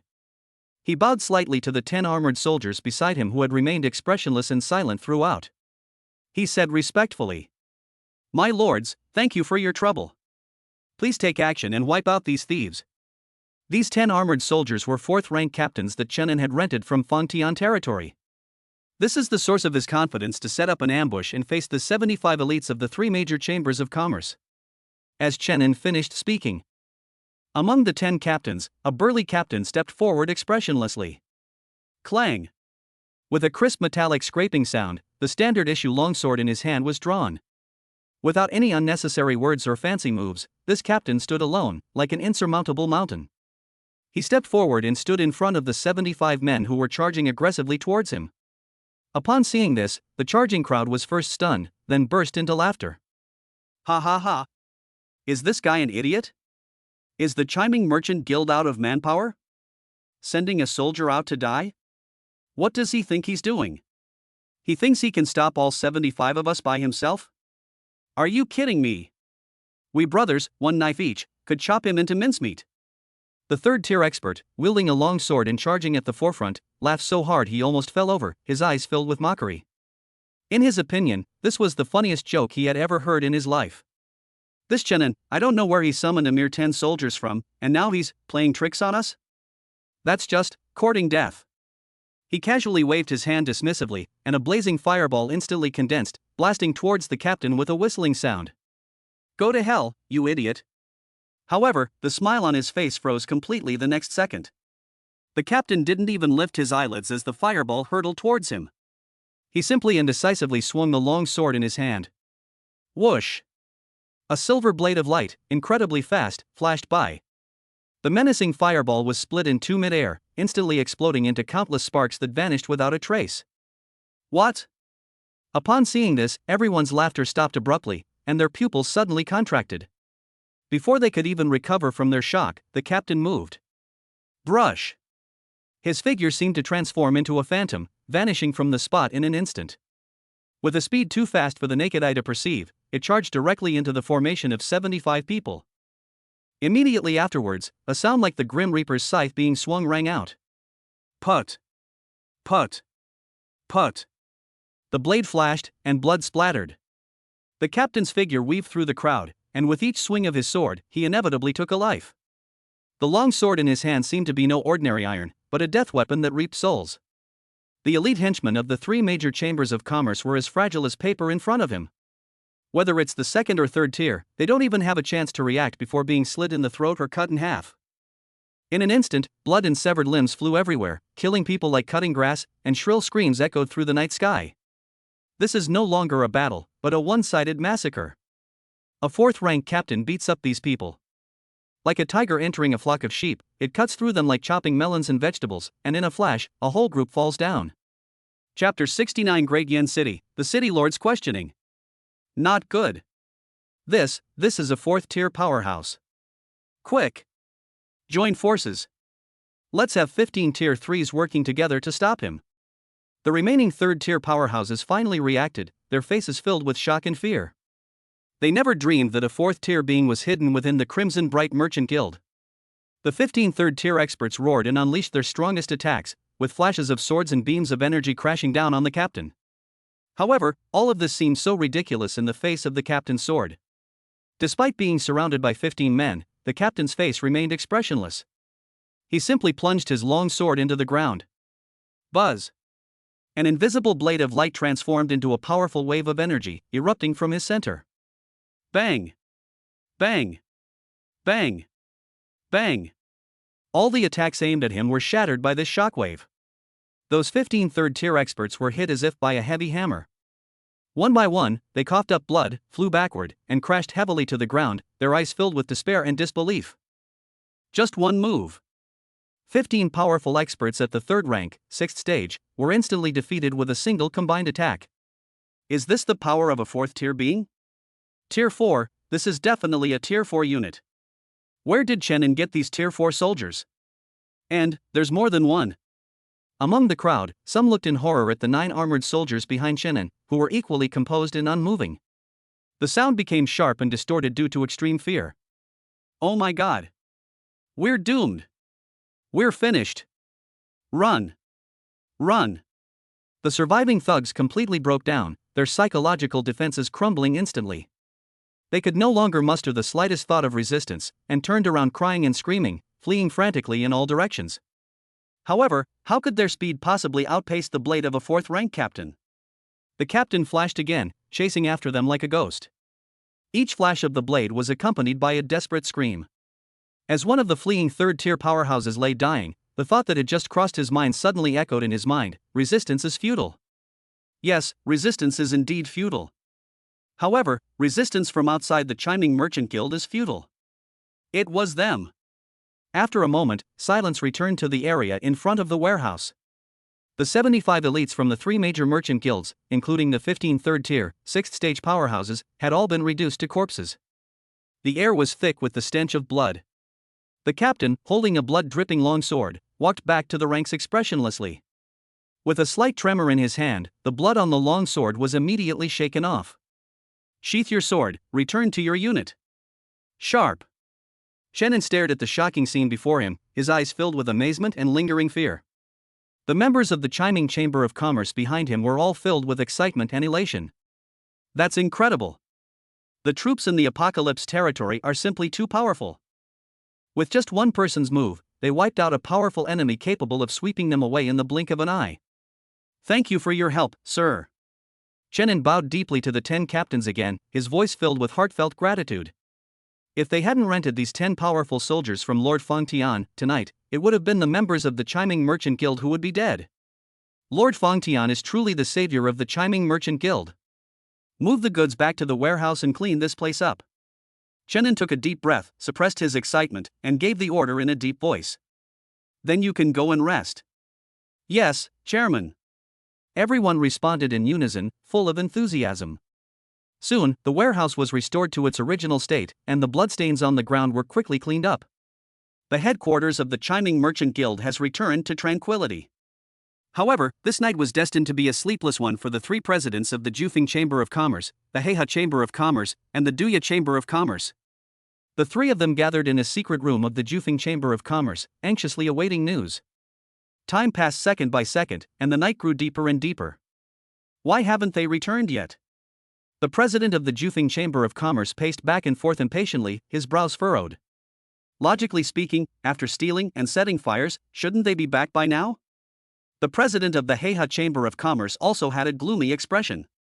He picked up his teacup, took a sip, but found it tasteless. And look outside, the president of the Poison Fong Merchant Guild pointed out the window. There's not a single fire going on at the Crimson Bright Merchant Guild's place, it's completely quiet. The three exchanged a glance, a sense of foreboding rising in their hearts. Their original plan was, after their men set the fire, they immediately led their men to the Chiming Chamber of Commerce, feigning concern, to help put out the fire. In reality, they went to enjoy Chen An's desperate expression and take the opportunity to kick him while he was down. But now, there was no fire, and the person never returned. What exactly happened? Could it be that something happened? The thought made their hearts sink, but they quickly suppressed it. Impossible. 75 elite soldiers, 15 of whom were third-tier, sixth-stage powerhouses, led the team. How could something happen to a mere Chiming Chamber of Commerce? But if there are delays on the way, that doesn't make sense either. What exactly happened? The three of them waited all night, filled with trepidation and unease. The next day, just as dawn was breaking, the three association presidents, who hadn't slept all night and sported huge dark circles under their eyes, were preparing to send people to investigate the situation again. Just then, a series of urgent knocks sounded on the door. Guild Master. Something terrible has happened. People from the City Lord's mansion have arrived. All three of them were stunned for a moment. City Lord's mansion? Why send someone here so early? Filled with doubt and unease, the three straightened their clothes and went to the Chamber of Commerce Hall. Several soldiers dressed in the standard armor of the city guard stood there with serious expressions. Upon seeing the three emerge, the captain, his face expressionless, spoke. Guild leaders Jufeng, Heiha, and Duya, so you're here. The City Lord has summoned you and requests that you proceed to the City Lord's mansion immediately for a meeting. The three presidents were startled and exchanged glances, all seeing the surprise and uncertainty in each other's eyes. They dared not disobey the City Lord's orders, and could only grit their teeth and follow the city guards to the magnificent City Lord's mansion. As they entered the council hall, their pupils suddenly contracted. Inside the spacious hall, Chenin, the president of the Chiming Chamber of Commerce, was already seated in a chair to the side. His expression was serious, and his eyes were slightly cold. Upon sensing the three people enter, he looked up and gave them a cold glance, a sneer curling at the corner of his mouth. On the main seat in the main hall, the City Lord of Great Yin City, a middle-aged man with an imposing aura, was frowning.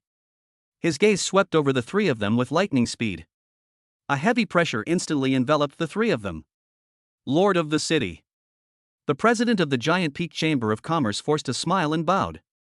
However, the City Lord completely ignored his politeness and went straight to the point, his voice icy. He opened his mouth and questioned. Last night, your three chambers of commerce sent people to attack the headquarters of the Chiming Chamber of Commerce. The City Lord's voice wasn't loud, but it exploded in the ears of the three guild leaders like thunder, leaving their minds blank. I've said it before, any form of private fighting or large-scale armed conflict is prohibited in Great Yin City. Have you taken my words to heart? The City Lord leaned forward slightly, his sharp eyes fixed on them. Please explain to me what you're trying to do. Chapter 70, give 30% of the market to Chenin. The City Lord's voice wasn't loud, but it resounded like thunder in the ears of the three guild leaders. The shock left them completely blank. The faces of the three presidents, the president of the Jufeng Chamber of Commerce, the president of the Heiha Chamber of Commerce, and the president of the Duya Chamber of Commerce drained completely instantly, and cold sweat poured out in a flash. It's over. The truth has come out. Their hearts were filled with shock and confusion. I just can't understand how this matter failed. And judging from the situation, the city lord seems to have obtained solid evidence. Could it be that those 75 people have already been arrested? Or perhaps the city lord has already seen their bodies and knows their identities? Excuse? The thought flashed through their minds for only a moment before they immediately dismissed it. Are you kidding me? At this point, to try and explain to the city lord? Wouldn't that be courting death? Now that the city lord has made his point clear, it means that the matter is settled and there is no room for argument. Moreover, they really had no way to defend themselves. The 75 people sent out were all elite members of the 3 chambers of commerce. Any one of them could be traced back to their roots. They originally thought that dealing with a small chiming merchant guild would be a piece of cake. Stealing goods and setting a fire is a piece of cake. Therefore, they didn't spend any money to hire those outlaws of dubious origin. In their view, that was completely unnecessary. First, the people you hire may not be good at their job. Secondly, it might even leak information. Therefore, having your own people do the work is the safest approach. Who could have imagined that this seemingly safest decision would become the noose around their necks? Someone caught me red-handed. In an instant, 1,000 thoughts flashed through the minds of the 3, but in the end, they all turned into a sigh. The situation is beyond our control. There's nothing we can do but accept our fate. Lord City Lord, calm down. The president of the Jufeng Chamber of Commerce was the first to react. He knelt down with a thud, his forehead pressed against the cold ground, his voice filled with fear and regret. We were blinded by greed and delusion, and committed a grave error. We beg your majesty to punish us. Upon seeing this, the presidents of the Heiha Chamber of Commerce and the Poison Fang Chamber of Commerce did not hesitate and immediately knelt down, admitting their mistakes in unison. We confess our guilt. We are willing to accept any punishment from the city lord. They offered no excuses, not a single word of evasion. The sincerity of his attitude and the decisiveness of his admission of wrongdoing surprised Chenin, who was standing to the side. Seeing that the 3 of them were all single. The city lord, seated on the main throne in the main hall, softened his icy expression slightly. He was actually holding back a lot of anger inside. If these 3 people dare to utter a single word of sophistry in front of him, he will absolutely fly into a rage on the spot and will not hesitate to use swift and decisive measures to reduce the number of merchant guilds in Diyen City by 1 or 2. Because sending people to carry out a large-scale operation within the city has seriously crossed his bottom line. If they dare to besiege the Chiming Merchant Guild today, will they dare to set their sights on the city lord's mansion tomorrow? Therefore, no large-scale conflict is allowed within the city. These are the rules. These are ironclad laws. Chenin, who was sitting next to them, remained expressionless as he saw the 3 presidents admit their mistakes so readily. But inwardly, I couldn't help but sigh with regret. He really hoped those 3 old guys would put on a tough act. As long as they dare to utter a single word of excuse. Given the city lord's temper, these 3 major merchant guilds will be severely damaged, if not killed, or even one of them might disappear entirely. Now it seems that none of those who have managed to build a chamber of commerce to this extent are fools. Snort!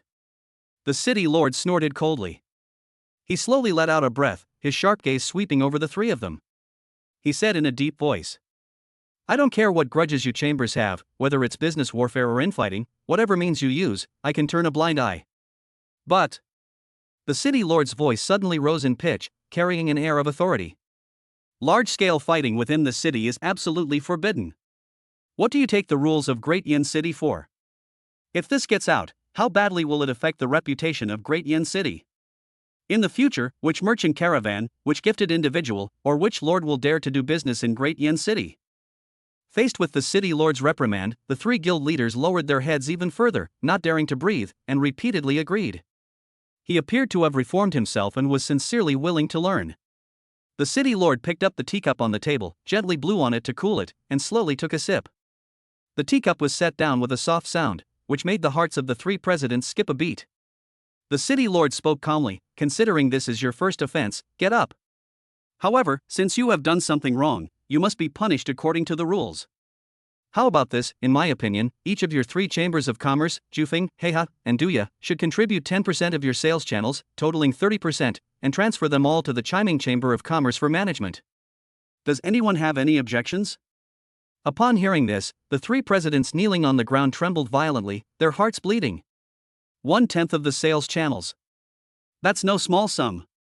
Which of these three chambers of commerce didn't painstakingly build their sales channels with countless efforts, manpower, and resources, incurring huge costs? Now, with just a few words, the city lord is demanding that each of the three families give up 1/10 of the profits. And it was given away for free to the chiming merchant guild, which they had never taken seriously before. This is even more painful than killing them outright. Their hearts were filled with resentment and bitterness. However, they also know very well that if they have any opinions, they must keep them to themselves for now. The city lord's intentions were all too clear. This is an opportunity to forcefully support the chiming chamber of commerce.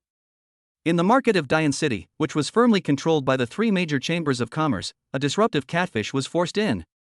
The purpose was to break the monopoly formed by the three companies. To prevent them from becoming too powerful and joining forces, which could potentially threaten the stable rule of the city lord's mansion. A calculated scheme. This is a blatant conspiracy. Their minds raced, and they quickly grasped the point. The three presidents no longer harbored any illusions. No objection.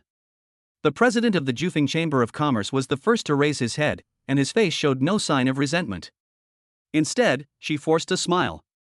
He praised, "Lord City Lord, what a brilliant idea.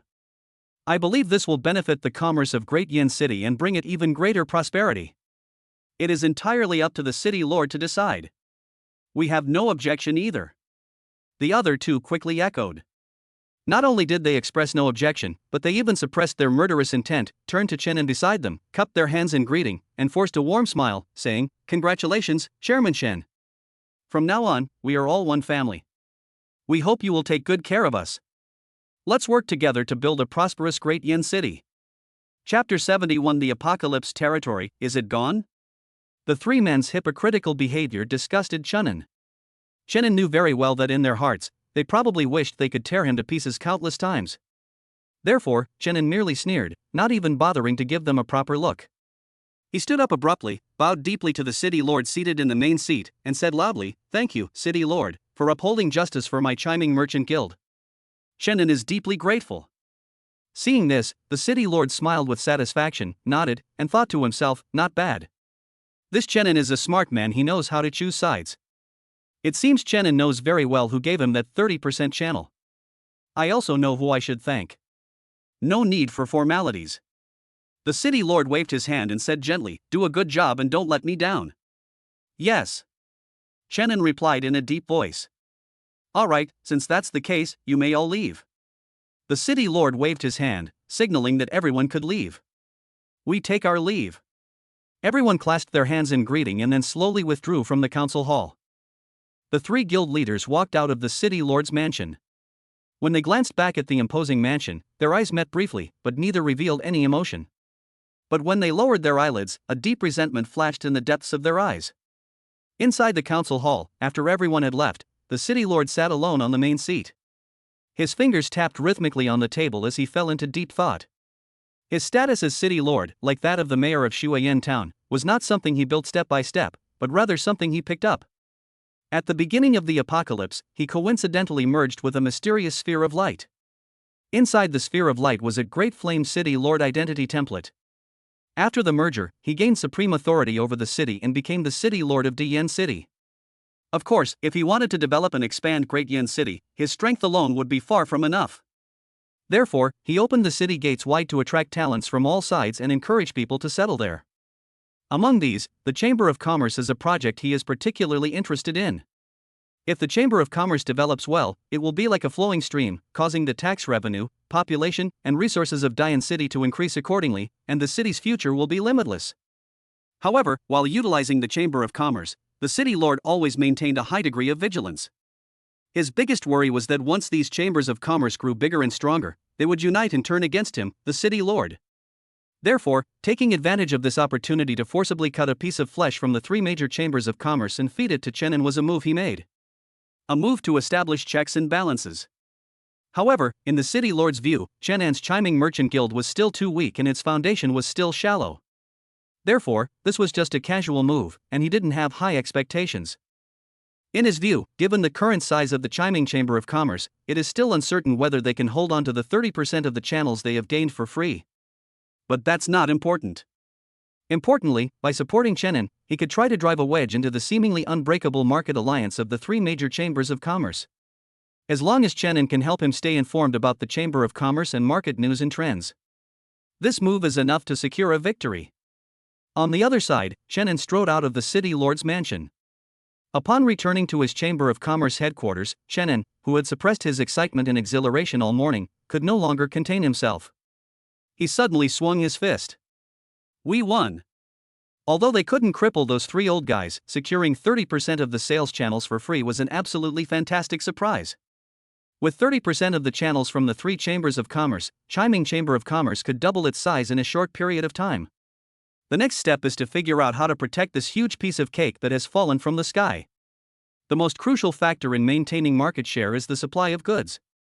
Only by having sufficiently excellent and unique high-quality goods can one gain a foothold in these 30% channels, gain customer recognition, and leave the three major chambers of commerce with no opportunity or means to exploit them. Thinking of this, Chenin's eyes suddenly lit up. In an instant, the dazzling array of high-quality goods in the Apocalypse territory flashed through his mind. That's right. Only goods from the Apocalypse territory are qualified for this important task. So, Chenin acted swiftly over the next 2 days. He first sold the first batch of goods he had transported from the Apocalypse territory to the pre-ordered customers at an extremely fast pace, bringing in a large amount of money. Immediately afterwards, he used all his connections. They inquired everywhere about blue-silver mines and purple gold mines, and purchased a large quantity at a high price. Once everything was ready, he led his men and goods, escorted by 10 fourth-rank captains, and once again embarked on the journey to the Apocalypse territory. With these 10 soldiers in charge, Chenin's subsequent transactions with the Tianqi territory went very smoothly. On several occasions, they encountered some clueless robbers on the road. Chenin was unsure whether the people were secretly sent by the three major chambers of commerce. But faced with the terrifying strength of the 10 fourth-rank captains, these petty villains didn't even have a chance to get close before being easily dealt with. After repeating this process several times, with the unique and high-quality goods sourced from the Apocalypse territory, the Crimson Bright Merchant Guild not only successfully defended its 30% market share, but also showed a tendency to expand outwards. The business landscape of Dian City has exceeded the city lord's expectations. Something is subtly and quietly changing. Meanwhile, in another bustling city, Metal City, Sunda, the top manager of the giant stone chamber of commerce, was in high spirits and riding high at the moment. Since making contact with the Apocalypse territory, his career has taken off like a rocket, soaring to new heights. Several successful transactions with the Apocalypse territory brought huge profits to the Chamber of Commerce, further solidifying his position within the giant stone Chamber of Commerce. Now, he has even been nominated by the Chamber of Commerce as senior management and is expected to become the 12th permanent council elder of the giant stone Chamber of Commerce. If he succeeds, he will hold a high position of power to truly enter the core decision-making level of the Chamber of Commerce and wield significant influence. Seeing Sundi enjoying immense success these days, manager Zhao and others who had previously clashed with him and plotted against his resources felt increasingly uncomfortable.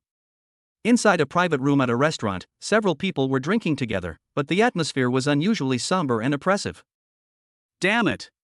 I'm so angry! One of the stewards downed his drink in one gulp and slammed it heavily on the table. That guy surnamed Sun used to bow and scrape before me, but now he's actually trying to climb all over us.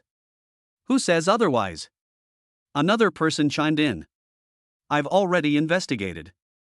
He just got incredibly lucky. The place he went to was very remote, but there just happened to be a Tianqi territory, which is quite unusual. Moreover, Sun shrewdly signed some kind of ridiculous exclusive trading agreement with them. The Giant Stone Merchant Guild can only trade with Sunda, which is why he has achieved what he has today. An exclusive deal? Sunda is quite the schemer. Manager Zhao held his wine glass, his eyes gloomy. In other words, apart from Sunda, no one else in our Giant Stone Merchant Guild, even the top managers, can trade with that Apocalypse territory anymore? That's right. Sunda has kept this line tightly under wraps, and no one can get involved. These words made the atmosphere in the private room even more tense. Are we just supposed to watch helplessly as Sunda soars to great heights, leaving them far behind? Everyone started as ordinary managers, so why was Sunda able to rise so quickly? I'm not reconciled.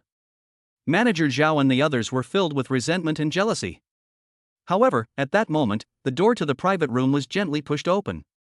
One of Steward Zhao's trusted subordinates strode in, leaned close to Steward Zhao's ear, and whispered mysteriously, "My lord, you previously asked me to keep an eye on news from the Apocalypse territory. I just received a new message.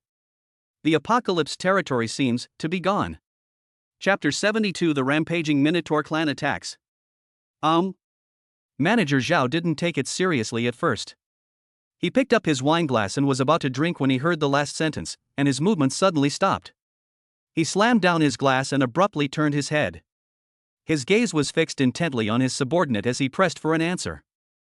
"You're saying the Apocalypse territory is going to disappear? What do you mean by that?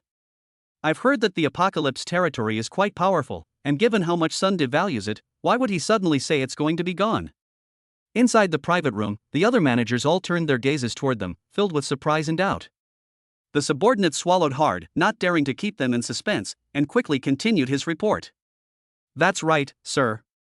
According to the intelligence I've acquired, the alien races have been making some big moves recently. Among the alien races, the naturally warlike Minotaur race, known for its ferocity and fearlessness, has assembled a force led by some leopard clan guards and will soon be attacking the Apocalypse territory." Boom! This news struck Manager Zhao like a bolt from the blue. He was aware of the strength of the alien race. They were definitely a formidable enemy of humanity, incredibly powerful. The Berserk Minotaurs are a natural fighting race among the alien races. Every Minotaur is a born fighting machine. Now, such a terrifying force is actually going to deal with that Apocalypse territory? At that time, how could a mere human territory possibly be a match for them? Ha ha ha ha ha ha. After a brief moment of shock, Manager Zhao suddenly burst into laughter. He was overjoyed, and the gloom on his face vanished, replaced by a kind of morbid excitement. "Great! Great! This is truly heaven's help. Sunde, I think you've lost the trump card of the Apocalypse territory. How can you possibly be qualified to be nominated as the 12th Council Elder now that you've lost the Apocalypse territory?" At the same time, the atmosphere inside the private room was instantly ignited. The other managers all had shining eyes and were breathing rapidly. "Manager Zhao, is this really true? That's the Berserk Minotaur race.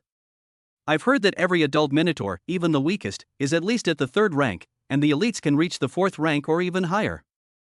Plus the Leopard Clan's elite forces, TSK, that Apocalypse territory is probably doomed this time. Ha ha ha ha. Heaven has truly opened its eyes.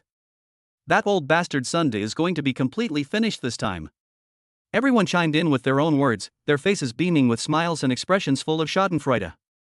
They could almost see Sunde's miserable state as he fell from grace. Manager Zhao picked up his wineglass, a sinister smile on his face. He tilted his head back and drank it all in one gulp. He instructed his men. "Pass on my orders, keep a close watch on Sunde's every move. Also, gather information about the Tianqi territory. Once the Tianqi territory is destroyed, I want to see with my own eyes what expression he has on his face." "Yes, sir." After his subordinates left, Manager Zhao raised his wine glass again. He smiled at the manager in the room. "Come, everyone, let's raise a toast in advance to Elder Sunde. Oh no, I should call him Steward Sunde. Ha ha, let's do it. Drink to your heart's content. How delightful. Ha ha ha ha." Meanwhile, in the area surrounding the Apocalypse territory, a biting wind howled across the endless, frozen mountain range, whipping up a flurry of snowflakes. A large convoy is moving swiftly through the shadows of the mountains. Leading the group were 100 elite leopard warriors, their figures lithe and their eyes sharp as knives. Their auras were calm and their movements silent, as if they had become one with this icy world. Behind them stood more than 200 monstrous minotaurs, each as large as a small mountain. These minotaurs are generally over 3 meters tall, with bulging muscles and an explosive sense of power. They were shirtless, their bronze skin radiating an astonishing heat in the icy snow. Thick white mist continuously spewed from the nostrils of the enormous bullheads, the volume of their breath so great that it formed large clumps of white mist in the frigid air.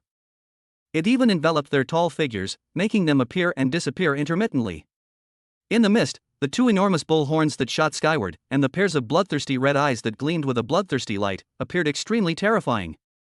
Anyone who looks at it will inevitably think they are a natural-born warrior race, synonymous with ferocity and power. This team was sent by the Leopard King to wipe out the Apocalypse territory. The Leopard clan's elite are both commanders and overseers. At that moment, a leopard-like leader scanned the area with his leopard eyes, determined the direction, and suddenly waved his hand, letting out a sharp roar. All troops, attack. Target, Apocalypse territory. Flatten it, tear all humanity to shreds. Roar.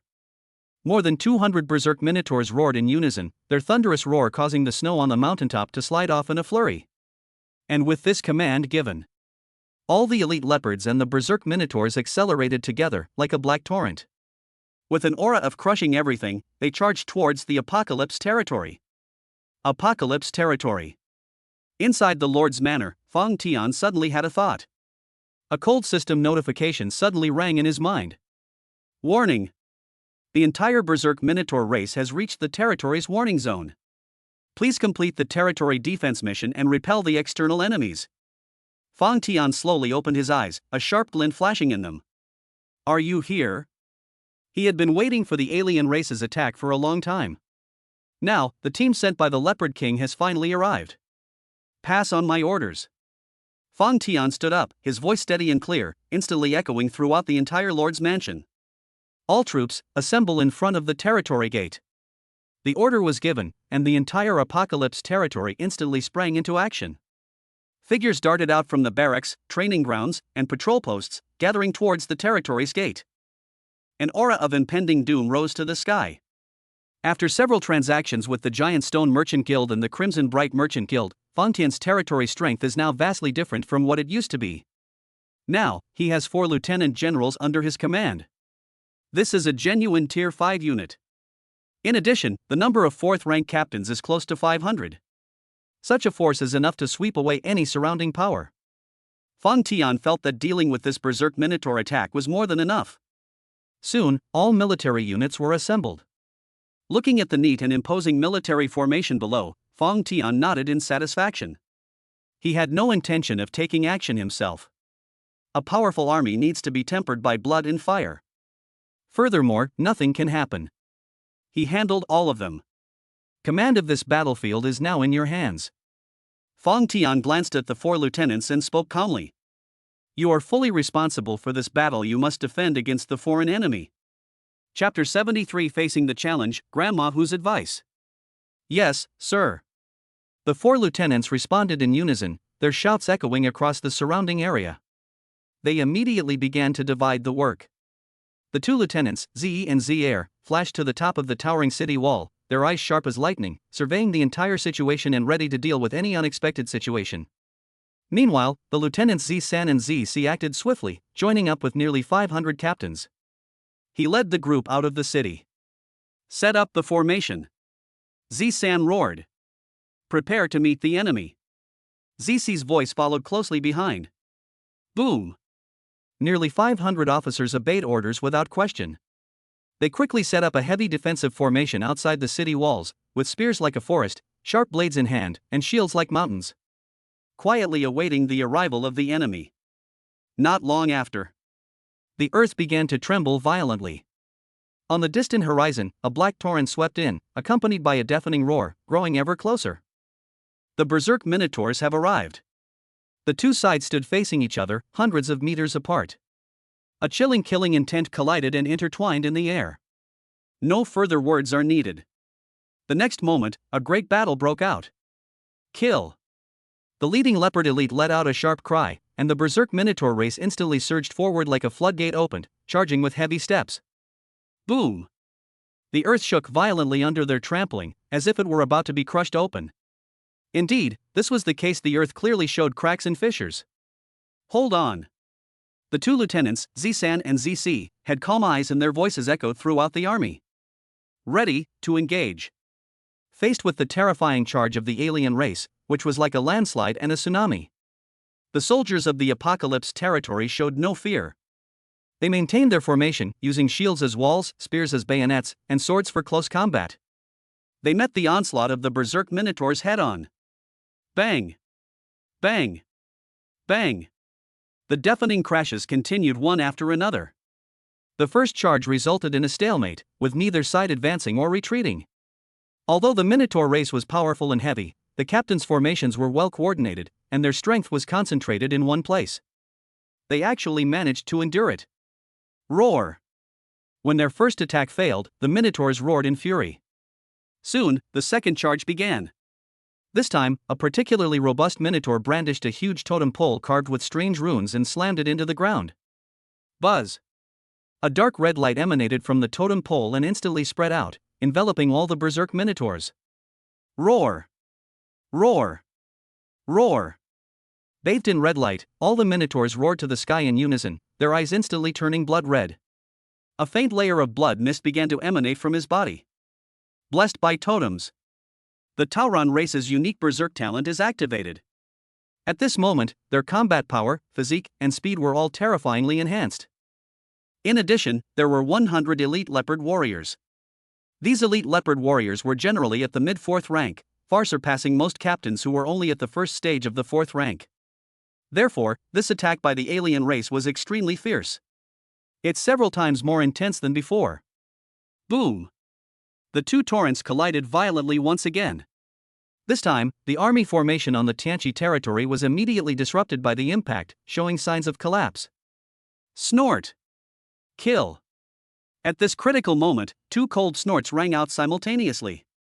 The two lieutenants, Zisan and Zc, were no longer just giving orders this time, they stepped forward and launched a fierce attack. The terrifying power of the 5th rank suddenly erupted. The two men, like two drawn swords, instantly plunged into the battlefield.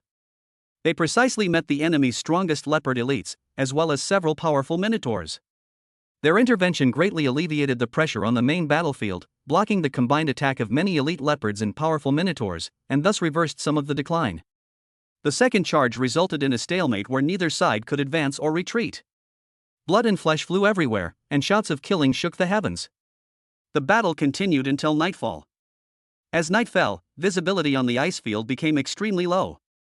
After a full day of fighting, the raging Minotaurs and the elite leopards temporarily ceased their battle and slowly retreated into the distant frozen mountains.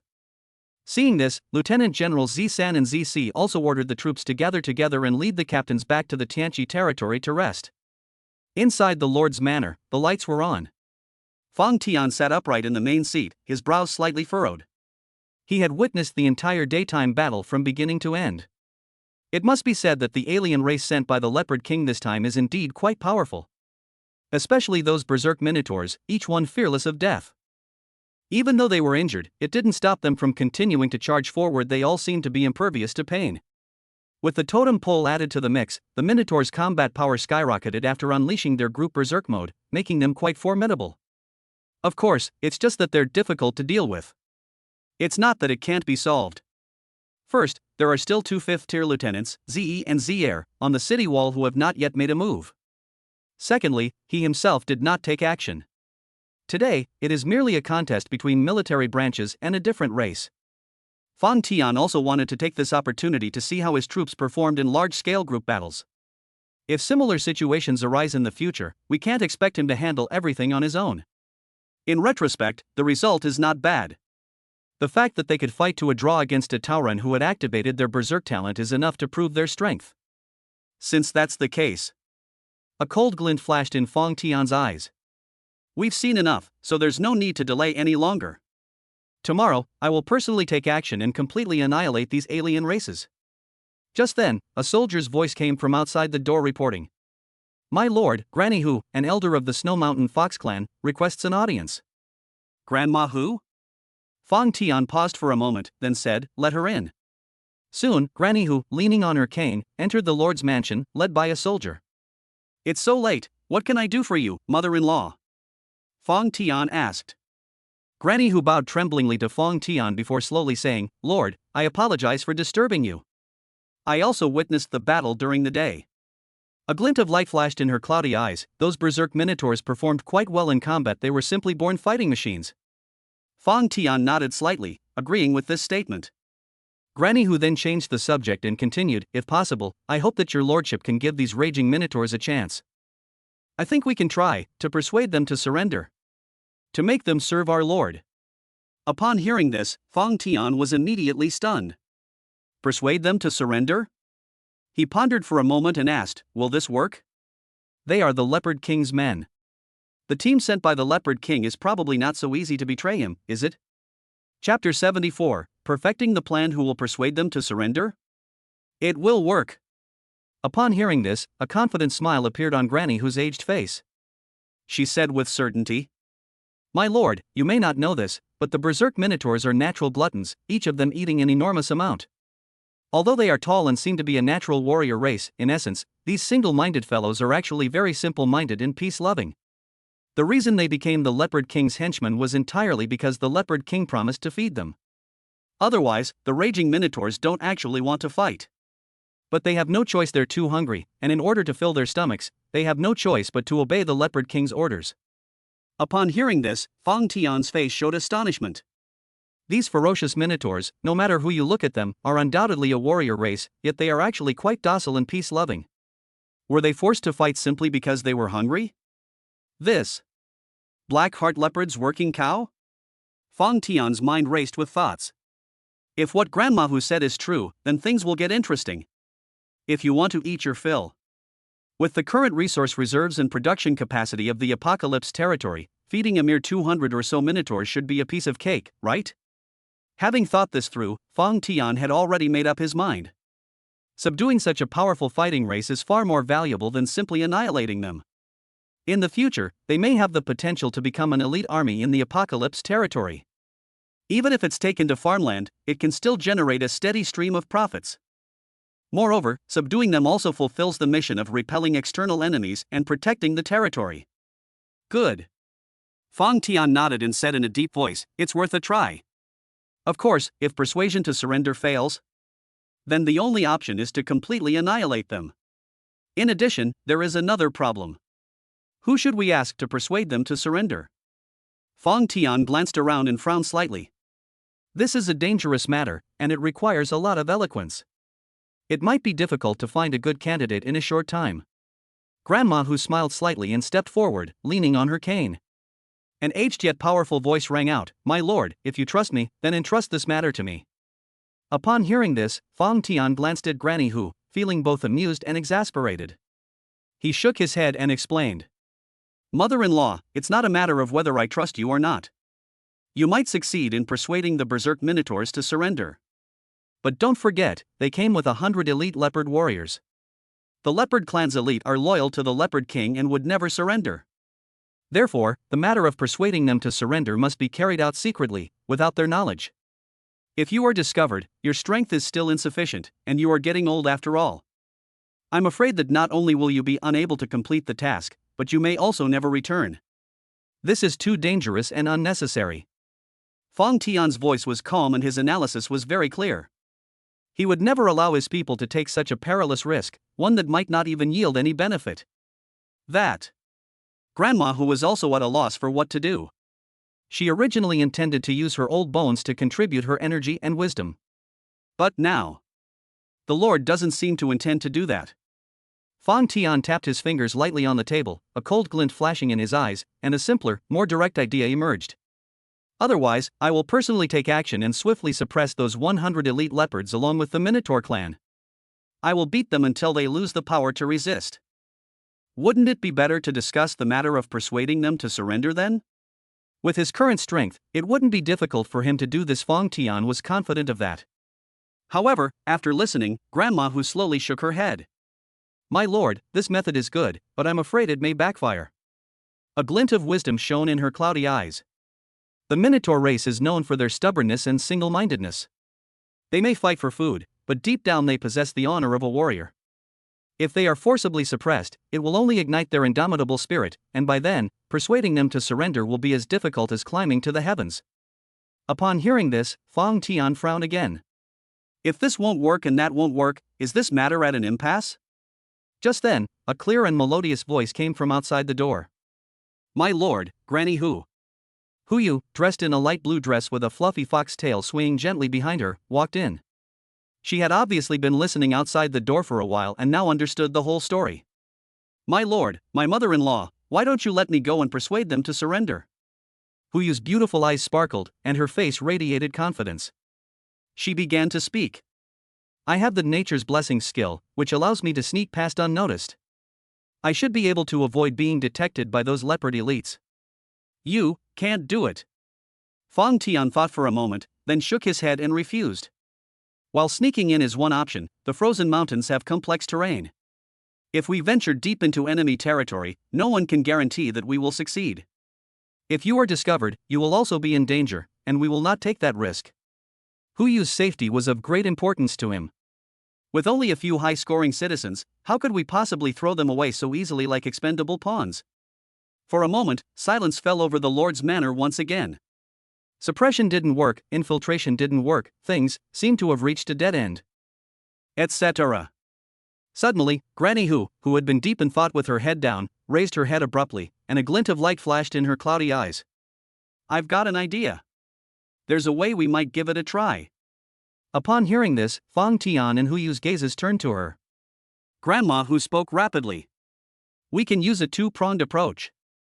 My lord, you have dispatched your elite troops to launch a feint attack on the alien camp. Our target is the elite leopard clan. If we make a big enough commotion, we'll definitely attract the attention of all the leopard clan's elite.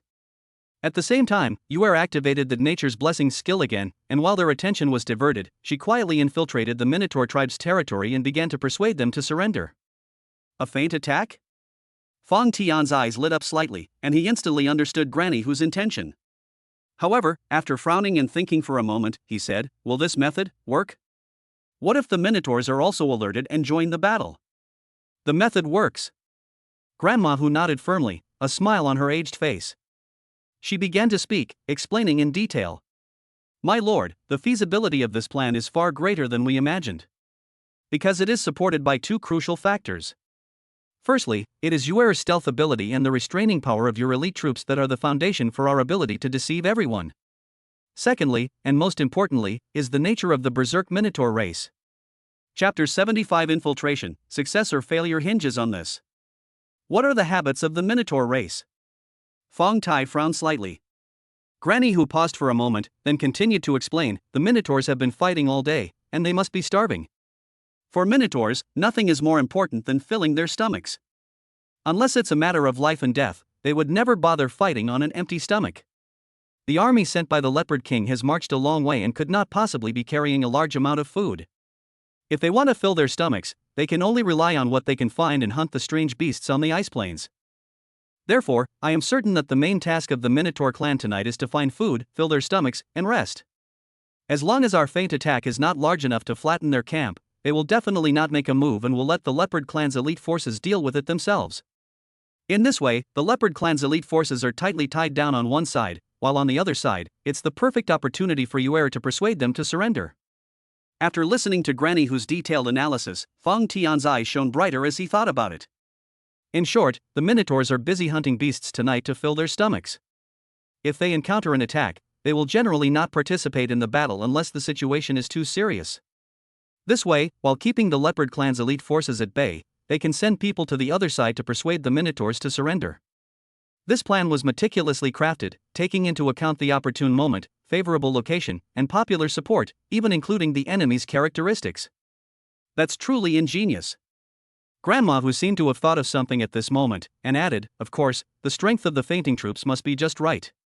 If we're too weak, the Leopard clan's elite will defeat us quickly, and we won't be able to hold them back. But if we're too strong, it will alert the Minotaurs, forcing them to join the battle as well. That would be counterproductive. He. Hearing this, Fang Tian smiled slightly, feeling confident. This is simple. Fang Tian slowly opened his mouth. Those 100 elite leopards are generally at the mid-stage of the 4th rank. When 100 people join forces, it is not a simple addition of 1 + 1 + 1. Their combined combat strength is indeed not to be underestimated. Even an ordinary early-stage 5th rank expert would probably choose to avoid their sharp edge for the time being. But Fang Tian then changed the subject. A 5th-tier general is still a 5th-tier general. If I send 2 5th-tier lieutenants, the outcome will be completely different. Ze and Zier are both at the 5th rank, 1st stage. Together, they are enough to deal with the attack of the 100 leopard elites, suppressing them without creating a stalemate in a short time. This ensures their own safety and keeps the leopard elites from being distracted. Grandma Hu nodded in agreement. She began to speak. That's right. Moreover, with only 2 people attacking, it seems more like a small-scale harassment and probe to both the Minotaurs and the Leopard elites. Naturally, it won't arouse the vigilance of the entire Minotaur tribe to mobilize. Fang Tian tapped his fingers, his eyes flashing slightly. In this light, the plan is indeed feasible. Since that's the case. Okay. Let's do it this way. Fang Tian made a decisive decision without the slightest hesitation. He immediately gave the order to summon his lieutenants, Ze and Zer. My lord. 2 figures appeared in the lord's mansion like ghosts, kneeling on one knee with imposing presence. Fang Tian briefly explained the plan to the 2 of them. Your mission is to do as much as possible to hold off those 100 elite leopard warriors. Create an opportunity for Hu Yu. Understand? Yes, sir. Ze and Zer had no questions and responded in deep voices. Immediately, the 2 figures flashed, transforming into 2 streaks of light that instantly disappeared into the night, heading straight towards the distant frozen mountains. Fang Tian, Hu Yu, and Granny Hu waited quietly on the city wall. Not long after. Boom! Kill! From the direction of the distant frozen mountains, a violent collision of energy and deafening shouts of battle suddenly rang out. The firelight flashed and disappeared into the night clearly. The battle had begun. Hu Yu took a deep breath, knowing it was her turn. Fang Tian looked at her with a serious expression. Remember, be careful in everything you do. If things become impossible, retreat immediately. Safety first. Yes. Yuer understands. Hu Yu nodded heavily. Her fluffy tail wagged, and the next moment, she activated her skill. Brush. A faint, soft halo, like moonlight, emanated from Hu Yu's body. Nature's blessing. Activate. The light flashed and disappeared in an instant. Then Hu Yu's figure seemed to merge into the air. If you didn't look closely, it was as if she had disappeared into thin air. It left behind only a faint trace of natural scent before vanishing without a trace. In fact, at this moment, she had already silently infiltrated the frozen mountain range where battles were constantly taking place, under the cover of night and snow. In a sheltered valley in the frozen mountains. The campfire crackled and popped, dispelling some of the chill. More than 200 berserk minotaurs sat around a campfire, tearing into the half-cooked flesh of strange beasts in their hands. The atmosphere was somewhat somber. As the patriarch of this ferocious minotaur clan, Nyoben was currently grabbing a beast's thigh, thicker than a human, and shoving it into his mouth. His gaping maw opened and closed only a few times. A short while later, when the bone was pulled out again, there wasn't a single bit of meat left on it. Belch. Nyoben pretended to burp, licked the bone, and then touched his still shriveled belly to indicate that he was full. But in reality, his saliva was being secreted at an alarming rate. He wasn't full. Far from being full, not even close. However, the number of strange beasts hunted tonight was limited. Seeing the young tribesmen who were also gazing longingly at the campfire and licking their lips, he could only pretend that he was already full so that he could leave more food for his tribesmen. The shouts of battle coming from afar made him frown slightly, but he quickly relaxed. It was those annoying leopard elites who were fighting with the enemy, but what did that have to do with him? Hungry minotaurs, no fighting. He wouldn't care as long as the war didn't reach this area. Moreover, it was just a small-scale attack. However, in the next second, a thought suddenly struck Nyoben, and his copper bell-like eyes abruptly turned to a dark shadow beside him. His large, fan-like hands instantly gripped the totem pole beside him, his muscles bulging. A fierce aura suddenly erupted. Who's there? Show yourself. A loud shout, like a thunderclap from a clear sky. The minotaurs around them, who were devouring flesh and blood, were also startled, dropping their food and grabbing their weapons. His eyes were bloodshot as he stared intently at the shadow. A helpless chuckle rang out from the shadows. Immediately afterwards, the light and shadow distorted slightly, and Hu Yu's slender figure slowly appeared. Hu Yu silently cheered herself up. Infiltrating, revealing themselves to the Minotaur race, all of this has been successfully accomplished. The next step is to persuade them to surrender. The success or failure of this matter hinges on this one move. Chapter 76. Even so, we can still rob it. Hu Yu organized her thoughts. Then she smiled slightly at Nyoben and gave a graceful bow. Clan Chief Nyoben, good evening. I am Hu Yu, the current clan chief of the Fox people. Nyoben squinted and stared intently at Hu Yu for a long time, as if he was recalling something. After a moment, he spoke in a muffled voice. Little Yuer, I remember you. You're a little girl from the Snow Mountain Fox clan. Many years ago, I visited your clan, and you were only this tall back then. I even carried you in my arms. As he said this, he subconsciously touched his ear. Back then, you bit my ear really hard. Upon hearing this, Huyu's pretty face flushed slightly, as she genuinely didn't recall such a thing. Nyo Ben didn't dwell on it. A hint of impatience appeared on his huge bull face as he waved his hand. This is not a place for you. Get out of here before those leopard cubs return. I'll pretend I never saw you. Chief Nyo Ben. However, Huyu showed no intention of leaving. She stepped forward, her expression solemn. He then stated his purpose for coming. I am here on behalf of the Lord of the Apocalypse Territory to invite the Berserker Minotaur clan to join the Apocalypse Territory. Chief Nyo Ben, please think about it.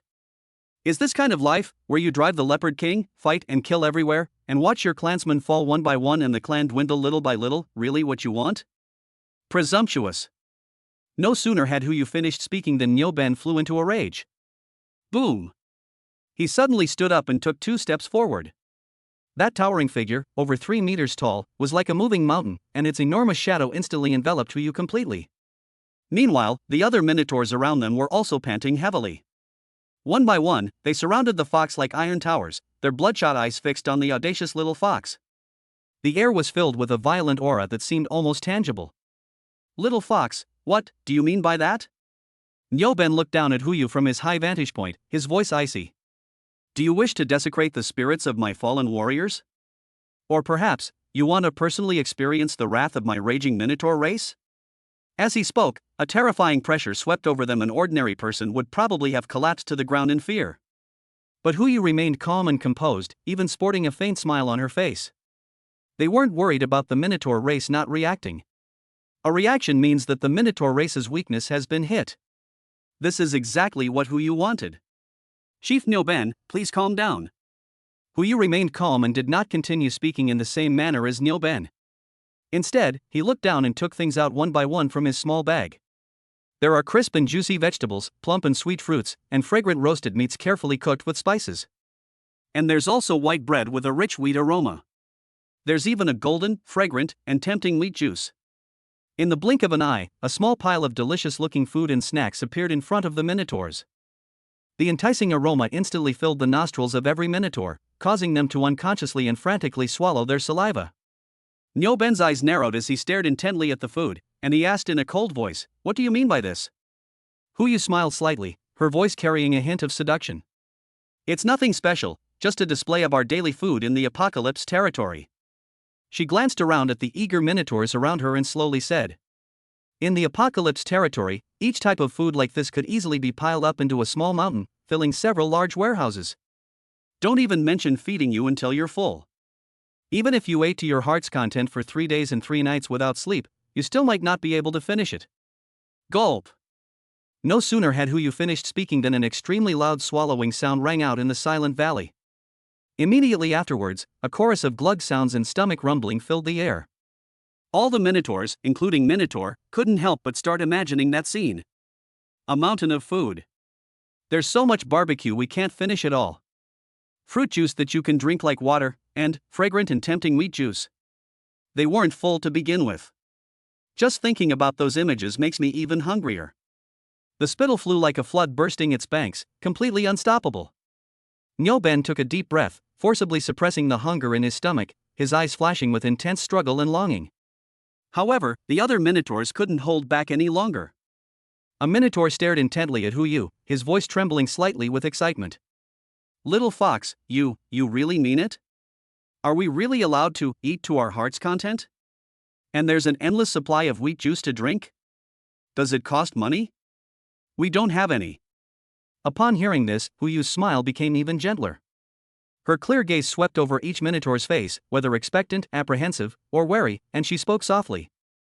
The voice was soft yet clear, reaching the ears of every minotaur. "Of course it's true. In the name of the chieftain of the Fox People clan, I assure you that every word I have said is absolutely true. As for being full..." Huyu paused, smiled slightly, and emphasized her tone. "Not just one meal, but every meal you can eat your fill.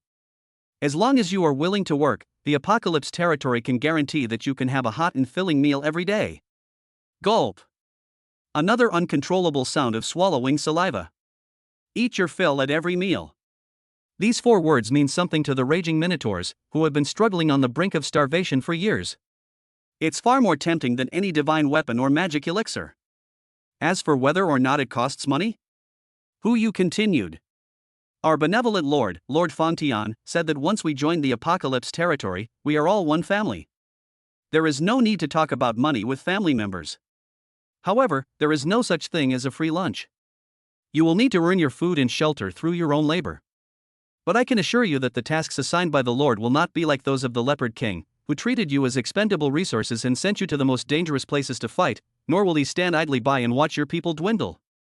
These words struck the hearts of every Tauron like a heavy hammer. Serving the Leopard King only brings leftovers and increasing casualties. However, Fang Tian, the lord of the apocalypse territory mentioned by the little fox, was able to feed them to their heart's content. We must respect their lives. If that's true. For a moment, almost all the Tauron were so excited that they trembled all over. Heavy breathing filled the air, and their eyes, fixed on Hu Yu, were filled with burning desire. Even Niu Ben, with his copper bell-like eyes, was flashing with intense struggle.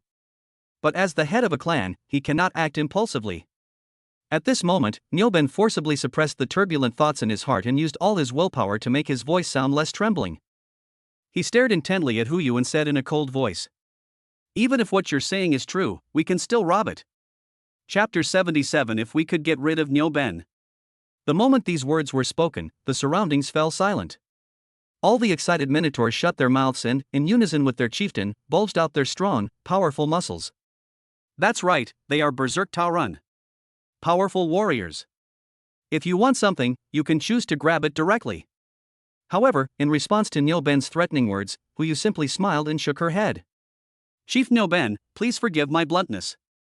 First, you might not be able to defeat them. Tonight's attackers are just 2 lieutenants under our lord's command. In the Tianqi territory, there are many more powerful individuals like them. It's just that Lord Fang Tian is merciful and willing to give you a chance. Secondly, even if you do manage to snatch it, so what? Hu Yu's voice suddenly became sharp at this point. Like a sharp knife. It bluntly and directly attacked Niu Ben's heart. Excuse my bluntness, but how much of what you plundered will you actually keep? The lion's share will go to supply the Leopard King and his leopard clan, making them even stronger, while you'll only get the scraps and continue to serve them, continue to be at the forefront in the next battle, and continue to watch your own people die one by one. In the end, the leopard race grew stronger and stronger, while you, the Berserk Minotaurs, continued to suffer from hunger and constant loss of members. If this continues, it might not be long before your entire race disappears from this world. Enough!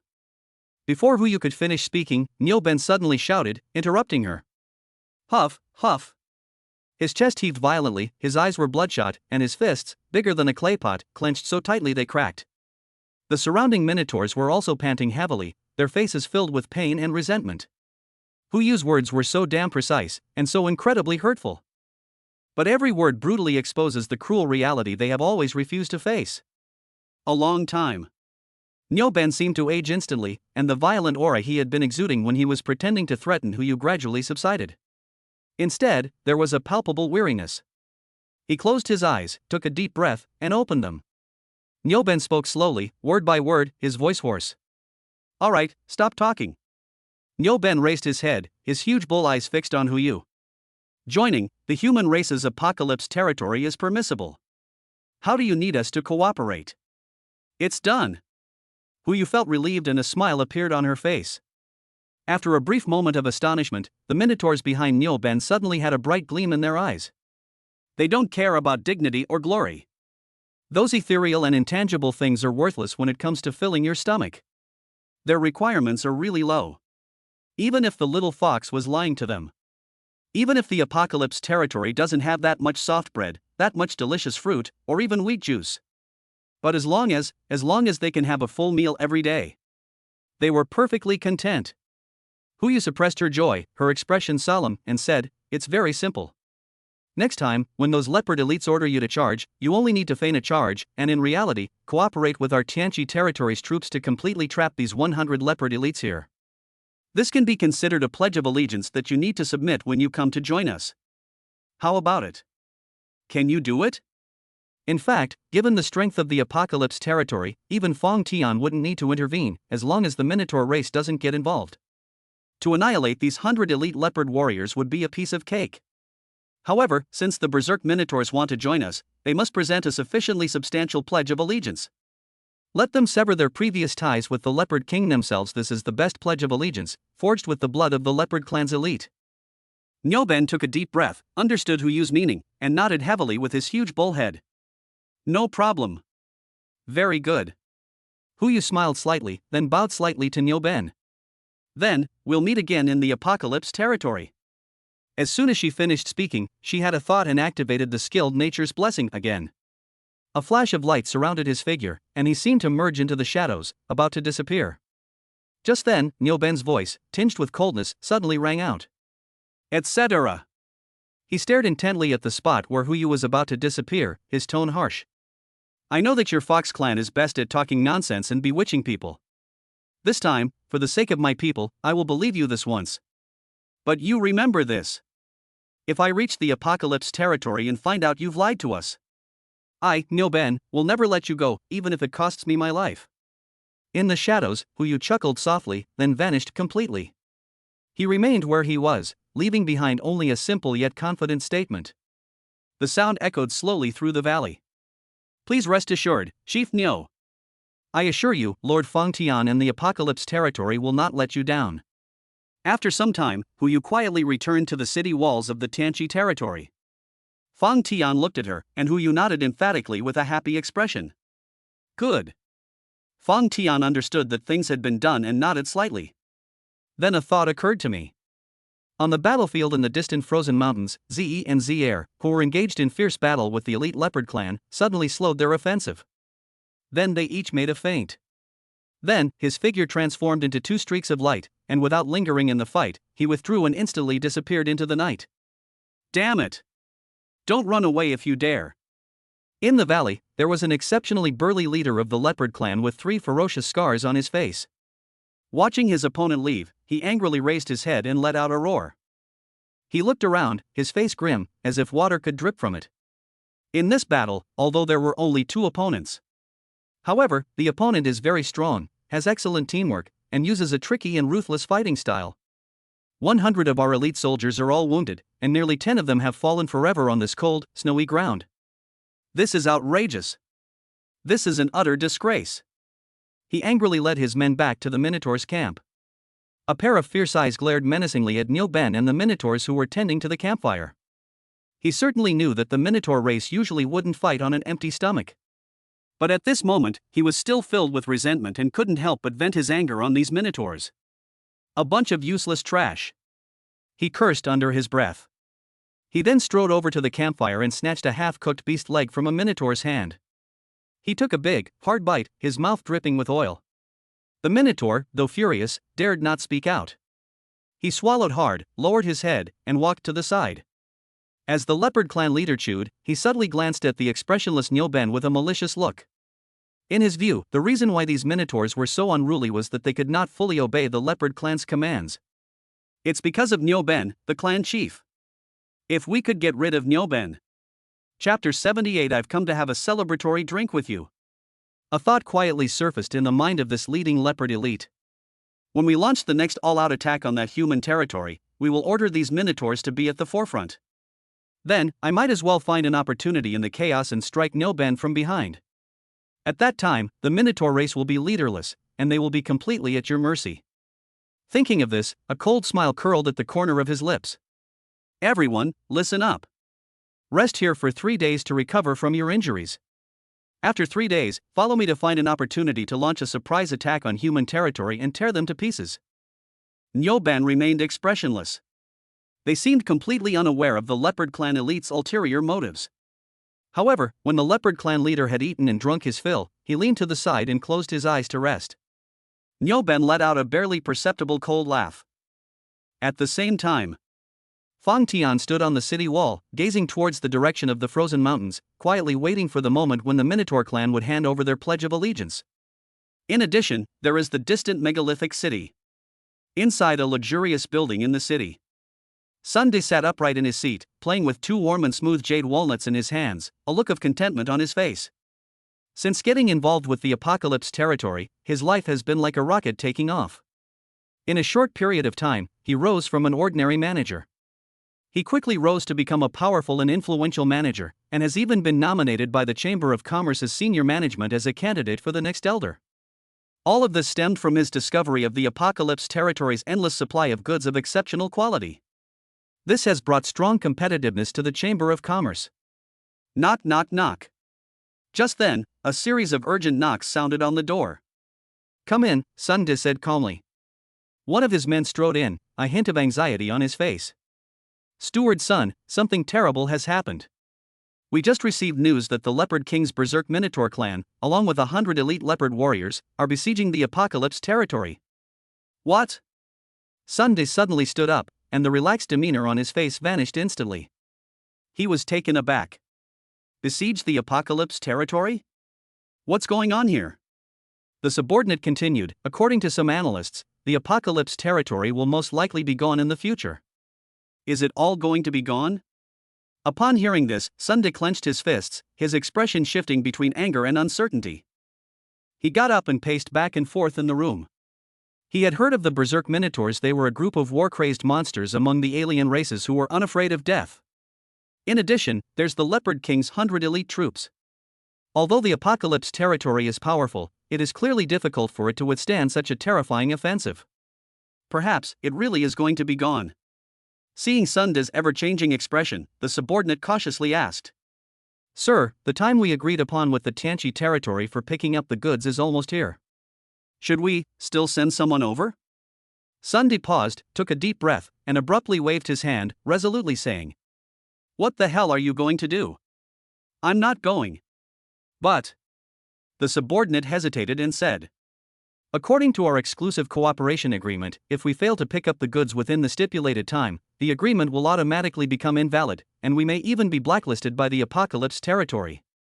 "Blacklist?" However, Sunday sneered and interrupted his subordinate. "Lord of Apocalypse, by now everyone is probably dead, and the territory is about to be trampled to pieces. What do we care about agreements or blacklists?" His eyes flickered slightly, and he quickly spoke. "The Apocalypse territory is doomed. So, you get to work immediately, spare no expense, and find new supply channels for me. Remember, be quick." "Yes. I understand." The subordinate dared not say another word and quickly bowed and withdrew. Only Sunday remained in the room. He sighed deeply, sat back down in his chair, a hint of regret flashing across his face. If he could, he certainly wouldn't want the Apocalypse territory to just disappear like that. After all, it was the Apocalypse territory that made him who he is today. But in business, profit comes first. Since the ship of Apocalypse territory is destined to sink, in order to protect their own interests, he naturally had to jump ship decisively and seize the time to find new partners. Otherwise, could it be? Does he expect Sunday to send people to die alongside the Tianchi territory? Meanwhile, in the city of Diyan, the three presidents of the Jufeng Chamber of Commerce, the Heiha Chamber of Commerce, and the Duya Chamber of Commerce are gathered together, enjoying a hearty drink. Ha ha ha. This is truly heaven's help. I just received news that Chenin of the Crimson Bright Merchant Guild, the source of his goods, called the Apocalypse territory, is currently under siege by the Leopard King's forces. The president of the Jufeng Chamber of Commerce was beaming and sounded very excited. Hee, I've heard about it too. The president of the Heiha Chamber of Commerce's eyes lit up, and he chuckled. That's right, it seems to be true. It said that the raging Minotaur race is extremely ferocious, and the Apocalypse territory is doomed this time. Ha! Wasn't Chenin so smug a while ago? Going against us at every turn. Well, now that the supply is cut off, let's see how arrogant he can still be. The president of the Venom Fong Guild chuckled sinisterly. The president of the Jufeng Chamber of Commerce raised his wine glass, his eyes mocking, and suddenly spoke. Let's go. What's the point of us just drinking here? Why don't we go have a drink with Chenin? I'd like to see firsthand what kind of interesting expression he'll have after hearing this news. What do you all think? Wow. Great idea. That's a brilliant idea. Let's go together. Let's go together. The other two presidents clapped and laughed upon hearing this. His face showed schadenfreude. Before long, the three of them arrived together at the headquarters of the Chiming Merchant Guild. Great Flame City, the headquarters of the Crimson Bright Merchant Guild. President Li of the Jufeng Chamber of Commerce, President Zhao of the Heiha Chamber of Commerce, and President Qian of the Poison Fang Chamber of Commerce have come to pay a visit together. A subordinate strode into the hall and respectfully reported to Chenin, who was seated at the head of the table. Upon hearing this, Chenin frowned immediately. These three old guys usually wish they could devour the Chiming Chamber of Commerce alive. Why are they all together today, and even taking the initiative to visit us? Chenin snorted inwardly, but he wouldn't hit someone who was smiling. Within the territory of Dian City, basic rules still need to be observed. Let them in. He gave the order casually. Chenin sneered inwardly, wanting to see what these three guys were up to. Soon, the three presidents walked in with beaming faces, each with a rosy glow. President Chen, how have you been? The president of the Jufeng Chamber of Commerce gave a forced smile and cupped his hands in greeting. Chenin remained calm, picked up his teacup, took a sip, and said lightly, "What brings you three presidents here?" "Ha, of course it's a good thing." The president of the Heiha Chamber of Commerce clapped his hands and laughed. "The three of us came here especially to have a celebratory drink with you, President Chen." Chapter 79 Chenin, a businessman should value benevolence and righteousness. Celebration wine? Chenin frowned even more deeply. What celebratory drink should we have? Of course. The president of the Poison Fang Merchant Guild drawled out his words with a sinister laugh. "Let's drink to celebrate the imminent closure of your Crimson Bright Merchant Guild. The three of us have come specifically to ring the farewell bell for your Crimson Bright Merchant Guild." As soon as the words were spoken, the three of them could no longer hold back, exchanged a glance, and looked at each other with unbridled expressions. They all burst into wild laughter. Chenin's face instantly darkened.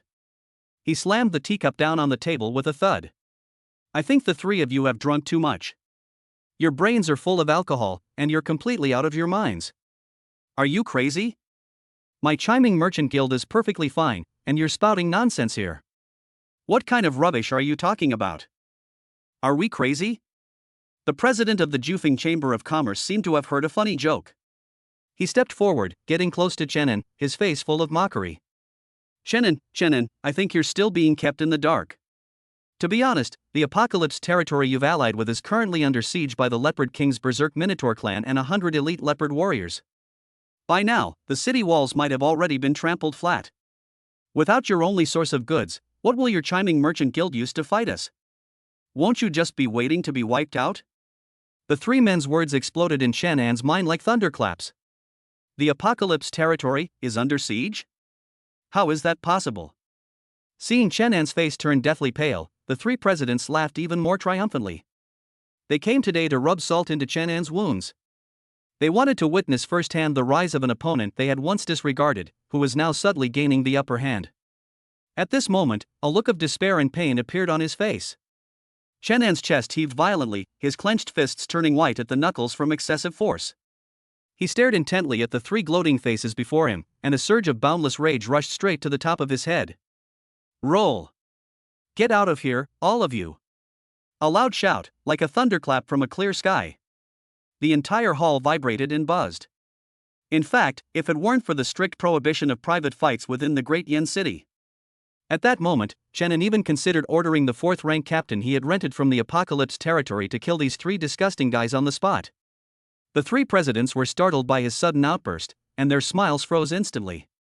They exchanged a glance, fearing that Chenin might go mad. So they all fell silent and went outside.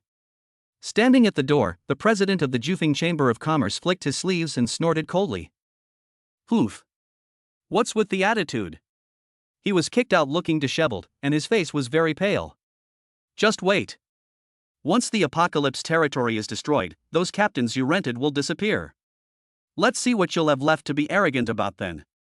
When you leave this Great Yen City and start searching for supplies, I'll be the first to kill you." "That's right. What's the point of getting angry with a dying person?" The president of the Heiha Chamber of Commerce also came to his senses and sneered. "The one who's most anxious right now is Chenin. We just need to sit back and watch the show and see how he dies. Let's go back and continue drinking and wait for the good news." The president of the Poison Fang Merchant Guild gave a sinister laugh. The three exchanged a glance, all waiting to see how the Crimson Bright Merchant Guild would die. He immediately turned around and swaggered away from the chiming Merchant Guild's headquarters. Inside the lobby, only Chenin remained, his face terribly grim. He frowned deeply, repeatedly pondering the words of the three men. Has something really happened in the Apocalypse territory? A deep sense of worry rose in his heart, but he forced himself to comfort himself. No, Lord Fengtian's strength is unfathomable, and the Tianqi territory is impregnable. How could anything happen to him? However, in the very next moment, a subordinate hurried in from outside, looking flustered. President! Something terrible has happened. The subordinate hurriedly reported. We have just received confirmation that the Berserk Minotaurs under the Leopard King's command, led by 100 elite leopard warriors, are indeed marching towards the Apocalypse territory. Boom! This news completely shattered Chenin's last shred of hope. His face turned deathly pale in an instant, and he swayed, nearly falling off the chair. What? What should we do? Chenin completely panicked. He knew better than anyone what the Apocalypse territory meant to the Crimson Bright Merchant Guild today. Once the Apocalypse territory is truly destroyed, the powerful captain he rented from there will vanish instantly, and the high-quality supply he relies on for survival will be completely cut off. The foothold that was finally established in Dian City will crumble in an instant.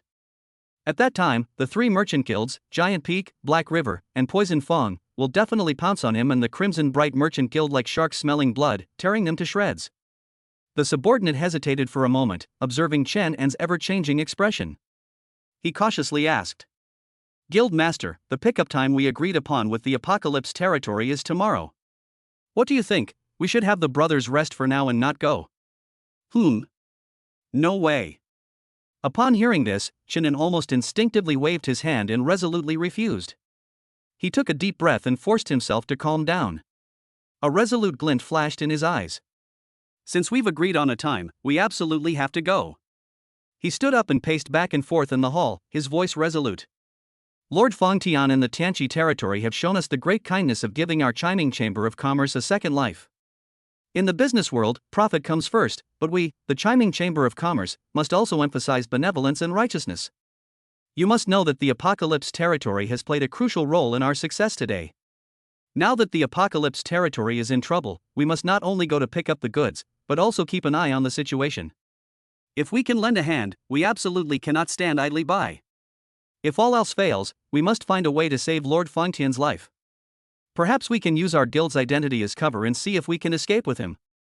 Upon hearing this, the subordinate's expression immediately became somewhat conflicted, and he couldn't help but whisper a reminder. But President, that would be too much of a risk for our entire Chamber of Commerce. What if we incur the wrath of those alien races? He wasn't against it, but as a subordinate, he had a responsibility to voice the worst-case scenario. As for the specific decision, it will naturally be up to Chenin. Upon hearing this, Chenin paused, turned around, and looked at his trusted subordinate. He insisted. My mind is made up, no further words are needed. He paused, his tone softening slightly. Of course, this trip is extremely dangerous. If any of you brothers do not want to go, you can stay. I will not force you. Upon hearing this, the subordinate not only did not back down, but instead laughed. His face was etched with nothing but loyalty. President, what are you saying? Wherever you go, we'll go. We'll brave mountains of knives and seas of fire with you. Good. Good brother. Chenin took a deep breath and nodded heavily, a warm feeling welling up in his heart. Without further hesitation, he immediately gave the order. Pass down the order. Everyone pack your bags and prepare the goods. We're leaving immediately. In order to arrive as quickly as possible, Chenin even spent a lot of money to buy a precious one-time acceleration scroll. After the scroll has been used, with a whoosh, a cyan halo enveloped the entire caravan. The speed of everyone's movement was immediately and greatly increased. Like a gust of wind, they sped rapidly towards the Apocalypse territory. Chapter 80 Warriors, Charge. They rode at full speed, and a full day later, when the towering walls of the Tianqi territory came into view, Chenin and his group finally arrived. Chenin saw it from afar. Sure enough, large traces of a battle remained on the snow outside the territory. The congealed bloodstains stained the white snow a dark red, and a faint smell of blood permeated the air. However, what reassured him somewhat was that the walls of the Apocalypse territory appeared intact and seemingly had not been breached. Chenin breathed a sigh of relief and immediately stepped forward, requesting to enter the territory and meet Fang Tian. Soon, the news reached the Lord's manor. Fang Tian was somewhat surprised to hear that Chenin had arrived. He ordered his soldiers to lead Chenin and his party into the Lord's mansion. "President Chen, are you here to pick up the goods?" Fang Tian looked at the travel-worn Chenin and said with a smile, "The goods have been prepared for you and you can pick them up at any time." However, Chenin had no interest in discussing business at the moment. Upon seeing Fang Tian, he hurried forward anxiously, lowered his voice, and urged him urgently. "Lord Fang Tian. Quick! Stop saying so much. You need to disguise yourself quickly, pretend to be someone from our merchant guild, and leave here with us. As the saying goes, where there's life, there's hope. Above all else, life must be the most important thing." Fang Tian was taken aback upon hearing this, somewhat not understanding what Chenin meant. "Leave here? Why?" Seeing that Fang Tian did not move, Chenin assumed that he had some concerns. He was so anxious that he stomped his feet. "Lord Fang Tian, you no longer need to hide it. I have already heard that the Berserk Minotaur clan, led by the elite Leopard clan, is about to attack the Apocalypse territory. Those alien races are coming on strong, and the Berserk Minotaurs are natural war machines. In addition, there are elite Leopard clans supporting them. The current situation is really too dangerous. Hurry up and pack your things, come with me.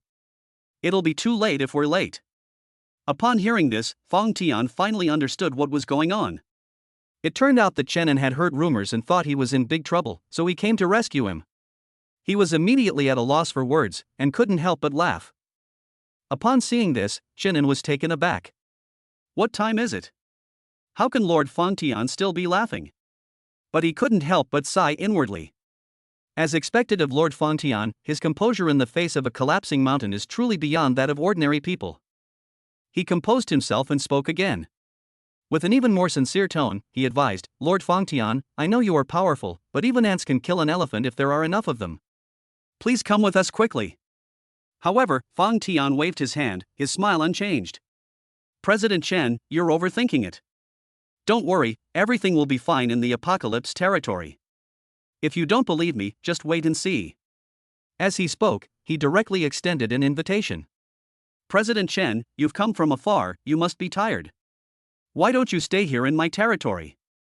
It'll be a good opportunity for you to see how my Apocalypse territory resolves this crisis." Chenin was completely dumbfounded. With a powerful enemy pressing in, our territory is in grave danger. Instead of trying to escape, Lord Fang Tian actually invited members of their merchant guild to stay here? What kind of confidence is this? It's practically insane. Who would dare live here? Chenin was skeptical of Fang Tian's words, but looking at Fang Tian's calm and confident eyes, his emotions inexplicably calmed down considerably. After thinking for a while, Chenin finally nodded. "Okay, I'll stay and take a look." In a major battle between two opposing forces, caravans are usually not targeted. At worst, when the Tianqi territory is really destroyed, I'll find a way to hide Lord Fang Tian in the caravan and escape in the chaos. Having made up his mind, Chenin led his men to settle down temporarily within the Tianqi territory. Time flies by. 2 days later. As Chenin waited anxiously within his territory, he suddenly felt a rhythmic rumbling coming from the ground beneath his feet. His expression changed, and he immediately rushed up the city wall. In the distance, at the edge of the snow-covered plain, a dark mass of figures swept in like a tidal wave. The earth trembled beneath their feet, and countless minotaurs roared deafeningly. That violent and bloodthirsty aura sent shivers down one's spine. The Minotaur race truly lives up to their reputation as natural fighting machines. Each and every one of them looks terrifying. Chenin thought in horror. Chenin couldn't help but think, what if the Minotaurs had just lightly bumped into the city wall? Wouldn't the city be destroyed outright? Lord Fang Tian, can you stop them? However, just when he was so nervous that he could hardly breathe, Fang Tian beside him remained calm and composed. Fang Tian looked up at the surging black tide, a faint smile playing on his lips. A thought crossed my mind. The next moment, the heavy city gates of the Apocalypse territory burst open. 4 figures shot out of the city like arrows, hovering in mid-air. They were the 4 fifth-rank lieutenants. Following closely behind. 500 fourth-rank captains, clad in black armor and wielding long swords, marched out of the city gate in neat, powerful strides, forming a battle formation. An aura of impending doom rose to the sky. On the city wall, Chenin saw the scene, his eyes widened, and his heart almost jumped out of his throat. He didn't know the exact difference in strength between the two sides. But, to leave the city and meet the enemy in battle? Is Lord Fang Tian really that crazy? The enemy is a ferocious Minotaur race. They are natural war machines. And there are quite a few of them. The entire race is attacking. Defending behind the fortified city walls was already difficult enough in Chen An's opinion, so to venture out of the city now, wasn't that just courting death? At the same time, behind the Minotaur army, in a group of less than 100 elite leopards, the leopard clan leader, at the head, swept his cold gaze over the Minotaur chieftain, Niu Ben, who was charging into battle ahead. A cold smile curled at the corner of his mouth. Fools, let you Minotaurs go and wear down the enemy's strength first. He had already made up his mind. Wait a moment, as the army of the Apocalypse territory and these Minotaurs are locked in a fierce and evenly matched battle. This is the perfect time for him to make his move. He would seize the opportunity to strike from behind and deliver a fatal blow to Niu Ben. Once Niu Ben dies, the leaderless Minotaur tribe, after their charge and the discovery of their chieftain's tragic death, will inevitably descend into chaos and panic. When that time comes, he can step forward and raise his arms to call out, and these simple-minded Minotaurs will have no choice but to obey his commands. In this way, they can take over the Apocalypse territory. This will also allow us to completely subdue this powerful Minotaur force, making them serve Lord Leopard King from now on. Killing two birds with one stone, that's brilliant. Thinking of this, a fiery glint flashed in the eyes of the Leopard clan leader. His expression turned serious, and he suddenly drew the curved sword from his waist, pointed it forward, and let out a deafening roar. Tauran warriors! For the glory of the Leopard King! Charge!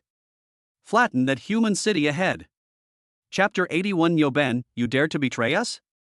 The leopard leader ordered the Minotaurs to charge. As for his elite leopard-like troops, they naturally remained inactive for the time being. Their task is to wait. Wait for the Tauran to wear down their opponent's manpower, and then, like elite hunters, they will enter the fray to reap the final harvest.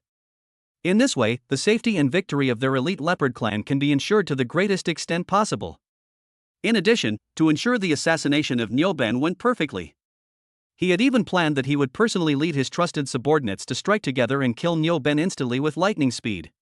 Roar!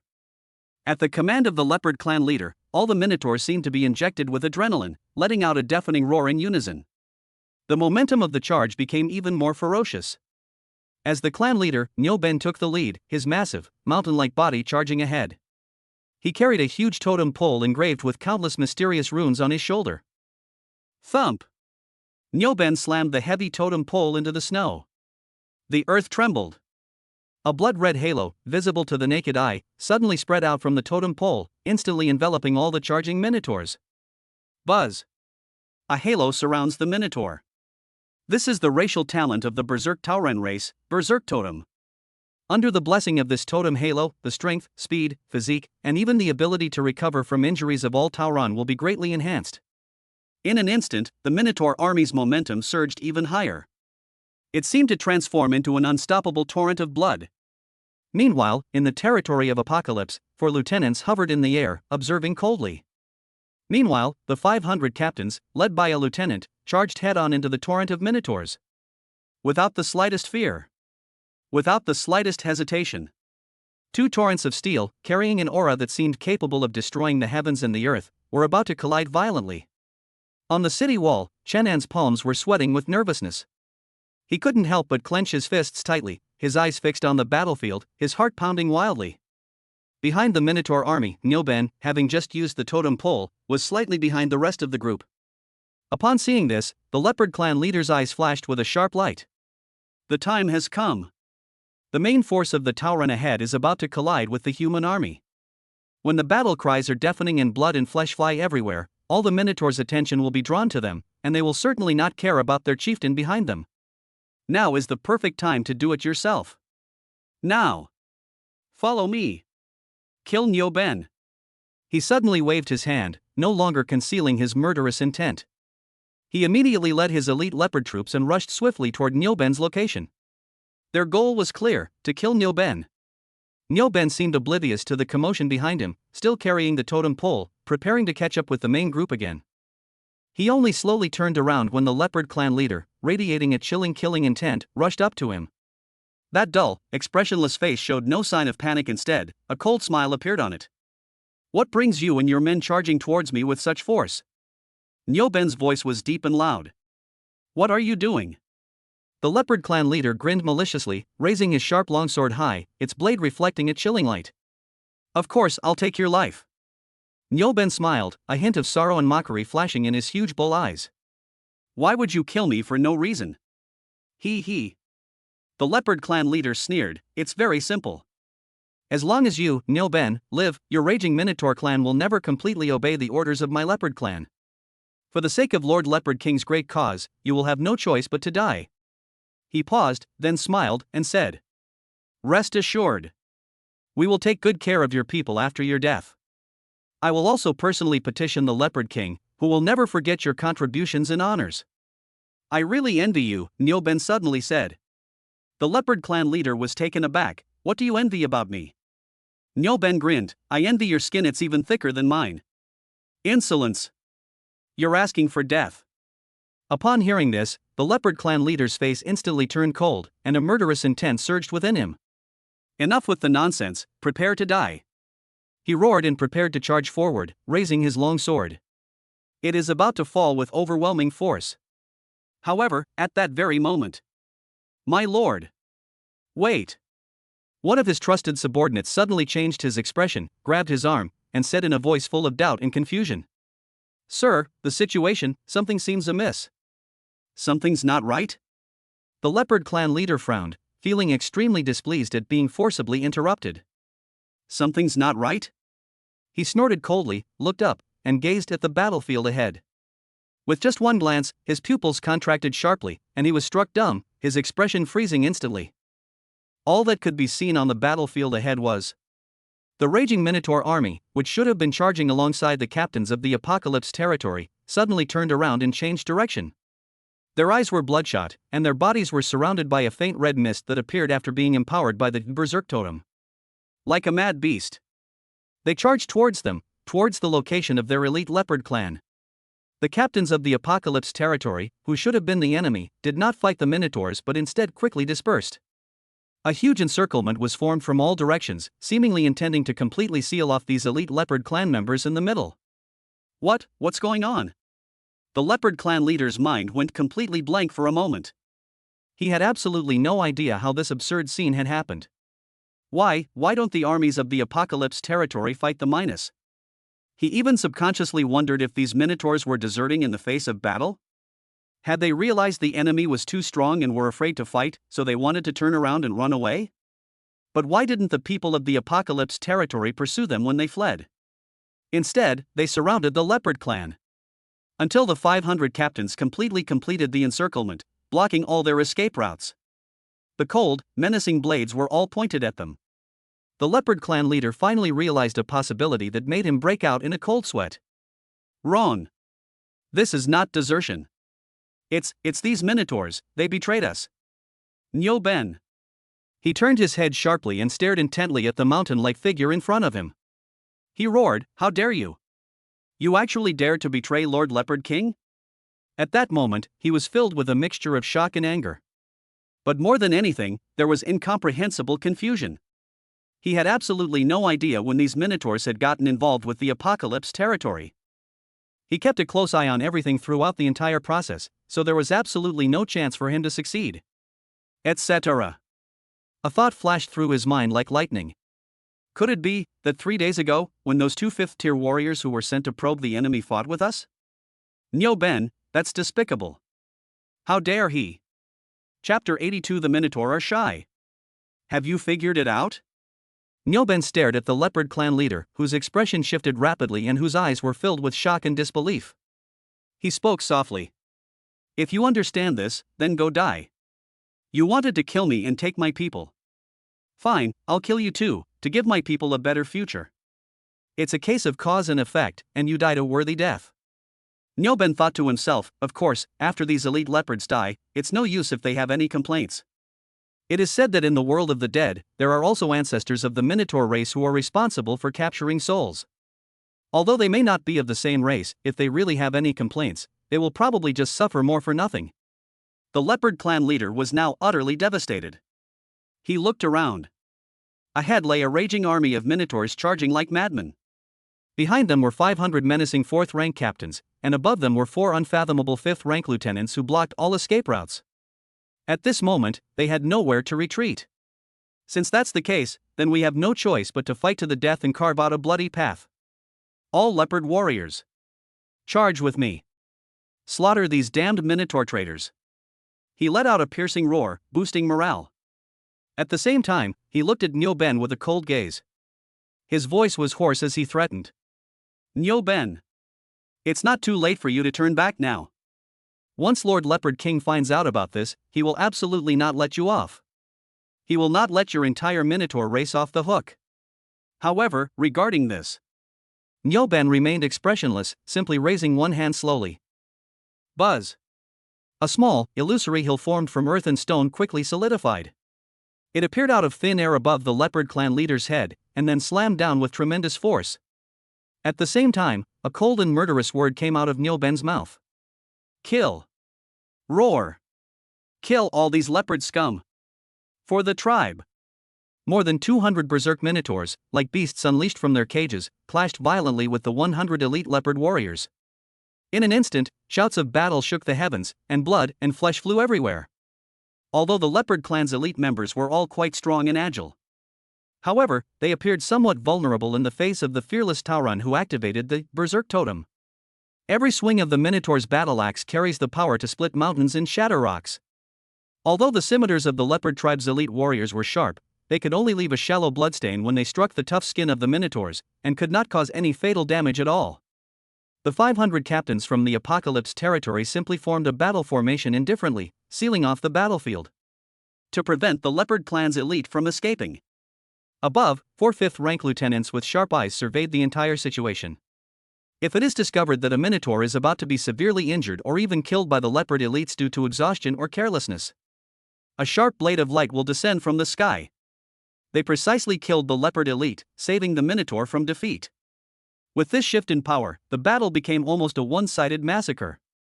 The number of Tauran remains unchanged. Moreover, they fought with increasing ferocity, channeling all the humiliation and anger that had been building up in their hearts into their sharp axes, fiercely slashing at the enemy. They fought with great gusto and immense satisfaction. I feel so refreshed after the fight. In contrast, the number of elite leopards is decreasing at a visible rate. 1, 2, 10. Finally, with the last elite leopard warrior cleaved in two by a giant axe, the battle came to an end. Roar! All the minotaurs, without prior agreement, looked up to the sky and roared in unison. They were overjoyed. Previously, they had been treated like slaves by these leopard tribesmen, who frequently beat and verbally abused them. They were also forced to fight for the leopard clan for days on end, and countless clansmen died tragically in foreign lands as a result. Now, they've finally gotten their revenge themselves. After venting his anger, Nyo Ben reorganized the team. He carried the totem pole and led more than 200 minotaurs under his command, slowly walking towards the city wall of the Apocalypse territory. Once outside the city wall, he glanced at the towering wall and Fong Tian's figure on it with a complicated expression. Then, he took a deep breath and planted the totem pole heavily in the snow beside him. Thump! Then, Nyo Ben, the patriarch of the raging Minotaur clan, knelt on one knee and lowered his head. Behind him, all the Minotaurs knelt down on one knee in unison. Nyo Ben, the chieftain of the raging Minotaur clan, along with all 237 members of his clan, pays his respects to your lordship. Our people are willing to offer you eternal loyalty. From this day forward, we are willing to go through fire and water for you. A loud voice echoed across the snow-covered plains. On the city wall, Fong Tian watched this scene with a smile on his lips. At the same time, he heard a crisp and pleasant notification from the system. Ding! Congratulations, host, on completing the territory defense mission, repel external enemies. The invading enemy has been successfully subdued and pledges allegiance to you. You have received the mission reward, 1 blind box treasure chest. This scene was witnessed by Chenin in its entirety. The president of the Chiming Chamber of Commerce was standing on the city wall, his mouth agape, his eyes filled with bewilderment and shock. What's going on? How did the Minotaurs and Leopard elites, who were shouting and fighting fiercely just a moment ago and were about to attack the city, suddenly start fighting among themselves? Moreover, after the fight, this powerful and ferocious Minotaur race actually swore allegiance to Lord Fongtian. Looking at Lord Fongtian's calm expression, he seemed completely unsurprised by all of this. Good heavens, what is this? Chenin was bewildered, while Fongtian smiled slightly and said, "See, I told you, nothing will happen to the Apocalypse territory." Do you believe me now? Chenin's Adam's apple bobbed, he subconsciously swallowed, and nodded blankly. He believed it, he completely believed it. It's not just that nothing will happen, it's simply unbelievable. In the midst of laughter and conversation, they subdued such a powerful alien army. Lord Fongtian, how on earth did he do that? Unbelievable. Absolutely unbelievable. Fongtian didn't explain further. He turned around and ordered the lieutenant general below the city wall, open the city gate and let them in. Yes, my lord. With a heavy clanging of machinery, the heavy city gates of the Apocalypse territory slowly opened. The inhabitants of the territory had long been drawn by the commotion outside the city and were now gathered on both sides of the road, curiously looking out. When they saw those Minotaurs, each as tall as a small mountain and exuding a fierce aura, carrying giant axes and walking in with heavy steps, his eyes held both curiosity and a hint of barely concealed fear. After all, the ferocious way these Minotaurs fought against the Leopard elites outside the city was truly terrifying. The scene of blood and flesh flying as the giant axe was swung was deeply imprinted in their minds. The Minotaur race has never been observed by so many humans before. In the past, if anyone dared to stare at them, they would have glared back and been ready to fight. But strangely enough, in the eyes of these people, besides fear, there was more pure curiosity. There was no malicious intent. The Minotaur race is honest and simple by nature, and not good at speaking. Surrounded by so many people, they all seemed a little flustered, and a slight blush appeared on their bronze faces. Chapter 83 Chairman Chen, are you interested in eating more? These towering Minotaurs were actually shy. Seeing this, a little boy of about 5 or 6 years old with a pigtail sticking up in the air couldn't help but burst out laughing. He broke free from his grandmother's hand, carrying a basket full of snow-white steamed buns, and with his short legs, he ran to the Minotaur at the front of the line. This man was none other than Nyoben. The child tilted his head back, trying to lift the basket high, and said in a childish voice, "Uncle Nyo, these are all steamed buns made by my grandma. They're so fragrant, soft, and sweet. There's also some homemade chili sauce in the basket. Here, have some." The child handed the basket to the mountain-like cow in front of him. Nyoben was stunned. He looked down at the human cub that was not even as tall as his calf, and gazed into its clear, pure eyes. For a moment, I was unable to react. This scene caused the surrounding residents to hold their breath in tension. In the crowd, the child's grandmother was extremely anxious, her heart pounding in her throat. She whispered urgently, "Child, come back quickly. Don't run around." She was afraid that her grandson's innocent words would anger these seemingly unapproachable Minotaurs. "It's all coarse food, they won't like it. Come back, kid." Hearing his grandmother's call, the child responded with an "oh," a hint of disappointment in his eyes, and was about to turn and leave. Just then, Nyoben's loud voice suddenly rang out. Etc. He carefully extended his huge, fan-like hand and took the small basket from the child's hand, his movements gentle, as if afraid of accidentally breaking it. Then, he picked up a big, white, plump steamed bun, and without even looking at it, stuffed it directly into his mouth. They swallowed it whole without even having time to chew it properly. Nyoben slowly closed his huge bull eyes, savoring the moment. A moment later, he realized that the child was right. This steamed bun. It was indeed fragrant, soft, and sweet. There was also a flavor that was hard to describe. It's quite different from the steamed buns I've had outside. In short, this must be the best thing he has ever eaten in his life. Seeing this, the child asked expectantly, "Is it delicious?" Nyoben suddenly opened his eyes, grinned, revealing a set of snow-white teeth, and wore an unprecedentedly bright smile. He reached out his large hand and gently, clumsily, rubbed the child's head. "Delicious. Very delicious." The child immediately beamed with joy, extremely happy. The surrounding villagers were startled when Nyoben said wait, and they were almost sweating with fear. Especially when they saw Nyoben reach out and rub the child's head, they even thought that the little head was going to be twisted off. Fortunately, the worst did not happen. Seeing Nyoben's honest smile, everyone's tense nerves finally relaxed. Someone couldn't help but mutter under their breath, why do they seem kind of honest and simple? A man next to him scratched his head and chimed in, I think so too. Wait a minute, I'll give it a try. After saying that, the man also brought out a basket from his house, which contained his own dried salted meat. He boldly approached a minotaur. Asked, do you want some of this salted pork I've dried? The minotaur's eyes lit up instantly when he smelled the aroma of meat, his Adam's apple bobbed, and he swallowed hard. But he suppressed his desire and asked in a muffled voice, do you want money? The man handing over the salted meat paused for a moment, then burst into laughter, it's free. It's a treat for you. Real? The minotaur was overjoyed upon hearing this and snatched the basket. It brought its nose close and took a deep breath of the aroma, then opened its blood-red maw. Snap! In one bite, he swallowed the whole thing, meat and basket. The man's smile froze instantly, and his eye twitched. He silently walked back into the crowd and said to his companion, he even ate the basket. Looks like he really is pretty naive. With these two successful examples, the other residents in the territory followed suit and boldly began to feed these new neighbors. Gradually, they discovered that these minotaurs, apart from their frightening appearance, were actually not violent at all. On the contrary, in most cases, they are quite mild-mannered. Some daring children even climbed onto the minotaurs' necks and rode on their backs, and the minotaurs didn't get angry. He just scratched his head, grinned, and chuckled. For a moment, the people within the territory were also amused by this wise chuckle. Seeing this, the minotaurs all laughed. The initial fear and estrangement between the two sides quickly melted away amidst the aroma of the food and the genuine kindness of the crowd. The minotaur was initially very wary. They thought that these former inhabitants would attack them. Surprisingly, it wasn't. Subsequently, Fong Tian ordered his soldiers to settle the minotaur tribe. He designated a specific area within his territory and built sturdy dwellings for them. In addition, Fong Tian directly allocated an entire warehouse of food for the minotaurs to use as they pleased.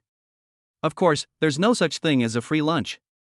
Fong Tian also assigned them tasks to cultivate the land, transport goods, and participate in the construction of the territory for the people.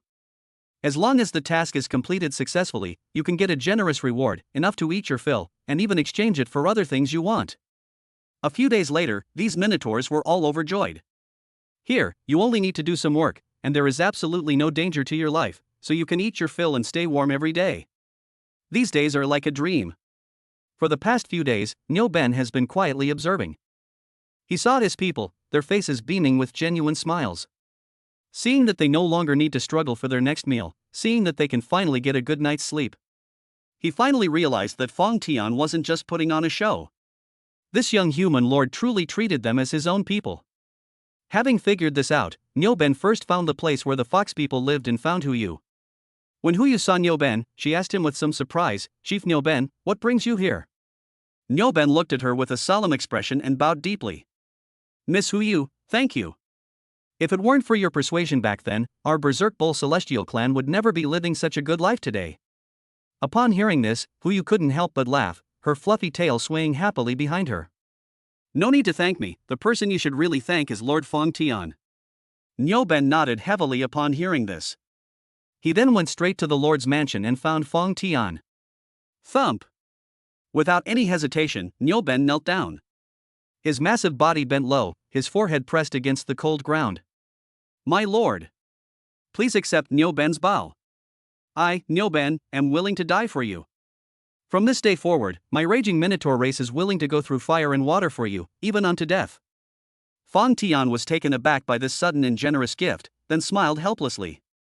He stepped forward and helped Niu Ben up. Chief Niu, you don't need to be so polite. We're all on the same side.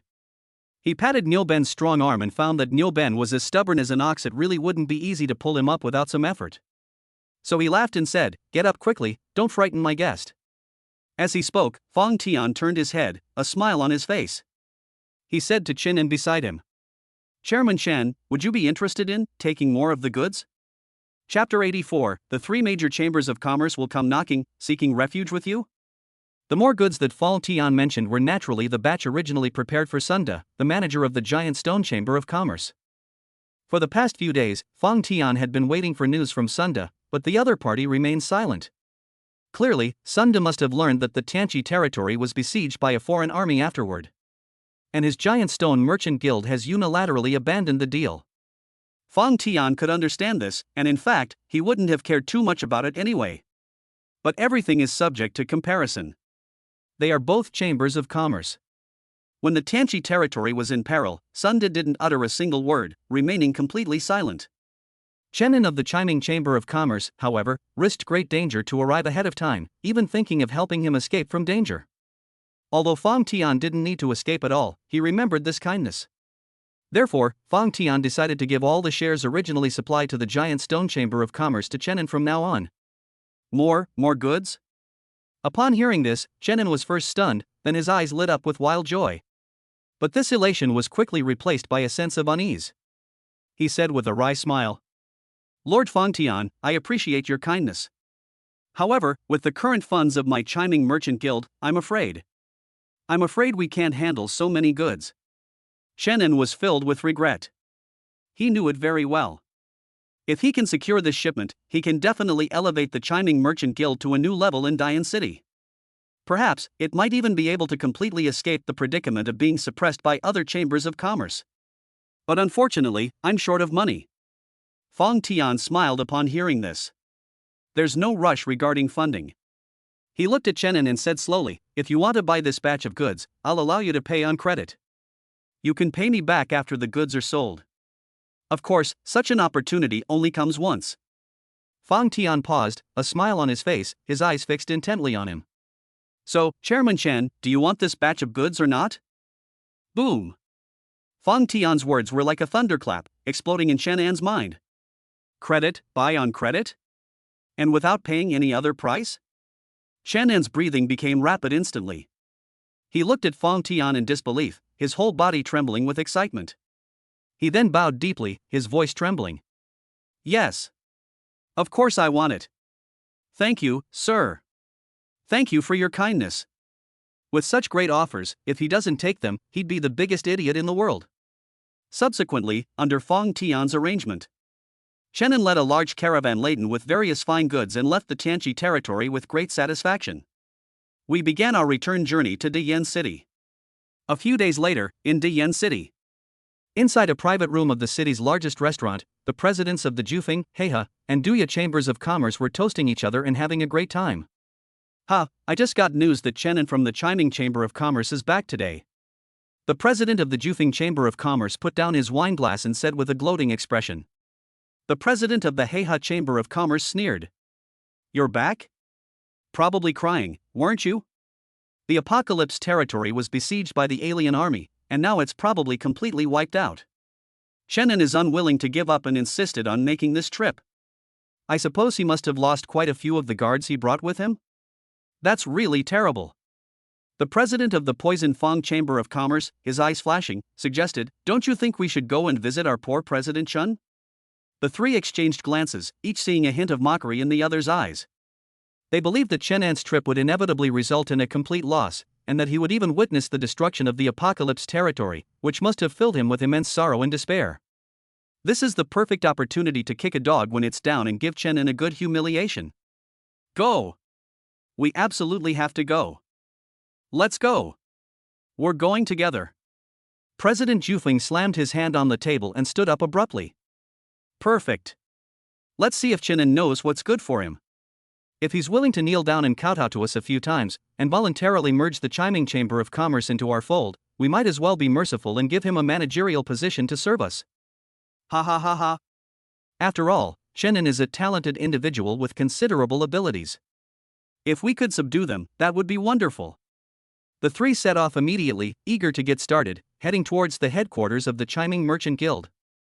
Before long, the presidents of the three chambers of commerce arrived together at the main hall of the Chiming Chamber of Commerce.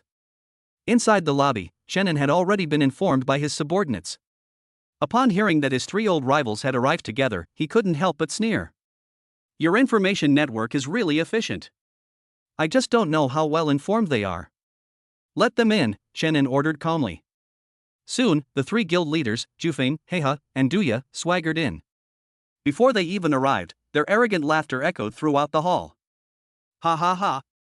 Chairman Chen, how have you been? The president of the Heiha Chamber of Commerce took the lead, his face displaying almost undisguised smugness and mockery, and his opening remarks went straight to the heart of the matter. Having witnessed the destruction of the apocalypse territory with his own eyes, I wonder how Chairman Chen feels right now? Ha ha ha ha. Upon hearing this, Chenin was taken aback for a moment. Immediately afterwards, an extremely strange feeling welled up inside me. So, after all that, these three idiots thought the apocalypse territory had been destroyed? Haha, interesting. The apocalypse territory not only survived, but also subdued the powerful and ferocious Minotaur race, making it even stronger than before. Of course, Chenin wouldn't bring this up himself. He'd like to see. These three self-important guys, what other tricks can they possibly pull? Seeing that Chenin was expressionless and silent, the three presidents became increasingly smug, all believing that he had suffered a huge blow and was utterly despondent. Seeing their old rival in such a miserable state, the three of them felt an unprecedented sense of joy. The president of the Jufeng Chamber of Commerce cleared his throat and spoke in a serious, affected voice. Chenin, considering that we've known each other for a while, we'll give you a chance.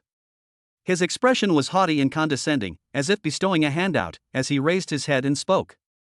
Hand over your Crimson Bright Merchant Guild to the three of us. You can stay and serve as a manager for the three of us afterwards. How about it? This is your only way out. Upon hearing this, Chenin finally couldn't help but let out a cold laugh full of sarcasm. Should we hand over the Chiming Merchant Guild and become their managers? These three really know how to dream. Seeing his appearance, the three presidents immediately frowned. The president of Jufeng's face darkened, and he said coldly, "What? Still so arrogant? Chenin, I'm telling you, this is your last chance. If you don't know what's good for you, from now on, you and your entire Crimson Bright Merchant Guild will be wiped out." Chapter 85 Sunda, how is this possible? After saying that, the president of the Giant Peak Society glanced at the few key members of the Chiming Chamber of Commerce standing in the hall. Suddenly, he gave a sinister smile and said, "If any of you are wise, you may choose to join our three families now.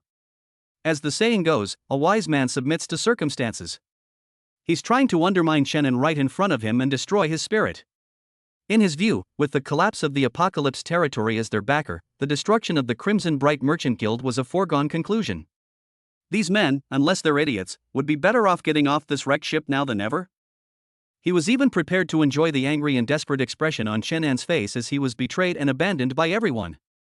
It's sure to be very interesting. However, to his surprise, in the main hall, the core members of the Chiming Chamber of Commerce heard his words. Instead of showing the slightest interest, she looked at him with a strange gaze, as if he were an idiot. These people were all trusted confidants who had accompanied Chenin to the Tianqi territory. They knew the true situation of the Apocalypse territory better than anyone else. Destruction?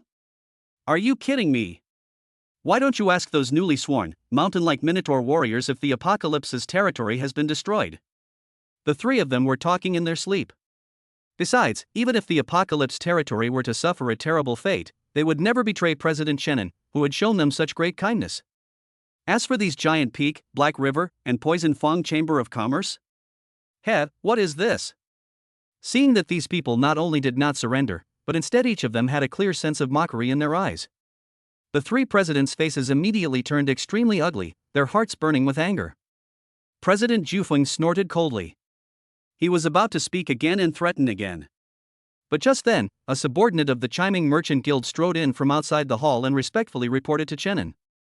"Reporting to you, sir, all goods have been inventoried and are properly stored in the warehouse." Well done. Chenin nodded slightly upon hearing this. Meanwhile, the presidents of the three major chambers of commerce were completely bewildered and looked utterly confused. Goods? What goods? Wasn't the Tianqi territory already destroyed? Where did Chenin get these goods from? Chenin glanced at the three men indifferently, a cold smile playing on his lips. He then said to his subordinates, "Now that the inventory is complete, I'll take a look too." He certainly wasn't really there to see that one last time. Instead, I want to take these three idiots over to take a look. Sure enough, the three presidents exchanged glances when they saw him get up. Despite my doubts, I followed him as if possessed, wanting to find out what was going on. The group soon arrived at the Chiming Merchant Guild's warehouse. The warehouse door was slowly pushed open. Upon seeing the mountains of exquisite goods piled up inside, dazzling and gleaming with an alluring luster, the three guild leaders' breaths instantly stopped. Boom! Their hearts were filled with a stormy sea, and they were all deeply shocked. Wow, so much stuff! Moreover, the quality of each piece is in no way inferior to the fine products produced in the Apocalypse territory before. How is this possible? Where exactly did Chenin find his new source of goods? Before they could recover from their shock and voice their doubts, the next moment, deep inside the warehouse, the captain, dressed in the standard armor of the Apocalypse territory and exuding a calm demeanor, finished his inspection. They strode out with firm and powerful steps.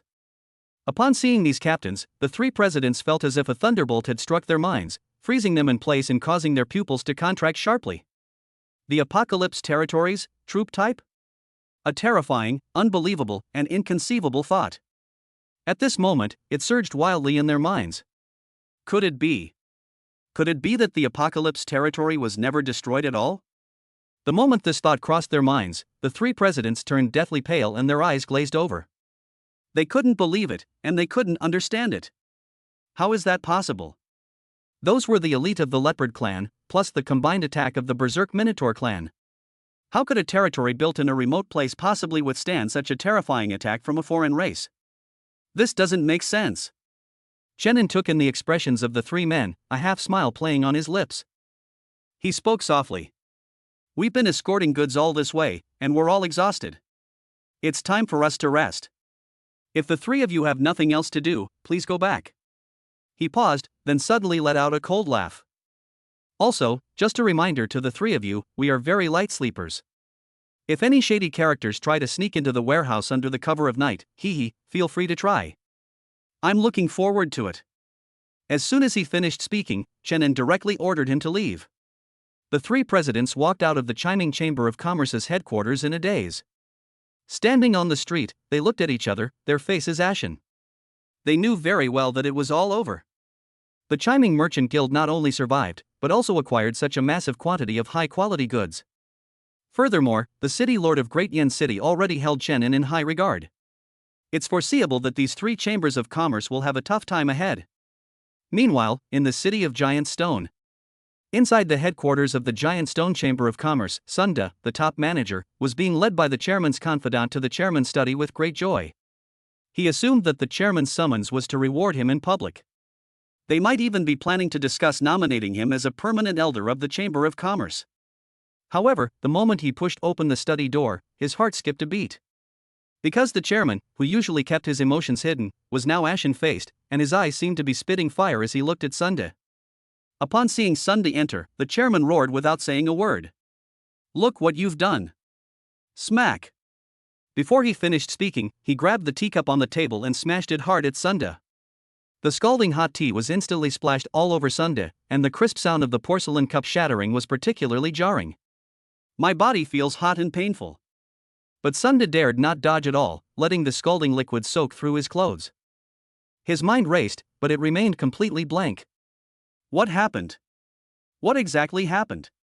What did I do? I haven't done anything lately. Sunda was filled with confusion and grievance. He's been behaving himself lately, except he didn't go to the Apocalypse territory to pick up the goods as agreed. Etc. Could it be? Sunda suddenly realized something and looked up at the chairman in horror. Seeing the expression on his face, the chairman let out a sneer. You figured it out? You're not too stupid.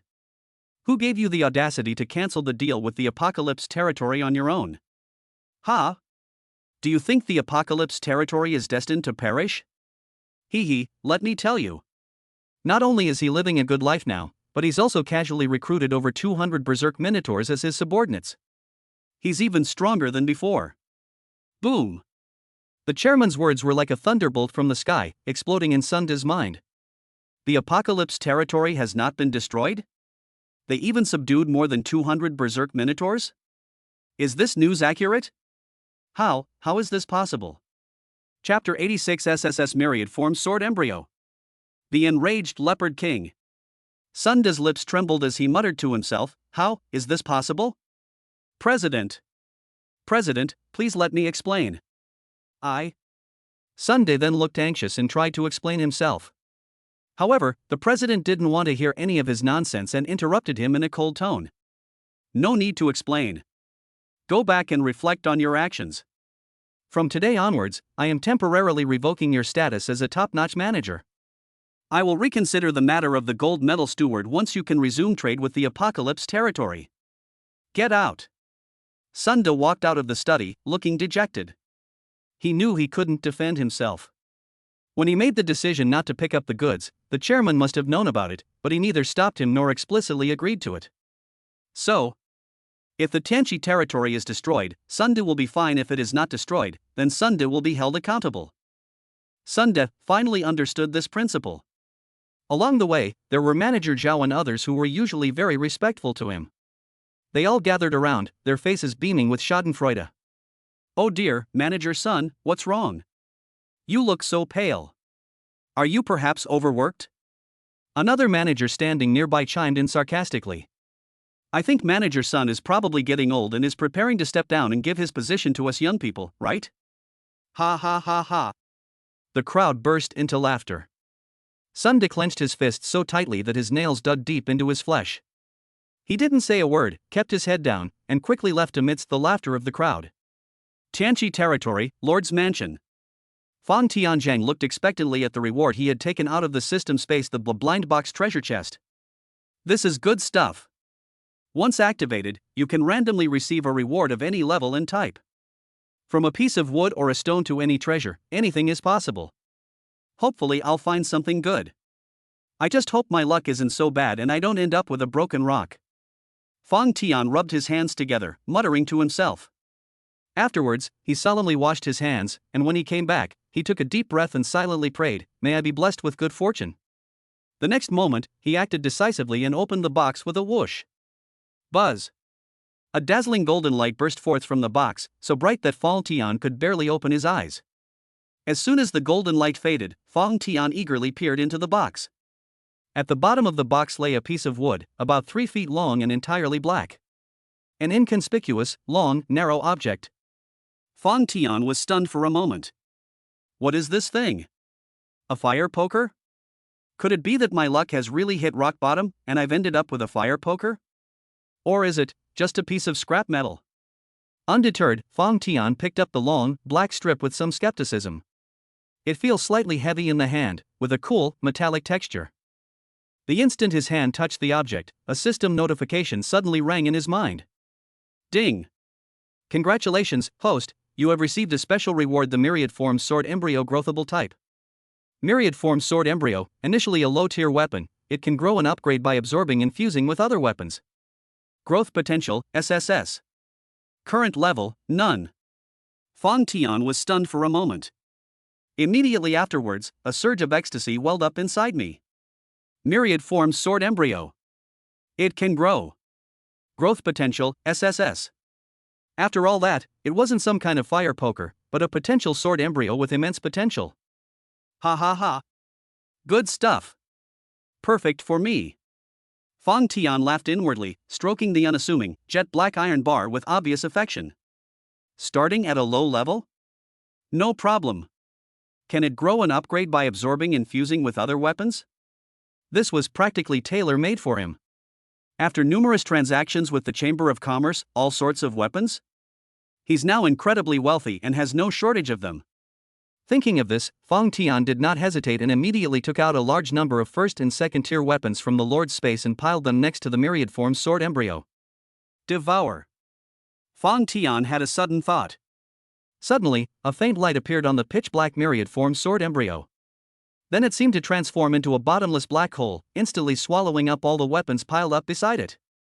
Ding! The Myriad Manifestation Sword Embryo has successfully advanced to a Tier 1 weapon. Ding! The Myriad Manifestation Sword Embryo has successfully advanced to a Tier 2 weapon. Bite! The system notification sounds kept ringing out. Fang Tian didn't even blink, and continued to pull out weapons. 3rd tier. 4th tier. A massive amount of weapons were devoured, and the aura of the Myriad Form Sword Embryo rose steadily. Originally, those simple, unadorned black iron bars. At this moment, it has transformed into a peerless sword with a chilling light and overflowing sword energy. On the blade, there are faint, mysterious patterns flowing, radiating a chilling sharpness. Finally. Ding! The Myriad Manifestations sword embryo has successfully advanced to a Tier 5 weapon. 5th rank. A glint flashed in Feng Tian's eyes as he felt the surging power emanating from the sword in his hand, and his heart was filled with boundless pride. He practically emptied the stockpile of weapons. Fortunately, a Tier 5 weapon evolved. Feng Tian felt that all the losses were worthwhile. Holding this 5th tier myriad formed sword, Feng Tian could feel that his own combat power had also been greatly enhanced. Feng Tian estimated that if he were to face a 5th level, 9th stage opponent, he could probably kill them instantly with a single sword strike. With this sword in hand, I am invincible within the 5th rank. A strong sense of confidence welled up in Feng Tian's heart. Just as Feng Tian was overjoyed at obtaining the treasure. In the distant territory of the Leopard clan, within the imposing Leopard clan palace, the atmosphere was extremely oppressive. Roar! A deafening roar suddenly resounded through the sky. The Leopard King's eyes were bloodshot, and he looked like a madman, exuding a terrifying aura as he went on a rampage, destroying everything in the hall. Bang! Bang! Bang! He smashed the hard obsidian floor tiles to pieces with one claw, and the huge stone pillar collapsed with one punch. The entire hall trembled violently under his raging power, as if it would collapse at any moment. Useless! All of you are useless! The Leopard King roared, his voice filled with murderous intent, yet he felt deeply humiliated. Because he had already received news that the elite Leopard clan he had sent to annihilate the Apocalypse territory had been completely wiped out. The Berserk Minotaurs, whom he had placed high hopes on and intended to be his main attack force, had all defected to Feng Tian? What's this? Sending men all the way to Feng Tian? Sending him combat power? This is an absolute disgrace. It was a stain that Leopard King had never had before in his life, a stain that was difficult to wash away. Beside him, a mysterious figure in black robes stood silently, letting the Leopard King vent his anger without uttering a sound. Only after the Leopard King's breathing had calmed down somewhat did the man in the black robe speak slowly in his hoarse, chilling voice. Your Majesty, please calm your anger. Now it seems that this human Feng Tian is indeed in existence that cannot be ignored. The man in black robes spoke in a low, somber tone, tinged with a hint of gravity. I have a bad feeling about this person. For the sake of our grand plan, we must eliminate this person completely as soon as possible and not give him any further opportunity to grow. Chapter 87. Former schoolmate, Zhao Yu. Your Excellency, what you say is correct. Upon hearing this, the Leopard King nodded, breathing heavily, the madness in his eyes gradually replaced by a cold killing intent. His expression was grave, and he realized the seriousness of the problem. Feng Tian's growth rate is too fast. So fast that it even made him feel a little uneasy. At first, that kid was only slightly stronger than his insignificant first-tier clone, so he didn't take him seriously at all. But how long has it been? Last time, the opponent was able to easily kill a 4th-tier expert. Now, they can even subdue a powerful race like the Berserk Minotaurs. This child must not be allowed to live. We must crush it completely with overwhelming force. The Leopard King's heart was filled with murderous intent. For a fleeting moment, he even considered using the full strength of his clan and mobilizing all his subordinates to raze the Apocalypse territory to the ground. But he couldn't. The Leopard King took a deep breath, a deep sense of fear and resentment flashing in his eyes. Because a fierce tiger was pressing down on his head. Tiger King. Although the Leopard King was powerful, he was still nominally the Tiger King's subordinate. If it involves a large-scale mobilization of the forces under one's command, this would inevitably alert the Tiger King and draw his attention, and the Tiger King might seize the opportunity to attack. At that time, the consequences would be unimaginable. Tiger King. Humph. The Leopard King spat out 2 words through clenched teeth, his voice icy and his eyes filled with venom. He couldn't wait for the Tiger King to die. Leopard King, there's no need to be in a hurry. The man in black robes beside him seemed to have read his mind and chuckled hoarsely. I've already taken measures regarding Tiger King, but the effects of the medicine need to penetrate slowly, so it will take some time. If it's too fast, it will be easier for them to detect it. However, it won't be long. Just wait a little longer, it'll be soon. Upon hearing this, the ferocity in the Leopard King's eyes subsided slightly. He nodded and said in a deep voice, I entrust everything to Your Excellency, the envoy. The Shadow Legion also needs your help, Your Excellency. It's my duty, no need to be polite. The man in the black robe chuckled softly, and beneath his hood, he silently grinned. His entire figure seemed to blend into the shadows. Without further hesitation, the Leopard King's eyes flashed with a fierce light, and he immediately issued a new order. Pass on my orders. Command the swift-winged hyena human race, mobilize all the elite forces of the race. Send another 300 Leopard Clan warriors. Set off immediately, target Apocalypse territory. This time, I will make that Fong Tian die without a burial place. This is only the overt offensive. After a pause, a sinister glint flashed in the Leopard King's eyes, and he added. Furthermore, send orders to the Dark Catmen, instructing them to join the battle and remain hidden in the shadows. One in the light, one in the shadows, a double attack. We must take Fong Tian's head. The order was relayed, and the entire Leopard Clan territory instantly erupted into chaos.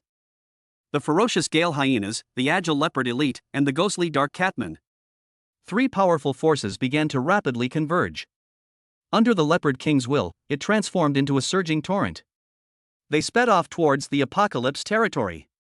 At the same time, within the Lord's mansion in the Tianqi territory, Fong Tian, who was familiarizing himself with the myriad forms sword, suddenly had a thought. A system notification suddenly rang in his mind. Ding!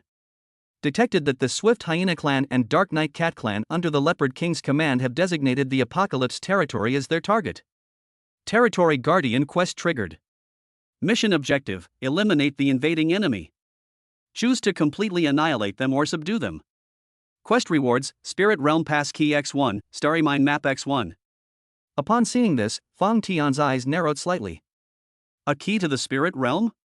He had never heard of this thing before, and he didn't know what it was used for yet. However, the Starshine Mine Map. This is a crucial material that determines whether a level 5 arsenal can be upgraded to level 6. Currently, both blue silver ore and purple gold ore can be obtained stably through Chamber of Commerce transactions. However, Fong Tian searched everywhere for the starry ore but found nothing, not even a trace of it. Surprisingly, the mission reward was a map. I'm definitely getting my hands on this Starshine Mine Map. Fong Tian was determined to win. Moreover, with the enemy already at his doorstep, Fong Tian was determined to fight back. He's not the type to sit idly by and wait for his doom. As the saying goes, when soldiers come, generals will block them. When water comes, earth will dam it. But Leopard King, you really have no end to this. Fong Tian sneered. The Leopard King's repeated attacks on Fong Tian have thoroughly ignited Fong Tian's anger. Once I obtain the blueprints and upgrade the armory to level 6, producing even stronger units, then it will surely be my turn to annihilate your Leopard Clan territory. In the following days, the Apocalypse territory continued its rapid development as always. On this day, a young man arrived from outside the territory.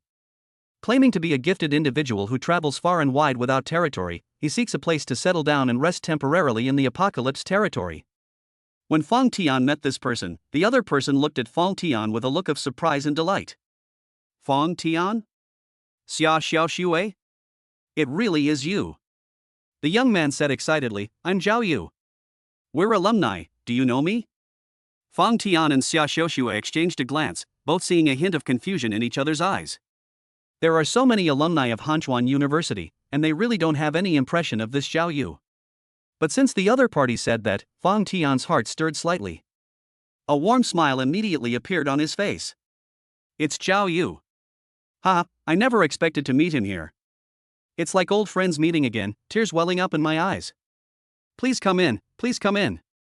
Fong Tian was extremely enthusiastic, personally welcoming Zhao Yu into the Lord's mansion and ordering people to prepare a sumptuous feast to entertain him. During the meal, toasts were exchanged and the atmosphere was lively. Everyone reminisced about their school days, filled with emotion, and had a very pleasant conversation. However, beneath his enthusiastic exterior, Fong Tian's heart was ice cold, and alarm bells were ringing loudly. A so-called alumnus suddenly appeared? What a coincidence! In his past life, he was tricked and killed by Wang Jian, who claimed to be a wanderer and infiltrated the territory. In this life, he will never make the same mistake again. His first instinctive reaction to such an acquaintance who comes to him uninvited is to be wary. I'm not afraid of enemies who come openly, I'm afraid of those who smile while hiding a knife, making people lower their guard. You never know when, but they'll suddenly betray you. Fang Tian remained calm and composed, warmly entertaining Zhao Yu while secretly observing him. He wanted to see what this so-called alumni was really up to. In fact, Fang Tian's vigilance was not wrong. It was late at night. The honest and warm smile on Zhao Yu's face had long since disappeared after Fang Tian arranged for him to stay in a guest room. Instead, a look of self-satisfaction appeared.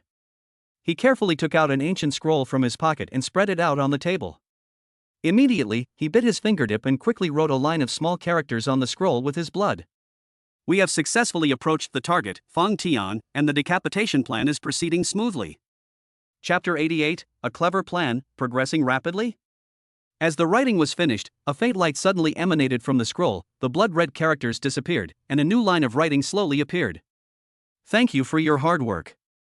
Proceeding as planned, and we await good news. After reading it, Zhao Yu put the scroll away with satisfaction, a cold smile playing on his lips, his eyes filled with contempt. Fang Tian, I didn't expect you to be doing so well. This territory, this military strength, TSK. What a pity that all of this will soon belong to our city lord. He was indeed a classmate of Fang Tian and Xia Xiushui, and he wasn't lying about that. However, he was not some landless wandering genius, but a trusted confidant of the Lord of Little Mist City. He possesses an extremely strange control-type talent. As long as you can confuse your opponent and gain enough of their trust, you can completely control their mind at crucial moments. The city lord of Little Fog City had long coveted the Tanchi territory, a tempting prize. They covet the resources, population, and powerful military force here. But the city lord of Little Fog City also knew. The fact that the Apocalypse territory could withstand a combined attack from the Berserk Minotaurs and the elite leopard race means that its soldiers must be incredibly powerful, making a direct assault a poor strategy. So, after thinking for a while, the city lord of Little Fog City devised this decapitation plan. He decided to find a way to bypass the soldiers, capture the leader first, and directly attack Fang Tian himself. In Zhao Yu's view, everything is going very smoothly right now. Fang Tian may seem enthusiastic, but he is actually very wary. It will be quite difficult to gain his trust directly. Zhao Yu stroked his chin, a lewd glint in his eyes. However, the girl next to him named Xia Xiushui seems naive and easily fooled, as if she hasn't experienced the harsh realities of life. Let's start with her. As long as we control her and let her deliver a fatal blow when Fang Tian is least prepared, the mission will be accomplished. So the next day, Zhao Yu began to approach Xia Xiushui intentionally or unintentionally. Sometimes he would recount some interesting stories from his university days, sometimes he would show his witty and humorous side, and he would also talk about all sorts of novel experiences he had seen and heard from the outside world. He tried to win her favor. Xia Xiushui seemed oblivious, her face still bearing that bright, sunny smile as she chatted and laughed with him, the atmosphere between them appearing very harmonious. This made Zhao Yu even more smug. He felt that his plan had been executed flawlessly. However, it was evening. Xia Xiushui secretly went to find Fang Tian. She dropped her innocent, sweet smile from the daytime, her pretty face now serious and solemn. With a grave expression, she carefully prepared her words and immediately reported to Fang Tian. I have a feeling that there's something wrong with that Zhao Yu. It appeared out of nowhere. Moreover, he kept approaching me intentionally or unintentionally all day, and his eyes were really strange. In short, I don't think he's a good person, and I don't know what he's up to. Xia Xiushui's eyes hardened as she spoke, and she waved her small, white hand sharply, proposing. If that doesn't work, just send someone to kill him. Forget about alumni or fellow townsmen meeting if they want to cause trouble, there's only one word for them, death. Fang Tian was stunned for a moment after hearing Xia Xiushui's words, and then a strange look appeared in his eyes. Xia Xiushui felt a little uncomfortable under his gaze, and couldn't help but touch her cheek, asking softly, "What's wrong? Is there something on my face?" "Nothing." Fang Tian smiled, looked away, but a wave of emotion surged within him. This girl really surprised him. I remember in my past life, that guy named Wang Jian could easily win Xia Xiushui over with just a few words, making her completely trust him. This ultimately led to the tragedy. But now, faced with a situation so similar to her previous life, Xia Xiushui's reaction is completely different. She was not blinded by the so-called school friendship at all. Instead, she immediately sensed that something was wrong with the other party and even had murderous intent. It seems that they've been by my side through so much. This girl, who was once somewhat naive and even a little foolish, has grown up so much. After sighing, Fang Tian shook his head. he said in a deep voice. Killing him directly would be simple, of course. But we don't know if he has someone backing him, and if so, what force sent him. If we act rashly, we'll only alert them. Next time they send people, their methods will be even more covert and harder to defend against. Moreover, he hasn't shown any real hostility yet. Even if we arrest him, he can simply deny it, which would make things more difficult to handle. After listening to Fang Tian's analysis, Xia Xiaoshua's willow leaf-shaped eyebrows furrowed tightly. She knew Fang Tian was right. It's not the theft itself that's scary, it's having someone eyeing it. The fact that I was able to detect that something was wrong with Xiao Yu this time was both luck and a result of my accurate intuition. But what about next time? If the other party were to be someone who was better at acting and more adept at disguising themselves, will I still be able to discover it myself? The thought that an unknown enemy might be lurking in the territory made Xia Xiaoxua feel a surge of unease. This Xiao Yu. Killing them is difficult, but keeping them alive is a menace. What should we do? This guy is so annoying, Xia Xiaoxua said, somewhat distressed. Seeing her puffed-up face, Fang Tian's lips curled up slightly, and he sneered. Don't rush, in fact, I already have some ideas in mind. Fang Tian smiled slightly, and with a thought, he used his lord privileges to transmit his voice directly. Hu Yu, come to my room. Call 2 more quick-witted captains over. A moment later, the fox-eared girl Hu Yu, accompanied by 2 captains whose figures were quite similar to Fang Tian and Xia Xiaoxua, entered the lord's mansion. My lord. The 3 bowed respectfully. Fang Tian nodded and gave the order directly. Hu Yu, use your transformation skill on them, one of them become me, and the other becomes Xia Xiaoxue. Although Hu Yu had some doubts, she did not hesitate at all and immediately did as instructed. A glint flashed in her alluring eyes, and 2 gentle energies enveloped the 2 captains. The light fades, and the skill takes effect. The 2 captains' appearance, build, and even their clothing became exactly the same as Fang Tian and Xia Xiaoxue's. If you don't know the details, you simply can't tell the difference between the real and the fake. Seeing this, Xia Xiaoxua blinked and understood Fang Tian's plan. Her beautiful eyes lit up immediately. Could this be a counter-strategy? You too. Fang Tian looked at the 2 captains whose appearances had been altered and ordered in a deep voice. From today onwards, you will impersonate me in Xia Xiaoxue and act in front of Xiao Yu every day. Remember to act as if you are completely unguarded with him, and you can even show some trust in him and play along. Yes, my lord. The 2 captains accepted the order, a hint of excitement in their eyes. Thus, the plan was put into action. In the following days, Xiao Yu found that his relationship with Fang Tian and Xia Xiaoxua was progressing rapidly. Chapter 89 Xiao Yu, what's going on? Xiao Yu felt. Fang Tian became increasingly enthusiastic towards him, and even began to discuss some basic issues of territory development with him.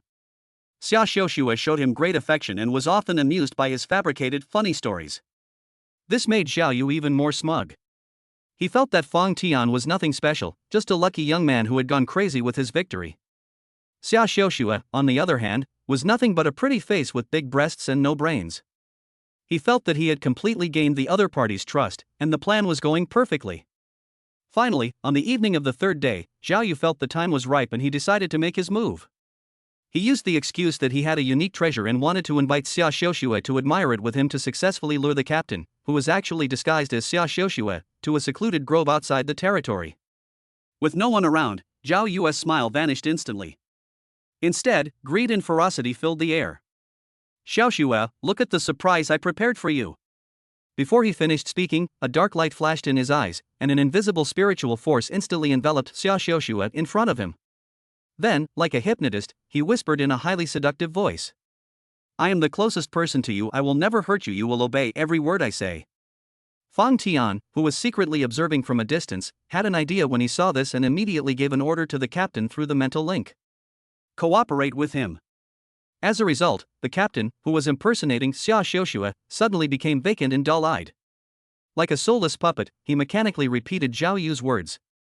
Yes, you are the person closest to me. I will obey you. It was a success. Zhao Yu was overjoyed at the sight. His talent has been successfully activated. His greedy gaze roamed unrestrainedly over Xia Xiaoxua's exquisite body.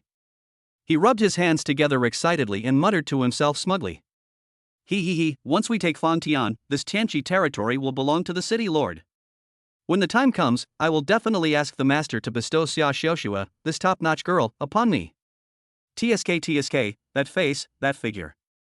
I'm definitely going to have some fun with her. He.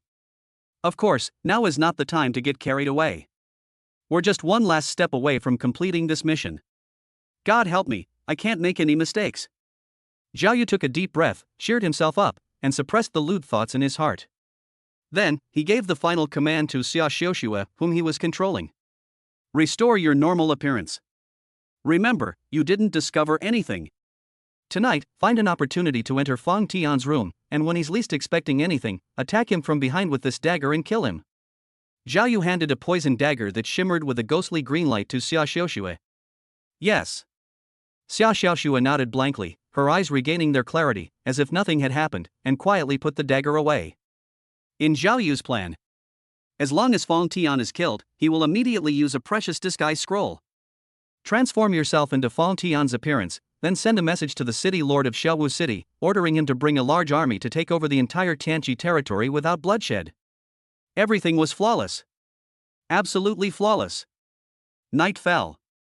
Zhao Yu hid in a guest room in the lord's mansion, watching Fang Tian's room with a mixture of nervousness and excitement.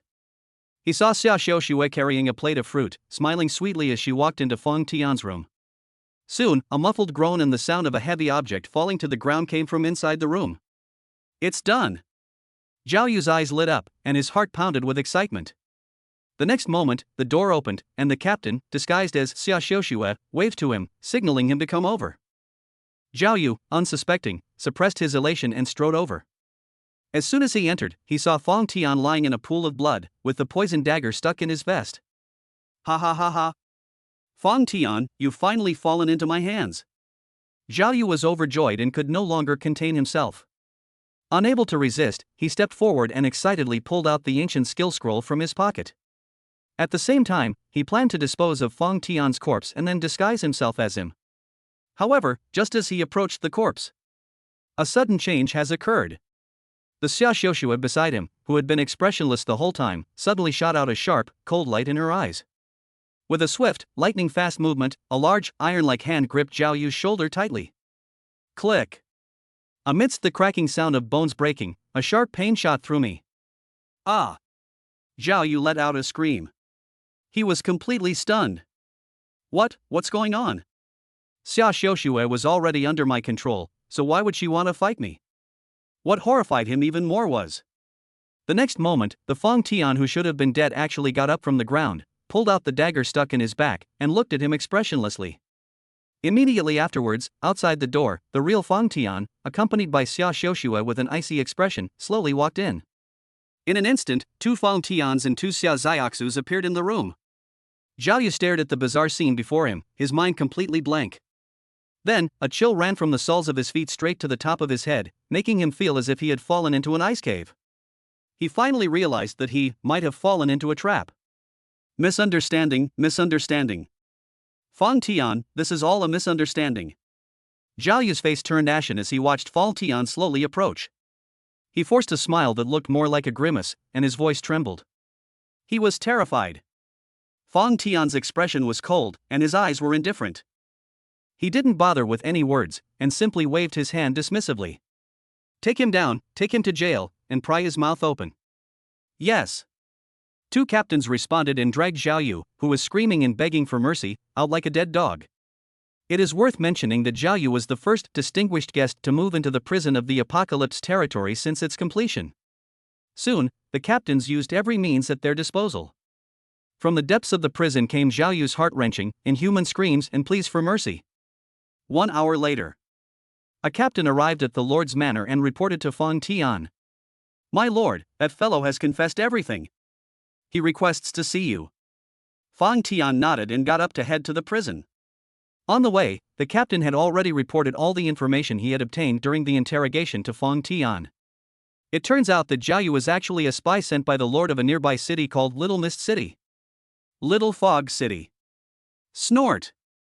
A cold glint flashed in Fang Tian's eyes. Upon entering the dark prison, Fang Tian saw Zhao Yu, who was no longer recognizable as human. At this moment, Zhao Yu was covered in blood, his limbs were broken, and he lay limp in the haystack. Where is even a trace of his previous smugness? Seeing Fang Tian enter, a glimmer of hope flashed in his eyes, and he said in a weak voice, "Fang Tian, release me. I can introduce you to our city lord. Our city lord has boundless potential, he is truly a dragon among men. Your current allegiance to him and becoming his subordinate is an immense blessing. In the future, when the city lord rises to power, countless people will envy you. You will be grateful to me." Fang Tian? Chapter 90. Take action, those who resist die. Upon hearing Zhao Yu's words, Fang Tian was stunned for a moment, then he was so angry that he laughed. "So, I was assassinated by a spy, and I'm supposed to be grateful and eager to be their lackey? Is it an honor that the city lord of Little Fog City has taken a fancy to my territory? How ridiculous! Where does Zhao Yu get this inexplicable sense of superiority? Has he been brainwashed by the city lord of Little Mist City?" Fang Tian was too lazy to waste another word on this idiot, and said coldly, "Have you found out the location of Little Fog City, its troop composition, and the strength of its strongest member?" The captain beside him immediately replied, "Reporting to your excellency, we have found out everything. Little Mist City is to our northwest. The city lord is a 5th tier, first stage talent, with over 100 4th tier combatants and about 2,000 3rd tier soldiers under his command. 5th order, first level?" Fang Tian wore a cold smile. With such limited strength, they dare to covet his apocalypse territory? That's like turning on a light in the toilet, it's suicidal. Very good. Fang Tian nodded, then turned and walked away without looking at Zhao Yu again, leaving behind only a cold sentence. "Get rid of it." "Yes." Behind him came Zhao Yu's desperate and terrified roar, but it quickly stopped. As Fang Tian stepped out of the prison, his eyes blazed with murderous intent. As the saying goes, it is impolite not to reciprocate. Since you, Little Fog City, dare to extend your claws, then be prepared to have them chopped off by me, Fang Tian. Fang Tian immediately issued a new order. "Pass on my orders. Command Lieutenant Generals Z.E., Z-Air, Z-San, and Z-C, leading 300 captains, to depart immediately. Target Little Mist City. On this journey, we will slaughter every single person who resists in Little Mist City. Those citizens of the city who are willing to submit may be taken back to their territory, those who are unwilling to submit shall be slaughtered." This command filled the world with murderous intent. As the saying goes, it's not the thief you should fear, but the one who has his eye on you. If this little foggy city dares to make a move once, it will surely make a second and third move in the future. Fang Tian always prefers to strike first against such potential threats and eliminate them completely at their source. Does this mere lord of a small misty city really think he's the Leopard King? Fang Tian sneered inwardly. What kind of bastard dares to have designs on me? You're asking for death. Meanwhile, in the northwest of the Apocalypse territory, in Little Fog City, City Lord Wei Tao, with a fawning smile on his face, saw a distinguished middle-aged man out of the city lord's mansion. "Lord Baishuang, please take care. Next time you come, I will definitely treat you well." This lord of White Frost City, whose White Frost City is far more powerful than Little Mist City, is a powerful backer that Wei Tao went to great lengths to curry favor with. Her relationship with Wei Tao is also growing closer. After seeing off Lord Baishuang, Wei Tao straightened up, his fawning expression instantly turning into smugness, and his eyes turning sinister. "Humph, the Apocalypse territory. I've heard there are also exquisite beauties of the fox people there. Once I've captured them, I'll definitely select 2 of the most beautiful ones to present to Lord White Frost City. At that time, our relationship will surely take another step forward." He was secretly pleased, constantly thinking about how things were going with Zhao Yu. According to the news from the past 2 days, everything seems to be going smoothly. Thinking of the vast territories, powerful troops, and countless resources that are about to be acquired, Wei Tao felt a surge of relief, and with the added effect of the alcohol from the wind, he staggered back to prepare for a short nap. However, he had only been lying down to sleep for a short while. Bang bang bang. A rapid knocking sounded at the door, and then a trusted subordinate burst in. "Lord City Lord! Lord City Lord! Something terrible has happened." Wei Tao was furious that his sweet dream had been disturbed. I was just about to reprimand him. But seeing his subordinate's panic state, his heart skipped a beat, and he forgot all about getting angry. He sat up abruptly, and asked sharply, "What's wrong? Why are you in such a panic? Speak quickly." The subordinate was panting heavily, his face filled with fear, and his voice was distorted as he spoke. Lord City Lord. An unidentified army has appeared outside the city. They've completely surrounded our little fog city. What?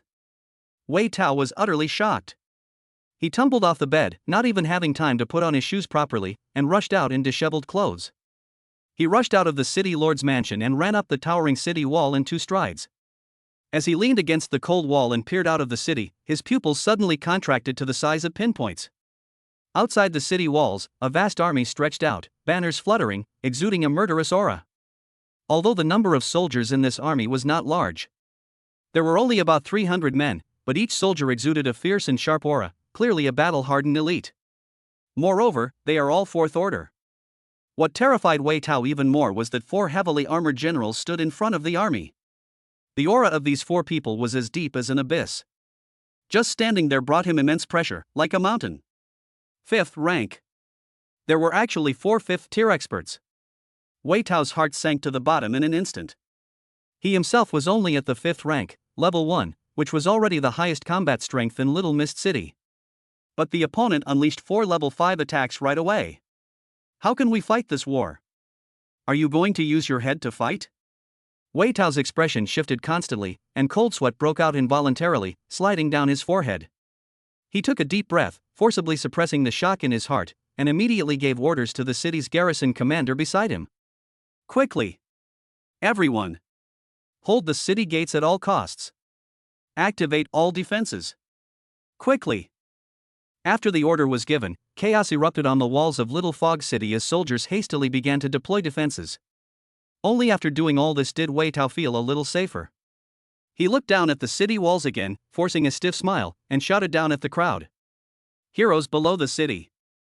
May I ask which hero you are? I am Wei Tao from Little Fog City.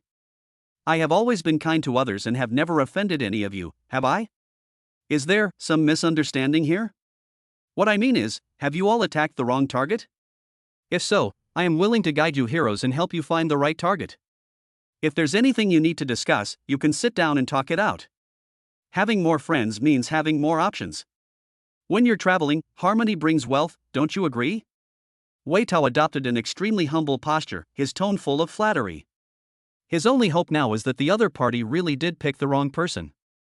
As long as the immediate crisis can be resolved, he would be willing to help lead the way, or even kneel down and kowtow. However, among the 4 generals below the city, the leader slowly raised his head, revealing a cold and hard face. This person was none other than Lieutenant General Ze. He looked at Wei Tao on the city wall, who was speaking in a fawning tone, but his eyes were cold and full of disdain. Enough with the nonsense. Ze's voice rang out, like a cold wind howling from the depths of the netherworld, instantly dispelling the last glimmer of hope in Wei Tao's heart. We have been ordered by the Lord of the Tianqi territory to exterminate you. We hereby solemnly warn you, surrender the city and you will be spared. Anyone who dares to resist will be executed without exception when the city falls.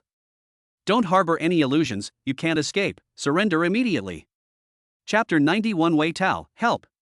Ze's voice contained powerful energy, like the ringing of a great bell, and clearly resounded throughout the entire Little Fog City. Apocalyptic territory. By order of the Lord. Upon hearing these words, Wei Tao on the city wall suddenly changed his expression, as if struck by lightning. He finally understood. Making a settlement is useless. These people haven't chosen the wrong target, they're after me. They were sent by Fang Tian, the Lord of Apocalypse. Zhao Yu. Wei Tao roared madly in his heart. His eyes were bloodshot, his fists were clenched, and the veins on his neck were bulging. You good for nothing, all talk and no action. Didn't you say everything was going smoothly? Wasn't the plan supposed to be flawless? How so? Not only did they fail to kill Fang Tian, but they also attracted the army from the Tianqi territory to attack them directly. Trash. Damn trash. Not only did they fail to complete the assigned task, but they also implicated Wei Tao, the mastermind behind it all. They deserve to die, they should be scraped 1,000 times while still alive. Little did he know. How skilled were the interrogation techniques of the captains in the Tianqi territory? Let alone Zhao Yu, even a piece of iron can be squeezed for oil. Even if Zhao Yu was stubborn, he had no choice but to speak up. Of course, Wei Tao also knew that cursing Zhao Yu now would be of no use, and as for regretting attacking the Tianqi territory? That was wishful thinking. The most urgent task is to find a way to resolve the current crisis of the city's destruction as soon as possible. Surrender? Absolutely not. Based on what I've done, if I were to surrender, my fate would be worse than death. The only way to survive is to hold on. Then try to find reinforcements and wait for them to arrive. Fortunately, I have some resources and connections. A hint of ruthlessness and heartache flashed in Wei Tao's eyes. He took out an ancient jade talisman that emitted an earthy yellow glow from his pocket. This is a one-time defensive treasure that he obtained at great cost, the thick earth amulet. Once activated, this talisman will form a powerful protective barrier that will cover the entire city and withstand a 5th-tier expert for 3 days. This treasure is priceless, it's his trump card for survival. But at this moment, Wei Tao knew that this was no longer the time to feel sorry for these things. He gritted his teeth, suppressed his heartache, and suddenly poured the energy in his body into the jade talisman to activate it. Buzz! The jade talisman shone brightly, shot into the sky, and exploded in mid-air. The next moment, a visible yellowish-brown light screen appeared, resembling an inverted giant bowl. It instantly enveloped the entire little fog city. Below the city, the Deputy General Ze frowned slightly upon seeing this. Without saying a word, he flashed into the air like a cannonball. Break! In mid-air, Ze let out a loud shout. The sword in his hand burst forth with a dazzling blade light, carrying the power to split mountains and shatter rocks, and slashed fiercely at the earth and yellow light screen. Clang! A deafening clang of metal clashing rang out. The blade's edge collided with the light barrier, unleashing a dazzling burst of light. However, the seemingly thin layer of light remained completely still, without even a ripple. Seeing this, Wei Tao on the city wall finally breathed a long sigh of relief. Efficient. This earth amulet is truly effective. He looked at Ze outside the city, whose face was now slightly somber, and a look of relief appeared on his face, while he sneered inwardly. Humph. You think you can conquer my little mist city? Dream on. If you're so capable, then stay out there and wait. Of course, although they are safe for the time being, Wei Tao knows that this protective light barrier can only last for 3 days. 3 days later, the crisis still lingers. He must find a way to break the deadlock within 3 days. With its own strength, Little Fog City's attempt to fight against the ferocious army of the Apocalypse territory is nothing short of a pipe dream. Therefore, he can only rely on external forces. A glint flashed in Wei Tao's eyes. He counted all the connections he could use and immediately thought of the important figure he had previously sent away. Bai Song, Lord of Baishuang City. Without the slightest hesitation, Wei Tao immediately sent an emergency distress message to Bai Song through the Lord's communication channel. Lord Baishuang City Lord. Help! My little mist city is under siege by the army of the Heavenly Revelation territory, and is in imminent danger. The enemy is powerful, with 4 5th-tier experts, and I can't hold them off for long. I beg you, Lord City Lord, to remember our past relationship and send troops to our aid immediately. Wei Tao will be eternally grateful and will repay you handsomely in the future. After sending the message, Wei Tao clenched his fists tightly, his palms sweating. He kept praying in his heart. Lord Baishuang City, you absolutely must give it your all. My life and fortune depend entirely on you. At the same time, his eyes were sinister, and his hatred for Feng Tian, the Lord of Apocalypse, reached its peak. Feng Tian. You just wait. As long as I, Wei Tao, survive, I will repay you tenfold, 100-fold in the future. I swear. Meanwhile, in White Frost City, at the City Lord's mansion. City Lord Bai Song was sitting in his study, holding a cup of fragrant tea, with a thoughtful expression on his face. He's thinking about something. An incident concerning his daughter and Wei Tao, the Lord of Xiaowu City. This Wei Tao, at such a young age, has already reached the 5th level, 1st stage. He is also clever and knows how to assess the situation. It's a good thing. He has great potential for the future and may become a prominent figure. Bai Song took a sip of tea and muttered to himself. As the City Lord of White Frost City, his strength was much greater than Wei Tao's, having reached the 5th rank, 6th stage. But I'm getting old, and my energy is gradually waning. If White Frost City wants to go further in the future, it needs fresh blood. We need a strong and reliable ally. If we can marry our daughter to Wei Tao and make him our son-in-law, our 2 families will be a powerful alliance. In the future, it will surely shine brightly in this region, and perhaps, it will even annex the surrounding areas and become a regional hegemon. The more Bai Song thought about it, the more excited he became, and the more feasible the plan seemed. However, just as he was about to make up his mind to find a time to bring it up with his daughter. Beep beep. The Lord's communication notification tone suddenly sounded. He casually opened the message and found it was from Wei Tao. When he saw the message, Bai Song's previously relaxed expression froze instantly. His brows furrowed tightly. Besieged by people from the Apocalypse territory? What happened? White Pine had naturally heard of the Apocalypse territory. At first, he did not take this emerging territory seriously. Later, news spread that the Apocalypse territory was under siege by the combined forces of the Berserk Minotaurs and the elite Leopard clan. He also asserted at the time that the Apocalypse territory would surely be destroyed. But who could have imagined that the final result would shock so many people? The Apocalypse territory was not destroyed. Instead, it subdued the powerful and ferocious Minotaur race. From that moment on, Bai Song truly realized that this Tianqi territory and that Fang Tian were absolutely not to be underestimated. I thought I wouldn't have any dealings with the Apocalypse territory in the short term. Unexpectedly, they soon heard about the developments in the Apocalypse territory from Wei Tao. So, what should we do? Chapter 92. How dare this brat insult me? I'll endure it. Has Wei Tao lost his mind? How could he have provoked that ruthless Lord Tianqi? Bai Song was puzzled, but now was not the time to investigate the reason. Sigh, well, it's not easy to find a son-in-law who's even remotely acceptable. We can't just stand by and watch him die. He pondered for a moment, then made a decision. Let's try our best to save them. Of course, it would be absurd to expect Bai Song to lead the army of Baishuang City to confront the Tianqi territory head-on just for the sake of Wei Tao. That's absolutely impossible. The fact that they were able to subdue the rampaging Minotaur race shows that the Apocalypse territory is no ordinary place. Bai Song asked himself, although Bai Shuangqing was not weak, he did not want to provoke such a mysterious and powerful opponent. However, the fact that direct warfare is not an option does not mean there are no other solutions. I, Bai Song, am at least a city lord of this region. Baishuang City is a large city, and I am a person of considerable standing in this area. If I personally intervene, surely the Lord of the Apocalypse will give me face? Bai Song thought about it more and more, and it seemed feasible. In his view, he had condescended to step forward, while the other party was a rising star. There's no reason not to accept this courtesy. After all, the martial arts world isn't just about fighting and killing, it's about human relationships and social interactions. So he quickly found Fang Tian, the Lord of the Apocalypse territory, through the regional Lord channel. And a message was sent. Lord of Apocalypse, greetings. I am Bai Song, Lord of White Frost City. I have heard that there is some misunderstanding between you and Wei Tao, Lord of Little Mist City.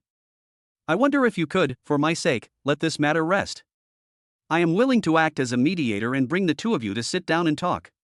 As the saying goes, it is better to resolve conflicts than to let them fester. Wouldn't it be wonderful if we could turn hostility into friendship? After sending the message, Bai Song smiled confidently. He felt that his words were reasonable and well-founded, and that his attitude was just right. They gave him plenty of face. The other party has no reason to refuse. The matter of Little Fog City should be resolved as such. In high spirits, he leisurely brewed himself another pot of fine fragrant tea. I leaned back comfortably in my chair and took a small sip. Meanwhile, in the Lord's mansion in the Tianqi territory, Fang Tian had just finished dealing with some territory affairs when he received a message from Bai Song. After reading the contents, he was stunned for a moment. Lord of White Frost City? White Pine? Should we let Wei Tao off the hook for his sake? Fang Tian was so angry he almost laughed. What is it? Do I even know you before you suddenly appear to try and reconcile us? In the end, who do you think you are? Moreover, someone sent someone to assassinate me. Am I supposed to let them go just because they're a stranger? Is this leaving me with a huge hidden danger? How big must my heart be? Hilarious. This is absolutely ridiculous. In short, dream on. Fang Tian always believed in eliminating enemies completely, and he had to kill Wei Tao. Without hesitation, Fang Tian replied with just 2 words. No. Inside the city lord's mansion in White Frost City, Bai Song was enjoying his fragrant tea, pondering how he could make Wei Tao repay him once this matter was settled. I'll also put my daughter's marriage on the agenda. At that moment, the communication device rang. He assumed it was Fong Tian's reply agreeing to a settlement, and his smile widened as he slowly clicked to view it. However, when those two short and cold words came into view, Bai Song's smile froze instantly. No? He actually refused? Bang! Bai Song was furious, feeling a surge of hot blood rush to his head. As a city lord with some status and influence, the face he personally offered was ruthlessly trampled on. He slammed the teacup in his hand onto the ground, shattering it into pieces. Fong Tian. Humph. What an arrogant lord of apocalypse. Bai Song was so angry that his chest heaved violently. However, since the other party disagreed, there was nothing he could do. We can't really let the entire White Frost City and the Heavenly Revelation territory go to war just for the sake of Wei Tao. Never mind. He was about to give up and reply to Wei Tao that he had done his best. But just then, Wei Tao sent a second distress message. His words were earnest, almost pleading, and filled with humility. Lord of White Frost City. I beg you, you must save me. If you can save me, I, Wei Tao, am willing to serve you like a slave, and everything in Little Miss City is at your disposal. Upon seeing this message, Bai Song's expression changed several times. Ultimately, I was still somewhat unwilling to accept it. So he gritted his teeth and sent another message to Fong Tian. Lord Fong Tian, always leave some room for maneuver. It's better to meet again in the future. If you're willing to spare Wei Tao, my White Frost City is willing to pay a price that will satisfy you as compensation. What do you say? This time, he lowered his stance even further, and instead of offering empty words of reconciliation, he promised benefits. In his view, this was already the biggest concession he could make. However, Fong Tian's reply came even faster and was even more impolite. The price? Know this, after I destroy your White Frost City, everything will be mine. This is my final warning. If you dare interfere again, your White Frost City will be considered an enemy by my apocalypse territory. We'll take you down with us. Bai Song's eyes widened. Mad. That's insane. They were repeatedly humiliated, and finally, they were blatantly threatened. Bai Song stared blankly at Fong Tian's reply, trembling with anger, his old face turning a deep liver color. He could no longer suppress his anger and let out a furious roar. The sound was so loud that the entire study was buzzing. You brat! How dare you insult me? This matter, I will not concern myself with. Anger aside. But it doesn't matter, it's just a little loss of face. He couldn't possibly act on impulse and actually go against the Tianqi territory just for the sake of Wei Tao. Ultimately, it's not worth it. Bai Song took a deep breath, forcibly suppressing his anger, and then decided to put the matter completely out of his mind. As for Wei Tao's fate. Hey, what Wei Tao? I don't know him, we're not related. What do the lives or deaths of unrelated people have to do with him? He waved his hand, signaling the servants to clean up the broken porcelain shards on the ground, then sat back down in his chair and closed his eyes to rest. Next. No matter how frantically Wei Tao sent messages, it didn't matter. From the initial cries for help to the later inquiries, and finally the final screams. Bai Song ignored them all, pretending not to see them. Fong Tian's warning, "I'll beat you too," still echoed in my ears. Although Bai Song was arrogant, he wasn't completely stupid. Why would you sacrifice your White Frost City for an outsider? Absolutely impossible. Just then, a light footstep sound came, accompanied by the refreshing aroma of chicken soup. Father, are you still worried about official business? I made you some old chicken soup. Drink it while it's hot to nourish your body. A crisp sound rang out. Bai Song opened his eyes and saw his daughter, Bai Ling, carrying a bowl of soup and walking in with a charming smile. Upon seeing his daughter, Bai Song's worries seemed to vanish instantly. A kind smile appeared on his face. Chapter 93 Destruction, Little Miss City vanishes. My good daughter knows how to care for her father. Bai Song took the soup bowl, took a big gulp with relish, and felt a warm sensation spread throughout his body instantly. Looking at his graceful daughter, he couldn't help but sigh. Why is it so difficult to find a suitable son-in-law for my daughter? Wei Tao was originally a pretty good candidate. He was capable and ambitious. Most importantly, be respectful enough to yourself so that you can be in control. Unfortunately, he died young, having offended the wrong people. But speaking of which, Fong Tian, the Lord of Apocalypse, seems to be an excellent candidate if we disregard other factors. Despite his young age, his strength is unfathomable, he acts with domineering decisiveness, and his subordinates are numerous and powerful. His future achievements are limitless. In terms of excellence, she is more than 100 times better than Wei Tao. But the thought flashed through Bai Song's mind for only a moment before he immediately suppressed it. Wei Tao is easy to control, but that Fang Tian. Bai Song felt that if he really married his daughter off to the other party, not only would he not be able to control them, but in the end, even his city of Baishuan would have to be changed to the Fang family name. This child is a dragon among men, no ordinary creature. It was not something that Bai Song could control. That's enough, that's enough. Bai Song shook his head, thinking to himself. When looking for a son-in-law, you should find one who has potential and is easy to control. Someone like Fang Tian is destined to be a ruthless and ambitious man. His days will not be peaceful. My daughter is not fortunate enough to enjoy such a thing. Besides, I've heard that there are stunningly beautiful foxwoman women in his territory, so they probably won't even look at my daughter. Meanwhile, in Little Fog City. 3 days passed in the blink of an eye. Snap! A crisp cracking sound echoed through the sky. The earthen yellow light curtain that had enveloped the entire Little Fog City persisted for 3 full days. Finally, its energy was exhausted, and like a broken eggshell, it cracked inch by inch, turning into countless points of light and dissipating. On the city wall, Wei Tao's face had long since lost all color, turning as pale as paper. He couldn't believe it. Looking at the formidable and menacing Tianqi army outside the city, he couldn't help but tremble. 3 days. 3 whole days. The connections he had painstakingly cultivated, including Bai Song, the city lord of Baishuang City, whom he considered his only lifeline, actually ignored him completely. Forget about sending troops to rescue them, they haven't even given a single reply. How so? Why is this happening? Could Fang Tian really be so terrifying that he could make Bai Song, a 5th level, 6th stage cultivator, so fearful? Waste. Bai Song. You cowardly piece of trash. You wimp. Wei Tao's eyes were bloodshot, and he looked like a madman, letting out a roar. At the same time, the despair and fear that welled up in his heart overwhelmed him like a tidal wave. I don't want to die. I don't want to die. He turned around abruptly and gave orders to all the soldiers in the city. Everyone! Hear my command. Charge out. Kill. The moment the words left his mouth, the gates of Little Fog City burst open with a roar. 2,000 or 3,000 soldiers, under Wei Tao's pressure, shouted and surged towards the Tianqi territory army outside the city like a tidal wave.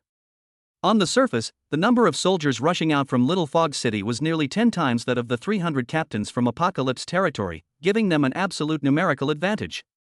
However, war is never a simple numbers game. Kill. Ziyi's eyes were icy cold as she swung her battle sword. The 300 Tianqi captains were like a red-hot dagger, instantly appearing as if they had been plunged into cream. The soldiers of Little Fog City, though seemingly surging, were utterly powerless to resist. Blades flashed, and blood and flesh flew everywhere. This was not a close battle at all, it was a complete massacre. Those 2,000 or 3,000 soldiers from Little Miss City were utterly vulnerable and easily defeated in front of 300 fierce and powerful Apocalypse captains. With just one back-and-forth charge, the formation was completely torn apart. After another round trip, the field was littered with corpses and rivers of blood. The moment the bloody battle broke out below the city, Wei Tao, who had been standing on the city wall overseeing the battle, had already disappeared without a trace. Outside the city, General Ziyi narrowed his eyes slightly. He flashed into the air and soared into the sky, his sharp eyes sweeping across the entire arena. Soon, on the other side of Little Fog City, he saw a figure running frantically along the ground. It was Wei Tao. This person is quite a character. They were so decisive, abandoning their city without hesitation. He sacrificed the lives of all his soldiers to buy himself time and opportunity to escape.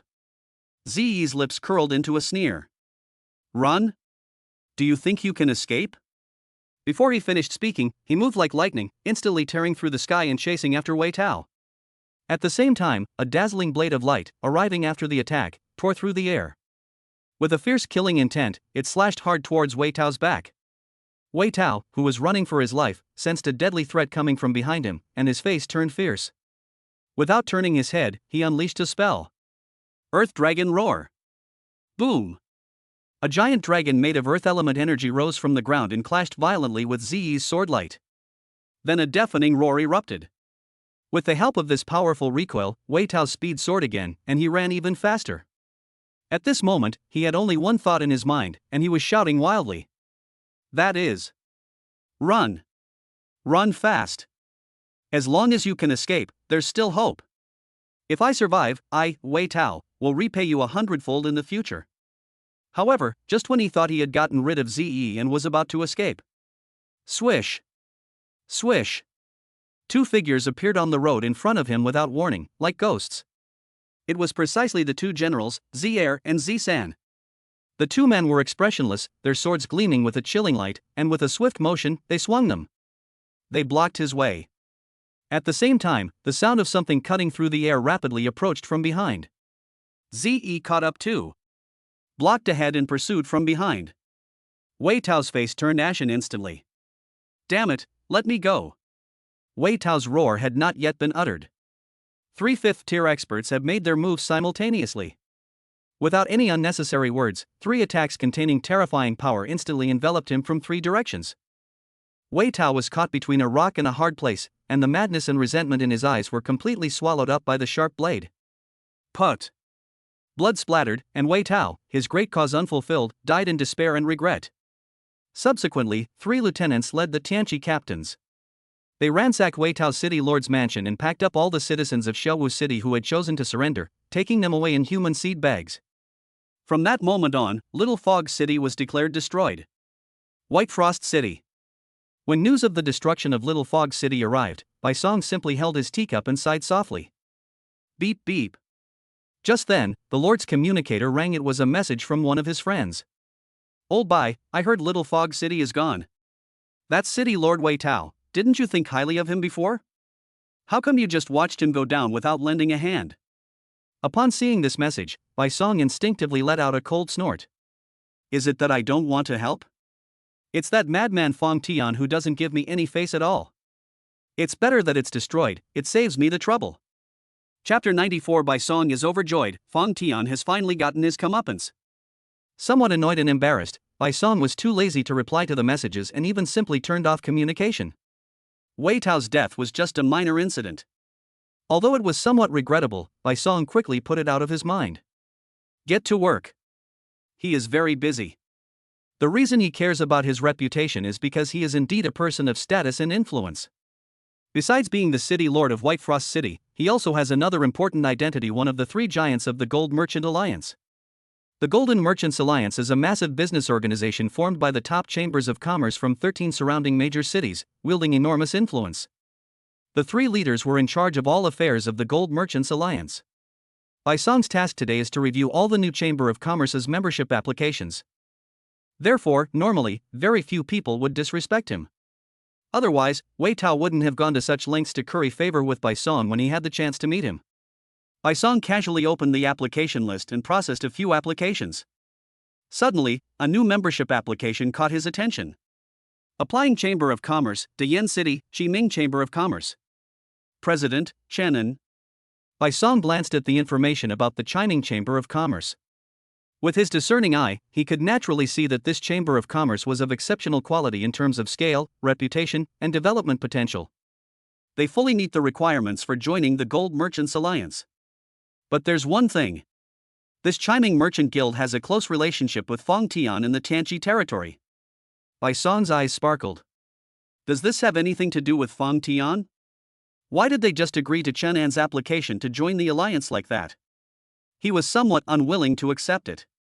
Fong Tian had just trampled Bai Song's face on the ground.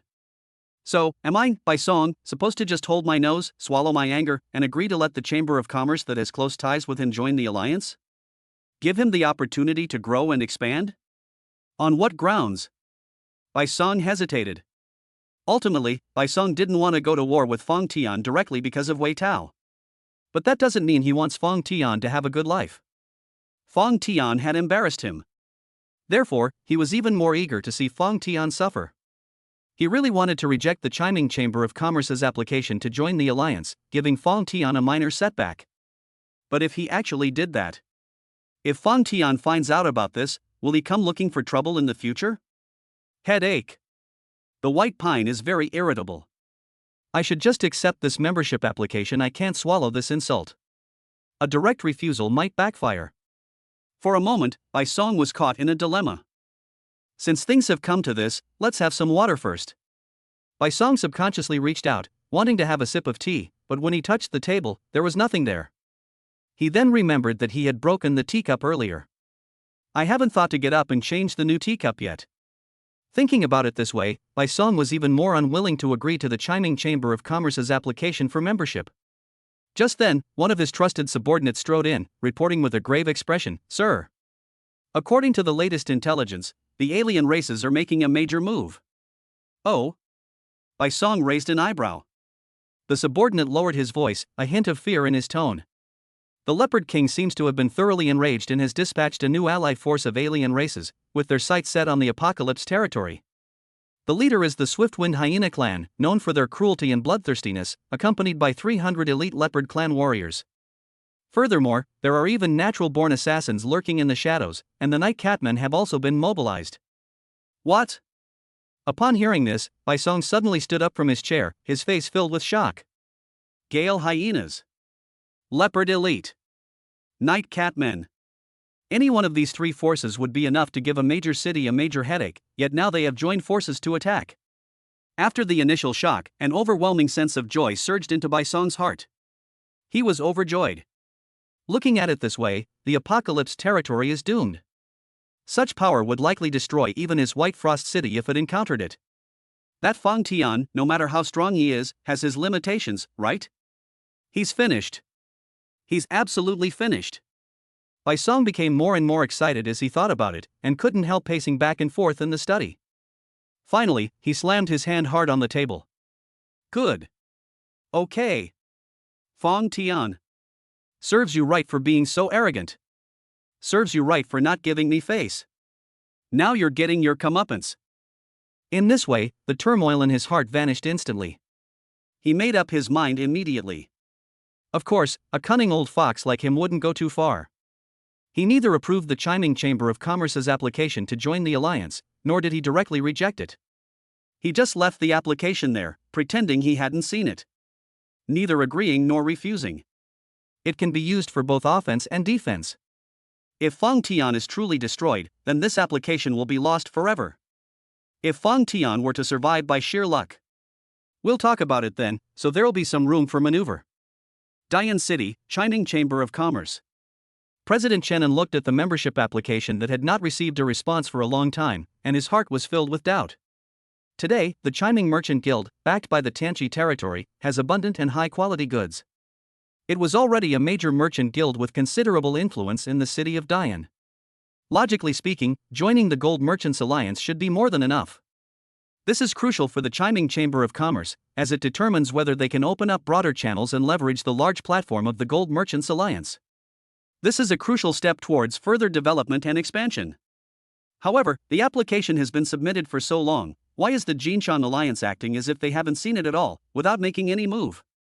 Just when he was completely baffled, one of his men rushed in, looking flustered. "Guild Master. Something terrible has happened. There's trouble in the Apocalypse territory."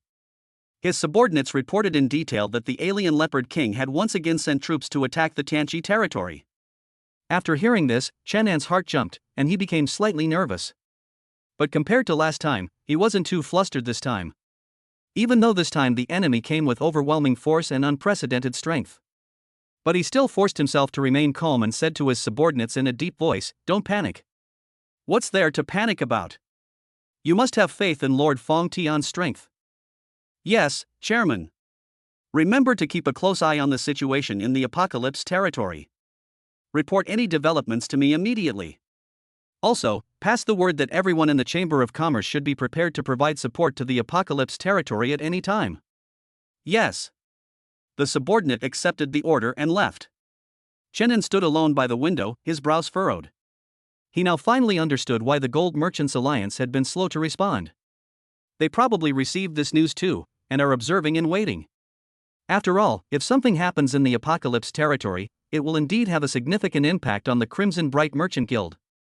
Chenin had no way to deal with this. He could only wait. He gazed in the direction of the Apocalypse territory, silently praying for Fang Tian. "Lord Fang Tian, you must hold on this time. Chapter 95 Upgrade, Cat People Attack?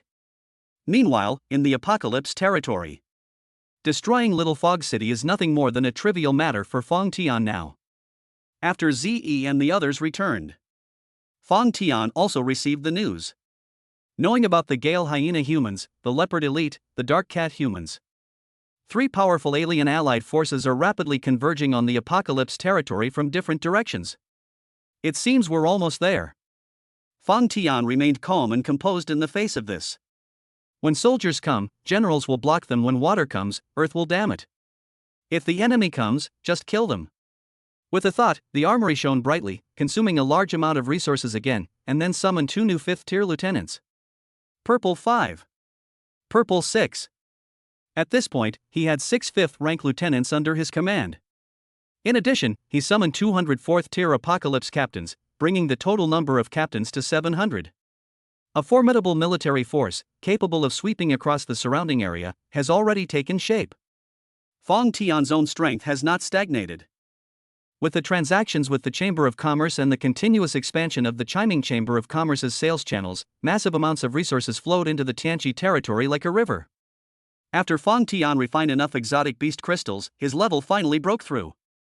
5th level, 3rd stage. Although the level isn't particularly high. However, with the support of his SS level, Lord of 10,000 Swords, talent, his true combat strength has already steadily reached the threshold of the 6th rank without relying on external objects. Even looking at the entire region, it is definitely at the very top. Meanwhile, within the territory, the strength of others is also rapidly increasing. Xia Xiuxua has leveled up to Tier 4, Stage 3, and awakened a new defensive skill, Water Shield. This skill can summon pure water elementals to form a sturdy shield in front of her, blocking attacks and greatly enhancing her survivability. Su Yu, born with a sword heart.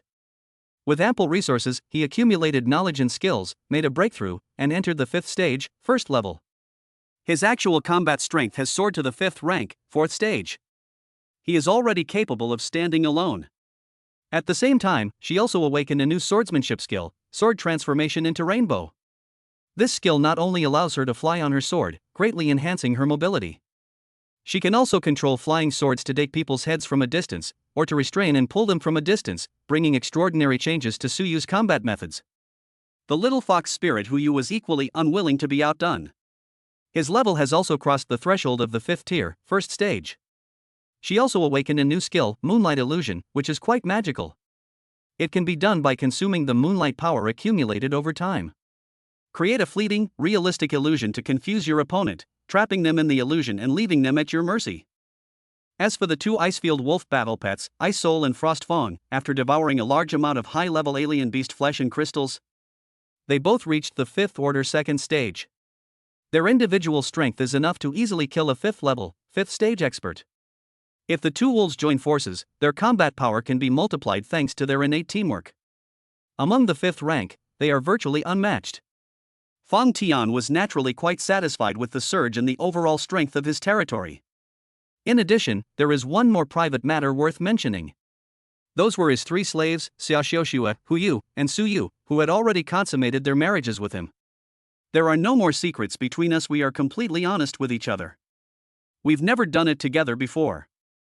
It was dinner time that day. Fong Tian sat around a table with the 3 women. After they had eaten and drunk their fill, he looked at their beautiful faces, which were even more charming and lovely because of the slight intoxication. Fong Tian's heart skipped a beat. Besides cultivating, he spends his days dealing with various complicated affairs within his territory.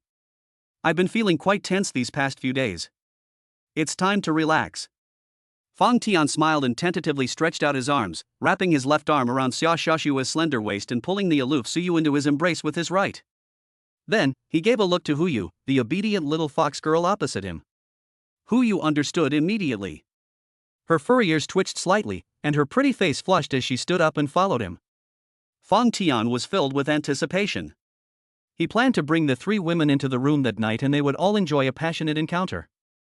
At that time, After all, besides cultivation, dealing with matters within the territory every day is quite tiring. Relaxing like this can greatly relieve stress. After working so hard for so long, what's wrong with taking a break? Then play the music, then dance. However, just as Fong Tian led the three women into the room, undressed, and was preparing for the next step of in-depth communication, Hu Yu, whose eyes had been glazed over, suddenly stiffened, and a sharp glint flashed in her alluring fox eyes. Almost at the same time, or rather, even earlier, Fong Tian sighed inwardly and stopped moving. The smile on his face slowly faded, and his voice, tinged with coldness, said in a low voice, "Come out, or I'll make you do it." As soon as he finished speaking, the room became quiet enough that you could hear a pin drop, as if there were no outsiders present. But the next moment, sordid intent surged in Fong Tian's eyes, his gaze like lightning, suddenly shooting towards a shadow in the corner of the room. A terrifying aura, carrying a chilling killing intent, instantly locked onto the target. Brush. Just as he was about to make his move, the shadow suddenly twisted. Immediately afterwards, a slender and graceful figure silently emerged from within. She was a cat-eared girl, slender and agile, wielding two gleaming curved blades. He exudes an aura of danger and wildness. Her figure flickered in place, as if melting into the air. The next moment, he appeared in front of Fong Tian like a ghost, his curved blade drawing a strange arc as he slashed down fiercely towards Fong Tian's neck. Is this an attack? However, Fong Tian didn't even lift his eyelids in the face of this sudden attack. The next moment. Boom! A muffled thud. The Catwoman didn't even see how Fong Tian made his move, she only felt an irresistible, terrifying force crashing down on her like a tidal wave. Like a kite with a broken string, he was violently thrown away by Fong Tian's slap and crashed heavily into the wall. She rolled to the ground again, her eyes filled with horror and disbelief. How so? This place looks like it's only at the 5th level, first stage, how come? She struggled to get up, intending to slip back into the shadows and escape once more. But it was too late. The next moment, Fong Tian's figure flashed. Appearing before her as if teleported, a foot was already heavily stomping on her back. Under the immense pressure, she was completely immobilized. Catwoman let out a muffled groan, while a storm raged within her. How is that possible? How could my stealth and assassination techniques be so easily cracked? Is this human man in front of me a 5th tier, 1st level cultivator? It must be fake. Chapter 96, a new high-rated character, Lingtong. Fong Tian looked down at the uninvited guest at his feet, his brows furrowing. He actually felt a little strange. Because this Catwoman, although she seemed to be attacking him, her movements were swift and deadly. However, Fong Tian did not sense the slightest bit of killing intent in her actions. Attack? It doesn't look like it. This is more like a test. Therefore, Fong Tian only knocked him away and did not kill him. Otherwise, in that instant, it wouldn't have been a slap that sent her flying, but a sword strike that severed the Catwoman's head. Cat people? Fong Tian stepped on her, his voice icy, and asked, "What exactly do you want?" "I don't have much patience. If you don't tell me, you're dead." As he spoke, a chilling killing intent descended as if it were a tangible force. Just as things were about to get intimate, the Catwoman suddenly appeared, and even Fong Tian, who had a good temper, couldn't help but feel a little annoyed. If the Catwoman had kept him in suspense for even a moment, Fong Tian might have chosen to strike. All I can say is that she chose a very bad time. Upon hearing this, the Catwoman froze for a moment, then gave a bitter smile and gave up struggling. She lay on the ground, her buttocks sticking out, and spoke in a clear voice tinged with grievance. I'm here for help. SOS? Fong Tian was genuinely taken aback upon hearing this, and then let out a cold laugh. His tone was menacing. Do you take me for a fool? As is widely known, the Night Catmen and the Gale Hyenas have received orders from the Leopard King. They came to kill him, intending to destroy the Apocalypse territory. Now, this Catwoman assassin is actually saying that she came to him for help? This doesn't sound very credible at all. However, the cat goddess appeared extremely sincere and eagerly explained. I'm not lying to you. I think the Leopard King has gone mad. A black-robed man appeared beside him at some point, his origins extremely mysterious, and the Leopard King almost obeyed the black-robed man's every word. However, we cat people are naturally perceptive, and from that man in black robes, all of us sensed an extremely ominous and terrifying aura. The entire clan has a growing sense of foreboding. Our clan's high priestess, in order to see the situation clearly, performed a calculation, which exhausted all her life force, and she died suddenly that very day. Before she died, she only left one sentence, saying that she saw endless death aura from the Leopard King and that man in black robes. At this point, Catwoman's tone revealed a clear hint of fear. She continued. My name is Ling Tong, and everything I'm saying is true. We, the Dark Knight Catmen, no longer want to stay under the Leopard King's command. We feel that the sooner we break away from the Leopard King, the better for the entire race. We originally planned to seek refuge with Lord Tiger King and report Leopard King and that mysterious man in black robes to him. However, Lord Tiger King seems to have run into trouble and hasn't shown his face for a long time. Just then, Leopard King ordered us to attack your Apocalypse territory. After discussing it as a whole, our tribe decided. I'm considering whether I can seek refuge with you. That's why I was sent here, to test your abilities first. As she spoke, Ling Tong's voice grew softer and softer, and her pretty face flushed slightly. She was a once-in-a-century genius of the Dark Catman clan, and at the young age of 20, she had already reached the 5th rank, 3rd stage. His stealth talent is maxed out, making him a natural-born shadow assassin. Originally, she was very confident about this test mission, thinking that she had completed the test. She swaggered away from the Tanchi territory, and Fong Tian and the others might not even be able to find her trail. Result: they had just sneaked into Fong Tian's room and hadn't even had a chance to get a clear look at the situation when they were discovered. She was unwilling to accept defeat, which is why she chose to act rashly, wanting to give Fong Tian a hard time and scare him. Who knew? In just one round, he was easily defeated by his opponent, as if swatting a fly. This is an absolute disgrace. A 5th-tier, 3rd-level assassin was taken down in an instant by a 5th-tier, 1st-level opponent. If this gets out, my clansmen will laugh me to death. It should be noted that assassins usually possess the ability to fight opponents far stronger than themselves. They enjoy hunting down those who are more powerful than themselves. As a result, Ling Tong messed up this time. Of course, this is not a bad thing. In a sense, Ling Tong's mission of testing has been accomplished. Lord Fong Tian is a powerful figure. The cat people are naturally independent, but while being independent, they also like to rely on the strong. It's contradictory, but that's just the nature of the cat people. Anyway, Ling Tong felt that Fong Tian was worthy of the clan's following. Therefore, she answered Fong Tian's questions without reservation. Finally, she raised her head, and her 2 fluffy cat ears twitched. She stared at Fong Tian with wide, pleading eyes. He opened his mouth and said, "Please save us, the Dark Cat people. If you are willing to accept us, our entire race is willing to die for you. If you don't trust me, I, Ling Tong, can become your slave, at your disposal." Upon hearing this, Fong Tian frowned and fell into deep thought. His intuition told him that this catwoman named Ling Tong didn't seem to be lying. But the whole thing sounds really ridiculous. Is it really that magical? The Leopard King sent troops to kill his elite forces, but before the battle even began, one of them sent people to defect. I wonder what kind of interesting expression the Leopard King would have if he knew about this. Even his own men wanted to run away. The black-robed figure beside the Leopard King whose origins are unknown. So, should we accept this Dark Cat clan or not? This is a complete alien race with extraordinary potential. Every cat person is a born killer. If we accept it, it will greatly enhance the strength of our territory. But are there any risks involved? Fong Tian's eyes flickered, and he subconsciously looked at the catwoman Ling Tong, who was lying on the ground, waiting for his verdict with a nervous expression. Just then, a thought struck him. It turns out that the system had sent a message earlier. Click to view. A system message that only Fong Tian could see quietly appeared before his eyes. New high-rated character detected. Name, Ling Tong. Race, Dark Catman. System score, 95 points. Upon seeing this message, Fong Tian's last shred of hesitation vanished instantly. Since this character is a system-certified high-scoring individual with a score of 95, we absolutely cannot let them go. Taking her in means I'll gain a new talent. Moreover, it can also thoroughly disgust the Leopard King. Why not? As for risks? There are risks in everything you do. As the saying goes, fortune favors the bold. Risk also means reward. Fong Tian loves taking risks.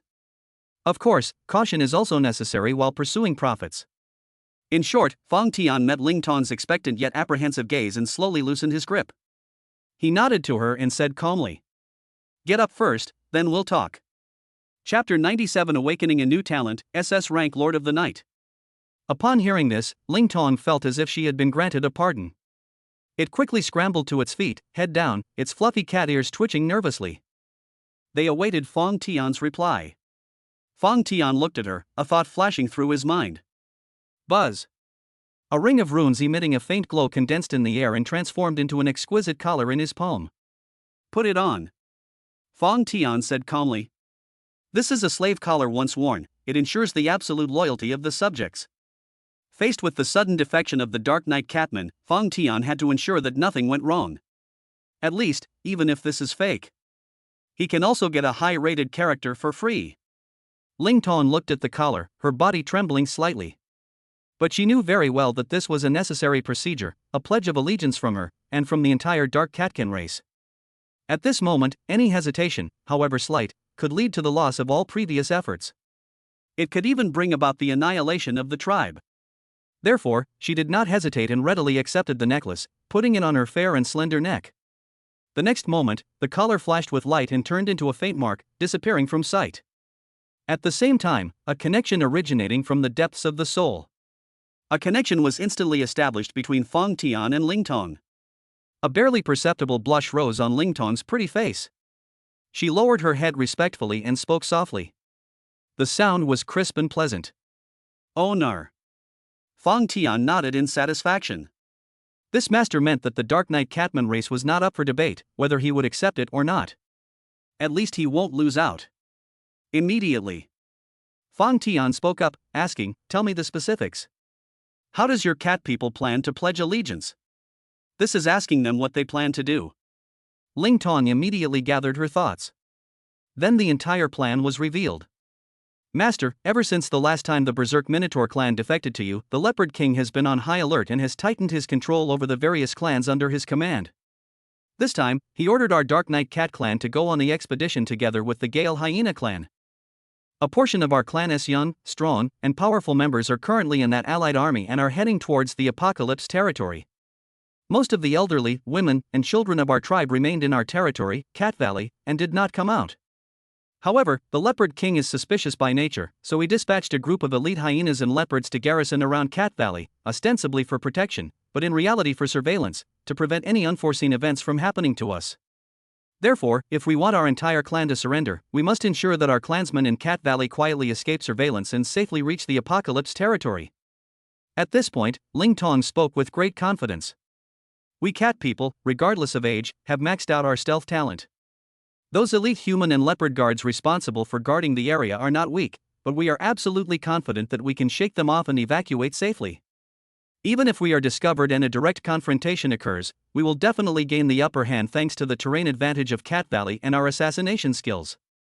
The only thing we need to worry about is the main force of the Gale Hyena human race that is heading to the front lines. Ling Tong's expression turned solemn as she spoke. Once they become aware of the commotion in Cat Valley, they are very likely to turn back immediately to reinforce it, forming a pincer movement with the surveillance forces. At that point, the elderly and weak tribesmen left in the valley will have no chance to escape. Therefore, Ling Tong earnestly requests that Master take action and proactively confront the army of the Gale Hyenas, holding them back halfway and buying precious time for our people's relocation. Upon hearing this, Fong Tian tapped his fingers lightly on the table, pondered for a while, and then a glint of light flashed in his eyes. What Ling Tong said is a feasible plan. But Fong Tian suddenly had a thought and asked, "Is it possible to subdue the Gale Hyena human race as well? Having recruited the Berserk Tauren, they are about to recruit the Night Elf Catman. If we could also take down this Gale Hyena human race, then the strength of his alien army will once again experience a terrifying surge." However, upon hearing this, Ling Tong shook her head with a wry smile. "Master, the possibility is almost zero. The Gale Hyena clan are the Leopard King's most loyal lackeys, and their clan leader was personally promoted by the Leopard King. Their loyalty to the Leopard King is second only to the Leopard clan's elite, and there is absolutely no possibility that they would betray him." "Is that so?" Fong Tian was slightly disappointed upon hearing this, but he didn't take it too seriously. "Since they're die-hard loyalists, then let's just kill them." "Okay, I promise you." Fong Tian looked at Ling Tong and said in a deep voice, "I will immediately send troops to proactively engage the Gale Hyena human army and ensure that they cannot return to reinforce. Return to your clan's territory now, lead your people, and come to the Apocalypse territory as quickly as possible. Remember, be careful in everything you do." "Thank you, Master." Ling Tong was overjoyed upon hearing this, her eyes filled with gratitude. She bowed deeply to Fong Tian and said, "Rest assured, Master, Ling Tong will certainly not fail in her mission." As soon as she finished speaking, her figure flickered and, like a wisp of smoke, silently disappeared into the shadows of the room. After Ling Tong left, a smile appeared on Fong Tian's lips. At the same time, the system notification sounded in his mind as expected. Ding! A new character with a system rating of 95 has been detected in the territory Ling Tong. Congratulations, host! You have randomly awakened a new talent, Lord of the Night. Lord of the Night SS rank. Wherever the night reaches, it is your domain. In the darkness, all of your attributes will receive a massive boost, with your perception, stealth, recovery speed, and combat power all experiencing a qualitative leap. You will be the king of the night. Based on the talent Lord of the Night, you have automatically learned a new skill. Nightfall, active skill. This skill summons a deep night to cover a designated area. Under the cover of night, enemy units will have their vision and perception severely suppressed and will be continuously eroded by the darkness, resulting in a constant decrease in all attributes. Meanwhile, the host and their allies will receive the Dark Night Protection effect, continuously restoring their status. SS level talent, Lord of the Night? A hint of surprise flashed in Fong Tian's eyes. This talent is practically tailor-made for night battles. With the new skill, Nightfall, his advantages will be amplified infinitely once the battle begins at night. Excellent, excellent. Fong Tian nodded in satisfaction. Immediately, he had a thought and, using his lord-level authority, issued orders to his 4 5th-rank lieutenants. Purple 1, Purple 2, Purple 3, Purple 4, listen to my command. I hereby order the 4 of you to immediately lead 500 Apocalypse captains out of the city and into the frozen mountains to meet the invading enemy, the Gale Hyena humans. Mission objective: hold them off at all costs, and prevent them from having any chance to turn back. Chapter 98 Collision, Mad Fong's pre-arranged plans. We must hold them off, but we cannot allow them to be overwhelmed by our superior strength and be annihilated. Otherwise, if the Leopard King sends more people, the Cat people won't be able to reach the Apocalypse territory in time, and it will be difficult for them to hold out. Therefore, Fong Tian didn't send out many people, just enough to keep them at bay with the Gale Hyena humans. Yes, sir. The 4 lieutenants accepted the order and set out. The next moment, the gates of the Apocalypse territory swung open. For streaks of light shot into the sky, followed by 500 heavily armored Tianchi captains exuding a murderous aura. Like a torrent of steel, it surged into the vast, frozen mountains. The mountains are frozen, and the cold wind howls. ZE and 3 other lieutenants led the army, advancing rapidly through the snow. In less than half a day, they sensed a chaotic and violent aura coming from ahead. Even the earth was visibly trembling slightly. It's here. The 4 lieutenants exchanged glances. Looking out, one can see a large group of dark red figures rushing towards the horizon at high speed at the edge of the snowline. A blizzard swept across the sky. That was indeed the army of the Gale Hyena human race. The leader was an exceptionally tall and burly hyena man. His body was covered in bulging muscles, and he held a huge, blood-stained bone club. He was none other than Mad Fong, the chieftain of the Gale Hyena clan. Quanya twitched his nose and sniffed the air, quickly catching the scent of Z and the others from afar. He grinned, revealing his gleaming white fangs. His eyes were bloodthirsty, and his expression was cruel. He. These scum from the Apocalypse territory actually dare to leave the city to their deaths. Men, kill them. Eat them. A feast is just around the corner. Kill them. Awah! With a loud shout, the thousands of Gale Hyena human warriors behind him immediately let out excited howls. The next moment, dark red vortexes of wind shone on each of them. Its speed suddenly increased dramatically, turning into blurry afterimages as it pounced on ZE and the others' army formation like a mad dog. Seeing this, the 4 lieutenants, including ZE, remained unmoved. A bunch of beasts, how dare they be so insolent? ZE snorted coldly, waved her hand, and gave the order. Kill. Kill. Kill. Kill. 500 Tianchi captains received their orders, roared in unison, their fighting spirit soaring to the sky, and charged forward fearlessly against an enemy several times their size. Behind the swift hyena human army, a group of 300 cat people quietly stopped. The leading Catman captain's eyes flashed, and he shouted to Mad Fong beside him. Chief Mad Fong, the main battlefield is now in your hands. Our cat people are skilled in stealth and assassination. I will lead my people around the battlefield, infiltrate the apocalypse territory, and hunt down their lord, Fong Tian. He finished speaking without waiting for Mad Fong's response. With a wave of his hand, he led 300 elite cat people and quickly disappeared into the surrounding shadows.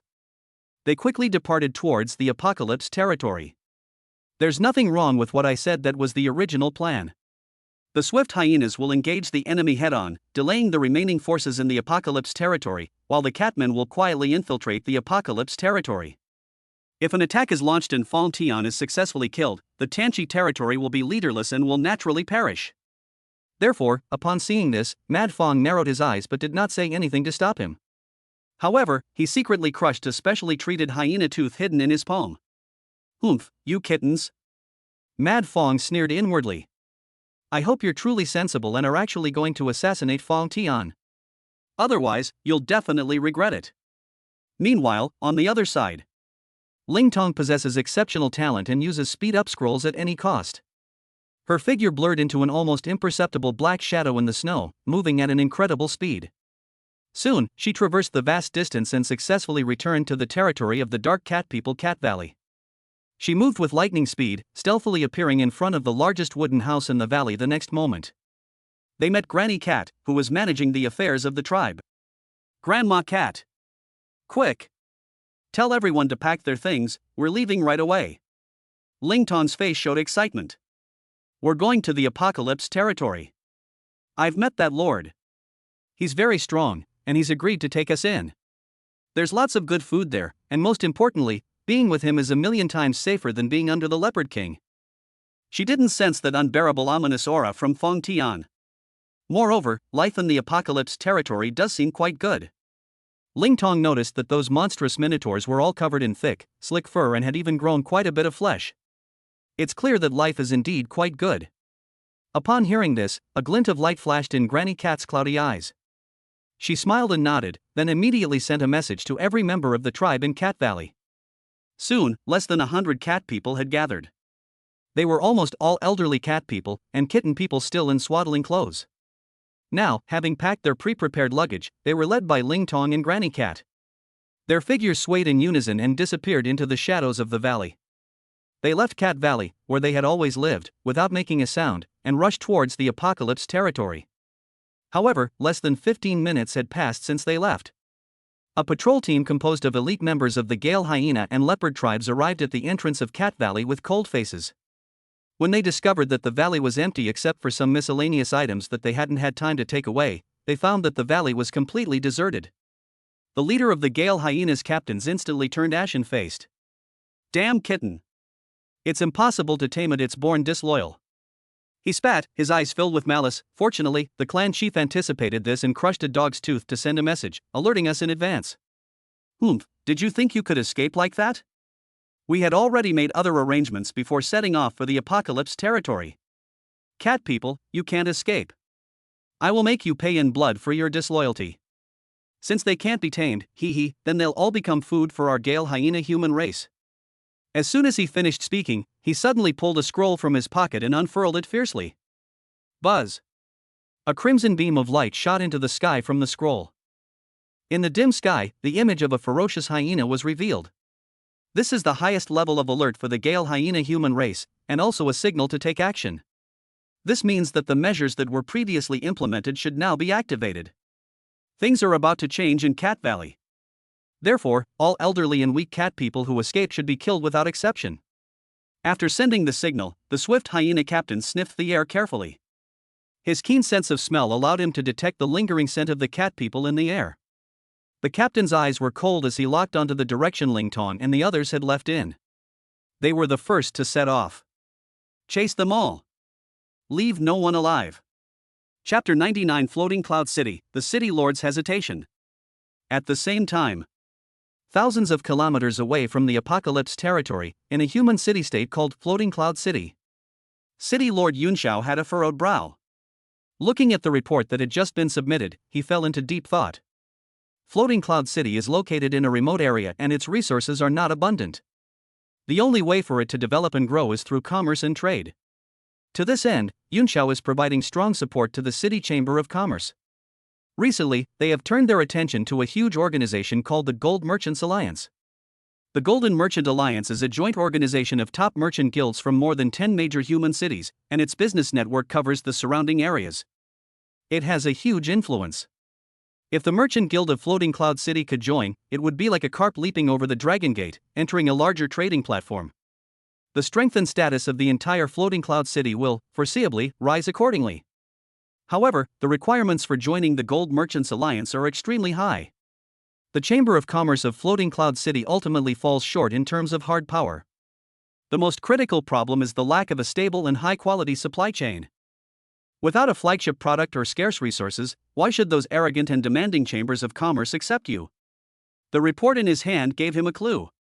The subject of this report is the recently rising chiming Chamber of Commerce in Diyan City, and the territory behind it, Tianqi Territory. Yunxiao's fingertips lightly traced the 4 characters Tianqi Territory, his eyes gleaming. The report details the rise of the chiming Chamber of Commerce. A small chamber of commerce on the verge of bankruptcy and heavily indebted. Simply by attaching themselves to the Apocalypse Territory, they gained exclusive rights to supply high-quality goods. In a short period of time, it soared to great heights and is now the leading business tycoon in Dian City. The report's appendix also includes a classic example of what not to do. The Giant Stone Merchant Guild in Giant Stone City. It is said that the Giant Stone Merchant Guild was the first force to reach a cooperation agreement with the Apocalypse Territory. However, at the critical moment when the Apocalypse Territory was besieged by the raging Minotaur race, the Giant Stone Merchant Guild, fearing the risks, failed to pick up the goods at the agreed time, unilaterally violating the agreement. As a result, they were permanently blacklisted by the Apocalypse Territory. However, Chenin, the president of the Chiming Chamber of Commerce, displayed astonishing courage at that time. Without hesitation, he led the team there, not only returning with a full load of spoils, but also winning the trust and friendship of the Apocalypse Territory. With this shift in power, the Crimson Bright Merchant Guild swallowed up the huge share that should have belonged to the Giant Stone Merchant Guild, thus establishing its dominant position. In contrast, the Giant Stone Chamber of Commerce now appears to be in decline, not on the verge of dissolution, but its development is slow. Even more so, Snowrock Town, which has always maintained good relations with the Apocalypse Territory. Now, with its abundant resources and wealth, it has successfully expanded and been promoted to Snowrock City. Each vivid example proves one thing. The Apocalypse Territory is a treasure trove that can turn anything into gold. Tianqi Territory. Lord Feng Tian. Yunxiao muttered to himself, his eyes shining even brighter. He saw the hope that Floating Cloud City would soar to new heights. As long as a solid cooperative relationship can be established with the Apocalypse Territory and that batch of high-quality goods can be obtained, joining the Gold Merchant Alliance will be just around the corner. Having thought this through, Yunxiao no longer hesitated, slammed his hand on the table, and gave a deep order. "Someone come here." A guard immediately pushed the door open and entered. "Go to the treasure vault immediately and retrieve the spiritual material Millennium Ice Heart Jade. Also, prepare a generous gift. I will personally travel to the Heavenly Revelation Territory to pay my respects to Lord Fengtian." The Millennium Ice Heart Jade is one of the most treasured possessions of Floating Cloud City, and its value is immeasurable. Using it here is enough to demonstrate his sincerity. "Yes." The guards obeyed and left. However, just as the guards left to prepare the gifts, another servant rushed in to report. "Lord of the city, Lord Hulai, captain of the Howling Wind Caravan under the Tiger King's command outside the city, has come to pay his respects." Tiger King. Upon hearing this, Yunxiao felt a chill run down his spine. That is a beast king that is even more powerful and noble than the Leopard King. His true strength is unfathomable, and his forces are deeply entrenched. Even the Leopard King must obey the Tiger King's orders. The Howling Wind Caravan is one of its important caravans in human territory. He dared not neglect such a person. "Please come in quickly." Yunxiao immediately stood up to greet him. Soon, a burly tiger-like beastman with a wild and arrogant face walked in, laughing loudly. It was none other than Hulai, the captain of the Xiaofeng caravan. "Lord of Cloud City, I've long admired your name. Captain Hulai, your presence is an honor. I am so sorry for not welcoming you sooner." After exchanging pleasantries, the two took their seats as host and guest. Hulai's trip was precisely to expand the Xiaofeng caravan's business in Fuyun City. Yunxiao was worried about the development of the Chamber of Commerce, so he was naturally overjoyed. The two chatted happily and felt as if they had known each other for a long time. Yun Xiao had even decided to hold a grand banquet and drink with Hu Lai to get closer to him. If we could become sworn brothers, that would be even better. Just then, the guard who had gone to prepare the gift entered carrying an exquisite jade box. Lord, the gifts are ready. Upon seeing this, Yun Xiao's face lit up with joy, and he nodded in satisfaction. Which important figure is the Lord of Cloud Sky going to visit? He's prepared such a generous gift? Hu Lai looked surprised. He could sense the astonishing energy fluctuations emanating from the jade box. The gift must be very valuable. Yun Xiao laughed heartily and, without hiding anything, revealed his plans in their entirety. To be honest, brother Hu Lai, I am preparing to go to the Tianqi territory to befriend Lord Feng Tian and seek a channel for goods. Unexpectedly, as soon as he finished speaking, Hu Lai seemed to have heard a joke, paused for a moment, and then suddenly burst into unrestrained laughter. Ha ha ha ha. Apocalypse territory? Feng Tian? Yun Xiao looked puzzled. Brother Hu Lai, what's wrong with you? Hu Lai laughed so hard he almost fell over, and it took him a long time to stop. He shook his head, looking disdainful, and waved his hand, saying, Lord of Cloud City, I advise you not to waste your energy. Why? Because Feng Tian is about to die. The apocalypse territory is about to be reduced to ruins. A glint of light flashed in Hu Lai's eyes, and he lowered his voice, saying, To be honest, the combined forces of the Gale Hyenas and Dark Cats under the Leopard King have been mobilized in full force, and their target is the apocalypse territory. According to my latest information, the army of the Gale Hyenas should already be engaged in fierce battle with the forces of the apocalypse territory. Do you think a small human territory can withstand the combined attack of two elite alien races? What? Upon hearing this, Yun Xiao's expression changed drastically, and his heart was filled with shock. The alien race has launched another attack on the apocalypse territory? Moreover, it was a joint effort by two powerful clans. Such terrifying power, can the apocalypse territory really withstand it? This is the territory of the apocalypse. Oh. Is it still necessary to go back now? Chapter 100 My lord, are you sure you're not mistaken? Seeing Yun Xiao's shocked expression, Hu Lai patted his chest triumphantly. Brother Yun Xiao, trust me, I'm right. I, Hu Lai, am well informed. I said that Tianqi territory is doomed, it won't live to see tomorrow. He changed the subject abruptly and said with a smile. As for the goods channels you mentioned, why go to such lengths when you can find them nearby? Our Xiaofeng caravan, backed by Lord Tiger King, has every kind of rare treasure we have. As long as we cooperate, I guarantee that the quality of the goods we supply you will be no less than top quality. Upon hearing this, Yun Xiao's eyes flickered rapidly, and his brain worked at lightning speed. Go to the apocalypse territory? That place is a battlefield now. If I were to rush there and get caught up in the war, I would be doomed. That would be a terrible loss. The obvious risks are simply too great. If he had no other choice, he might have gritted his teeth and made a tough decision to go. But the tiger fierce before me represents the Tiger King. The Tiger King's strength and power far surpass those of the Leopard King. Even the Leopard King couldn't handle the apocalypse territory. Even if he survives this time, he'll definitely face endless troubles in the future. But if I could get in touch with Tiger King, that's more than just joining the Gold Merchant Alliance. The entire floating cloud city could probably take off from here. This is a golden opportunity. If it weren't for the fact that Floating Cloud City is relatively close to the alien races, how could he have gotten such a good opportunity? Such an opportunity cannot be missed. In an instant, Yun Xiao made a decision. His face instantly lit up with a warm smile. He clasped his hands in a fist salute to Hu Lai and said heartily, Brother Hu Lai's words have truly enlightened me. As for the apocalypse territory, it's better not to go there. As he spoke, he took the jade box from the guard's hand and shoved it into Hu Lai's hand without saying a word. This gift was originally prepared for a hero. Only after meeting Brother Hu Lai today do I realize that this item has found its true owner. This is just a small gift. I hope Brother Hu Lai won't find it offensive. Hu Lai opened the jade box and saw a crystal clear, icy jade lying quietly inside. A greedy glint suddenly flashed in his eyes. 1,000-year-old jade. Wonderful. What a treasure. He accepted the jade box without hesitation, laughing as he patted Yun Xiao on the shoulder. Brother Yun Xiao, I, Hu Lai, am determined to be your friend. Leave the goods supply to me. With Lord Tiger King as your backer, the goods supply to you will not only be of the highest quality and a stable supply, but also ensure that no foolish alien race will dare to obstruct your caravan in the future. Ah. That's great. Thank you so much, Brother Hulai. Yunxiao was overjoyed and immediately grabbed Hulai. We must follow the ancient custom, gather soil as incense, and directly become sworn brothers. Afterwards, a lavish banquet was laid out, and the two men toasted each other, calling each other brothers, and drank themselves into a stupor. They both got drunk and passed out at the banquet. Even after Yunxiao passed out from the alcohol, the smile on her face remained unstoppable and radiant.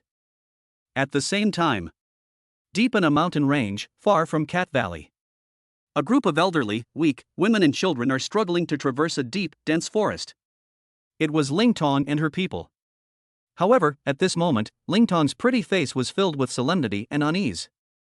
The situation was much worse than she had imagined. Those damned Gale hyena humans were actually prepared all along. Several ambushes had been set up in advance along their only escape route.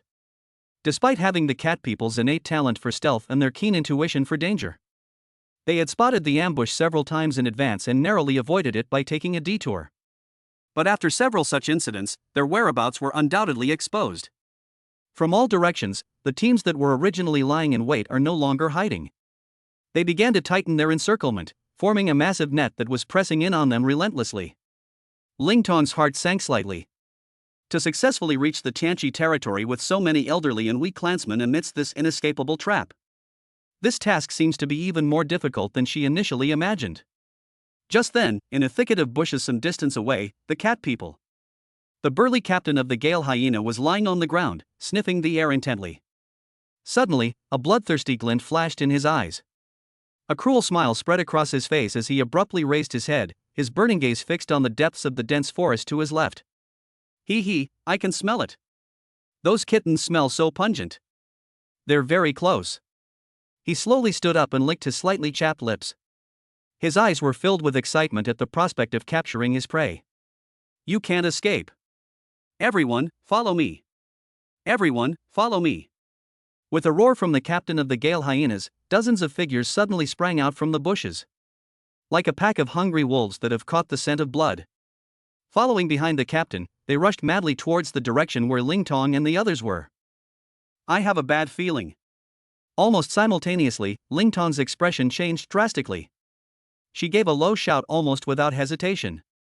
Go! Infiltrate the shadows. Run! Before she finished speaking, she and the old and weak cats behind her instantly became ethereal, as if they had merged into the shadows of the forest. The breath was completely contained. They followed Ling Tong, choosing a direction completely opposite to that of the hyena men. Like silent ghosts, they moved swiftly. However, the bushes in their path swayed the next moment. Ripples spread out like water. Swish! Swish! Swish! A dozen agile and explosive figures leaped out and blocked their path.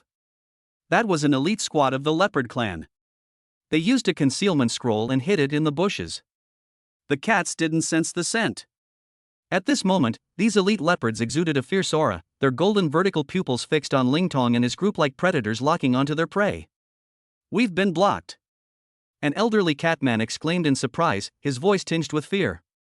Ling Tong's heart sank, and she made a decisive decision, immediately turning around.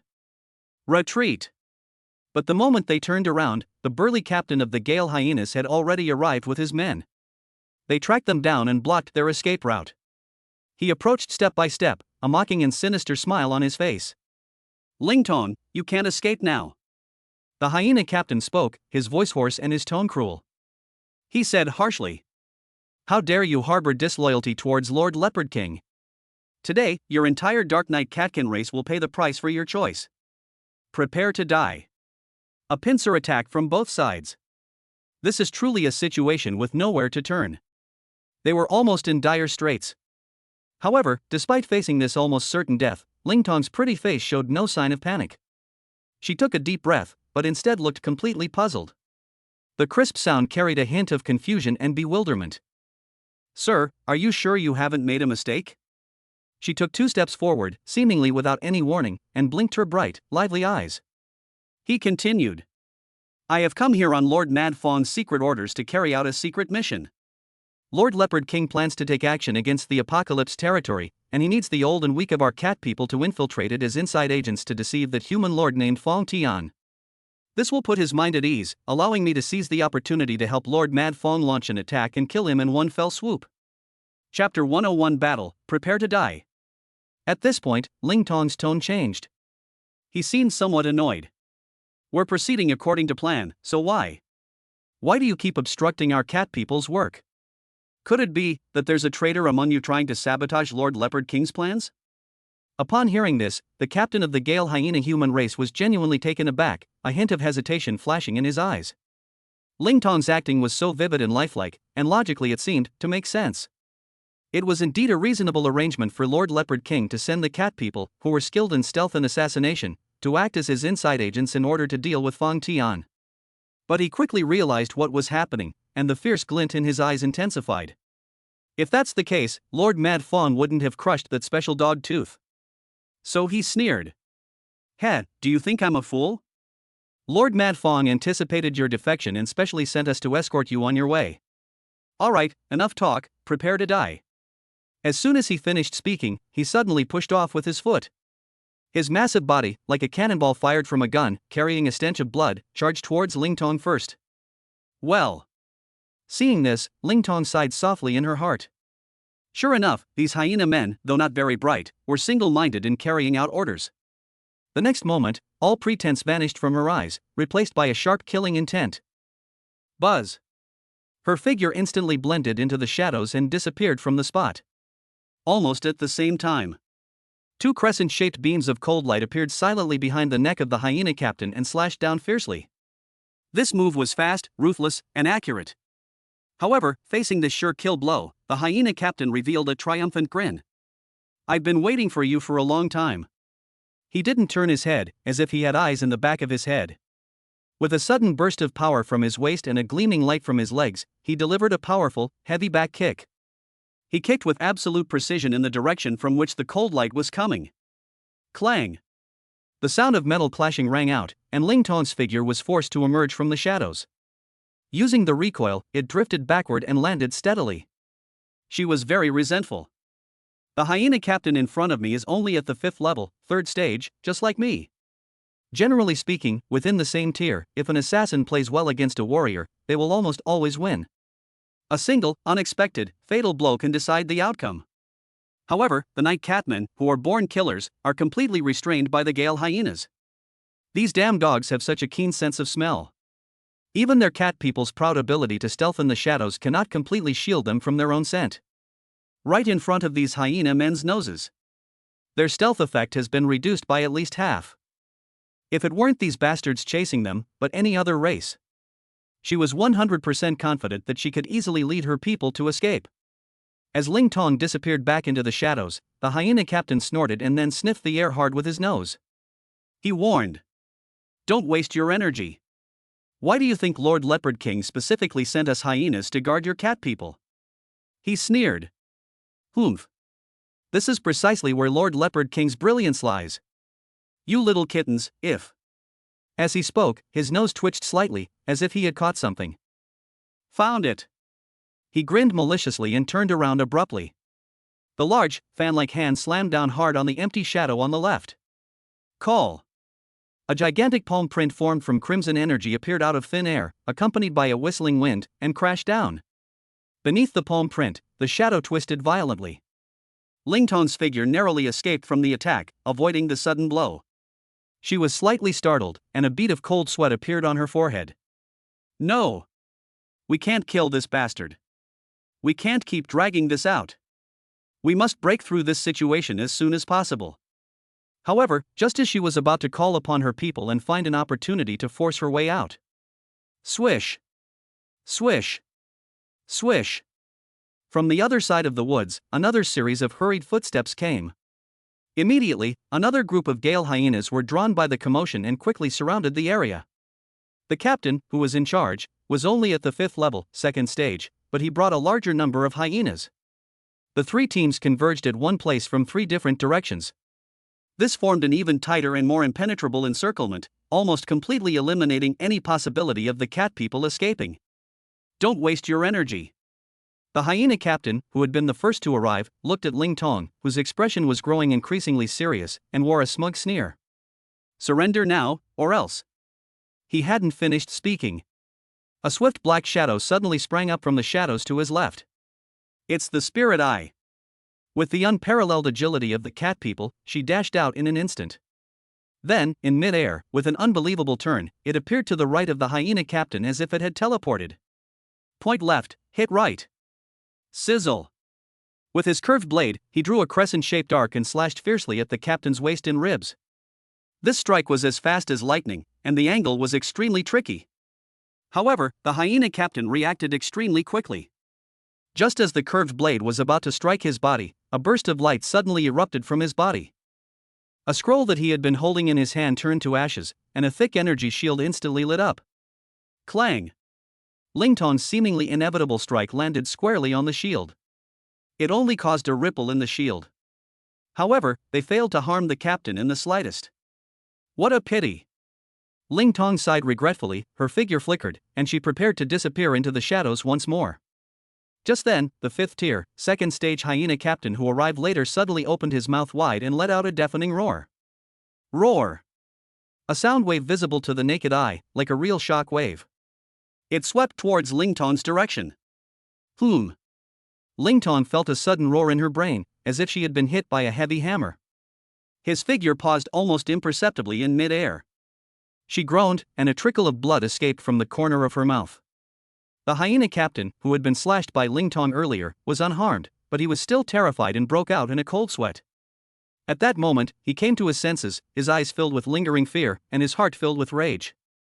His eyes were menacing as he roared. Charge! Kill them all! Leave no one alive! I want to see how long these damned kittens can hold out. Slaughter them without mercy! Kill! Upon receiving the order, all the hyenas and leopard elites in the surrounding area immediately intensified their attack. In an instant, swords flashed and energy raged. The cat people are in a precarious situation. Seeing this, Ling Tong knew that things couldn't continue like this. Her people wouldn't be able to hold out for long. She had to abandon her plan to assassinate the captain. His figure flickered constantly on the battlefield, sometimes revealing himself to help his people withstand fatal attacks, and sometimes darting into the shadows to find opportunities to ambush the enemy. However, she made another move. When helping a young cat person deflect a fatal claw attack. The fifth-tier, third-stage hyena captain grinned and seized this fleeting opportunity. Die!